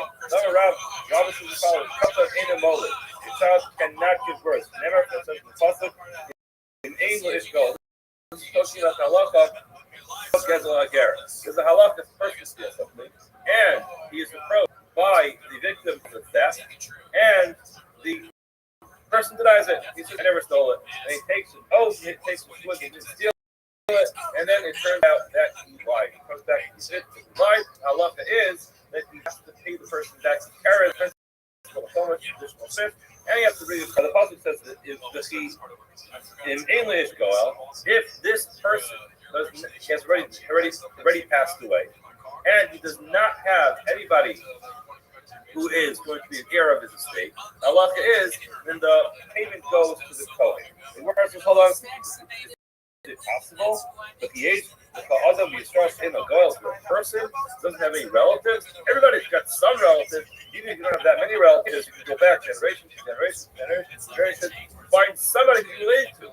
How can you say that there's a person who's not of a Goel? Hell of a Gezel Hagar because the diver is talking about a person who steals from a convert, and convert halachically is not going to have any family unless he gets married and builds his own family. Now, the pasuk teaches us. Ish says very clearly in the pasuk that if ain lo ish Goel, if the ish does not have anybody as a redeemer, then the pasuk says ish if the person you stole from was an ish, you have to start making ish Goel. If he has people who are relatives who can pick up the payment for him, they laugh, or if not, over Kaptan, if the person who was stolen from is a Kaptan, he after the tzarach the locks are allowed, you not have to start looking. See if the child has any relatives. Why? Because the child is a convert via dua in England. It's obvious it doesn't have any family members. Why? Because the child cannot father another child. Therefore, it's impossible to assume that this child convert has any relatives. Therefore, don't bother with them. Clearly, we see that Rabbis of the opinion that a child can father another child, which is clearly that it's stark contrast to this, because this is all possible to teach you that if a child has it, that child is going to be exempt from explain the entire concept of the Torah. Well, all things are possible. You don't need to possibly Torah. Hey, so I ask the following question. Ish, it says in the pasuk. This, my folks, is Rashi, another Rishon, what this is talking about with Rashi. Rashi tells us this is talking about a person who has an affair with a shifta charufa. So charufa is a shifta who is considered to be halfway free and halfway still a maidservant because she's married to an Eved Ivri. The person has an affair with her, the halacha is that person gets malchus or does not get misa. The pasuk says ish, Eli ela ish. I only know this halacha is true if we're talking about an ish. Ben tes shanim v'yomecha shavoy lebiah. How do I know that a 9-year-old child, 9 years old, and one day who's technically able to engage in the bia? How do I know that this person is going to be included in the parsha? Amalomar says the ish. The additional above in the word says the ish. That includes even a 9-year-old child. No, we see clearly a 9-year-old child is possible to be included in the concept of bia, and if he's included in the concept of bia, that means he has the physical ability to build the bia. He's able to perform the bia physically, and also be able to be mostly shefazera. He can secrete shefazera. If he can't, that would be a fundamental flaw in the bia. So if you're saying that a 9-year-old child in one day can produce this era, then obviously what should happen is built to father or child who wants to use them in the mode. Yes, he can't actually physically perform the bia, but it's not going to be strong enough to be able to produce a child. What is this like? This is similar to grain that only grew 1/3, that did not grow 1/3. She tells us if you try to plant that, it's not going to grow. It's true. You can have a seed, apparently if you try to plant it and it grow, the same thing is true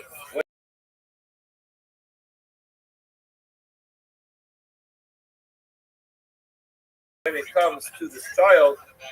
So it's possible that Rabbis look correct that the child cannot get there. In the history of time, they learned another allusion to this idea, which is the chiyazid ish. The pasuk says the chiyazid ish. The pasuk is talking about a person who intentionally ambushes somebody and kills him. The pasuk says the chiyazid ish harei laharga harma in this the kind of lamas. So he has kind of a play on words over here that the history is going with to say the chiyazid ish if the person is an adult, then he's able to cook. Cook is the physical bodily production of the zera umazria, and he can actually produce the semen. However, ain katan meiz mazria, a katan, while yes, he might be able to produce it, and that would be the concept that yes, he can meiz it, he can cook it, his body can produce it. However, he cannot produce it in mazria and actually be strong enough to actually see the child as a result of that. Amar lay Rav Mordechai Rav Mordechai said to Rav, where did you find that this word mazid actually means to cook? Mazid seems to be a person does something intentional. Where do you see the word mazid means to cook? He says, he responded to him, he said the Sibis is clearly the pasuk said Yaakov was cooking up a lentil soup, and it was referred to as the yes, the pasuk actually used the word doesn't mean he cooked. But the more goes on and asks a question on this concept. Very small. The very small quote as follows. Then below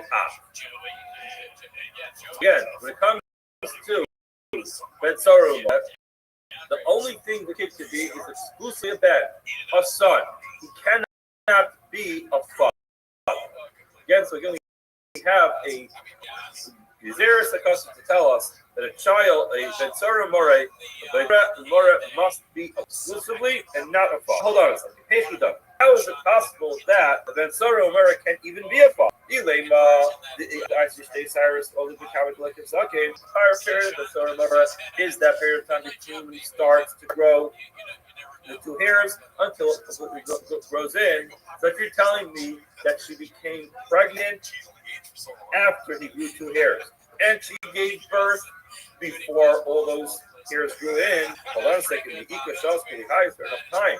All that to happen, that she become pregnant and give birth so fast.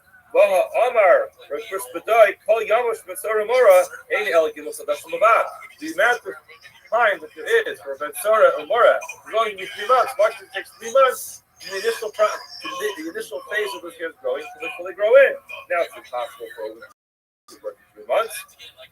So how can it be that this child is going to actually be able to be a father and they'll have to be excluded from that? El Olav, what must we be told? The Aber Mikami Cyrus. This woman became pregnant before brought Cyrus while he was still a child. When did she give? Before the hair grew in. Now, bring him to it and say, our son control, he was Zola, the son bring his presence, the business goes through a process. They say, hold on a second, he's a father. He's excluded because it's only relevant to someone who is a child. That's the case. But what do you see? We must learn from here, infer from here that Katan can indeed give birth to a child. Nurse says no. What we're talking about is that the woman became pregnant with a boy after he brought the Cyrus. So he's a gadol. He's already a gadol. He's halachically a gadol. He has 2 years. Now, but only when did she give birth? Like a normal person, she gave birth, Basar Dr. Suckin, many months after all those hairs completely grew in. Who did Gakashi? If you can have the question of Krishna Vedder, the entire period is 3 months. No, you misunderstood. This was the Asr Dimi Omar. When Rabbi came and told us that Amri Marava, they told him Marava then below a royal crossel. What he meant to say was he has to be a ben, but he can't be called a father. When is someone called a father? He's called a father as soon as the person who is pregnant is noticeably pregnant. People see a woman who's pregnant and they say, oh, he's the father of this child. This is the concept. Not Tivo Shauber Zeh. This child come from? Now, one day, oh, it came from this person. Oh, he fathered the child. He's called the even before the father, the child is actually born. So yeah, the time that the pregnancy takes place, the conception takes place after he grows 3 years. Now, when is a woman noticeably pregnant? There was no pregnancy test because she picked up the dollar store then. So what happened? She had to actually be noticeably pregnant. That was those 3 months. Once that happens within those 3 months, just 3 months, that's called Kukar Kubra. They'll say, hold on a second.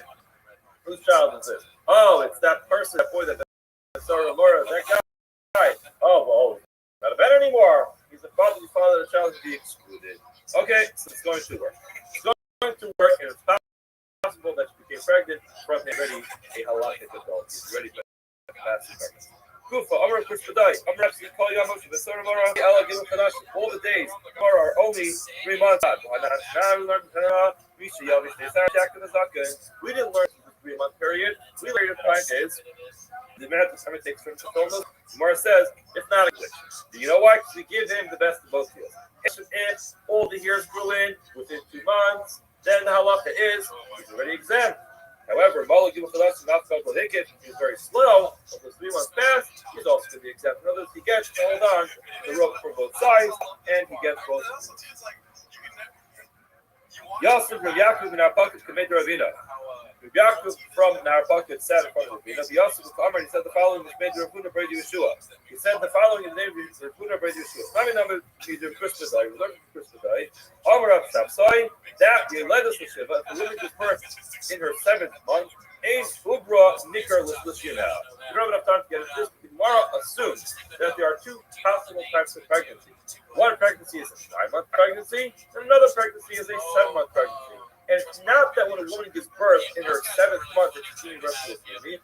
Rather, there's a type of pregnancy that finishes in 7 months. Whether or not this is consistent with modern day science is above my pay grade. That's what the Gemara would be discussing here. Now, if that's the case, who can complete a pregnancy in 7 months, how would you divide those trimesters? When will those trimesters happen? Typically, it's month 3, 6, and 9.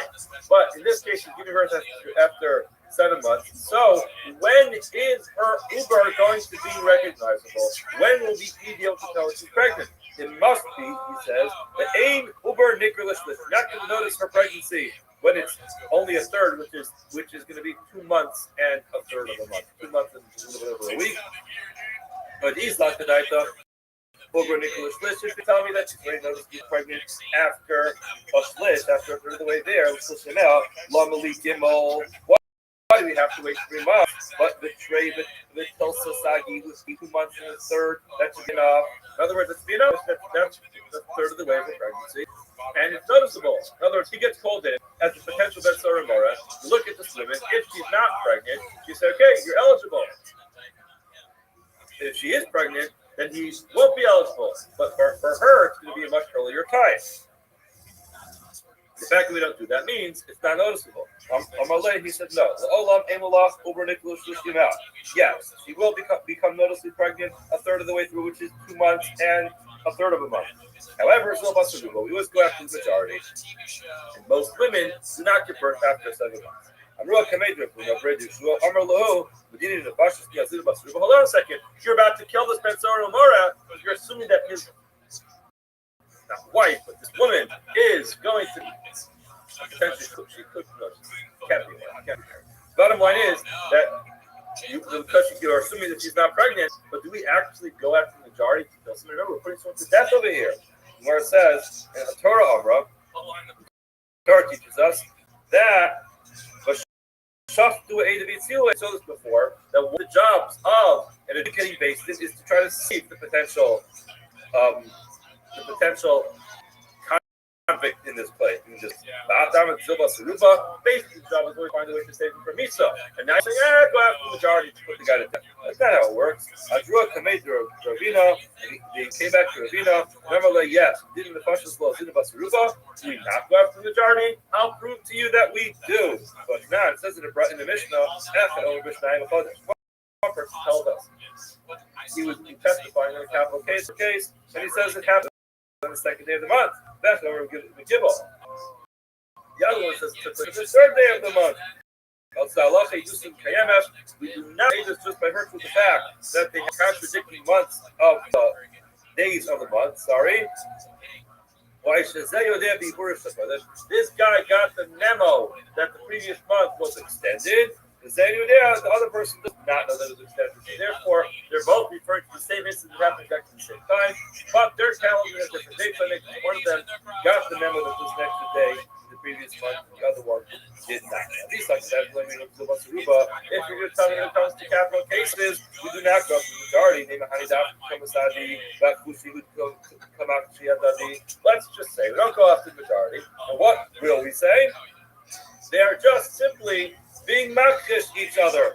Elalav. In other words, they're catching each other with plus out their Adas. Elalav, we must say we go after the majority. And what does that mean? Not everyone had an app on their phone that gave them the evening day. And therefore, some people, it was very common. You went around town, you asked people, what date is it? One guy said, it is the second of the month, and it's the third of the month.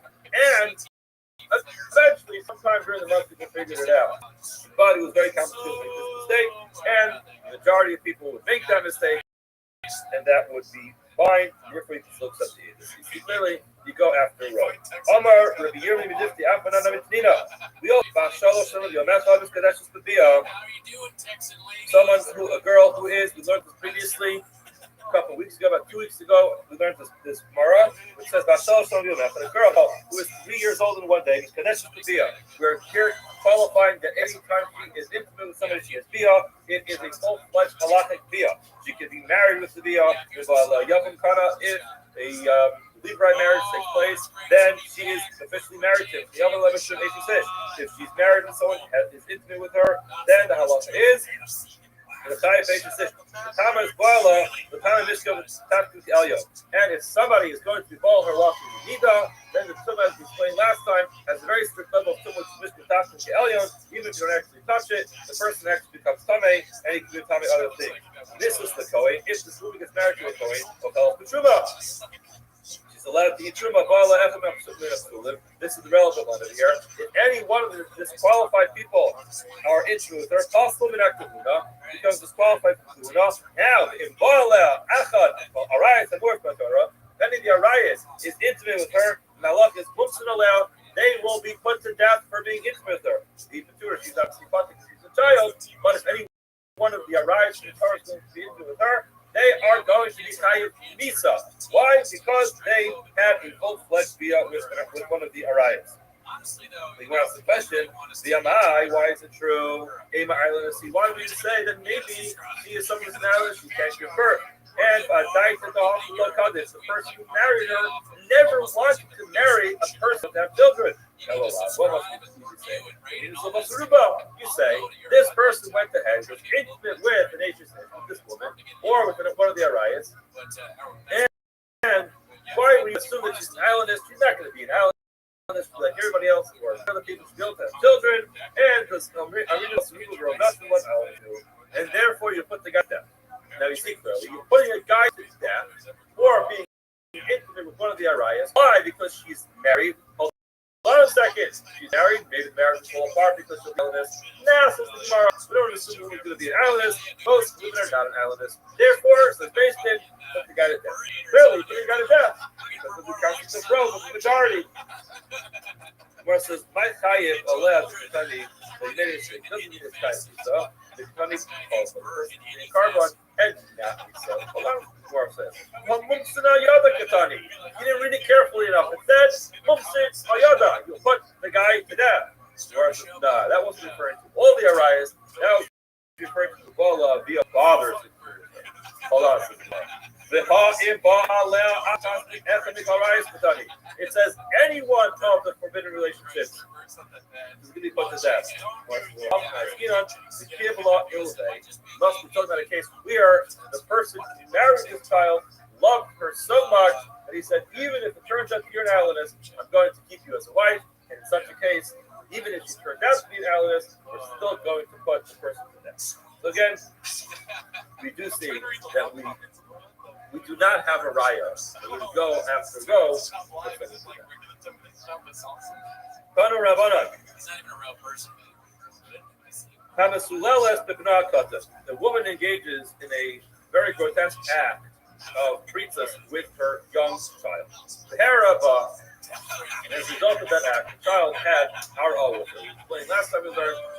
It was on Monday or Tuesday, Sunday or Monday, it was 2 weeks ago. The hara is not supposed to be either is the initial contact or is the initial penetration. So it's not a full jimar bia, that's the finish off the bia, but it is the first part of the bia, which is a problem. So a woman has this intimate relationship with her son, her child, of what's the Allah. Meshame Omrim, Hasla Mina Kuhuna, she becomes disqualified from Kuhuna because she's a Zona. The still not clear, the soul says, he's still going to be kosher for Kuhuna. Why? Amr Pia Bray, Rava Bar Nachman. Pia, son of Rava Bar Nachman, the father. Amr Pis, Amri Law, Amr Pista, Amr Zairi.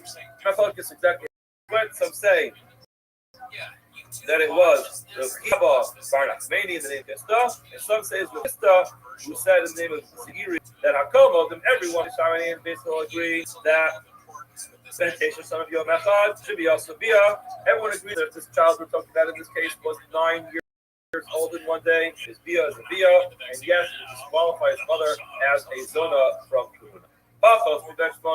If the child is less than 8 years old, if he also Bia, everyone agrees that the Bia is not a Bia. A young child like that cannot actually perform the Bia. Well, that's what's true. Clear is the Machlokas. Ella and then Shmona, when we're talking about a child who is 8 years old. It says, we could learn from previous generations. In other words, we're able to find a biblical reference to the fact that an 8-year-old child had a baby, and we'll say, even though nowadays our science cannot conceive something like that, an 8-year-old child has a baby, what had happened previously? And since it happened previously, we're going to assume that it is a via nowadays as well. Hillel Savri, Hillel says, look, we cannot learn from previous generations. The rest of today's Amud is to take us into some family trees of some history in Tanakh, and we're going to try to figure out whether or not anybody in Tanakh had a child when he was 8 years old. The Doris Rishonim Minala. How do we know the previous generation? I was rushing through it, but it's so much time. It's 15 minutes to get through this. This is giving development. How do we know the Doris Rishonim had children when they were 8 years old? You know the Olim. Ilema, if you want to suggest, you just say it because it says in the pasuk. We'll go through a number of these pasukim, and then we'll try to explain after exactly what everything means to get everything straight. Hello, Zos Bathsheba. This woman is Bathsheba. Bas Eliam Ishes Uriah Hakiki. So let's just get this clear over here. Number one, you have Bathsheba, who is the daughter of Eliam. Let's get that in our family tree. Bathsheba is the of Eliam. Ashes Uriah Hakiki. It also says that Eliam and Achitophel. Eliam was the son of Achitophel. See now, Bathsheba, son of Eliam, son of Achitophel, Agilon. Siva Yishlach Yad Nasan Navi, Yikra Shmo Yedidya. And he sent in the hands of Nasan, he called him Yedidya. For Hashem, because of Hashem. And who is this referring to? That was Shlomo HaMelech. Shlomo HaMelech was the great grandson of Achitophel, right? Achitophel, Eliam, Bathsheba, and Shlomo HaMelech. And it says in the pasuk, by Gilish, the sign Yamim was at the end of 2 years when he goes to Avshalom. And they were kind of, I think it was chasing after Avshalom. Siv, Avshalom Barach, Avshalom ran away. The Yelech broke. But Yisham Avshalom was there for 3 years. And Siv, it says the Yeshev Avshalom Yerushalayim, Avshalom settled in Yerushalayim, Messiah Yamim for 2 years. Bnei Melech will right, did not see the king. Now it says, in the 40 years, Yomer Avshalom, Avshalom said to the Melech, El Chana, as the Darish Sheredat, we go to the Tova and Adel Hashem, the Chavru, Sibach, Kitofel Rog, Kilonasa, etc. He was the one who helped him conceive the plan, and he realized his plan was not working. But Yachvosh is Kamar, as a Kamar, he ultimately saddled up his donkey. But Yaakov, he went to his house. He ultimately committed suicide. Now, getting all this straight, that was the whole story that happened with the rebellion of Absalom. And now what happened is he ended up committing suicide. When was this? Siv, it says, Anshe Damamu Mirma, the people of blood and Mirma agree, Lo Yachitsu Yameim, they're not even going to live half of a life. The typical lifespan of a person, is 70 years. So, person who's rebellious like this won't live even half of a life. That means they won't live till 35. Vitanya, we learned all the years of Doeg, he only lived 34 years. The Shafi Tofel, years of Achitophel, only 33 years. Remember, Achitophel was the great grandfather of Shlomo HaMelech, and he died when he was 36 years old. So that comes out. All the years were only 33 years. Kama havilahu, how much were they? Plus in the flocks. So you have 33 years. Dal Sheva, the heavy Shlomo was 7 years in time of his death. You have to take away 7 years. Now what are you left with? Hashlu S. You don't even need a calculator. Part of all the calculations for you. They take 30. You take the 33. You're going to minus the 7. Then you're up to 26. So you have in 26 years, all these generations were born. You have to subtract another 2 shni. Plus the Ibri for the 3 pregnancies. The pregnancies take time. Now, it's why should that be 2 years? Rashi has his explanation because he made full Tyra. Tosa doesn't go for it. He says it's not exactly 2 years. It's approximately 2 years. So Chad Bakad turns out the Tami Oru. You have 26 years minus 2 years. It turns out everyone was born. All these generations were born in 24 years. 24 divided by 3 is going to give you 8. It must be that they were fathers when their fathers were 8 years old. Of course, hold on, that's not a raya. You can't take 24 divided by 3. Dilma Karbayu Tesha Olive. Maybe 2 of them were born when the fathers were 9. We know a 9-year-old actually has a female. And it could produce a child. Sheva, remember, there was a female included in this story. Olive is shit. Sheva, she was a female, she could have given birth to only 6 years old. Why? Because it's sorry. Women are more healthy than men. Therefore, a woman can give birth when she is only less than 8. Less than 9, but a boy has to be 9 years old to be able to give birth. Hey now, Raya, why the Hahavi love Lad Meikara? Part of the story was that he was an older child. But he was an older child, that turns out that she for sure had a child before she was 9 years old. So yes, the first term was men, therefore the math is going off. And what's the big deal? He was 9 years old, so the whole this now makes sense. Okay, where do we ever read that an 8-year-old birth? Caleb told us Terach, these are the offspring of Terach. You have Terach, holiness Avram. Terach was Avram's father. Who else's father? He was not father. And that's Haran. So Terach had, this is the Torah, it tells us Terach had Avram, Nachar, and Haran. Now, the Avram Gadol Nachar Shana, Avram was older than Nachar by 1 year. The Nachar Gadol Haran Shana. Now, Nachar was a year older than Haran. Names the Avram Gadol Shtei Shana Haran. Avram must have been 2 years older than Haran. You got Avram and Nachar. Avram and Nachar both got married. Who did Avram marry? Avram married Sarai. We will see soon that Sarai and Yiska are the same person. Who's Yiska? Yiska's Haran boy. He married his niece.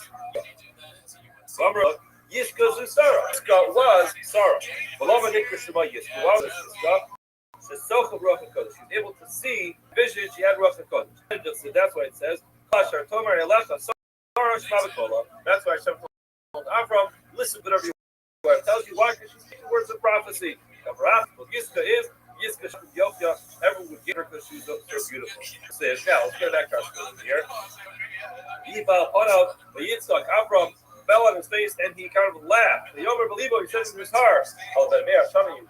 Well, my bears have a child of 100 years old. Now, Kama Kosh Avram and Sarah, how much older was Avram and Sarah? He was Esther Shnit, 10 years. The Kosh Yavua, Tartin Shnit, and younger than her father. How much was Haran younger than Avram? It was 2 years. Remember the 2-year difference. The stock comes out. The older Haran Lasara. When did Haran have Sarah? Because again, she was 2 years younger than Avram. So and there was a 10-year difference over there. Turns out she gave birth to Sarah when she was 8 years old. The time the older. Hold on. You're making a mistake. You're automatically assuming that Avram was older than Haran. The Torah just puts Avram first because he was much more wise. We do that sometimes. Why is it we sometimes put children not in order of their age, but in order of their wisdom? Noah was 500 years, but Yolad Noah same as and a young age of 500 years, he gave birth to 2 sons, Shem, Ham, and Yafet. Shem Gadol Micham Shana. Shem was older than Ham by 1 year. Ham Gadol Yafet Shana, and Ham was older than Yafet by 1 year. What comes out of here is Shem Gadol Miyafet Station. Turns out the Shem is 2 years older than Yafet. Hold that in your head for a minute. It tells us 100 years after he had his children, that's when the novel started. And it tells us Elah told us Shem. These are the children of Shem. Shem ben Me'ashana by Yolas Arpachshad. Shem was 100 years old and he gave birth to Arpachshad. When was this Shasayim? 2 years after the Babel. Now, how could he have been 100 years old 2 years after the Babel? It's not possible he could have been 100 years old. Why? Because his younger brother was 100 years old 2 years after the Babel. The Gemara says, "Ben Meir Shana the conscience he didn't have it. He must have been a lead screwed into." Ella must be. You know why Shane was mentioned first? Not because Shane was actually older. Rather, Ella they were listed in the order of wisdom. Mary Derek Blue could be Alfred was just mentioned first because he gave more wisdom, but not because he was that hard. Omar Kahara, I'm recently major is bid. I said this part of his bid from front of his bid, and Omar Lee, you learned this concept of putting age order. Sorry, in wisdom, Anan, the often we learn it someplace else. For Shane, you like Gamu Avi Kalbani, Aki Yefes Hagal. He says, Shane gave birth. He was the father of everyone on the other side of the river, which is Aki Yefes Hagadol. Yefes Hagalos. We see clearly that Yefes was really the oldest, but Shane was still mentioned first. You see that the names are not. Okay, Elminelas, happy enough that an 8-year-old child can give birth. Yaakov, the Arsa Sufir, Tzalo, Ben Uri, Ben Kor, Lamate, Yehuda. The Tzalo was the son of Uri, the son of Kor, the Shevet of Yehuda. It says, Thomas Azuba that was Kalev's wife. Yikach lo Kalev as Ephraim, and Kalev lo Hilos Kor. Now we know that Kalev was Kor's father, who was the father of Uri, the son of Tzalo. Tzalo, and Uri, Ben Kor, then Kalev. Turns out that Kalev was the great-grandfather of the Tzalo. Now, the other Tzalo Mishkan, how old was the Tzalo when he built the Mishkan? Bar Kama, how old was he? Yeah. Bar Tzalo, Bar Kama Havi, how old was he when he built the Mishkan? He must have been Bar Place, he must have been at least 13. Let's see what this one Ish, Nimalach, there Tema Osim. The person that has to be an Ish, an adult, to be able to build a Mishkan. The time we learned in a Bryce, Rishona, the first year, Moshe built the Mishkan. Shnia, the second year after they were in the midbar, he built the Mishkan. Again, Shona Rishona, the first Mishkan. Shnia, he actually put it up. The Shalash Maragim, the second year that out of the Mitzrayim in the midbar. Look, it says it's been our Ba'im Shana, Anov B'Shana. This is what old Kalev was when he was sent. He went as one of the Mirages. He was 40 years. He was sent as one of the Mirages. Now, today, behold, I am the 80 years old. So they do the math. Turns out our boy, it was 40 years. Dollar base. They have to subtract 14 years for David Betzalel. Or Betzalel before. You're left with 26 years. Dal Kartishmi plus you have to take out 2 years for the pregnancies. It turns out that whole family of Kalev, Betzalel, to Uri, Kalev, to Kor, Uri, and Betzalel all took place in 24 years. So now we know that there were 8-year-olds that gave birth. That's how we know that 8-year-old Let's just go a little bit further. Get the Mishnah. Ben Velobas. Metzora Mar is only relevant to a male child, not to a female child.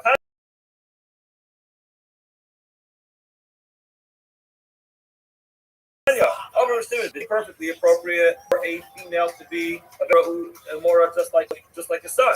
Why it's called Matsui? That's called Bavera. Everyone's going to be readily available for her to do Baveras. Get to master herself. As Rashi says, Zolala v'sofa v'katnusa, if she's going to be doing all these things when she's already a child, sofa kishalot kinsul limuda, omed v'sparta strachu margalas u'maraglas harias laver b'shkol asman. Again, if the whole idea of Ben Soramora is he's neither no shame sofa, that ultimately this person is going to be a disaster if they keep him alive. Look at her; she's already acting like this. What's going to happen? She's going to end up major stumbling block for all the men in town, but still, Ella Xeris Akasaji, plus it teaches us Ben Belovas. The concept of Ben Thora Laura is only relevant to the rebellious or the wayward son, but not relevant to the daughter. Even though you might think it should be just as relevant to the daughter, and it makes sense it should be relevant to the daughter, the Torah thought otherwise. Have a full rest of your day.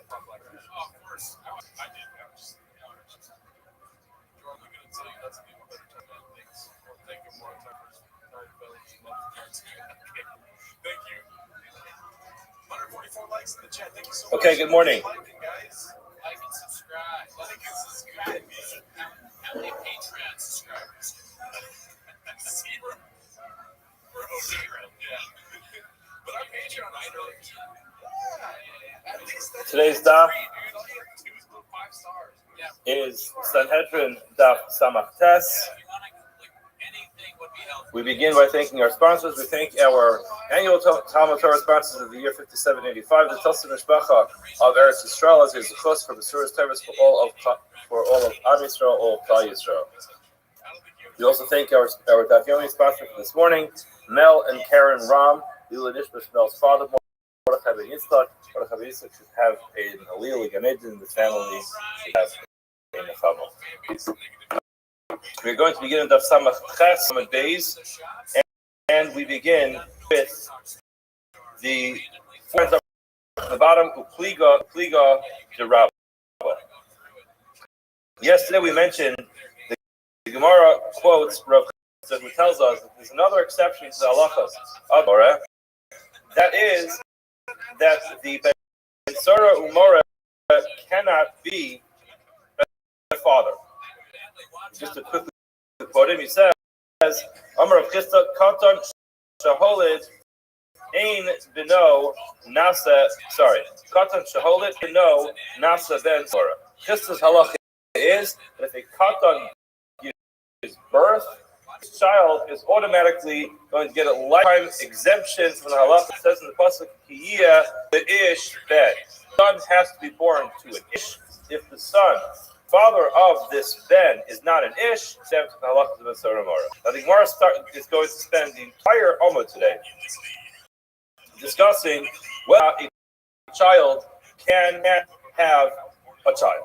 That's really the discussion of today's Gemara. The Gemara starts as follows: the Pliga Derava sister, who is telling us is coming to exclude the bin of the opinion that a child can have a child. The Pliga Derava, that's argument with Rabba. Why? Rabba says the following: Katan ein molid.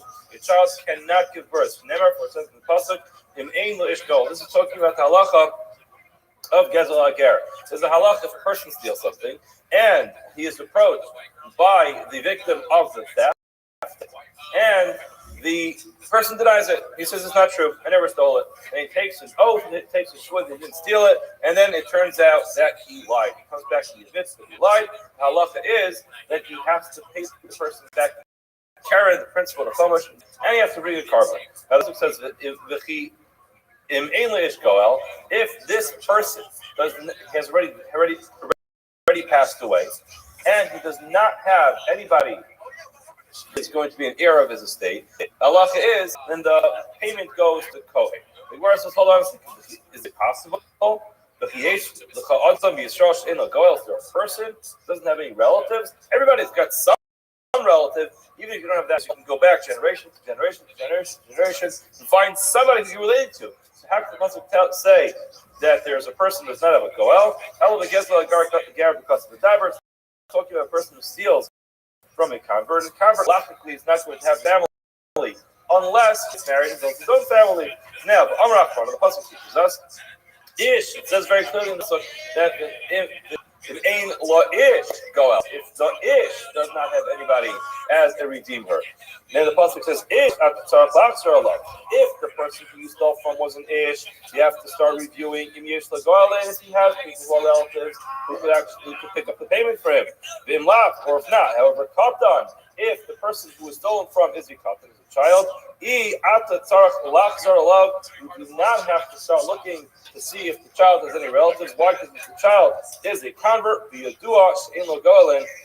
obvious he doesn't have any family members. Why? Because the child cannot father another child. Therefore, it's impossible to assume that this child convert has any relatives. Therefore, don't bother looking for them. So clearly, we see the rabbis of the opinion that a child cannot father another child, which is clearly it's in stark contrast to history, because Chesed says there's a whole possible to teach you that if a child has a child, that child is going to be exempt from the entire concept of the Torah. Well, if the whole thing's impossible, you don't need the possible in the Torah to fight it. Ace Abaya asks the following question. It says in the pasuk, this is my focus. Rashi not to show what this is talking about with Rashi. Rashi talks about a person who has an affair with a shifcha chalufa. Shifcha chalufa is a shifcha who is to be halfway free, halfway still a maidservant, because she's married to an evet ivri. The person has interfere with it. The halacha is that person does not get misa. The pasuk says ish. Hey, I only know this halacha is true if we're talking about an ish. Ben Tess Shanim V'Yochat Sharoy Labia.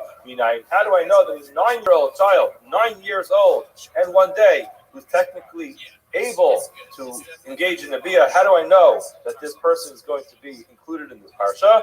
Hamalomar, it says v'ish. The additional vav in the word says v'ish. That includes even a 9-year-old child. Now, to we see clearly that a 9-year-old child is possible to be included in the concept of bia. And if he's included in the concept of bia, that means that he has the physical ability to be able to perform the bia. He's able to perform the bia physically, and also to be able to be mostly shefazera. He can secrete shefazera, because if he can't, that would be the fundamental flaw in the bia. So if you're saying that a 9-year-old child in one day can produce the zera, then obviously what should happen is be able to father a child. He says, yes, he can actually physically perform the bia, but it's not going to be strong enough to be able to produce a child. What is this like? This is similar to grain that only grew 1/3, that did not 1/3. Rashi tells us if you try to plant that, it's not going to grow. The same thing is, you can have a seed, never currently try to plant it, and it will grow. The same thing is true when it comes to this child. He will be able to perform the bia, but the action of the bia is not going to be strong enough to actually produce a child. Okay, so it's possible that rabbis look correct, that a child cannot give birth. Debate Giyatana. This Giyatana, they learn another allusion to this idea, which is the chiyaz ish. The pasuk says the chiyaz ish. The pasuk is talking about a person who intentionally ambushes somebody and kills him. The pasuk says the chiyaz ish ha'el lahardai ba'arma imbis b'chit b'chen alama.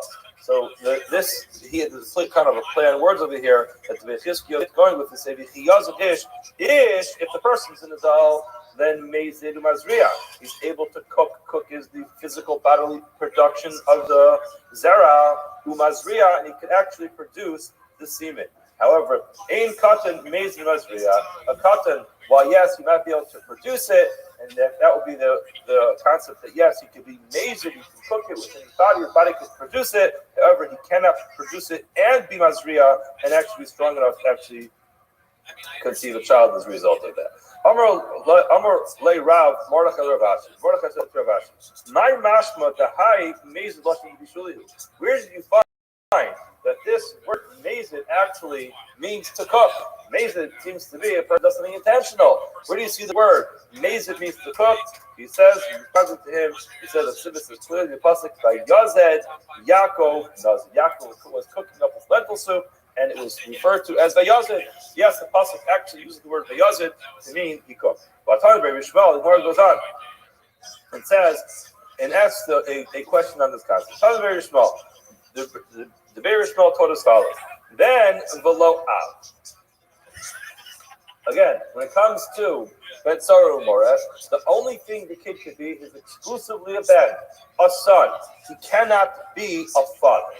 Again, so then we have a Jizera Sakasa to tell us that a child, a Ben Sarah Umoreh must be a ben exclusively and not a father. Now, how is it possible that a Ben Sarah Umoreh can even be a father?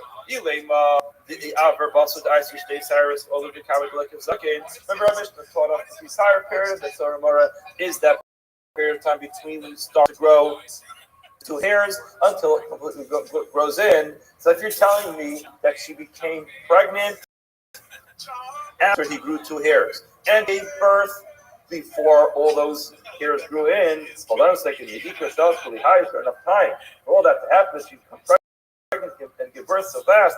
The amount of time that there is for Ben Sarah Umoreh is only going to be 3 months. What's the months? From the initial phase of those hairs growing until they fully grow in. Now it's impossible for a woman to give birth in 3 months. So how can it be that this child is going to actually be able to be a father and that will have to be excluded from that? What must we be talking about? The other this woman became pregnant before the child brought Shtei Saras, while he was still a child. When did she give birth? Mikame to Lake Zakin before the hairs completely grew in. Now his parents bring him to Basin and say, our son's out of control. He was Zolo, the Soviet, they bring him to President business, goes through the whole process. They say, hold on a second. He's a father. He's excluded because it's only relevant to someone who is a child. That's the case. But what do you see? Shnamina, Katan Molid. We must learn from here, we can infer from here that Katan can indeed give birth to a child. Versus no, incorrect. What we're talking about is that the woman became pregnant from this young boy after he brought the Shtei Saras. So he's a gadol. He's already a gadol. He's halachically a gadol. He has 2 hairs. Now, but only when did she give birth? Like a normal person, she gave birth in many months after all those hairs completely grew in. Udikakashi, if you can have the questions of Chris Bededer, teaches us that the entire period is 3 months. No, you misunderstood. This was Kiyas, Rav Dimi Amar, or Rav Dimi came and told us that Amri bin Arava, they told him Arava Ben, below Haraya Likroso Av. What he meant to say was he has to be a Ben, but he can't be called a father. When is someone called a father? He's called a father as soon as the person who is pregnant is noticeably pregnant. People see a woman who's pregnant and they say, oh, who's the father of this child? And in Ksubis, there's the concept of Mativo Shaluberzeh. Where did this child come from? Now, once they say, oh, it came from this person, say, oh, he fathered the child. So he's called the father even before the father, the child is actually born. So yes, the time that the pregnancy takes place, the conception takes place after he grows 2 years. Now, when is a woman noticeably pregnant? There was no pregnancy test that she could have just picked up the dollars for them. So what happened? She had to actually be noticeably pregnant. That will happen within those 3 months. Once that happens within those 3 months, because in 3 months, that's for Pukar Kubra. They'll say, hold on a second. Whose child is this? Oh, it's that person, that boy, that Betsara Mora, that guy. Oh, not a Ben anymore. He's the father of the child to be excluded. Okay, so in other words, it's going to work. It's going to work, and it's possible that she became pregnant from him once he was already a halachic adult. He's already past his garment. Gufa, Amro Krispedai, Amro Shapsi, Kol Yamosh, Betsara Mora, Eni Ala Gimel Chadash. All the days of the Betsara Mora are only 3 months. Bovad. And our Mishnah. We didn't learn the 3 month period. We learned the period of the amount of time it takes for him to fill in those hairs. Gemara says it's not a contradiction. You know why? Because we give him the best of both fields. All the hairs grew in within months. Then the halach is he's already exempt. However, he's very slow. 3 months pass, he's also good. In other words, he gets to hold on to the rope from both sides, and he gets both.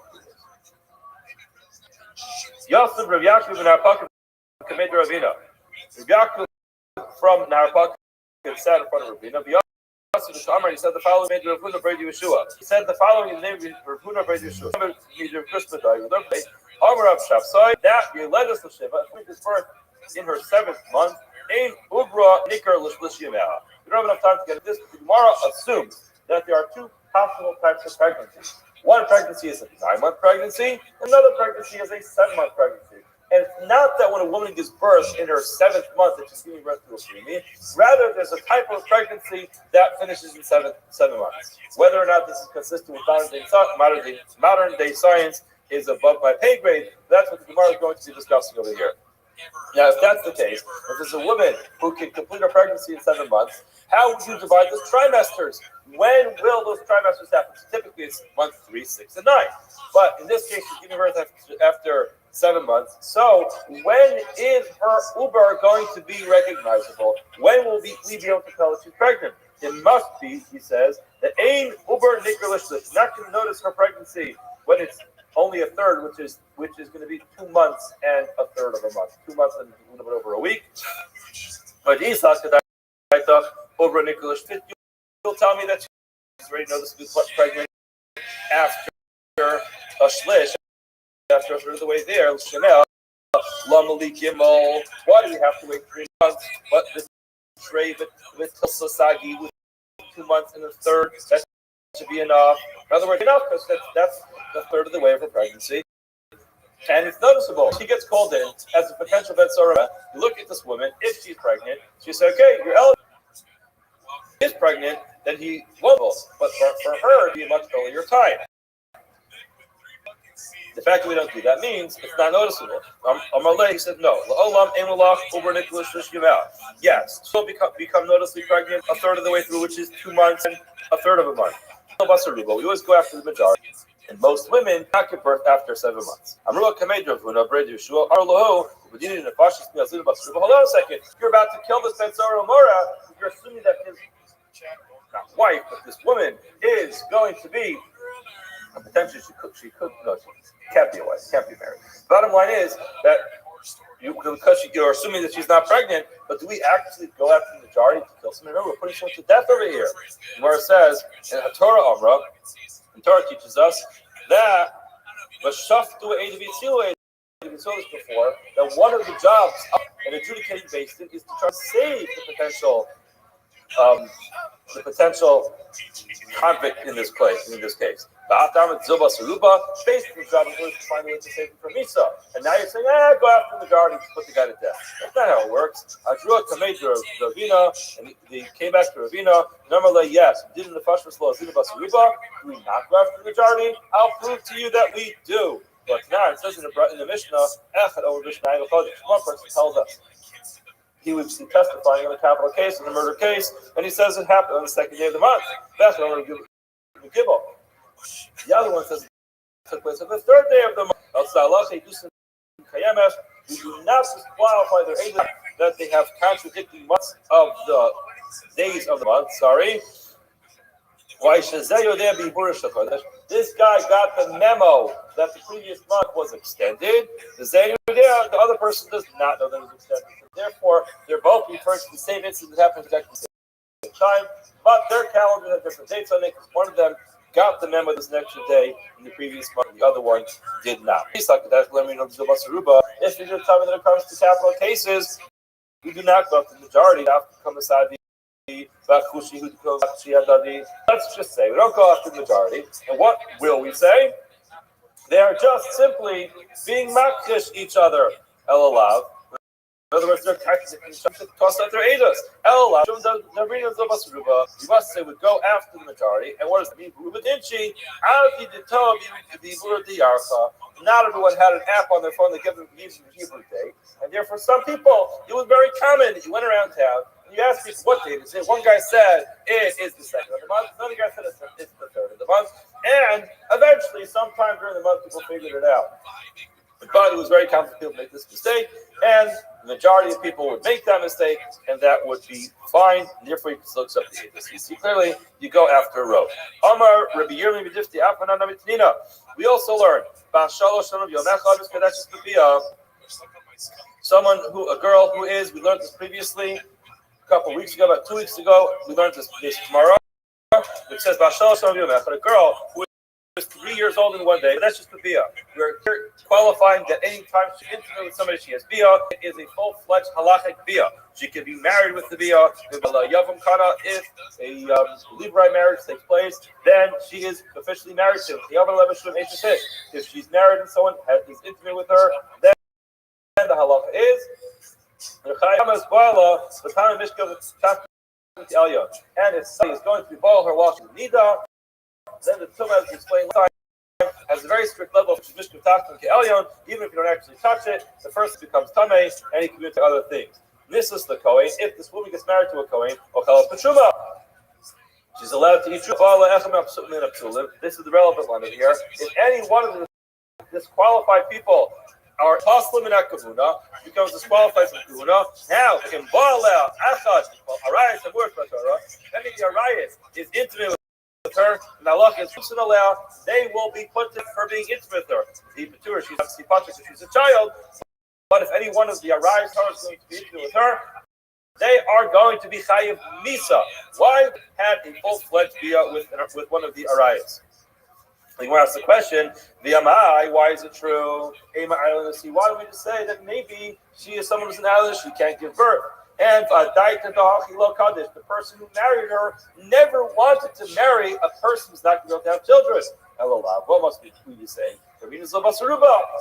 You say this person went ahead, was intimate relationships with this woman or with one of the Arayas, and why would you assume that she's an Islandist? She's not going to be an Islandist. She'll be like everybody else, or the majority of other people. She'll be able to have children, and and therefore you put the guy to death. So now you see clearly, you're putting a guy to death for being intimate with one of the Arayas. Why? Because she's married. Hold on a second. She's married. Maybe the marriage will fall apart because she'll be an Islandist. Now, says the Gemara, we don't assume a woman's going to be an Islandist. Most women are not an Islandist. Therefore, says Basin, put the guy to death. Clearly, put the guy to death. Because it counts as a row of the majority. Where it says, my chayiv allowed the Katani, doesn't mean it's chayiv Misa. The Katani carpa, the one, and not Misa. Hold on, this is what it says. You didn't read it carefully enough. It said, Mumsin Ayada. You put the guy to death. No, that wasn't referring to the Arias. That was referring to the Bala via fathers. It says any one of the forbidden relationships is going to be put to death. Must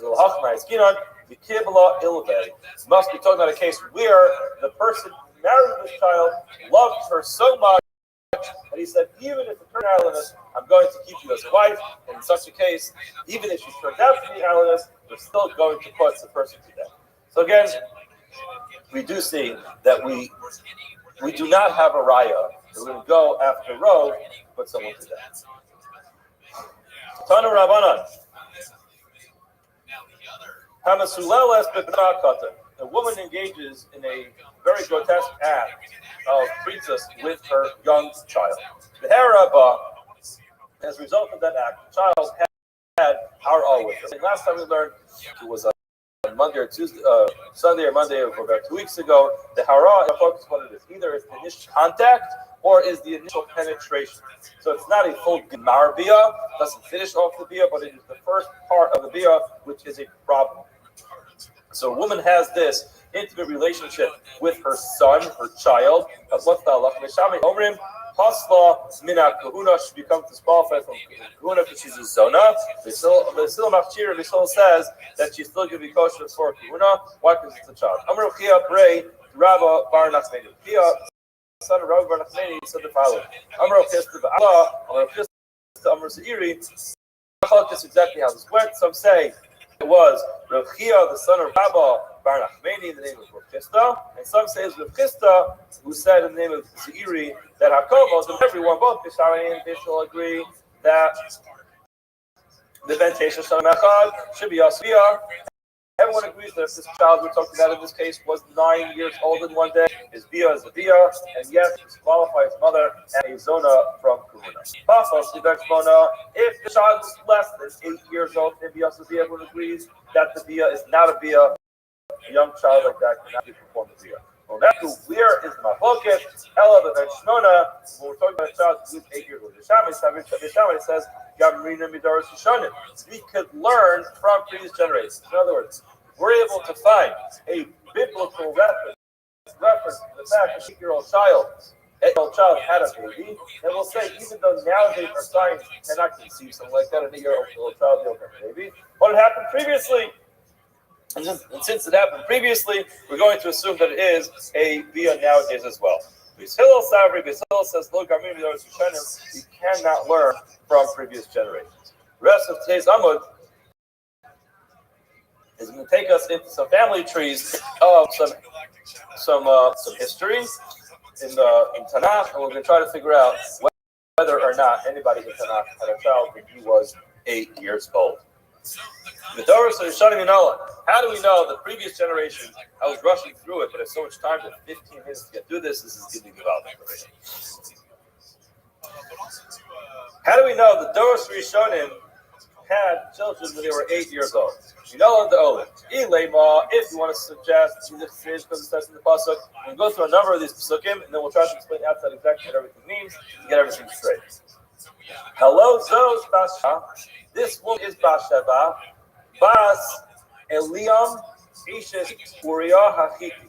So let's just get this clear over here. Number one, you have Bathsheba, who is the daughter of Eliam. Let's get that in our family. Bathsheba is the daughter of Aliyah. Esha Spuria Iti. It also says the Aliyah ben Achitophel. Aliyah was the son of Achitophel. So you now Bathsheba, the son of Aliyah, son of Achitophel, Agiloni. And he sent in the hands of nothing of it. He called him Yedidya, before Hashem, because of Hashem. Now, who is this referring to? That was Shlomo HaMelech. So Shlomo HaMelech was the great grandson of Achitophel, right? Achitophel, Aliyah, Bathsheba, and Shlomo HaMelech. And it says in the pasuk, by Yilish Messiah Yamim was at the end of 2 years for Hayud Goz and Shalom. And they were kind of, I think it was chasing after Avshalom Siv. Avshalom Barach, Avshalom ran away. Vayelech Yeshura. Vayisham Shalom, he was there for 3 years. Siv, it says Vayeshev Avshalom Yishlayim. Avshalom settled in Yishlayim. Messiah Yamim for 2 years. Upnei HaMelech Lo Roi, did not see the king. Now it says in the 40 years, Yomer Avshalom, Avshalom said to the Melech, El Chana as the Darius Sheridan to go to fulfill my Neder Lashem, the Chavru Tzibach Yitofel Ra Kilo Nasa Etzasa Yitofel. He was the one who was helping conceive the plan, and he realized that his plan was not working. But Yachlosh as Hamar, he ultimately saddled up his donkey. But Yakum Vayelach Habesh, he went to his house. El Iro Vayetzav Aveso V'Yachla. He ultimately committed suicide. Now, getting all this clear, that was the whole story that happened with the rebellion of Shalom, and now. What happened is he ended up committing suicide. When was this? It's Siv, it says, the people of blood and Mirma, they're not even going to live half typical lifespan of a person. Is 70 Shana. It's 70 years. So a person who's rebellious like this won't live even half of a life. So that means they won't live till 35. Tanya, we learned all the years of Doeg,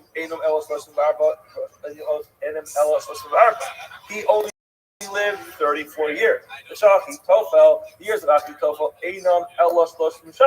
were only 33 years. Remember, Achitophel was the great grandfather of Shlomo HaMelech, and he died when he was 36 years old. That comes out. All the years, only 33 years. Kama havilahu, how much were they? Plus and plus. So you have 33 years. Dal Sheva, the heavy Shlomo HaMelech was 7 years. Now what are you left with? Hashlu Esther. You don't even need a calculator. Mark does all the calculations for you. And you take 30. You take the 33. You're gonna minus the 7. Then you're up to 26. So you have in 26 years, all these generations were born. Dal Tarti, you subtract another 2 shni with plus Ibri for the 3 pregnancies. The pregnancies take time. Now, it's why it's exactly 2 full years. Rashi has his explanation because he made Puma and Tyra. Tosfos doesn't go for it. He says it's not exactly 2 years. It's approximately 2 years. Kochad Bakad, turns out, the Tami Oli. You have 26 years minus 2 years. Turns out everyone was born. All these generations were born in 24 years. 24 divided by 3 is going to give you 8. It must be that they were fathered when their fathers were 8 years old. Mar says, hold on, that's not a raya. 24 divided by 3. Oh, maybe 2 of them were born when the fathers were 9. So we know a 9-year-old could actually have and it could produce a child. Remember, there's a female included in the story. Only Bishis, Sheva, she was a female, she could have given birth to 26 years old. Why? Women are more healthy than men. Therefore, a woman can give birth when she's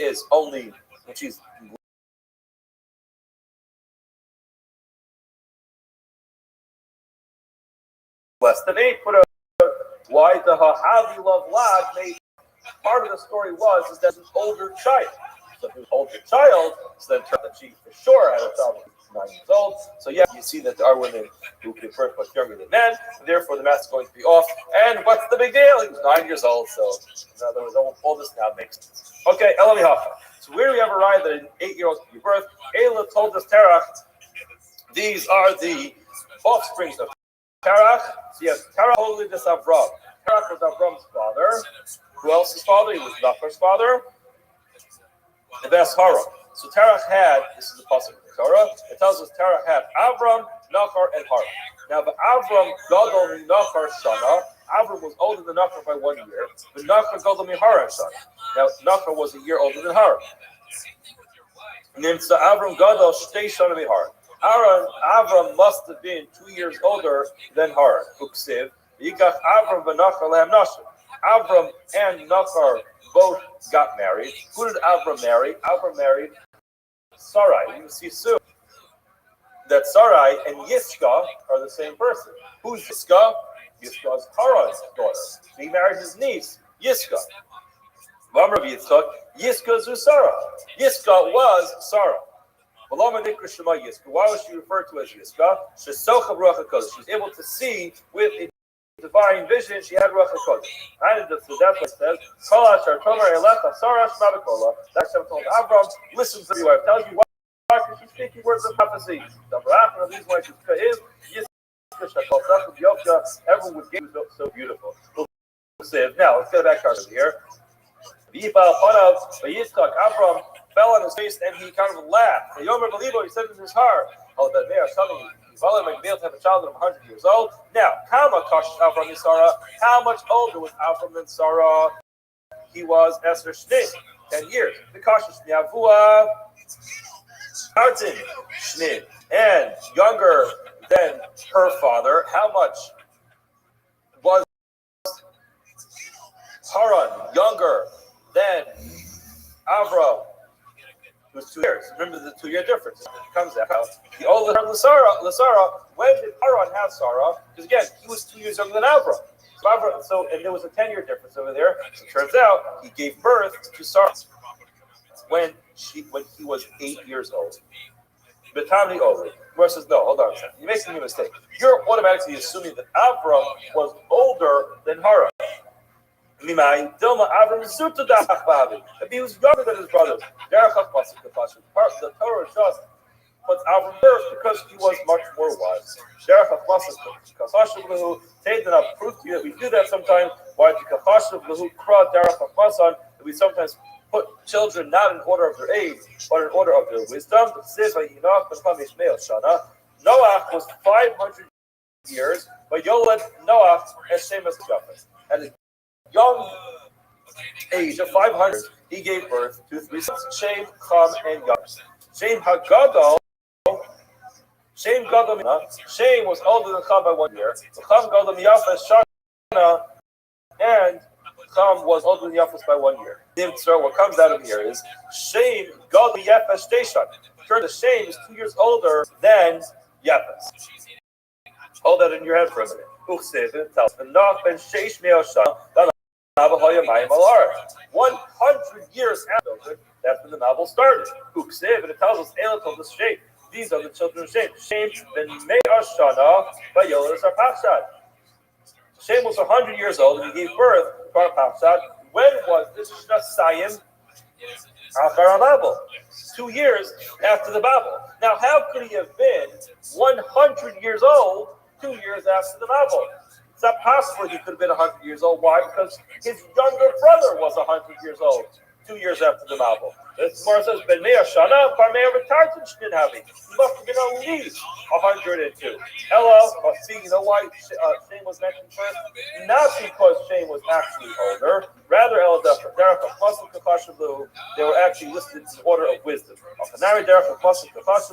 Could be Avram was just mentioned first because he was smarter, he had more wisdom, but not because he was actually older than Haran. Amar of Kahana, Amislish Magic Major Zvid. I said this in front of his and Amar Ali Atun, you learn this concept of putting people in age order. In wisdom order from there.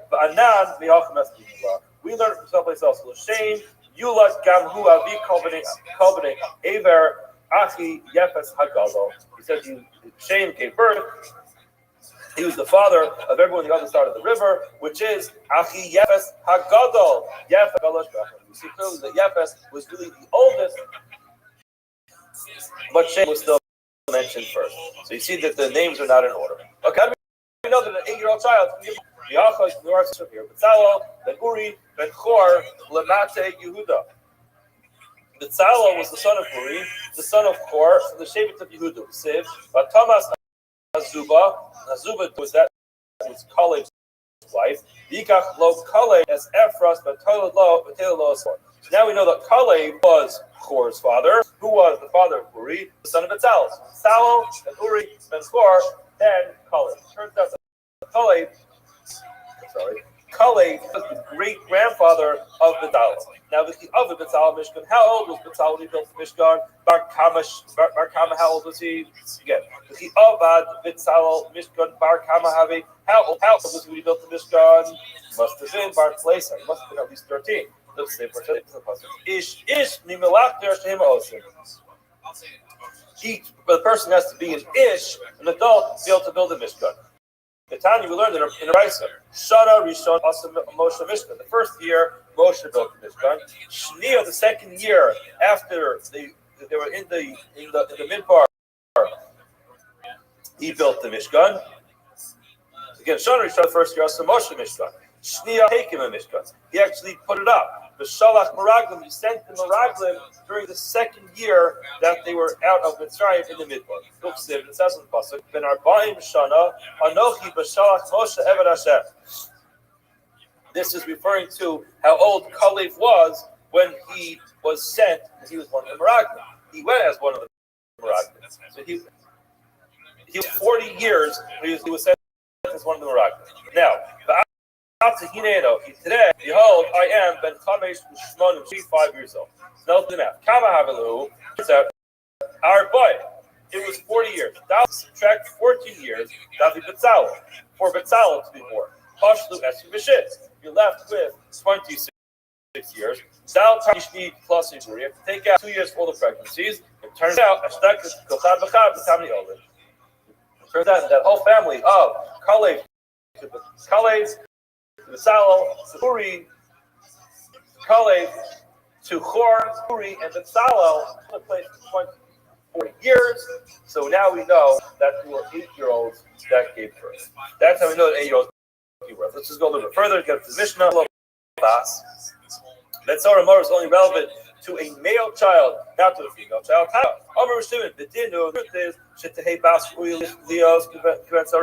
It would be perfectly appropriate for a female to be a Ben Sora Umora just like a son. Why should I call Matsuya that's Labavera? Heaven could be readily available for her to do Averas. Again, she's going to mafkir herself. But as Rashi says, if she's going to be doing all these things when she's already a child, so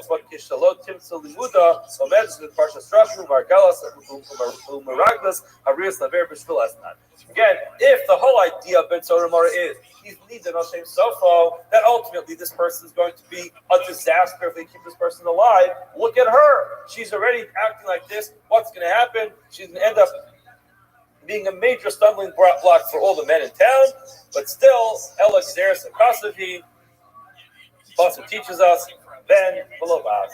The concept of Ben Sora Mora is only relevant to the rebellious or the son, but not relevant to the daughter, even though you might think it should be just as relevant to the daughter, and it makes sense it should be as much relevant to the daughter. The Torah thought otherwise. Have a wonderful rest of your day.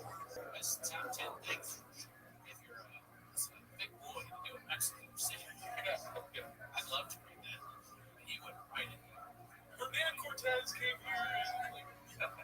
Not Paul, Steve, and Renee Cortez. How do you want to see where the battle was at? Oh, shit, they're answering your question. This was directed by Tarantino. It was originally supposed to be playing on a background TV in a diner and see like that was shot on his TV.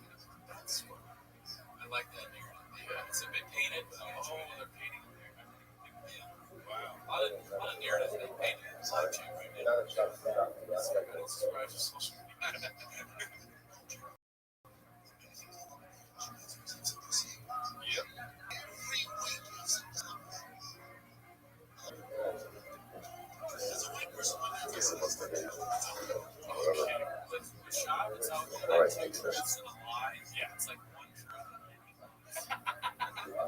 Yes, I have noticed. All right, we'll say good morning, or good tevach. A great sukkos baruch Hashem to be able to begin the week learning Yerushalayim Kodesh. Today's daf is Samech Ches 68. 68. Our shir this morning is dedicated by our annual Kavator sponsor, Tilsim Mishpach of Eretz Yisrael. We're dedicating all the Shrim and Drushos this year as a sukkos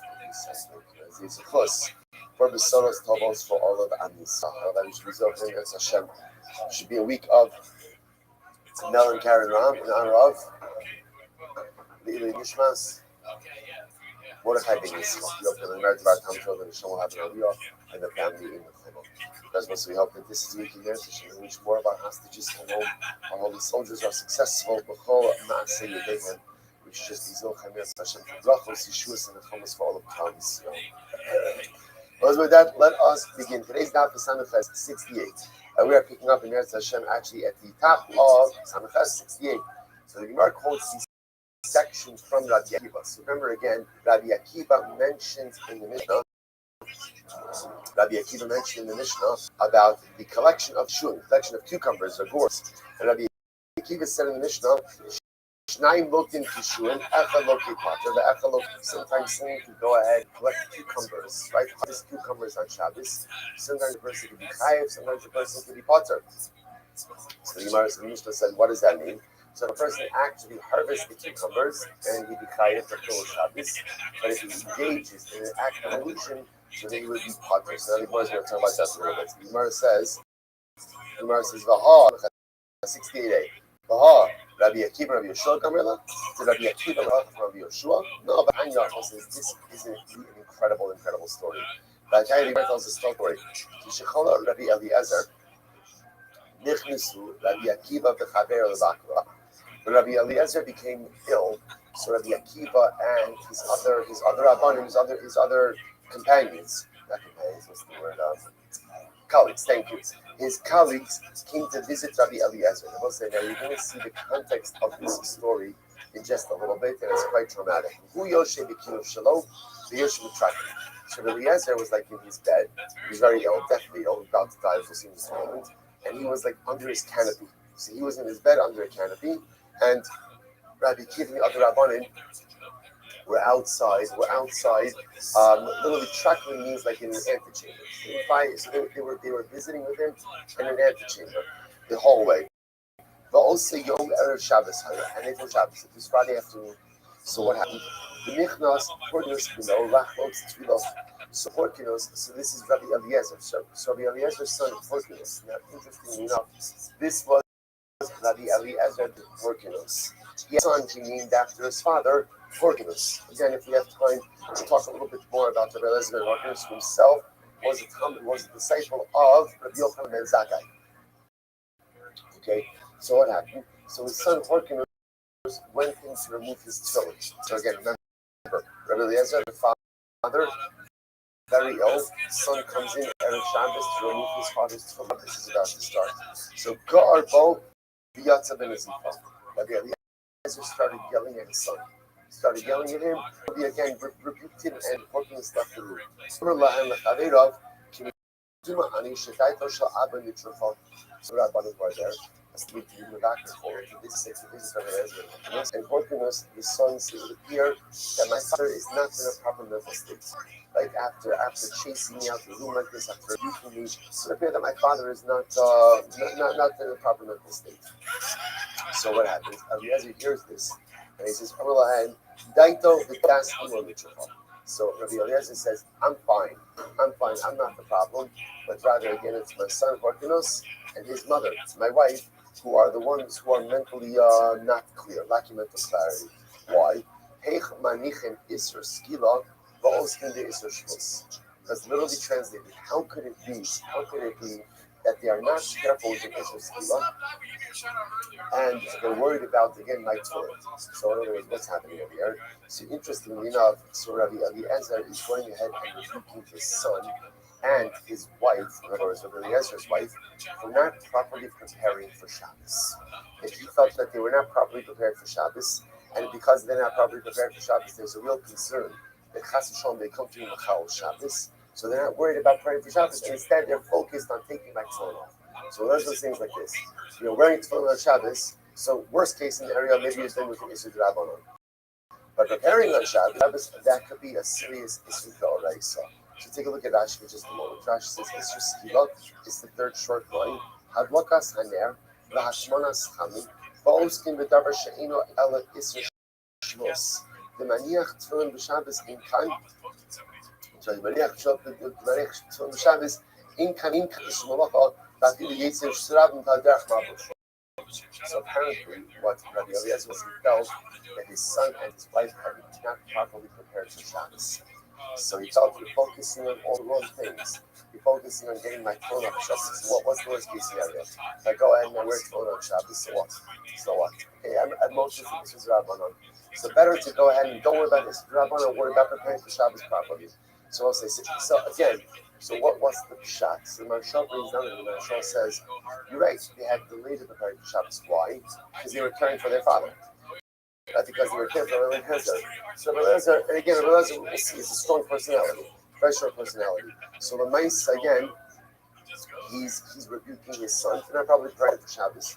Kevan Shal Chachamim Shedai to me Shabbos Allah. So now at this point in time, Rabbanim realized that Rabbi Eliezer was of sound mind, right? That he was fine. He was of sound mind. He was totally with it.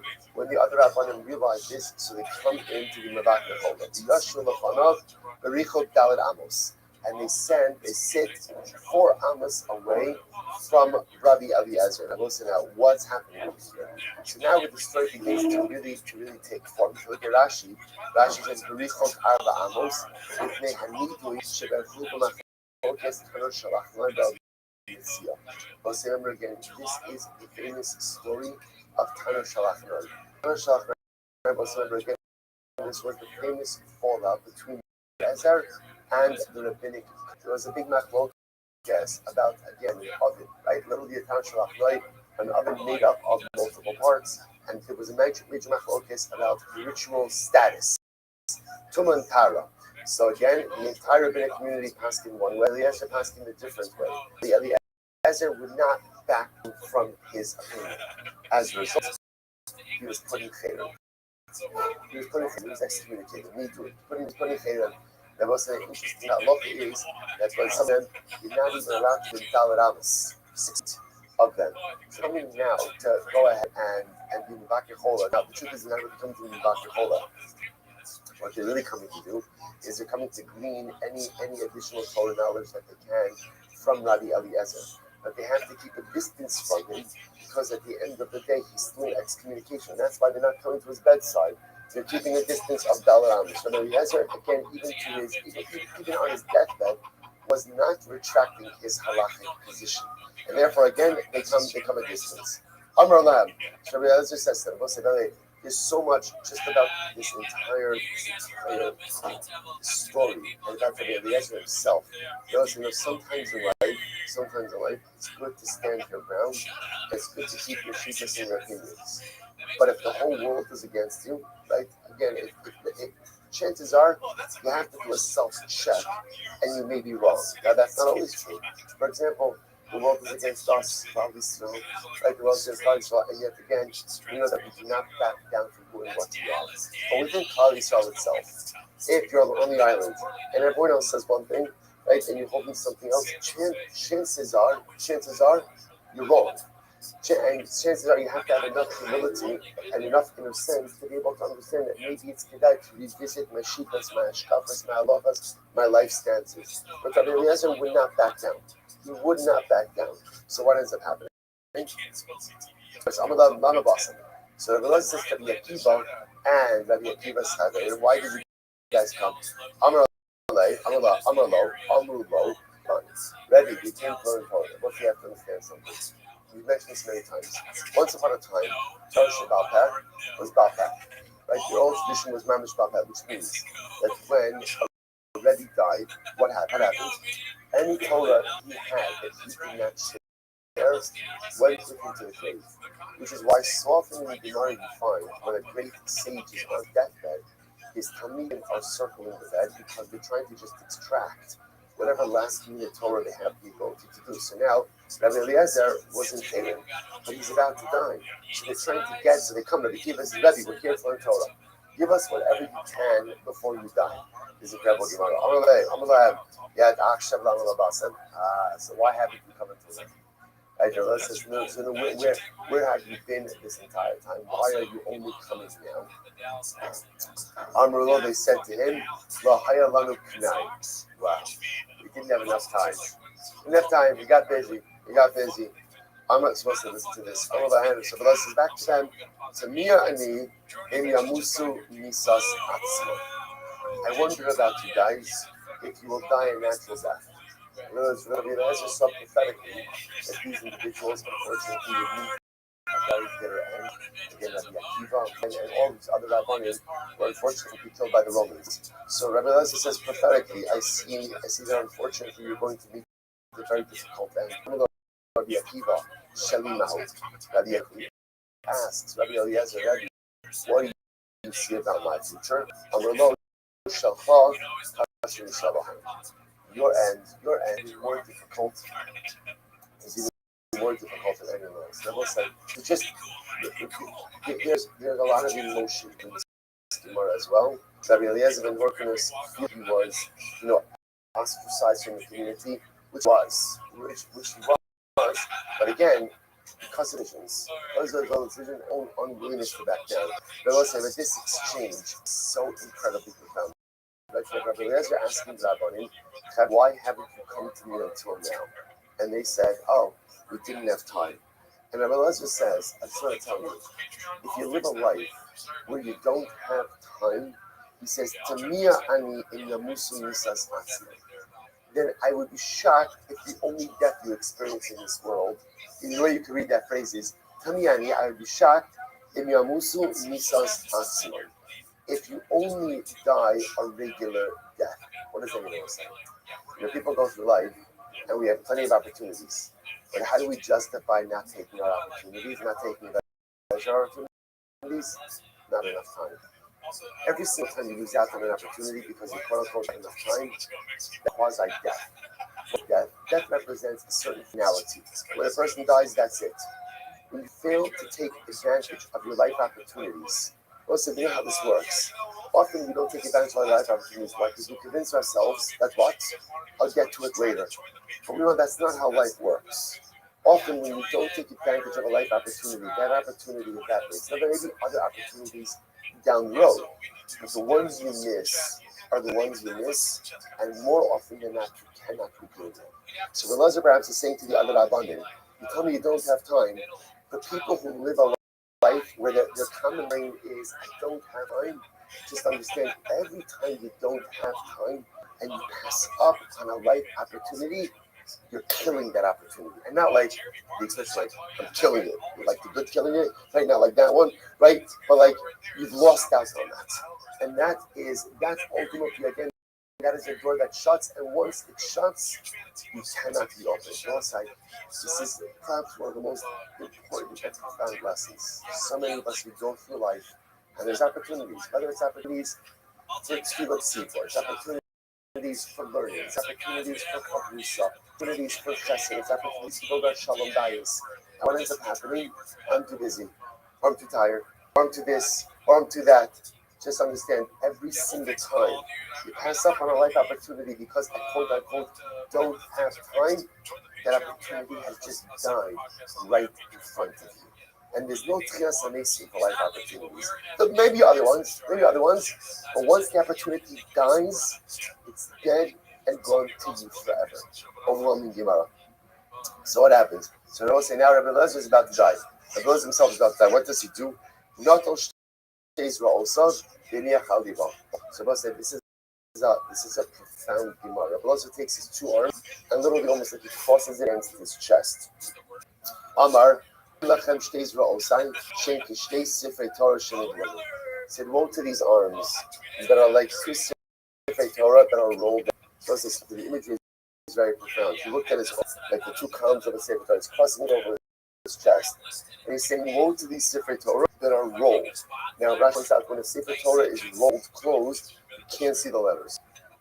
What what Rabbi Eliezer is lamenting, what he's truly lamenting, is this idea of unactualized potential. I had all of this, right? I had this Sefer Torah. I had all of this in me, and yet my Sefer Torah remained closed. You know, what's like, it's such an overwhelming idea that when a person leaves this world, sometimes the thing that gives them the greatest amount of freedom. You know what? I want to tell you something. You know this. You know, when a person's on their deathbed, no one ever says, "Oh, you know what? What about all the places I wanted to get vacation? I never got to." Like, oh, Cancun was waiting for me, and Paris was waiting for me. And this, no one ever on their deathbed laments the vacations they're going to take. No, at least I don't think so. At least not thinking people don't do that. What do people lament on their deathbed? They lament the opportunity they had to actualize their potential and failed to do so. Because that potential goes with me to the grave. And that's what Eliezer is lamenting. These arms, this Sefer Torah was rolled up. What good is a rolled Sefer Torah? What good is a rolled Sefer Torah? What good is a rolled Sefer Torah? You could kiss it, you could hold it, but you can't learn from it because you can't see anything. So Eliezer is referring to himself as that rolled Sefer Torah. So much unactualized potential. Harbe Torah, Lamarati, Harbe Torah, Mimarati. I learned so much and I taught so much. And let's say, right? It's interesting, by the way. So how does that stem? He just said that he's like a rolled Sefer Torah, which means he can't see the print. But then he says, I learned so much and I taught so much. Rabbi Eliezer was saying something so profound. Yes, I did a lot in life. I learned a lot of Torah and I taught a lot of Torah. But I could have done so much more. I could have been so much more. And that is the greatest existential pain that a person could face when they are at the end of the journey of life. I could have done more, could have been more. I could have learned more, I could have taught more, I could have accomplished so. He goes on, he says, I learned so much from my rebellion, but the thing is, I didn't take more than them. They're like a dog takes when it's lapping water from the sea. Like the dog goes over to the river. He starts drinking water, he doesn't finish the water. So to again earn from my rebellion. But there was so much more I could have done. Like drinking the water from the river. I drank, but there was still so much more to drink. Harbe, Torah the Marati, below Chesuni Tamida Ella Kimakach Obishval I taught so much Torah, but my students didn't take anything more from me from like a tube from like an applicator. In other words, it's the same idea. Much of my Abayim, it was like a drop in the ocean. So much to my students, but it was just old. Not only that, I would say, so again, just so you know, like what's unfolding over here? Rabbi Eliezer ben Chochmah lamenting an unfulfilled life, unless you think you didn't accomplish. He's like, I learned a lot, but I could have done so much more. My personalistic Sefer Torah is rolled up. You can't see the print, and I go to the grave with the pain of knowing that I could have been more, that my life could have been more. He goes on, he says,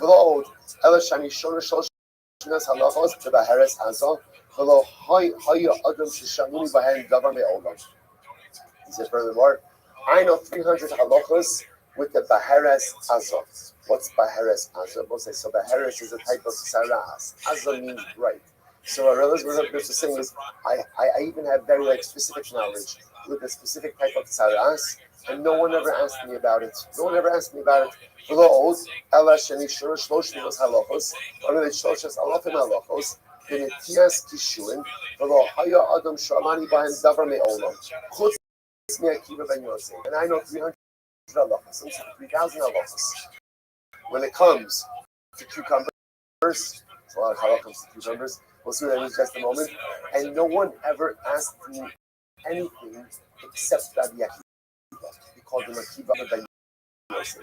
No one ever asked me anything except Akiva Yosef. Come to just a second. Why? What's the story of Rabbi Akiva and Eliezer ben Chochmah and cucumbers? Listen to this. Pam achos. I need to know you know that.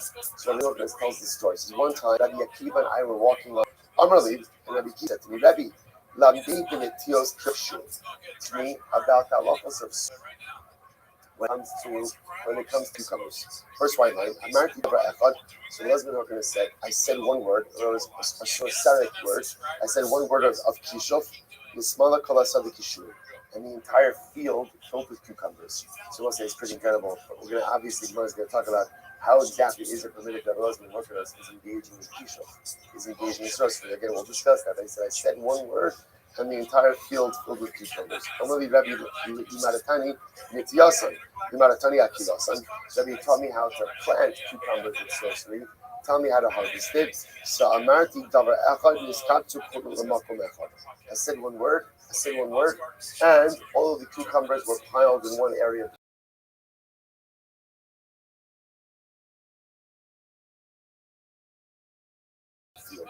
Incredible. Just in the whole point of this story, right?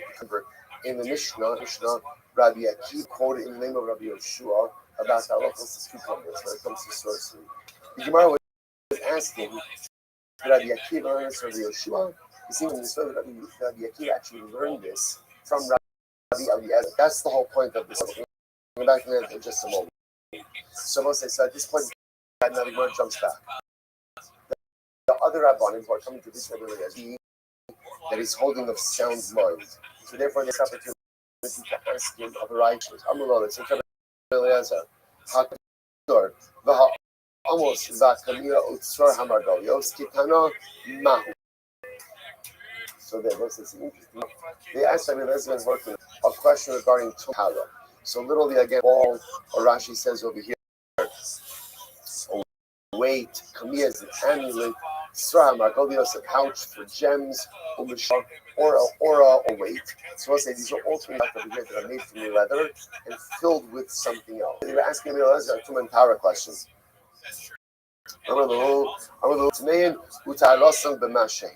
Again, Rabbi Eliezer gives them the halachos of Tumhara. Fine. Minal Sha'agabia Imus Mahu. So then they ask, what is the halacha concerning the shoe that is still on its form? In other words, let's say you have a shoe and the shoe is being fashioned, it's still on the form, it's not complete. What's its halacha regarding Tumah Tara? Amar Lahan, Kutar, ultimately it's tar. Why? Because it's not a completed kli. That's what Elizabeth Harper said. And the Gemara says, V'yatsa nishmasal v'tara. The last word that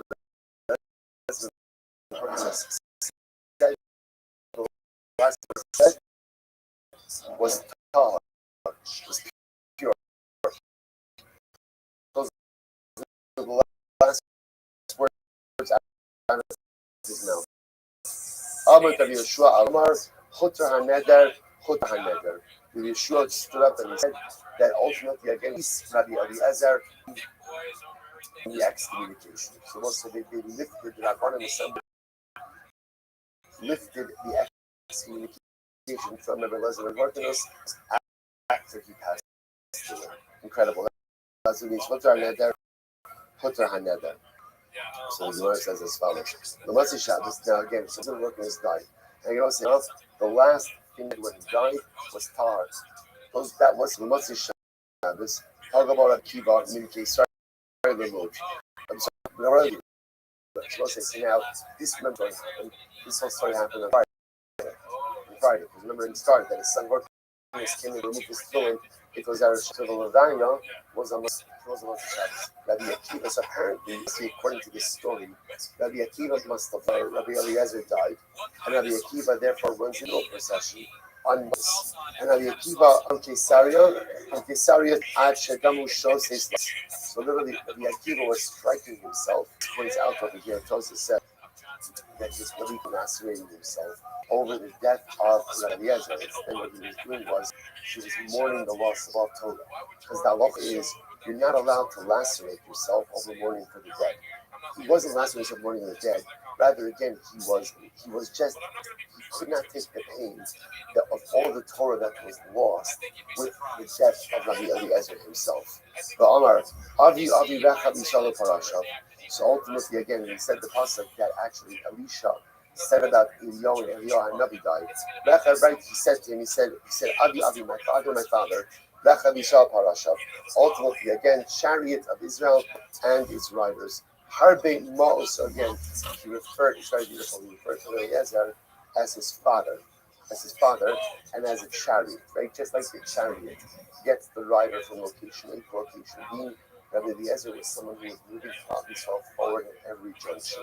Like Rabbi Akiva says, Harbe Ma'os Yeshli, Ve'emi Shulchani Lahartsosi. Ultimately, again, I have so much money. I have all these coins, but I had no money changer. Like no money changer to show me how to properly utilize it. We'll say this isn't incredibly sold. We'll say sometimes, the Mishnah tells us, all of us in life, right, we need a Rebbe, all of us. And by the way, a Rebbe doesn't even have to be like a rabbi. A Rebbe just means in life, we need someone, we all need someone who can help us with perspective. Because a lot of times, I have all the stuff I need. I just don't know exactly how to arrange it in a way so as to maximize my personal estates. Right? It's interesting. Rabbi Akiva is not saying, if you notice, what does he say? I have so much money, but I don't have a money changer. What does a money changer do? What does a money changer do? I guess this Talmud money changer, you bring all of your coins, right? And then what would the money changer say? Here's what you should do. Exchange this for this. Put this over here. Do this with this. The money changer would show you how to take everything that you have and maximize what you have for ultimate profit and ultimate results. Now, if you keep saying like this, I need Rabbi Eliezer, not because I need his knowledge. I have the knowledge, but he helps me take all of the knowledge and figure out how to best maximize it. It's like sometimes in life, our greatest challenge is not knowing how to utilize the brachos that we have. I have so much, but I need to figure out how do I optimize it.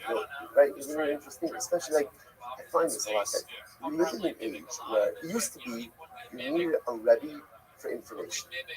Right? You need a Rebbe for information. I will say the truth is today, do you need a information? Not really, right? You could get the 8-minute daf, the second daf, the 25-second daf, right? Half a daf, part of a daf, a whole daf, right? You could, right? And you can get in any medium you want. You do a Rebbe for information. You don't. You can get information however you get information. What a Rebbe does for us, for all of us, there's not one of us here who doesn't need someone like this. And it doesn't be one person, it's multiple people. Is okay, so I get my information. How do I use it? How do I use it? How do I organize it?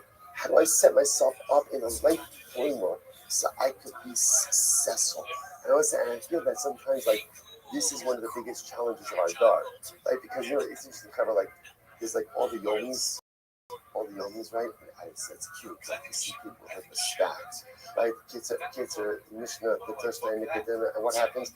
And they're doing that, and they're doing the Mishnah, and they're doing the kids, and they're doing everything simultaneously. You ask them 5 minutes later, what do you remember? The answer is 0, right? But I'm going through my whole list of stuff. I got everything. Because a lot of times, the mistakes we make in life is we're absorbing all the information. Where do I put it? What do I do with it? Sometimes more is less. Sometimes less is more. Sometimes I should be focusing on certain things and not doing everything. Sometimes I should be doing everything and focusing. Right, base measures, home, chavrusa, all these things, and it's everything. Tzedakah, shalom bayis. I have all the coins. I have everything. But how do I arrange it? And it's incredible. That's what Rabbi Akiva was lamenting. I don't need Rabbi Eliezer and Holiness for information. I have the information. But what I do with it, how do I organize it? How do I set myself up for success in life? That's what I need for. It's amazing. And when Rabbi Akiva lost that, you lose the Rabbi Holiness. He's overwhelmed. Who is going to help me make Seder in my life? Who's going to help me vision and a way forward and a process and a framework? Who's going to help me with that? And you can see again, he's overwhelmed by this loss. It's incredible. So the Gemara goes back there. So by the way, full circle. What do you see from here? Rabbi Akiva didn't gain his cucumber knowledge from Rabbi Shimon. Who did he gain it from? Rabbi Eliezer. I'm sorry, Amar Bezer, Gomra. To which the Gemara says, you're right. Amar Bezer, below Savra. Hadar Gamra Rabbi Yeshua, the Asbra Mihile. So this is interesting, I will say. Originally, he learned from Elazar, or Rabbi Eliezer, I should say, but Allah Almighty didn't understand it. and then he learned it again from Rabbi Yeshua, and this time he understood it. Incredible. So the Gemara goes right there. The Gemara goes right there. Now the Gemara says, whoa, can we hold up here for just a second? How exactly is Rabbi Eliezer allowed to go ahead and use sorcery to go ahead and make a field appear with cucumbers and then make them collectively? Isn't that kisha? Isn't that kisha? To which the Gemara says, ha'osa ma'isechayv le'islamid. Right? I'm sorry, ha'osa ma'isechayv. So ultimately, how you have to do this? Isn't that an issue to engage in kisha? To which the Gemara says, no, the Islamic shiny. I'll say sometimes, again, especially someone like Rabbi Eliezer has to understand how things work in order to be able to paskin it, right? So therefore, he had to learn it. He had to learn it in order to understand it. I should say he had to learn it in order to be able to.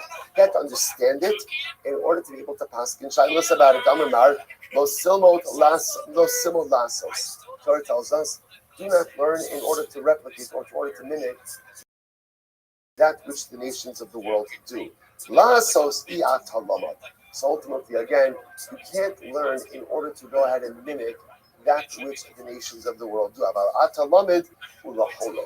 So let's say, so ultimately, again, halacha l'maisa, a person is not allowed to learn sorcery or any other for that matter, or anything else in order to do it themselves. But if a person needs to learn it in order to understand it, in order to teach it, that's where now again, be careful with what you do with this. Like, you know what?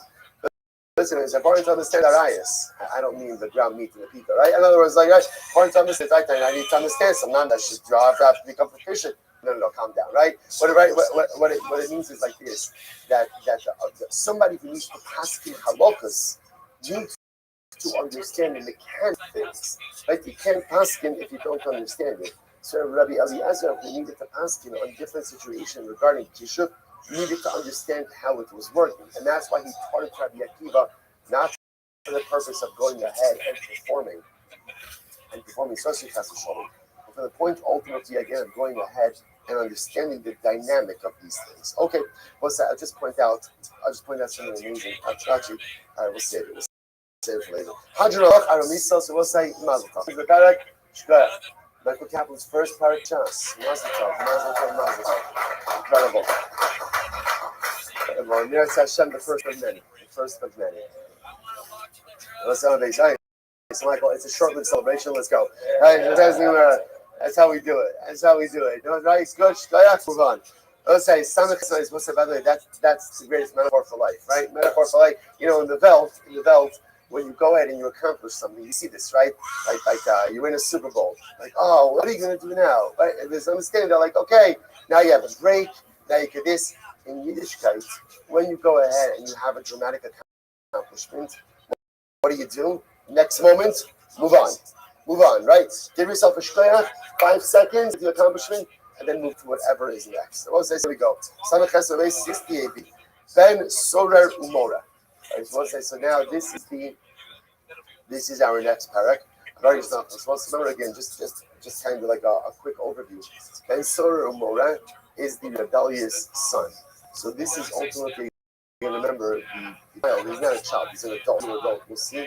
He steals money from his parents in order to go ahead and purchase meat and wine. So this is a fascinating set of halachas, which we'll have to delve into a little bit. And the Torah says that Ben Sorer Umora is executed.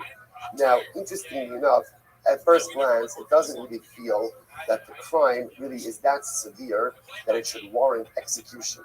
So what we'll see, of course, is that Ben Sorer Umora is really executed not as much for what he did, but for what we're concerned he's going to become. And he represents a profound threat to the community, and therefore Allah is to be executed before he can become an actual threat. Now again, which is hashkafically problematic, doesn't seem to make all that much sense. We're going to delve into all of this. But often like happens with halacha, let's begin first with some of the mechanistic details. So Ben Sorer Umora, Ben Sorer Umora, when could a child become Ben Sorer Umora, right? From what age? So literally again, from the time that he brings 2 hairs, which is a sign of physical maturation, now that literally sounds like until his beard fills out. Now the Mishnah just says, by the way, it's actually a metaphor, right? It doesn't mean his face beard, but rather again it means physical maturation. Right? The Gemara says,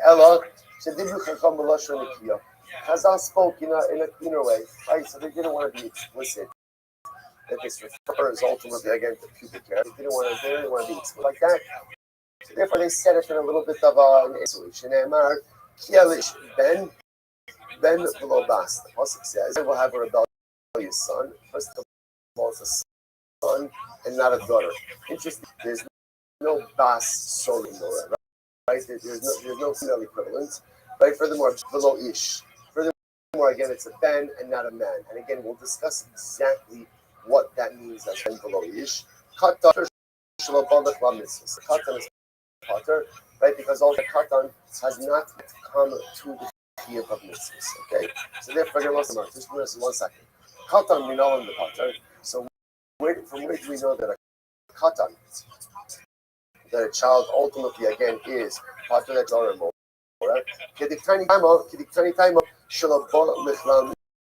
Mishnah said, because a katan hasn't yet responsibility of mitzvahs. Therefore, again, a katan is going to be potter.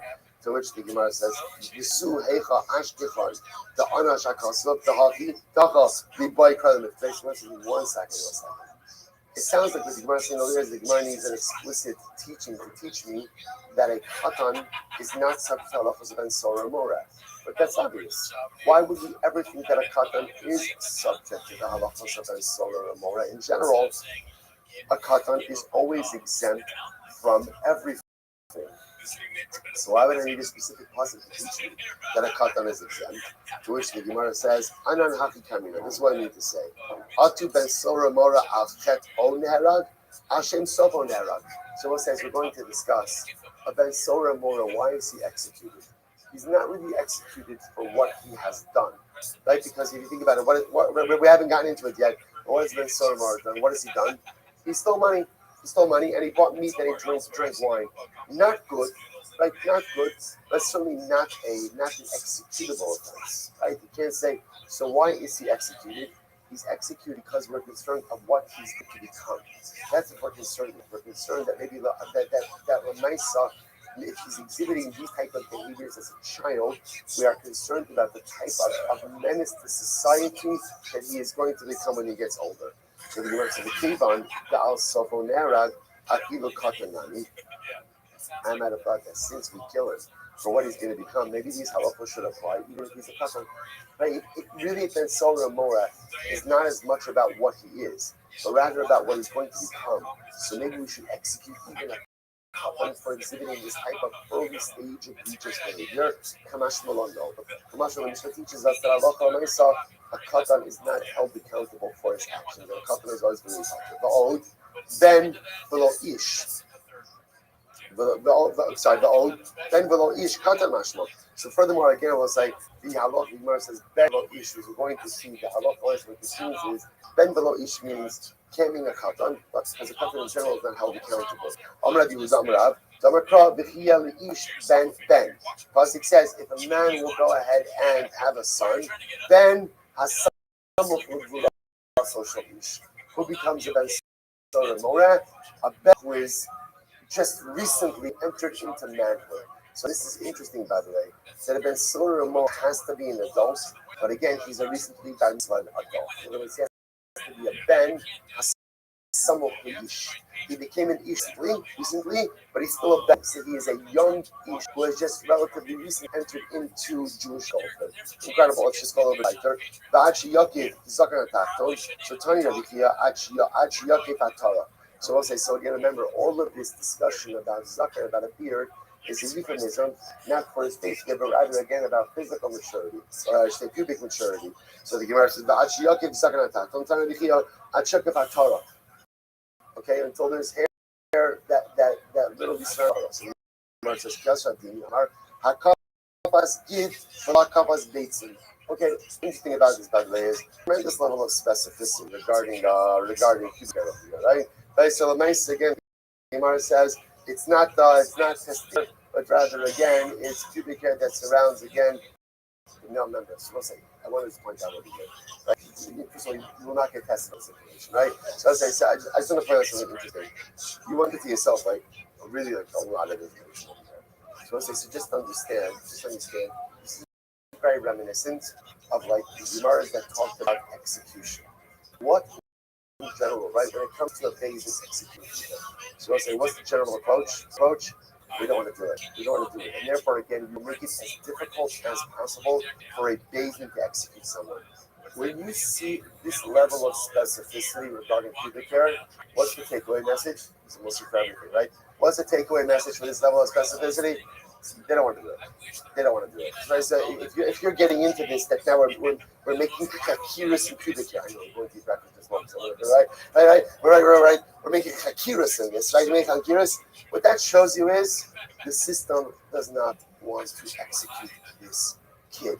And therefore, again, we will essentially make it as procedurally difficult as possible before execution. That's the takeaway over here. So the Gemara says, "Amar Christa, Katan Shaolit Ein Beno Nasa Ben Sora Mora." Gemara says, by the way, if a Katan fathers a child, that offspring cannot become a Ben Sora Mora. How do you know this? Shneimar Kia Leish Ben Velo LeBen Ben. So it's interesting enough because the pasuk says Kia Leish. Ish means an adult. If an adult fathers a child, that child can become a Ben Sora Mora. But at the end of the day, if a child fathers a child, a minor fathers a child, again, that child cannot become a Ben Sora Mora. Jewish Gemara says, "Hi, he violated the Rav." One second, we need that phrase. Rav, which in there, what Rabbi Yehuda in the name of Rav said to us, "Im came lema kro kiev ben leish." Could have just said, if a man will have a child, or if a man. Right, but Ben will be twinish. Ish Ben. Why does this phrase says if a man will have a child? Ish Ben as opposed to Ben Shmami? No, the Chidrav Christa. Ultimately, I teach Shalach Abraham Christa that if a minor, if a child, right, quote unquote, the child's child, then offspring can become Ben Sora Mora. I ve'ema kulei lahachi hudasan. I have a maybe the entire class comes to just this up. Imke nemakra Ben Ish. My Leish Ben, ultimately to come to teach us Ish Ben. Ultimately, like Gemara says, we can learn at both of these halachas. Right? Number one, halacha l'maisa, that again, halacha l'maisa. Halacha l'maisa, that it has to be a child. Right? Halacha l'maisa about halachas concerning the pubic hair, that's number one. And the other halacha, that if a child fathers a child, that son also is not subject to the halachas concerning Ben Sora and Mora. So we'll say, so we're going to stop over for today. I'll just say interesting. So I don't want to launch into the whole Ben Sora Mora thing because in Eretz Hashem we'll see this on in future happen. But I just want to point out an interesting connection over here, right? If you notice, Rabbi Lazar Horkinus, what was he lamenting? He was on his deathbed. What was he lamenting? He was lamenting the rolled Sefer Torah. Right? He was lamenting the fact that he had so much potential that was unrealized. I mean unrealized. And it's incredible because Ben Sora Mora is almost like the opposite of that. Ben Sora Mora is, we're nervous about the potential that will be realized. Like Ben Sora Mora, the Gosha of the Gemara is Nidon Hashem Sofa. He is executed because of what he will become. So Ben Sora Mora, we're concerned about the potential he will realize. And that potential is negative and detrimental to the greater society. So Leslie Horkinus is lamenting unrealized potential, and then Sora Mora is executed because of potentially realized potential. It's incredible how much this daf is focused on potential, negative potential, positive potential. Then Sora Mora, negative potential. Rebbe Elazar Horkin was lamenting positive, unrealized positive potential. And incredible, you saw this tied into the end of Shabbos. Like how did we end Shabbos? What did we speak about as we took it? Right? About the greatest fear in life of miscarrying your potential. The greatest fear in life of leading this world as a rolled up Sefer Torah. Each of us possesses so much incredible potential. Each of us is that rolled up Sefer Torah. Even Ben Sora Mora. Ben Sora Mora, we're going to see he could change his ways. He could choose to go and realize his potential in dramatically different ways. But the goal ultimately, again, is to make sure you corrupt your potential enough to put yourself on a certain negative trajectory. We have to be so careful on one not to corrupt our potential, and not to live a life of unrealized. So we'll stop over here for today. A lot more to say on these doctrine, but I mentioned we won't get ahead of ourselves. Shkayach, everyone.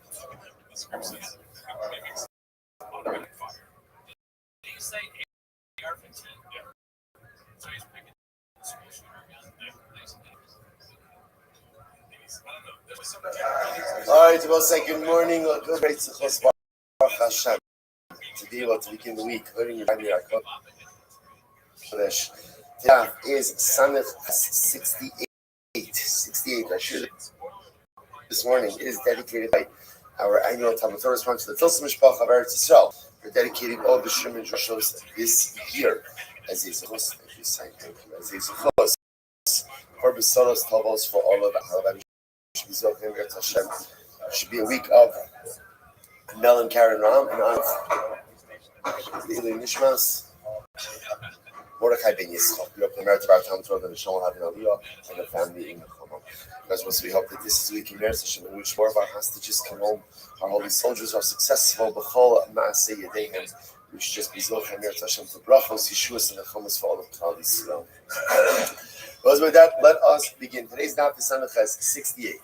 We are picking up in Meretz Hashem actually at the top of Sanachas 68. So the Gemara quotes the section from Rabbi Akiva. So remember again, Rabbi Akiva mentioned in the Mishnah about the collection of kishun, collection of cucumbers or gourds. And Rabbi Akiva said in the Mishnah, Shnayim lokim kishun, echad loki pater, ve'echad loki chayiv. Sometimes someone could go ahead and collect cucumbers, right? Harvest cucumbers on Shabbos. Sometimes a person could be chayiv, sometimes a person could be pater. So the Gemara in the Mishnah says, what does that mean? So if a person actually harvests the cucumbers, then he'd be chayiv for full Shabbos. But if he engages in an act of pollution, so then he would be pater. So now the Gemara is going to talk about that a little bit. So the Gemara says, Vaha, top of Samachah 68a, Vaha, Rabbi Akiva, Rabbi Yeshua Kamerla. Did Rabbi Akiva learn this from Rabbi Yeshua? No, about Tanya says this isn't really an incredible story. But Tanya, the Gemara tells a story. Kishachala Rabbi Eliezer. Nichnesu Rabbi Akiva v'chaver levakra. When Rabbi Eliezer became ill, so Rabbi Akiva and his other companions, not companions, what's the word? Colleagues. Thank you. His colleagues came to visit Rabbi Eliezer. I will say that you're going to see the context of this story in just a little bit, and it's quite traumatic. Hu Yoshe b'kinu shalom v'yoshe mitrakim. So Rabbi Eliezer was like in his bed, deathly ill, about to die. And he was under his canopy. So he was in his bed under a canopy, and Rabbi Akiva and the other Rabbanim were outside. Literally, trackling means like in an antechamber. So they were visiting with him in an antechamber, the hallway. But also Yom Erev Shabbos, and it was Erev Shabbos. It was Friday afternoon. So what happened? Nichnas Horkinus Bino Lachlotz Tvilov. So Horkinus. So this is Rabbi Eliezer. So Rabbi Eliezer's son Horkinus. Now, interestingly enough, this was Rabbi Eliezer ben Horkinus. He had a son who named after his father, Horkinus. Again, if we have time, we'll talk a little bit more about Rabbi Eliezer ben Horkinus, who himself was a disciple of Rabbi Yochanan ben Zakkai. Okay, so what happened? So his son Horkinus went in to remove his tefillin. So again, remember, Rabbi Eliezer, the father, very ill. Son comes in Erev Shabbos to remove his father's tefillin. Shabbos is about to start. So Ga'ar bo v'yatza ben Azifa. Rabbi Eliezer started yelling at his son.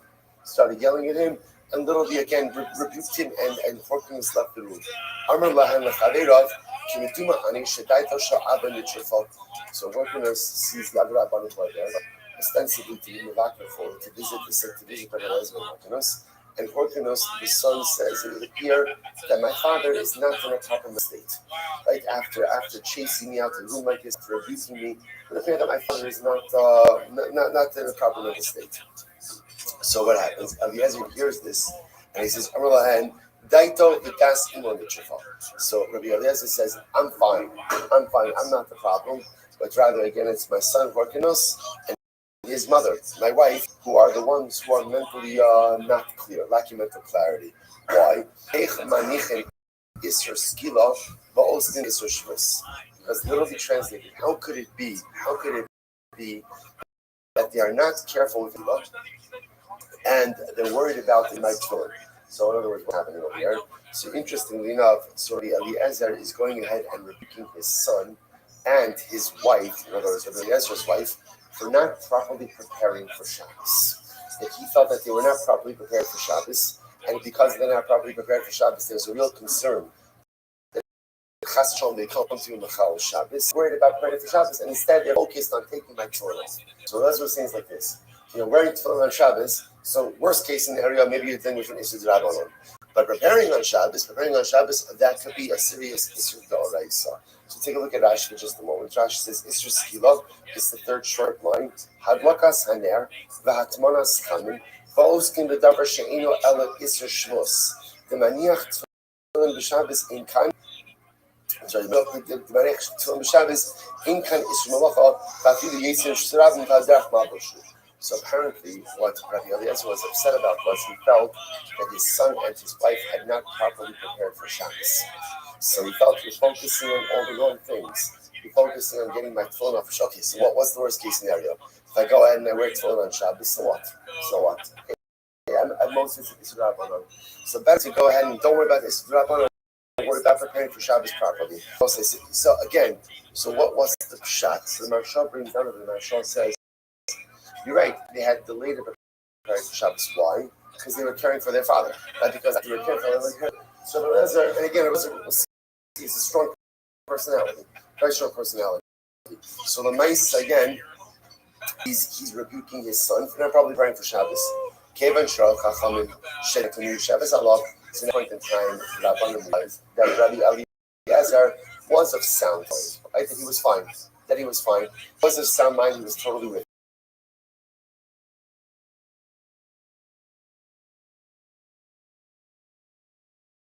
When the other Rabbanim realized this, so 4 months away from Rabbi Eliezer. Now listen, what's happening over here? Now the story begins to really take form. If you look at Rashi says, Berichot Arba Amos, Mehanit Sheberchu B'machokes Talach Ba B'Yisiyah. Well, say remember again, this is the famous story of Tanur Shalach Noy. Tanur Shalach Noy, well, remember again, this fallout between Rabbi Eliezer and the rabbinic community. There was a big machlokas about, again, an oven, right? Literally a Tanur Shalach Noy, an oven made up of multiple parts, and there was a major machlokas about the ritual status, Tuma and Tara. So again, the entire rabbinic community passed in one way, Rabbi Eliezer passed in a different way. Rabbi Eliezer would not back down from his opinion. As a result, he was put in chayrim. He was excommunicated. He was put in chayrim. There was an interesting enough that halacha is that when someone is in chayrim, you're not even allowed to come within Dalet Amos, 6 feet of them. So they're coming now to go ahead and be Mivakir Chola. Now, the truth is they're not really coming to be Mivakir Chola. What they're really coming to do is they're coming to glean any additional Torah knowledge that they can from Rabbi Eliezer. But they have to keep it distant because at the end of the day, he's still in excommunication. That's why they're not coming to his bedside. They're keeping a distance of Dalar Amos. So Rabbi Eliezer, again, even on his deathbed, was not retracting his halachic position. And therefore, again, they come a distance. Amar Lam. So Rabbi Eliezer says to them, it's just about this entire story and about Rabbi Eliezer himself. Sometimes in life, it's good to stand your ground, and it's good to keep your shittas in your opinion. But if the whole world is against you, right? Again, if chances are you have to do a self-check, and you may be wrong. Now that's true. For example, the world is against us, right? And yet again, we know that we do not do in what we are. But within Klal Yisrael itself, if you're on the island and everyone else, right, and you're holding something, chances are you're wrong. Chances are you have to have enough humility and enough inner sense to be able to understand that maybe it's today to revisit my shittas, my ashas, my halachas, my life stances. But Rabbi Eliezer would not back down. He would not back down. So what ends up happening? So the Gemara says, Mama Basan. So Rabbi Eliezer says, Rabbi Akiva and Rabbi Akiva's Chaveir, and why did you guys come? Amru Lo, Vilmot Torah Ban. Rebbe, we came to learn Torah. But you have to understand something. We've mentioned this many times. Once upon a time, Torah Shabbat was Bapeh. Right? The old tradition was Mamish Bapeh, which means that when a Rebbe died, what happened? What happened? Anything he had that he did not share went with him to the grave. Which is why so often in Gemara you find that when a great sage is on his deathbed, his Talmidim are circling the bed because they're trying to just extract whatever last minute Torah they have the ability to do. So now, Rabbi Eliezer, but he's about to die. So they're trying to get, so they come, Rabbi, because Rebbe, we're here to learn Torah. Give us whatever you can before you die. This is incredible Gemara. So why haven't you come until now? Isaiah says, no, so no, where have you been this entire time? Why are you only coming now? Amrullah, they said to him, look, Pnai. Wow, we didn't have enough time. Enough time, we got busy. Amrullah, so Allah says back to them, Tamia ani em yamusu misas atzma. I don't know about you guys, it will die a natural death. In other words, Rabbi Eliezer saw prophetically that these individuals, unfortunately, would meet a very bitter end. Again, Rabbi Akiva, we know again, and all these other Rabbanim were unfortunately killed by the Romans. So Rabbi Eliezer, prophetically, I see, unfortunately, you're going to meet a very difficult end. Amar Rabbi Akiva, Shalimahu. Rabbi Akiva specifically asks Rabbi Eliezer, Rebbe, what do you see about my future? Amar Lo Shalcha Kashim Shalahim. Your end is even more difficult. Is even more difficult than anyone else. So I will say, so just there's emotion involved in this Gemara as well. Rabbi Eliezer ben Horkinus feeling that he was, ostracized from the community, which he was. But again, because of his own decisions, and his own unwillingness to back down.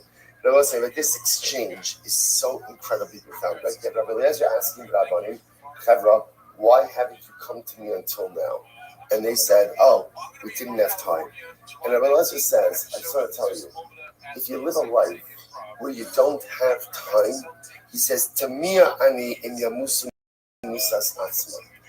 Then I would be shocked if the only death you experience in this world, where you can read that phrase is, Tamia ani, I would be shocked in yamusu misas atzma.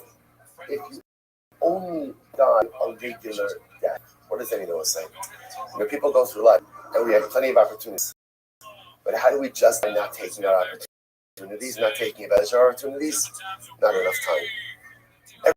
Every single time you lose out on an opportunity because you don't have enough time, that's a quasi-death. What is death? Death is a certain finality. When a person dies, that's it. When you fail to take advantage of your life opportunities, also, you know how this works. Often we don't take advantage of our life opportunities. Why? Because we convince ourselves that what? I'll get to it later. But we know that's not how life works. Often when you don't take advantage of a life opportunity, that opportunity evaporates. Now there may be other opportunities down the road, but the ones you miss are the ones you miss, and more often than not, you cannot regain them. So Eliezer perhaps is saying to the other Rabbanim, you tell me you don't have time. For people who live a life where their common refrain is, I don't have time, just understand, every time you don't have time and you pass up on a life opportunity, you're killing that opportunity. And not like the expression like, I'm killing it. Like the good killing it, right? Not like that one, right? But like, you've lost out on that. And that's ultimately, again, that is a door that shuts. And once it shuts, you cannot reopen it. So I'll say, this is perhaps one of the most important and profound lessons. So many of us, we go through life, and there's opportunities, whether it's opportunities for tefillah b'tzibor, it's opportunities for learning, it's opportunities for chavrusa, it's opportunities for chesed, it's opportunities to build our shalom bayis. And what ends up happening? I'm too busy, or I'm too tired, or I'm too this, or I'm too that.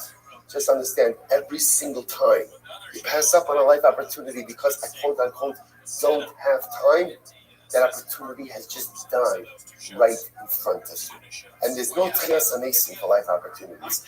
Maybe other ones, but once the opportunity dies, it's dead and gone to you forever. Overwhelming Gemara. So what happens? So Rabbi say now Rabbi Eliezer is about to die. Rabbi Eliezer himself is about to die. What does he do? Not all stays ra'osav v'niach haliba. So Rabbi say this is a profound Gemara. Rabbi Eliezer takes his two arms and literally almost like he crosses it against his chest. Amar, oy lachem shteis ra'osav shen kishtei sifrei Torah sheniglalu. Said, woe to these arms, that are like two Sefer Torah that are rolled up. So as I said, the imagery is very profound. He looked at his arms, like the two columns of the Sefer Torah. He's crossing it over his chest. And he's saying, woe to these Sefer Torah that are rolled. Now, Rashi points out when a Sefer Torah is rolled, closed, you can't see the letters. What Rabbi Eliezer is lamenting, what he's truly lamenting, is this idea of unactualized potential. I had all of this, right? I had this Sefer Torah. I had all of this in me, and yet my Sefer Torah remained closed. You know, what's saying? It's such an overwhelming idea that when a person leaves this world, sometimes the thing that gives them the greatest amount of, you know what, I want to tell you something. We know this. You know, when a person's on their deathbed, no one ever says, oh, you know what? What about all the places I wanted to vacation in and I never got to? Like, oh, Cancun was waiting for me, and Paris was waiting for me. And no one ever on their deathbed laments the vacations they didn't take. No, at least I don't think so. At least not thinking people don't do that. What do people on their deathbed? They lament the opportunity they had to actualize their potential and failed to do so. Because that potential goes with me to the grave. And that's what Rabbi is lamenting. These Sefer Torah was rolled up. What good is a rolled Sefer Torah? What good is a rolled Sefer Torah? What good is a rolled Sefer Torah? You can kiss it, you can hold it, but you can't learn from it because you can't see anything. So Rabbi Eliezer is referring to himself as that rolled Sefer Torah. So much unactualized potential. Harbe Torah, the Harbe Torah limadet. I learned so much and I taught so much. I will say, it's interesting, by the way. So how does that stem? He just said that he's an old Sefer Torah, which means he can't see them. But then he says, I learned so much and I taught so much. I was just saying something so profound. Yes, I did a lot in life. I learned a lot of Torah and I taught a lot of Torah. But I could have done so much more. I could have been so much more. And that is the greatest existential pain that a person could face when at the end of the journey of life. I could have done more. I could have more. I could have done more. I could have taught more. I could have accomplished so much more. He goes on and says, I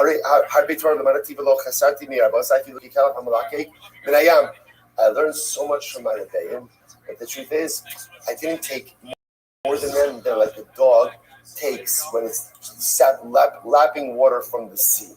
Right? The dog goes over to the river and starts drinking water. He doesn't diminish the water. So too, again, I learned from my Rebbeim, but there was so much more I could have learned. I'm like a dog drinking the water from the river. I drank, but there was still so much more to drink. Harbe Torah limarati v'lo chesuni tamida ela kemekachal b'shvel beres. I taught so much Torah, but my students didn't take anything more from me from like a tube from like an apple tree. In other words, it's the same idea that I took so much from my Rebbeim, that was like a drop in the ocean. I gave so much to my students, but it was just the ocean. A little old, not only that, Ella, so again, this is the mistake of these other lamenting an unfulfilled life unless you think you didn't accomplish. It's like I learned a lot, but I could have done so much more. My personalistic Sefer Torah is rolled up. You can't see the print, and I go to the pain of knowing that I could have been more, that my life could have been more. He goes on, he says, Ela shani sholas halachos b'baharestos v'lo hayu adam shamuni b'hen davar me'olam. He said, furthermore, I know 300 halachos with Heres Azov. What's Baheres Azov? So Baheres is of Saras. Azov means right. So what I was going to say was, I have very specific knowledge with a specific type of Saras, and no one ever asked me about it. Below, Ella Shani Shlosh Milos Halachos, or really Shloshas Halachim Halachos, Benetias Kishuim, below Haya Adam Shalani Bahem Davar Me'olam, Chutz Me'akiva Ben Yosef. And I know 300 halachos, 3,000 halachos. When it comes to cucumbers, well, halachos comes to cucumbers, we'll see that in just a moment. And no one ever asked me anything except Rabbi Akiva. We called him Akiva Ben Yosef. No one ever asked me anything except Akiva Ben Yosef. Come just a second. Why? What's the story of Rabbi Akiva and Eliezer ben Horkinos and cucumbers? Listen to this. Tam achos ani b'hu mahalchin ayinu b'dara. So Rabbi Elazar tells the story. He says, one time, Rabbi Akiva and I were walking on the road. Amrali, and Rabbi Akiva said to me, Rabbi, Lamdeni Tios Kishur, teach me about the halachos of sorcery when it comes to cucumbers. First one, Amarti Davra Echad. So Elazar Rogan said, I said a sorcery word. I said one word of Kishuf, Nismala Kalasachri, and the entire field filled with cucumbers. So let's say it's pretty incredible. We're going to obviously going to talk about how exactly is it permitted that Rogan is engaging in Kisha, is engaging in sorcery. Again, we'll do that. I said one word, and the entire field filled with cucumbers. Amali Rabbi Maratani Nityasan, the Maratani Akivasan. Rabbi taught me how to plant cucumbers with sorcery. Tell me how to harvest it. So Amarti Davar Echad Niskat to I said one word, and all of the cucumbers were piled in one area. Incredible. So again, that just to understand, that's the whole point of this story, right? Because remember, in the Mishnah, Rabbi Akiva quoted in the name of Rabbi Yeshua about the halachos of cucumbers when it comes to sorcery. The Gemara was asking, Rabbi Akiva and Rabbi Yeshua, it seems from the story that Rabbi Yeshua actually learned this from Rabbi Eliezer. That's the whole point of this story. We'll go back to that in just a moment. So we'll say, so at this point in time, now the Gemara jumps back. The other Rabbanim who are coming to this over there, you see that he's holding a sound mind. So therefore, they want to use this opportunity to ask him a variety of questions. Amrullah, said Rabbi Eliezer, HaKador, V'ha'amos v'ha'kamia utzor hamargalios u'mishkolas kitana mahu. So there goes this interesting enough. They asked Rabbi Eliezer and Horkanos a question regarding Tumah and Tara. So literally again a ball, or Rashi says over here, a weight, kamia is an amulet, sra margalios a pouch for gems, u'mishkola or a weight. So I'll say these are all things Rashi points out over here that are made from leather and filled with something else. So the Gemara says, Shaila is what's the, they were asking Rabbi Eliezer a Tumah and Tara question.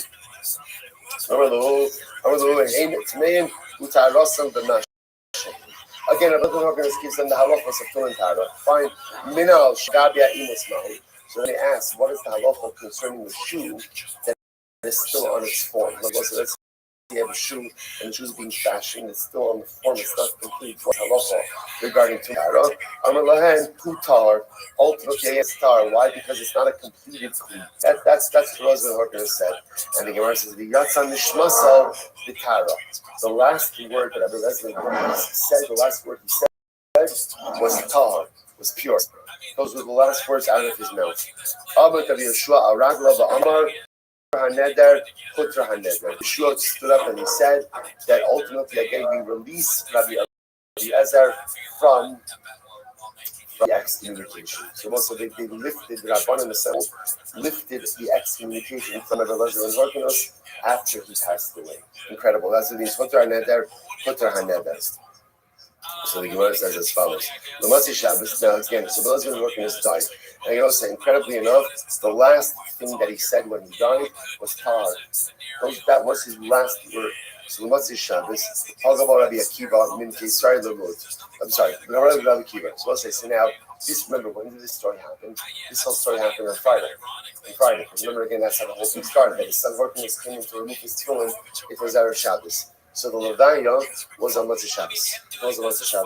Rabbi Akiva, so apparently, it must be according to this story, Rabbi Akiva must have left before Rabbi Eliezer died, and Rabbi Akiva therefore runs into the funeral procession on Motzei Shabbos. And Rabbi Akiva is the procession, excuse me, from Caesarea to Lud. Ayamaka b'Fsaro, ad shedamu shos eis la'aretz. So literally, Rabbi Akiva went himself until he started to bleed. So Tosis points out over here, Tosis says that this Rabbi Akiva wasn't lacerating himself over the death of Rabbi Eliezer. Instead, what he was doing was he was mourning the loss of Torah. Because the halacha is you're not allowed to lacerate yourself over mourning for the dead. He wasn't lacerating himself mourning the dead. Rather, again, he could not take the pain of all the Torah that was lost with the death of Rabbi Eliezer himself. So ultimately, again, in the process that actually Elisha said about another died. When he said, Abi, my father. Ultimately, again, chariot of Israel and its riders. Harbe Mo. So again, he referred to Eliezer as his father. And as a chariot, right? Just like the chariot gets the rider from location A to location B, that Eliezer was someone who was moving himself forward at every junction. Like Rabbi Akiva says, ultimately, again, I have so much money, right? I have all these coins, but I have no money changer. I have no money changer to show me how to properly utilize them. We'll say, this is an incredible soul. We'll say sometimes, the Mishnah tells us, right, all of us in life, right, we need a Rebbe, all of us. And by the way, a Rebbe doesn't even have to be like a rabbi. A Rebbe just means, in life, we need someone, we all need someone who can help us with perspective. Because a lot of times, I have all the stuff I need. I just don't know exactly how to arrange it in a way so as to maximize my personalistic success.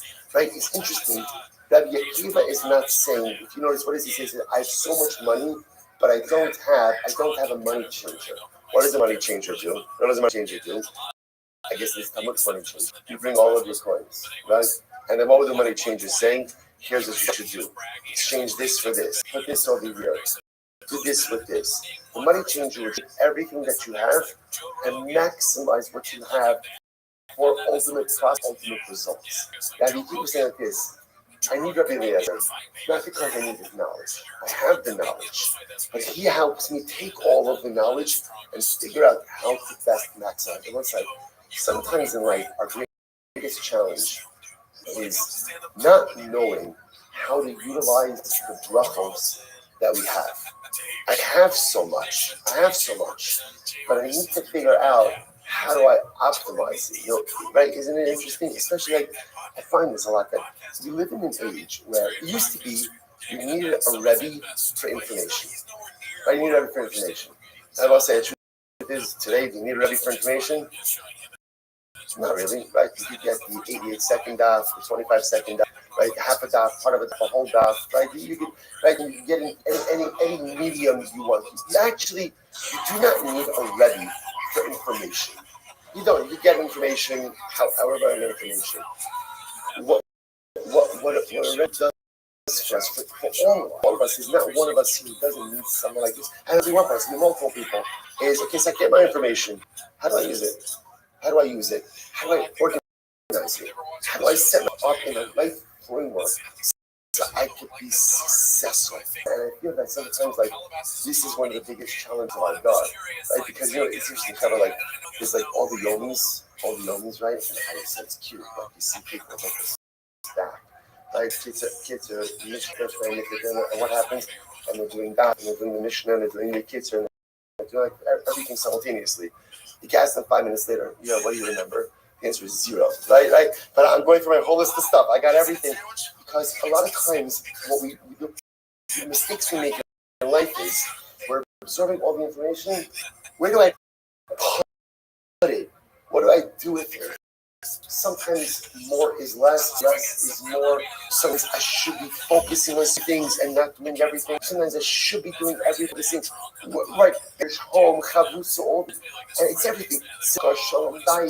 I have all the coins, I have everything, but how do I arrange it? And it's incredible. That's what Rabbi Akiva implementing. I don't need Rabbi Eliezer and Holiness for information. I have the information. But what I do with it, how do I organize it? How do I set myself up for success in life? That's what I need my Rebbe for. It's amazing. And when Rabbi Akiva lost that, you lose your Eliezer and Holiness, he's overwhelmed.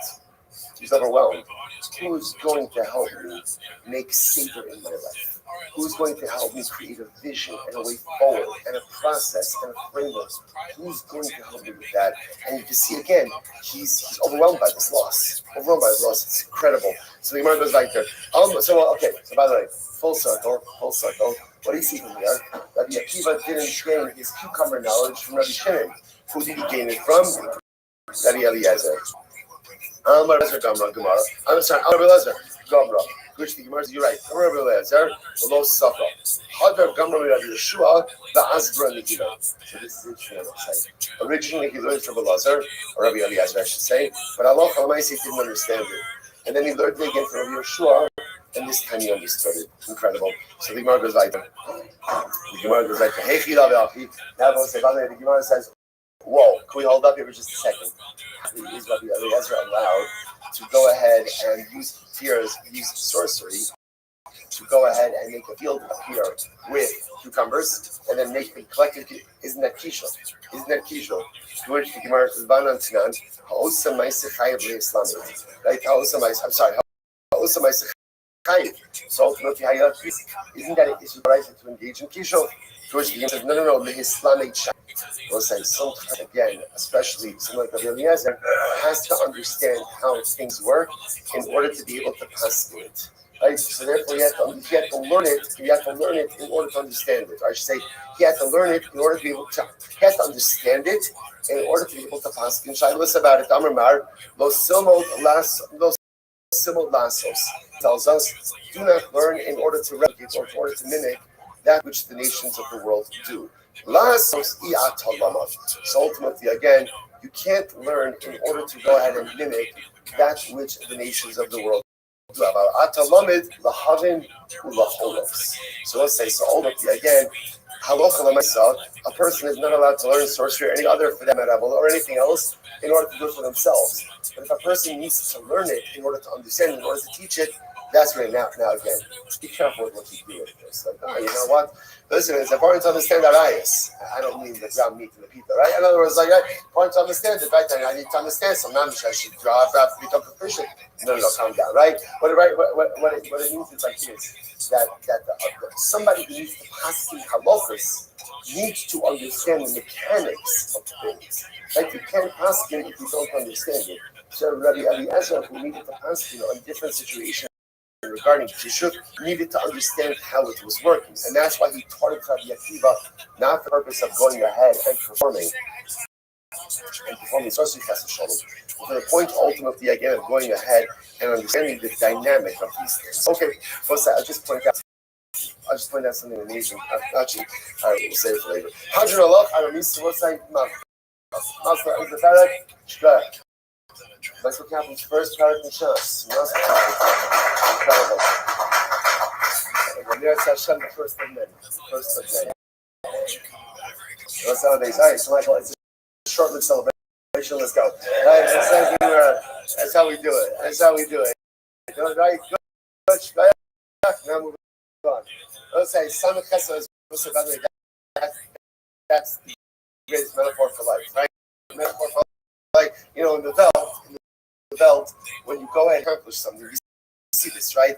Like in a Super Bowl. Like, oh, what are you going to do now? Right? It's almost like, okay, now you have a break for this. When you go ahead and you have a treatment, what do you do? Move on, right? Give yourself a shkoyach, 5 seconds, appreciate accomplishment, and then move on to his next. So let's say, here we go. Samach Chesed 60 AB. Then Sorer Umora. So let's say, so now this is our next parak. So again, just kind of like a quick overview. Ben Sorer Umora is the rebellious son. So this is ultimately, again, remember, the child, he's not a child, he's an adult, a legal adult, we'll see, who steals money from his parents in order to go ahead and purchase meat and wine. So this is a fascinating set of halachas, which we'll have to delve into a little bit. And the Torah says that Ben Mora is executed. Now, enough, at first glance, it doesn't really feel the crime really is that severe that it should warrant execution. So what we'll see, of course, is that Ben Sora is really executing not as much for what he did, but for what we're concerned he's going to become. And he represents a profound threat to the community, and therefore Allah is executing before he can become an actual threat. Now again, which is hashkafically problematic, doesn't seem to make all that much sense. We're going to delve into all of this. But often like happens with halacha, let's begin first with some of the mechanistic details. So Ben Sora Mora. When can a child become Ben Sora Mora, right? From what age? So literally, again, from the time that he brings 2 hairs, which is the sign of physical maturation, now that literally sounds like until his beard fills out. Now the Mishnah just says, by the way, that's actually a metaphor. Right? It doesn't mean his face beard, but rather again it means physical maturation. Right? The Gemara says, Elor, Chazal spoke in a cleaner way, right? So they didn't want to be explicit. That this refers ultimately again to pubic hairs. Like they didn't want to be explicit like that. So therefore they said it in a little bit of in a nice way. Ben below bas. The pasuk says that a man will have a rebellious son. First of all, it's a son and not a daughter. Interestingly enough, there's no bas so rare, right? There's no female equivalent, right? Furthermore, ben below ish. Furthermore, again, it's a ben and not a man. And again, we'll discuss exactly what that means as well. Ben below ish. Katan pater shalabam b'chamitzvos, and a katan is pater, right? Because ultimately, again, a katan has not yet come to the chiyuv of mitzvahs. Okay, so therefore, again, so that's the introduction of so much. Just give us 1 second. Katan minal the pater. So from where do we know that a katan, that a child ultimately again is pater? That child can't become a ben. Take a tiny time out. Because a katan hasn't yet come to the responsibility of mitzvahs, and therefore again a katan is going to be pater. For which the Gemara says,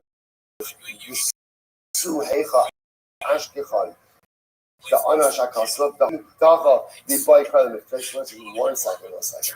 It sounds like the Gemara saying over here is the Gemara needs an explicit teaching to teach me that a katan is not such a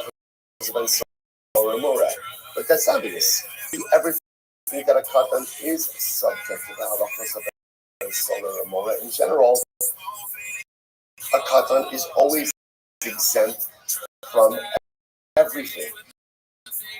So why would I need a specific pasuk that a katan is exempt? It's anan haki tamina.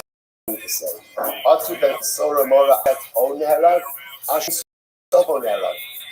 The Lord says we're going to discuss a ben solar remora. Why is he executed? He's not really executed for what, right?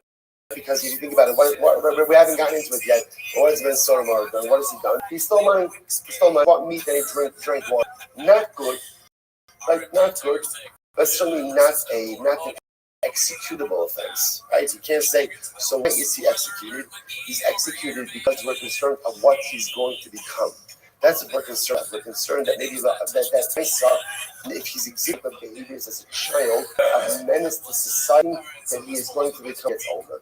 So the Gemara says, the al sabonera, I'm out of thought that since we kill him for what he's going to become, maybe he should apply, even if he's a katan. Really, Ben Solar Mora is not as much about what he is, but rather about what he's going to become. So maybe we should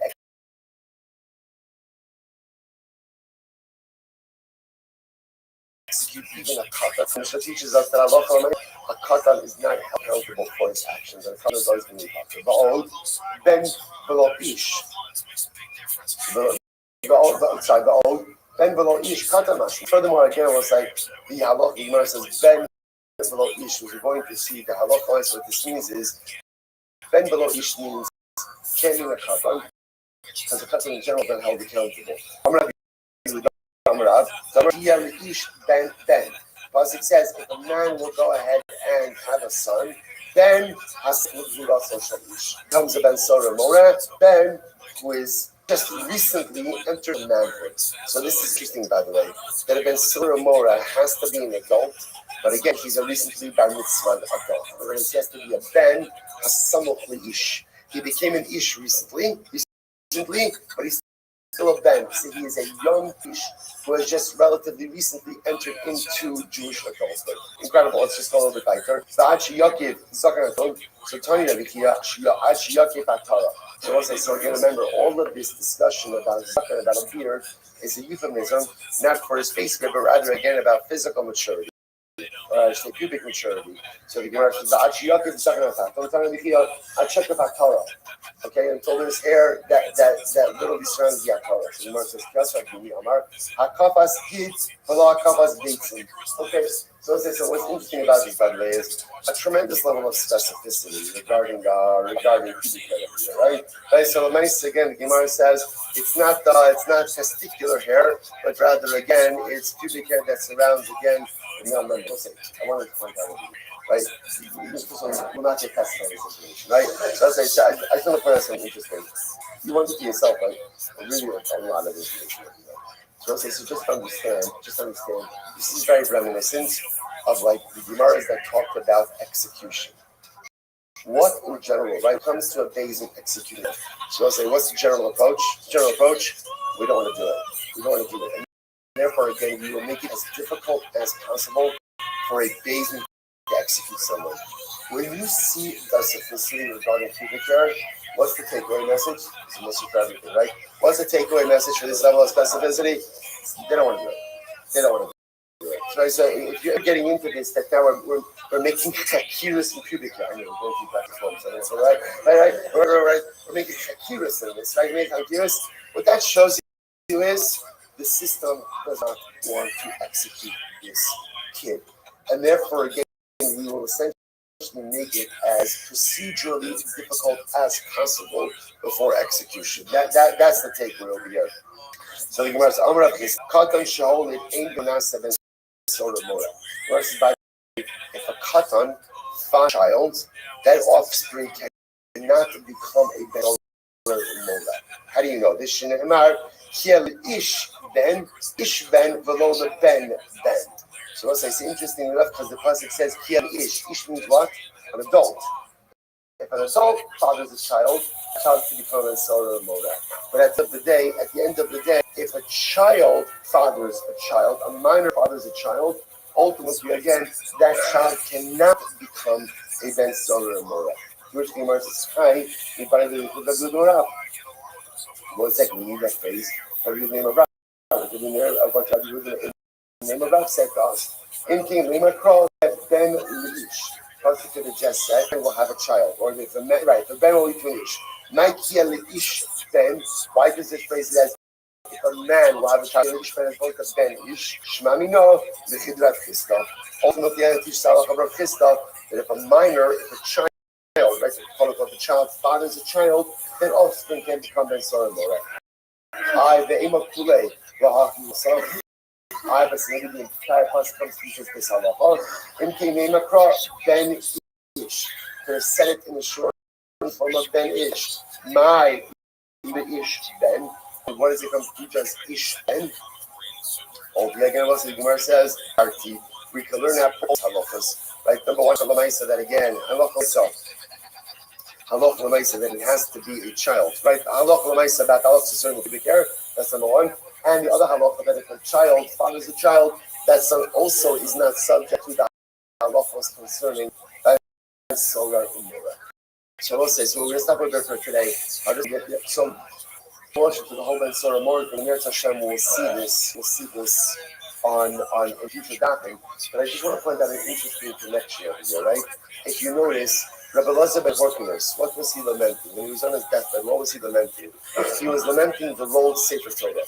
Right? He was lamenting the fact that he had so much to give, so much potential that remained unrealized. And it's incredible because Ben Sora Umora is almost like the opposite. That Ben Sora Umora is we're nervous about the potential that will be realized. Right? Ben Sora Umora, the Lashon of the Gemara is Nidon Hashem Sofo. He is executed because of what he will become. So by some moral, we're concerned about the potential he will realize. And that potential is negative and detrimental to the greater society. So Leslie Horkinus is lamenting unrealized potential, and then Sora Amora is executed because of potentially realized potential. It's incredible how much this is focused on potential. Negative potential, positive potential, then Sora Mora, negative potential, Rabbi Elazar Horkinus lamenting positive, unrealized positive potential. And incredible you saw because this tied into the way we ended Shabbos. Right? How could we end Shabbos? What did we speak about as we took a look? Right? Loya Mishakeva, right? About the greatest fear in life of miscarrying the potential. The greatest fear in life of leaving this world hasn't rolled up Sefer Torah. Each of us possesses so much incredible potential. The ones that have looked at us. Each of us is that rolled up Sefer Torah. Even the Ben Solar and Moda. Ben Solar tomorrow we're going to see he could change his ways. He could choose to go and realize his potential in dramatically different ways. But the goal ultimately again is to make sure you see when you corrupt your potential enough you put yourself on a certain negative trajectory. And you have to be so careful on wanting not to corrupt our potential and not to live a life of unrealized. So we'll stop over here for today. A lot more to say in this document, but I meant we won't get ahead of ourselves. Thanks, everyone.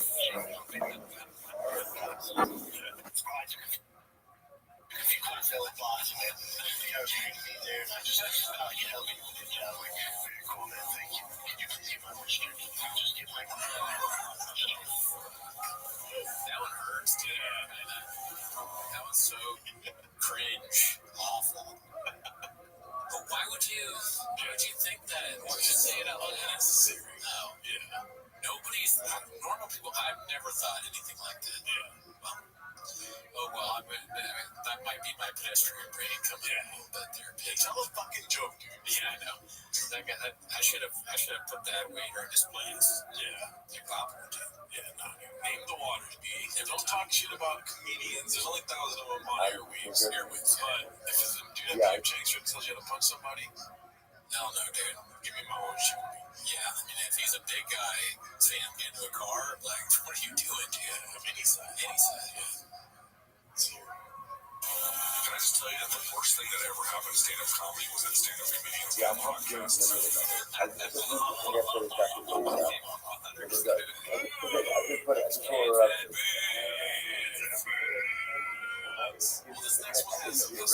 got a lot of things on my head.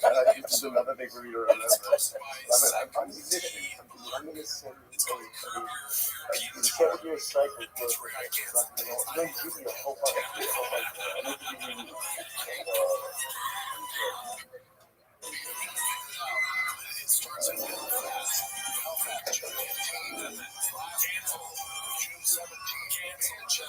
Thank you. Perfect.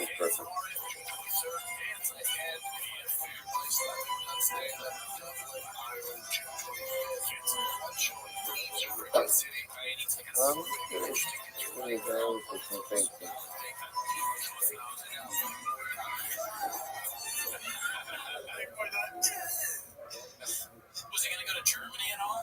No. Just England, Ireland, Scotland. They said no.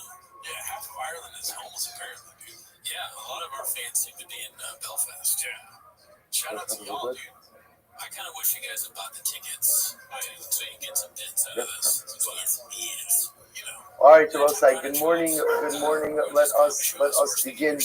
Baruch Hashem, a great success to be able to adapt together in Yerushalayim HaKodesh.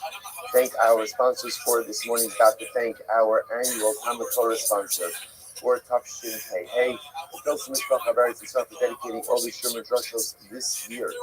It is close to continuing to sell those Kavos for Am Yisrael. Everybody should never to be able to see it. I was thinking about this a little bit as preparing the daf. One of the psukim that kept just kind of reverberating through my mind is Lulei Sorascha Shuai Azavadati Ga'ani. Were it not that your Torah gave me delight, I would have perished in myself. We're just so overwhelmed by everything that we see unfolding right in front of us. It's so overwhelmed by all the circumstances, heartbreaking, difficult circumstances, the loss of the Bibas children, the fact that the body identified wasn't Shri Bibas, overwhelming circumstances. And it would be easy for a person to just resolve in the abyss of pain. But the incredible thing is that the Ribbon gave us a Torah. And that Torah is what keeps us tethered. That Torah is what keeps us connected. That Torah is what allows us from falling off, prevents us from falling off the side of the sheer validity of nationalistic pain. It's that Torah that keeps us tethered to a sense of optimism, to a sense of hope. It's tethered to the Ribbon Shalom. The Torah, Rubei Serascha. David HaMelech said, David HaMelech suffered so much in his life. For the Ribbon Shalom, were it not for your Torah as Abadati Ba'ani, I would have been lost in my pain. And those words resonate with such profundity for us. Were it not for Sanhedrin, were it not for the daf, Were it not for Torah, Ribono Shel Olam, we too would have been lost in the abyss of sleep. Thank you so very much. So, both saying, this story is just not this daf. It's not. It's like a little bit of like a soothing balm, for the next couple of minutes. And we get to learn Torah together. It's almost as if we can leave everything else on the side. And all we can just do is just immerse ourselves in the Yam Shel Tamar, immerse ourselves in the sea of Torah, and the Master Hashem allow its beautiful and holy waters to soothe our soul. So once I say with that, let us begin. Today's daf is Samech Vav. Meditation, yes.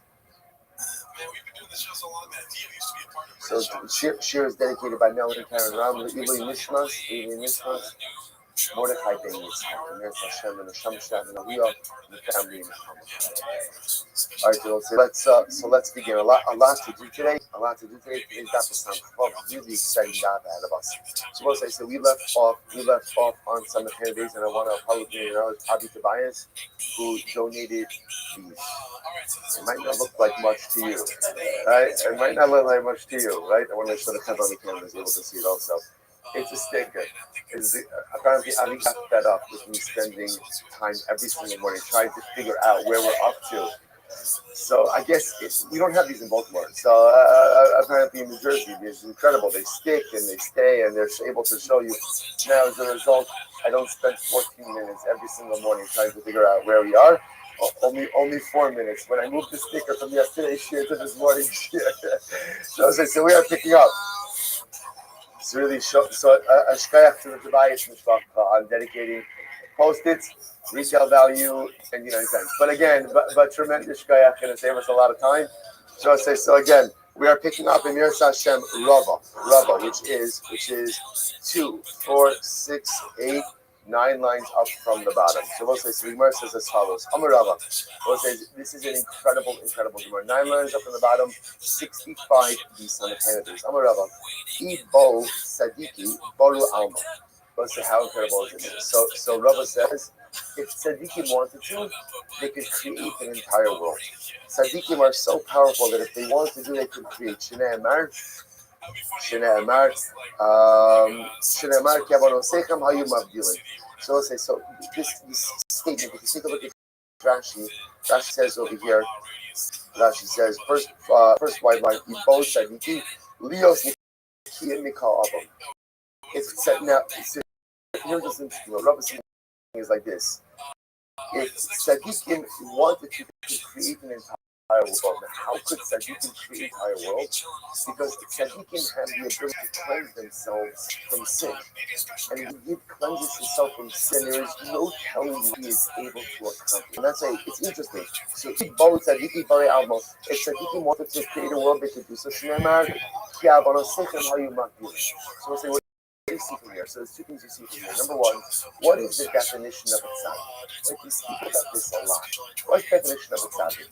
So we'll say, so we know, by the way, what's not the definition of a tzaddik? What's not the definition? And that's a very open-ended question. Right? What was that? A Russia, excellent. Well done.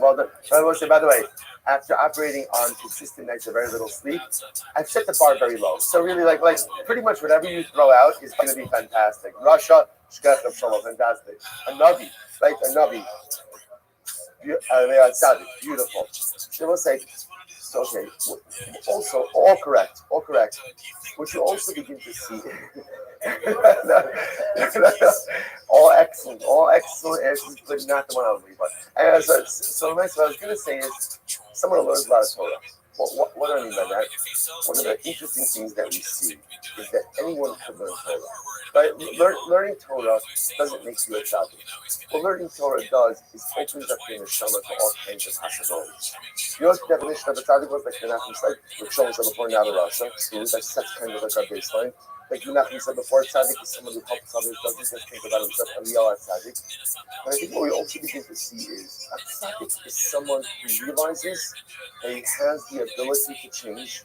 But as we spoke about in yesterday's daf, reality or cognition is never enough. Action. A tzaddik is someone who understands that he has the ability to be a Baal Sheva. Let's say that's it. Because being a Baal Sheva means that I recognize I don't have to be the same person.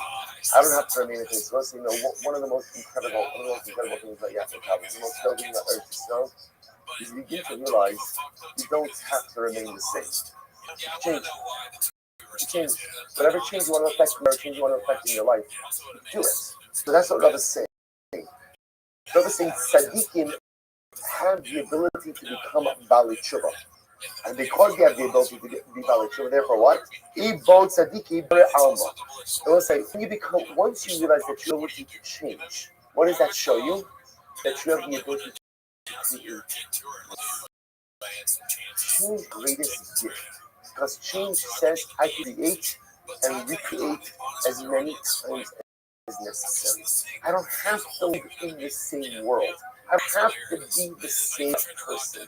My life doesn't just have to continue consistently on and going forward in the same trajectory. If I want, Tzadikim's definition of a tzaddik is about tshuva, and Rava says Tzaddikim realize that they have the ability to create worlds. I will say each of us, if we choose to tap into the power of tshuva, we become tzaddikim, and if we become tzaddikim, we have the ability to create and recreate worlds. Is that not the most incredible thing you ever heard? You know, you might be telling to yourself, I'm too tired to like lift my hand, right? Let alone create a world. Understand? Take a deep breath. Drink 17 cups of coffee, whatever you have to do. Tap into this one, so because this is gold. Rava says tzaddikim. Tzaddikim means, like Rashi says, Bali Tshuva, have the ability to create and recreate. So that's the cost of the year.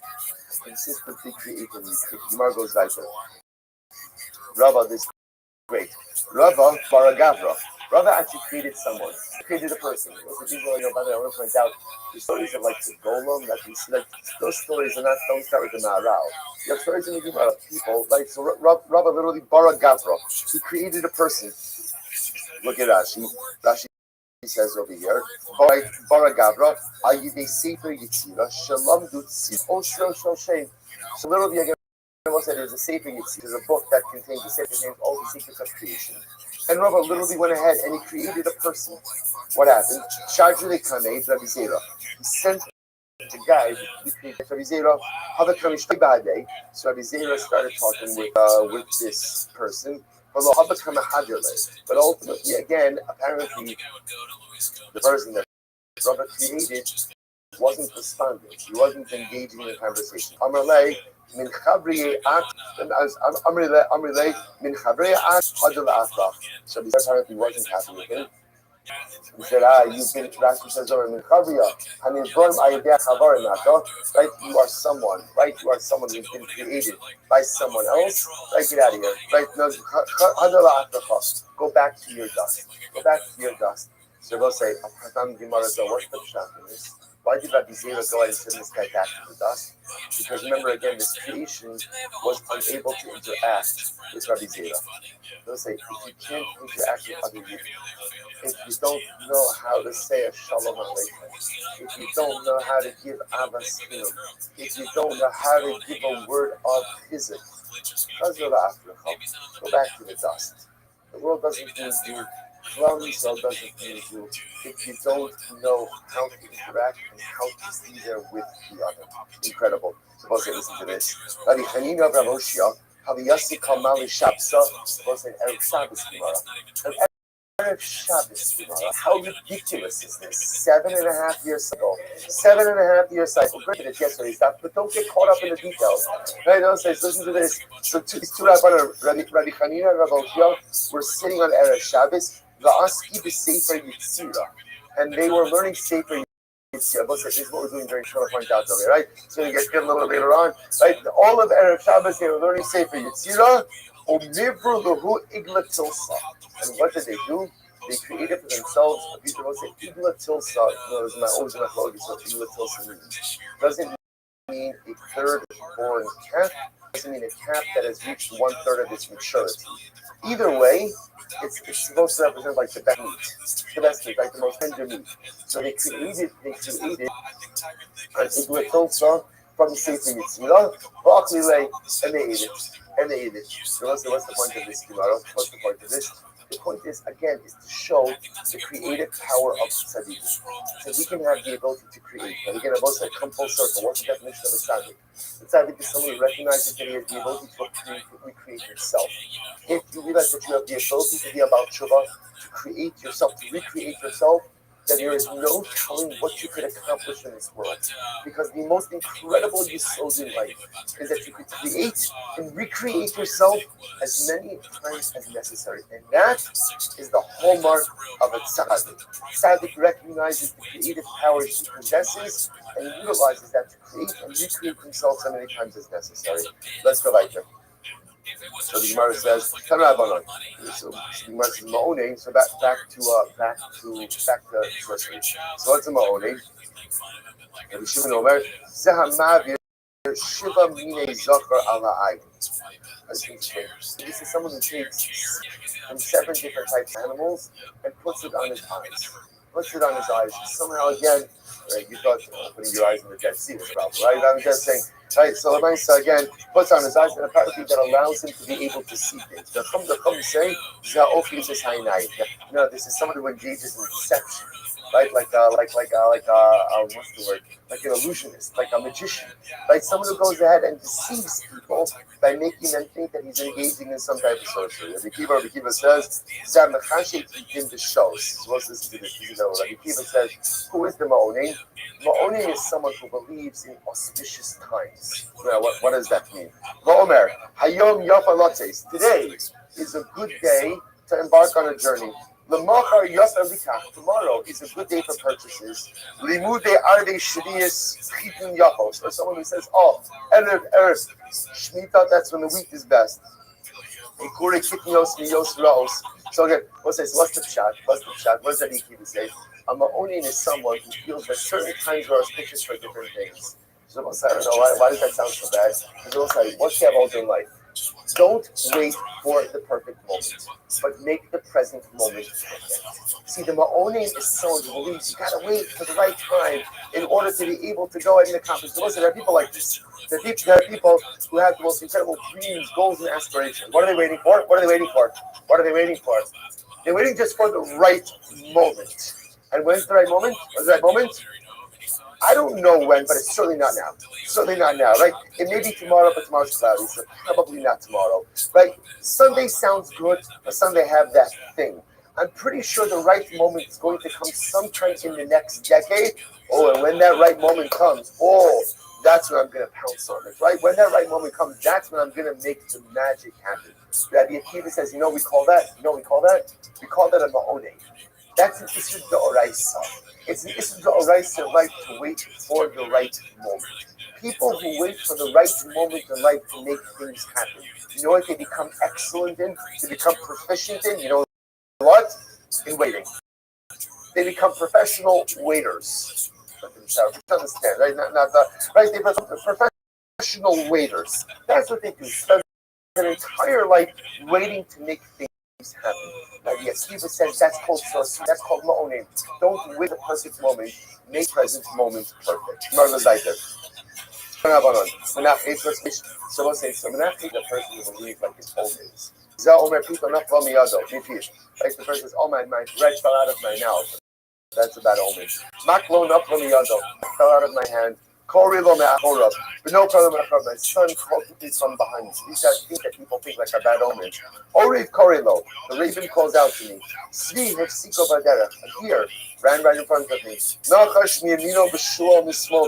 There's a snake on my right and a fox on my left. Now that one may be legitimate, right? In other words, if you have that right? But nice again, these are all things that people omenize. Yes, you've heard. Right? They omenize. Right? An iguana. Yeah, Yosef and I had a chuppah together. My first chuppah, life is trophy first. I about to start a chuppah, an iguana falls out of a tree. Right by the chuppah. I'm like, this can't be good. Right? Okay, good. Anyway, right, but it was a new thing. The whole time, I never had to watch my back for iguanas. But, no, this happened. Okay, the Gemara goes like that. You can speak to Yosef for the rest of the story. But, all right. So Gemara says as follows, right? Show me a swallow. Top of 66a. Al Taschil B. say a person, when they're collecting, a person says to the tax collector, don't start from me. Shachasu, Chodesu, Matzeh Shabbasu. Or you know what, again, I don't do certain things first thing in the morning. Like actually, you guys point out though, you're paying your debts. You know, again, these are all people harmonizing things. I thought that's like, oh, it's not a good sin to start with me. Or I don't want to start off the day by paying my debts. Or again, it's Rosh Chodesh, I don't want to start the new month, or I don't want to start the new week. Again, a person harmonizes all of these things. We don't believe in that. We don't believe in that. So let's say again, Halacha l'maisa, the time to accomplish is now, the time to take care of your debt is now, the time to take care of your responsibilities is now. Talabana, lo sinachashu, v'lo sarenet, you go to Ilam Nachashim, the Chulda, the Opos, Ubidadi. The people who engage in all types of sorts and divination, all again, with weasels, with birds, and with fish. Okay, they hominize all these different things. Good. And we'll say Mishnah. Hamachelas Shabbos, the government Shechayavin al Zedot Karis Hashim Yigasov Chavis. So we'll say in general, when a person violates Shabbos, so again, Halacha l'maisa, if a person goes ahead and violates Shabbos, so if something that they went ahead, so again, if you would be chayiv karis, if you were to do so without hasra, then halacha l'maisa would be chayiv skiva if there was proper meaning for this as well. And again, accidental commission of an avera ultimately will be chayiv achatos, which you mentioned the ikamidi the full Shabbos hadi being chayav in the law should go so chatos the law is no karis. So is that to say that there is some type of chol Shabbos that if you were to go ahead and do it unintentionally that you would not be chayiv for akatos, or you wouldn't be chayiv kares, what would that be? Might be the Gemara says tchumin ba'alibut Rabbi Akiva v'ahavara ba'alibut Rabbi Yossi. Okay, so let's say Rabbi Akiva holds that tchumin are drab. And Rabbi Yossi holds havara, the act of kindling is love also. Ultimately singled out this means is chayiv alav, and that's chayiv on kares. Okay, Mishnah. Hamakalo of the imo in the chayiv actually kali the same. So we've seen this reference earlier on. If a person curses his parents, he's only chayiv if he curses them with the actual name of HaKadosh Baruch Hu. Still on the kinui, if a person goes ahead and curses his parents with some type of name, right, or descriptive name of HaKadosh Baruch Hu, so what's the name of the chayiv? Says the chayiv, decha chamin poshim, the chamin ultimately again says the Gemara. Let's analyze man chachamim. Who are the chachamim? Rabbi Nachman, Rabbi Yossi. The son of Rabbi Nachman, Rabbi Yossi Omer. Shame Yubas.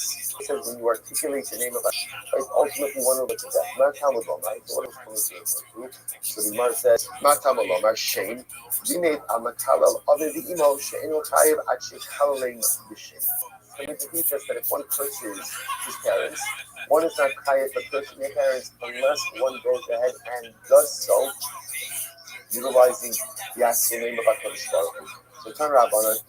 Ish, Matamalomer, sorry, Matamalomer, Ish, the rabbis pass tumtum ba'adrogenes. So interesting enough, it comes to include that even if one's parent is a tumtum and an or an androgynous, one might have thought that Allah under those circumstances, you're not chayiv to cursing the parent. Kamash Malan, again, whoever the parent is, one is chayiv for cursing. Ashay halal as avid be'esimo, who will curse his father or his mother. Ainly ella avid bi'imo. So I only know from the pasuk, or it wasn't from the pasuk, I might have thought one of them chayiv for cursing mother and father together. Avid shalom imo. Imo shalo avid minayim. I don't know that I'm chayiv even for cursing one of my parents. Tamalomar avid imo kilo damav bo. Avid kilo imo kilo dibra Yoshua. The Yoshua says again, even though it's said as mother and father, we understand it as avid kilo imo kilo. One of the parents ultimately makes you chayiv as Rabbi Yoshua. Rabbi Yoshua says. Mashma shnei achad, u'mashma kabit me'atzmo, ad sheyifro b'chad chassid yachdav. So the pasuk really gives two inferences. On one hand, the pasuk gives the inference of cursing them both at the same time. The pasuk also goes ahead and seems to introduce a chayiv for cursing them individually. And Allah comments on a circumstance like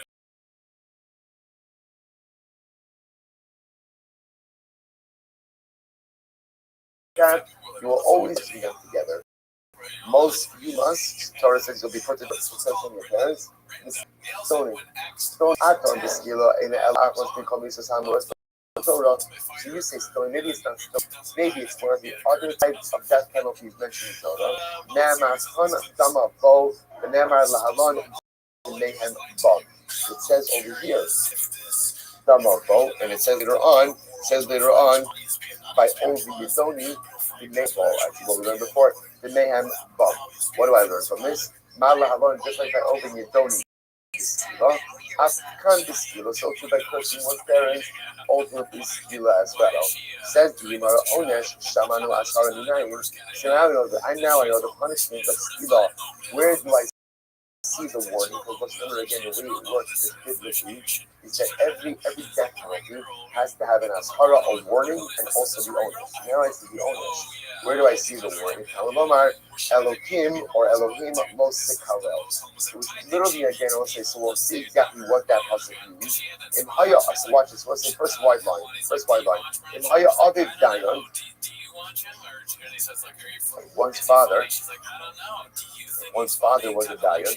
The Gemara says, Hare Hubeslav Elohim lo sikalo. So we'll say, so the way we're understanding right now Elohim is Elohim refers to a judge. Do not curse a judge. So now, this is not interesting. Let's say again, right, Reuben has a father Yaakov, and Yaakov is a Dayan. His father, so not only is Reuben chayiv for cursing his father, but he's also chayiv for cursing the judge. Then Haya Aviv Nasi, and if your father was a right, Reuben's father was a Nasi, or Hari Hubik Nasi Ba'amkalosa. There's a prohibition. There's a prohibition to curse a leader. So if Reuben's father Yaakov was a Dayan, he'd be chayiv for Elohim lo sikalo. If he was the Nasi, he'd be chayiv for Nasi lo sa'or. What happens? Eno Dayan below Nasi. But how do I know that if Reuben cursed his father, and his father is not a Dayan, and his father is not the Nasi, that Reuben is still going to be chayiv? So the Gemara says, I'm supposed to say third wide line, Amrit, so Minai Amrit, Hare Atadan Binyan Av, Mishnayim. So it's like, it's interesting enough, I can create a paradigm. Binyan Av is like a paradigm. What's the paradigm? Here we go. Lori Nasi Kiri Dayan. So a Nasi is not like a Dayan, but Lori Dayan Kiri Nasi, and a Dayan is not like a Nasi. How so? Listen to this. Lori Dayan Nasi. Why? Shahari Dayan Atam Mitsuva Al Hara Aso. Kirai Nasi Shiatam Matsuva Hara Aso. So let's say the halakha is like this. A Dayan, if a Dayan, right? Let's say a Dayan on a judge on a Sanhedrin. This is a ruling. You're obligated to go ahead and adhere to it. And failure to adhere to it can actually result in death penalty. Interestingly enough, that same halakha doesn't apply to a Nasi. It's interesting, right? If you violate the halakhic rulings of a Nasi, that doesn't necessarily carry with it a death penalty. I'm sorry? Right, this is Sharsha. Right, thank you. Lori Nasi, Kirai Dayan. And on the other hand, again, a Nasi is not like a Dayan house so. Shanasi Atamitzur Hamra also, Kirai Dayan Siatamitzur Hara. What's the real interesting? See, a Nasi and a Dayan are two forms of leadership. A Dayan is halakhic leadership. And therefore, if halakha the Dayan issues in halakhic ruling, and you violate that can result in a death penalty. A Nasi is not halakhic leadership. And therefore, if a Nasi issues halakhic ruling violated, you're not chayiv death penalty. On the other hand, if a Nasi kind of gives like a what's the right word? Like a directive, thank you. Like a directive, right? So then again, he's the leader, you gotta follow it. If you violate it, you can be chayiv nisa. On the other hand, if a giant gives a directive, you're not chayiv nisa. Two different forms of leadership. Yet, what's the halacha? The Gemara says, Hatzara Shava Shavayim. What's the common denominator between them? Shein Bakha, that they are both members of Klal Yisrael. Va'atam Musa al Kilavasa. What is the common denominator between a Nasi and a Dayan? They are both members of Klal Yisrael, and you are not allowed to curse either of them. That's the common denominator. Av ani avi avicha shaba'amcha v'atam Musa Kilavasa. So let's say you should create a paradigm. What's the paradigm? That any person who is a member of Klal Yisrael, you can't curse. So therefore, again, that includes father, who even if the father is not a Dayan, or the father is not a Nasi, you still can't curse him. So the Gemara says, and again, we'll say, remember, this is the Azhara. This is where we're looking for the warning. So the Gemara says, why don't you say, on the other hand, maybe the common denominator between Nasi and Dayan is what? They both occupy exalted positions of leadership. So in other words, they both have gedula, they both have greatness. Now, Milomar Losikalo Kirish. And let's say the Torah also says, don't curse the person who is deaf mute. So here, the Umolim Shem Amcha Kasim Torah talks about even people who are in the elevated position of greatness. Malachiri, the king Harishasa Kamalo, Nasi, so but again, but maybe a Harish, maybe it goes telling you that there's a specific sin of respecting the Harish and not cursing the Harish because he's at a disadvantage. So Nasi Vidanyo people, Malu Nasi Vidanyo people, the last thing I'm alive, Harish of the so right down lower Reisha, below Rizek to Reisha. Which it turns out that really we have three things over here. A Nasi, a Dain, and a Chinaperish. And the truth is, they're really all very dissimilar. What is the common denominator? Zatzara, Shabbat Shebahen, Shem Ba'amcha, Va'ata Musar Al Kilalas. What's the common denominator? Common denominator between a Nasi, Dain, and a Cherish. What's the common denominator? They're all Yidden. They're all Jews. They're all members of Amcha, and you are not allowed to curse them. So to include the father, because the father also is a Yid, also is part of Amcha, and you're not allowed to curse them.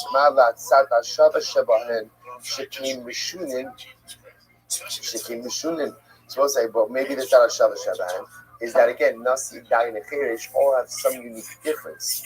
Imki Nichtov Kra, O Elohim Bechirish, O Nasi Bechirish, Elohim Lamali. So we'll say, if that's the case, why do I need the Elohim? In Eno Inyan Legufo today in La'adir.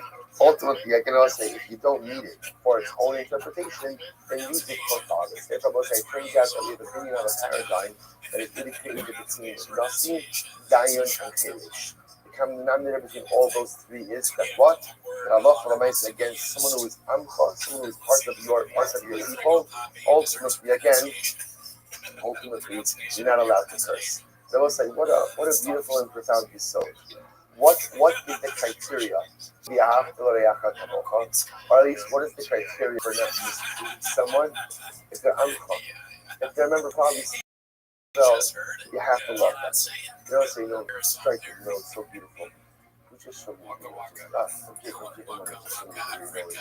soldier came on the bus.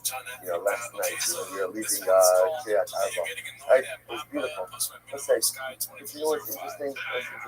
So, what is it? What is it that engenders that love? It's simple. See, a Jew who's wearing the holy uniform, he's what the country is, the IDF, and you're like, wow. Here's a guy who's most nefesh for province, you feel a tremendous sense of honor. Well, it's important to understand that every Jew wears a uniform, right? And it's the uniform of Salam Elohim. It's the uniform of the image of HaKadosh Baruch Hu. Each single Jew wears that uniform. And that love that we hope for that precious Hayal yesterday is the love you have to wear, you have to bring to every single Jew. No matter what the actual uniform, the physical uniform looks like, the spiritual uniform is always the same. The spiritual uniform is that every single Jew wears the uniform of the Torah from the image of God.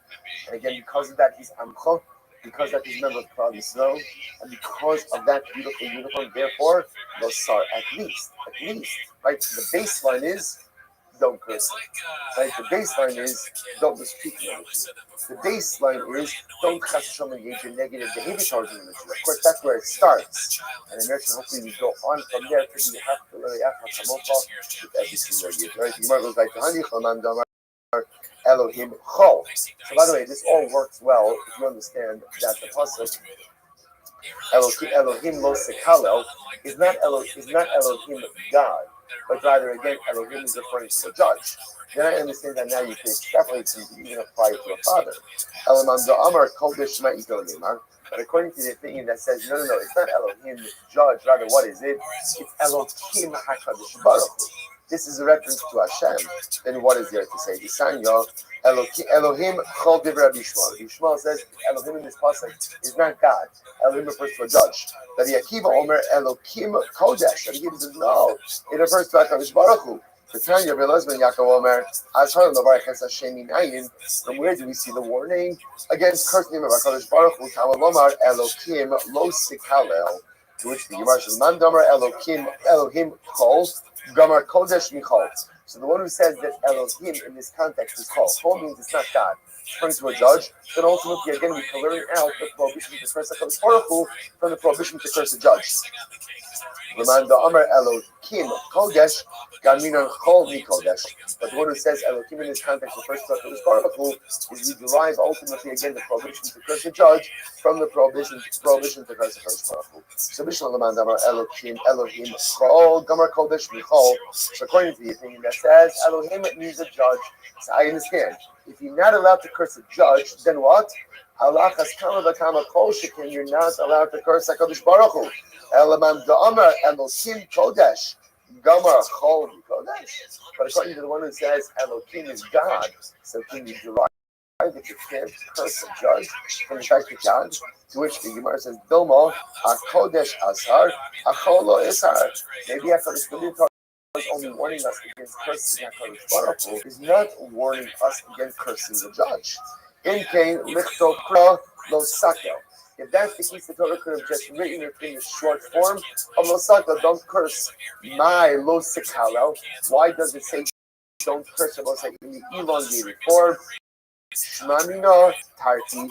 It comes to teach us two things. One of the two things, number one, don't curse a judge, and number two, don't curse HaKadosh Baruch Hu. Beautiful, beautiful. Let's go later. Says the Gemara, Haba Nara Murasa.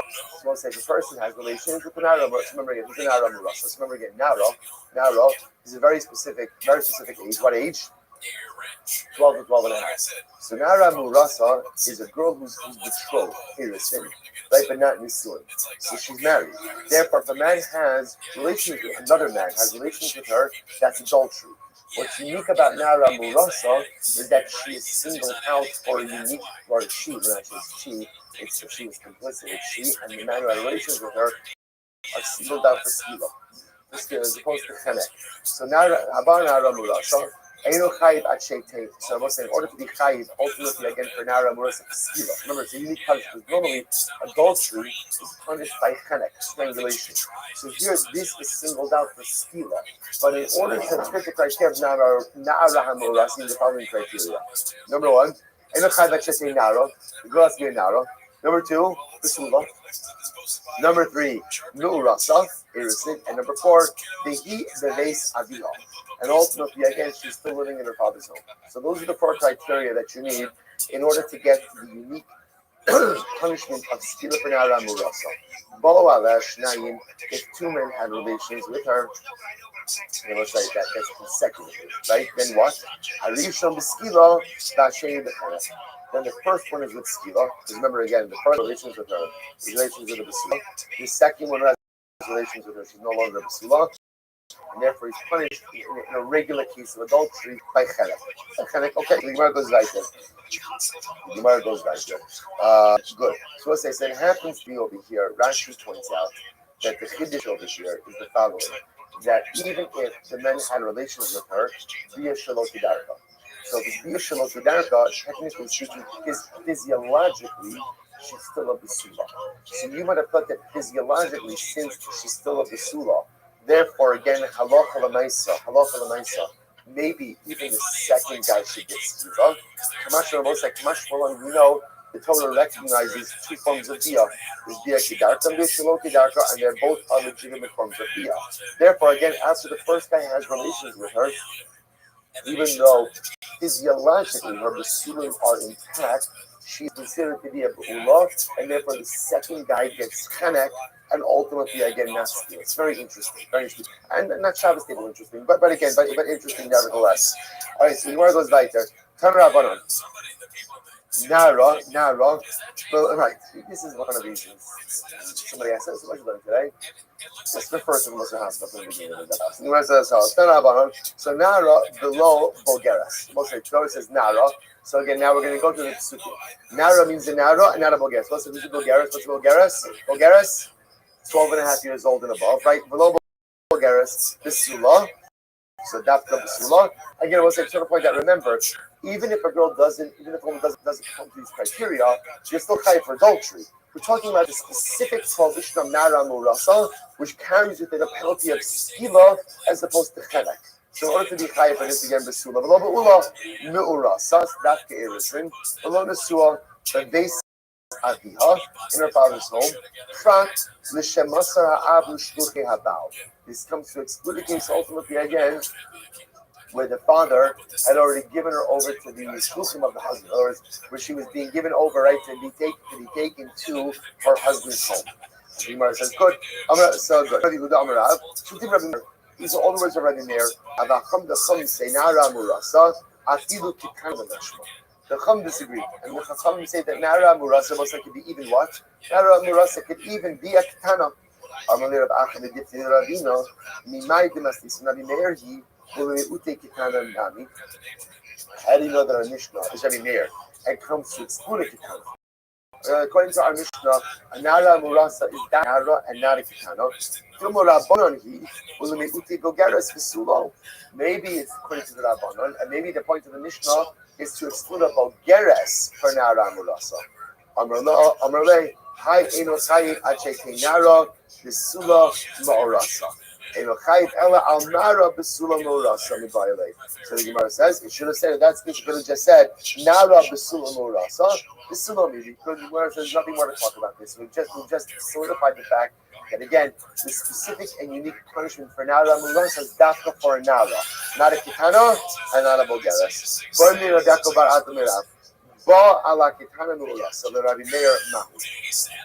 What happens if another man, in other words, not the husband, if another man did have relations with a Kitana who's in Arusa? What's the halacha in that situation? According to Rabbi Meir, what's the halacha? So the Gemara says, is it saying that it's not adultery at all? Or miskila mamiflek? Or maybe you just put it to exclude it to skila. So Amalei, mistabra miskila mamiflek. No. It's full prohibited as adultery. It's just excluded from the prohibition or the punishment of skila. Rather, what will it get? Gets kind of confessed. The Bahal says it will make gam shneim. Achu shneim shaving. And here's the problem. The Pasuk of adultery says the Mesa Gamshir, they will both die, which seems to indicate to us that there's got to be equality in both of the parties committing adultery. Now, both sides, if the Ketana engages in adultery, what's the halacha? She's not chayadas. Why she's not chayadas? Why? She's Ketana. Ketana's not chayadas for anything. So how can you hold the man responsible if the girl is not responsible? So again, Shasik Rav was silent, he's giving the haros. Amr Shmuel, my time is Shasik Rav. I don't say Rav, why didn't sound the name of Lay? Umei Saish Asher Sarakavi Malavado. Again, about that, there's another pasuk, and the other pasuk indicates to us that the man will be executed because he committed adultery. So what do you see from here? There's a case ultimately again where a man is singled out for execution, even though the woman is not. What's the case where the man is singled out for execution even if the woman is not? It could be a case of a man who commits adultery with a Ketana Hamilulasa. So again, she's going to be Ketura. Why? She's Ketana. But he's going to be Chayiv for that. Which the Gemara says, Ketanoi. The reality is, we'll say this point is in fact the Machol against Tanoi. Umesu Gam Shneim, the pasuk because both of them will be written down. Unless you actually Shneim, Shad Rabbi Yoshia.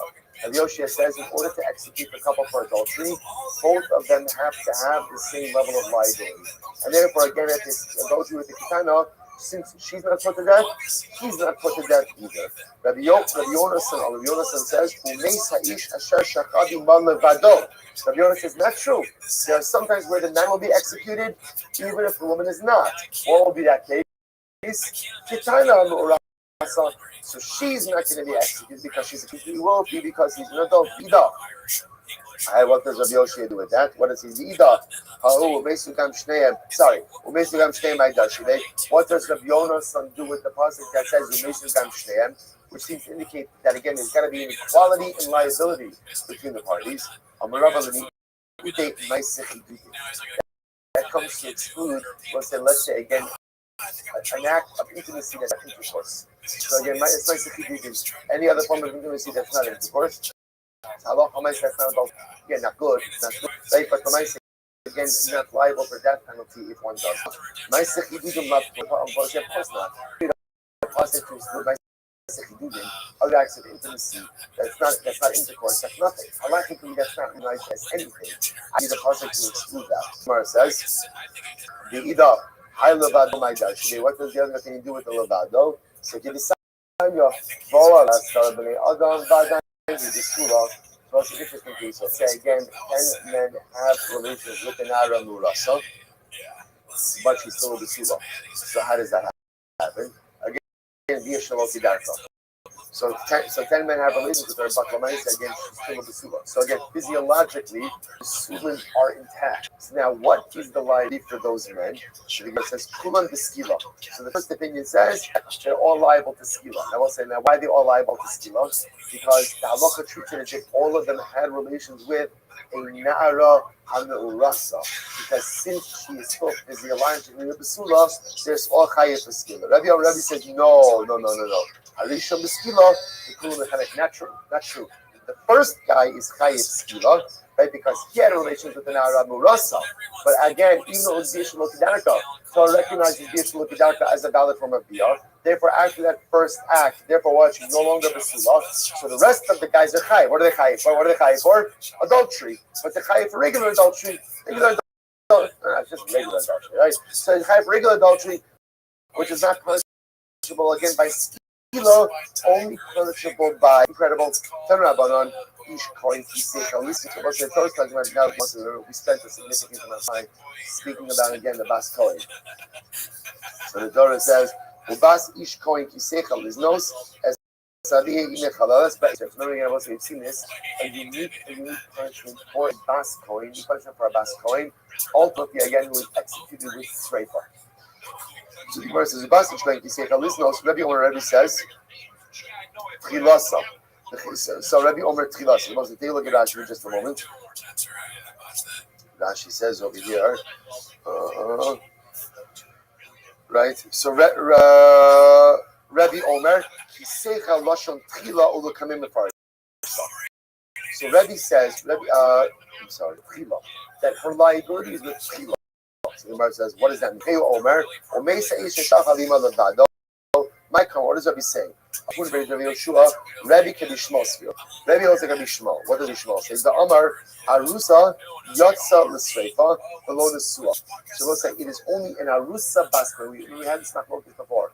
It is only in Arusa Bas Kohen, ultimately again who is subject to Sreifa, not on the Suah. Not in the Suah. The Hachikam, this is what it means to say. In Tchilas via Biznus B'Sreifa Ve'idach Bechenek. So we'll say if a Bas Kohen who's in Arusa has relations with someone, the first man with whom she has relations with, that's the Iya Sreifa. Any subsequent acts of relations, ultimately again will be the Chenek. So again, what's that case? That's going to be the case of the Bishul Kidarko.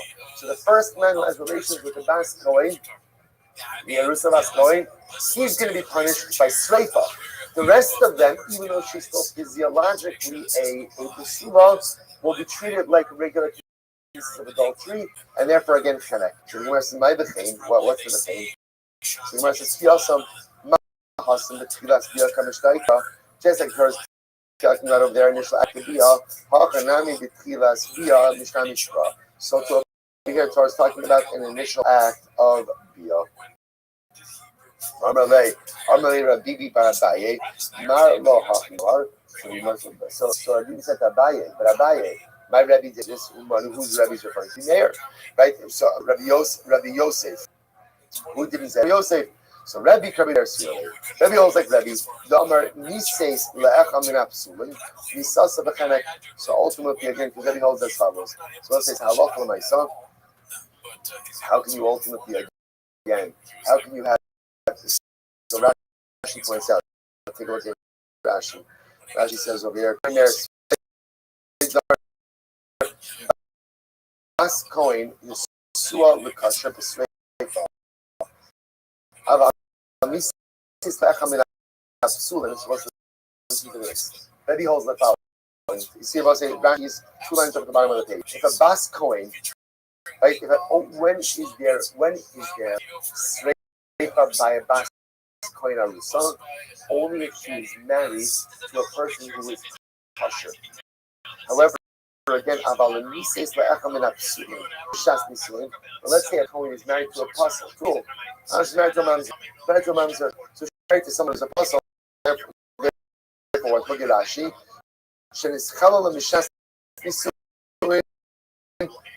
Shuv Eina Ela B'Chenek by Ila the Kama Rabbi Yachi Kama. So we'll say, what does Rabbi Meir say? Rabbi Meir says like this. Rabbi Meir says, when is there a unique punishment for Arus Bas Kohen only when she's married or has innocent to someone who was cut. But if she didn't need innocent to someone who's possible, let's say again she married a mamzer, in which case what? She's already quote unquote what? Been profane. So therefore again the unique punishment of Swift to a Bas Kohen doesn't apply. So the Gemara says in the Chenek, and therefore again it's still adultery, but it's regular adultery, only the Chenek. Used to say in Tilas Acharasa Biznos Bisreifa. If halacha l'maisa the first time she was profane was through the act of it, then there's a chiyuv of sreifa. But if technically speaking she was profane, how? Through the marriage, then a man commits adultery with her. So we'll say the idach and the other right the idach and the chayim. So we'll say ultimately again what's the case of what's the hasim akilas ben hamikabed. So we'll say again halacha l'maisa what is the v'chein? What is that coming to teach? Zayin. Ultimately, again, the thing by the other case, only Shum Davar Akasim Daber, the Tchibas Chilul, just being according to these two different cases. In the case of Nara, so let's kind of bring this together. So, Nara Murasa, that's the end of the Nara Murasa Sugya. So, what do we have in Nara Murasa? Tartat singles out Nara Murasa for a unique penalty of what? Of Skiva. Right? A man has relations with an Nara Murasa, a girl betrothed to someone else. Skila. Even though what adultery normally carries with it what? The penalty of chenek, nara muras is unique. But again, has to satisfy all these criteria. Number one, nara. Number two, murasa. Number three, base aviyah. Again, if you have those criteria, then Allah is skiva. Anything else is going to be chenek. What else did we learn? We also learned that halacha l'maisa, if there's an act of miracle, that makes it into a bu'ula. Therefore, if again there are multiple acts of adultery, or let's say an albeit shmotidaka, the first guy will get skilos, subsequent people will get chenek. Interesting enough, the Gemara reverts back now also to Bas Kohen. When is a Bas Kohen chayiv sreifa or adultery or chayiv sreifa? Only if once again, only if it's erusin, and again only the first person to have a relation thing. If there's biashalokidarka with a Bas Kohen, so the first guy will be chayiv sreifa, subsequent people will be chayiv what? Subsequent people will be chayiv chenek. But interestingly enough, another detail by Bas Kohen is very important. When is there a din of sreifa? Only when what?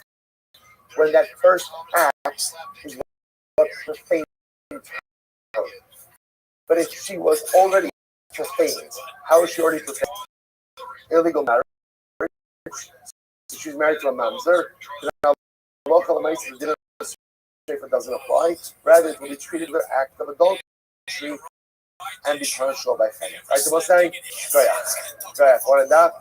So we'll say, let's breakfast, 9:30.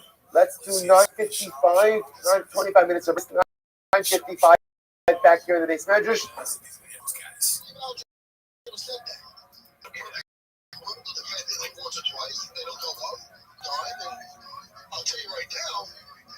All right, this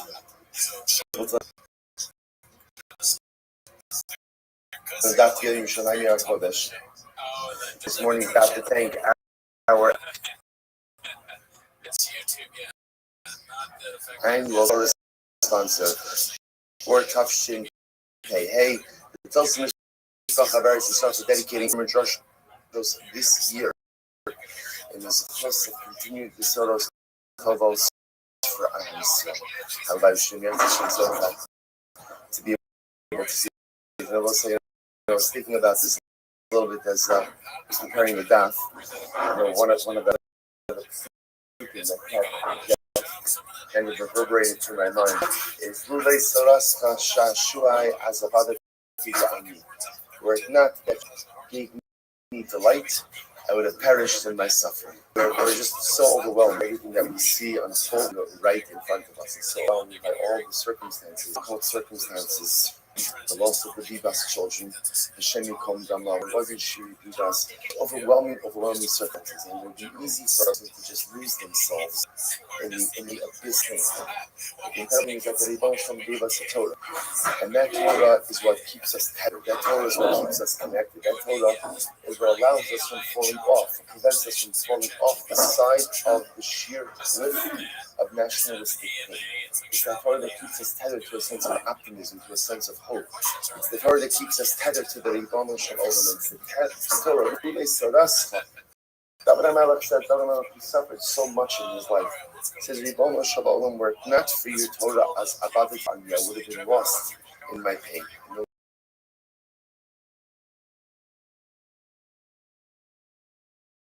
This word resonates. Were it not Torah, Ribbon Shem Olam, we too would have lost in the abyss of pain. Thank you very much. So both saying, Torah, you should just know this down. Thank you for saying this down.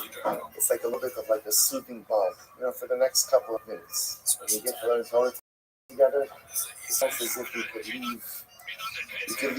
leave everything else on the side. And all we could just do is just immerse ourselves in the Yam Shal Kamar, immerse ourselves in the sea of Torah, and immerse Hashem, allow it to be in holy waters to soothe ourselves. So we'll say, so with that, let us begin. Today's daf is Samech Vav.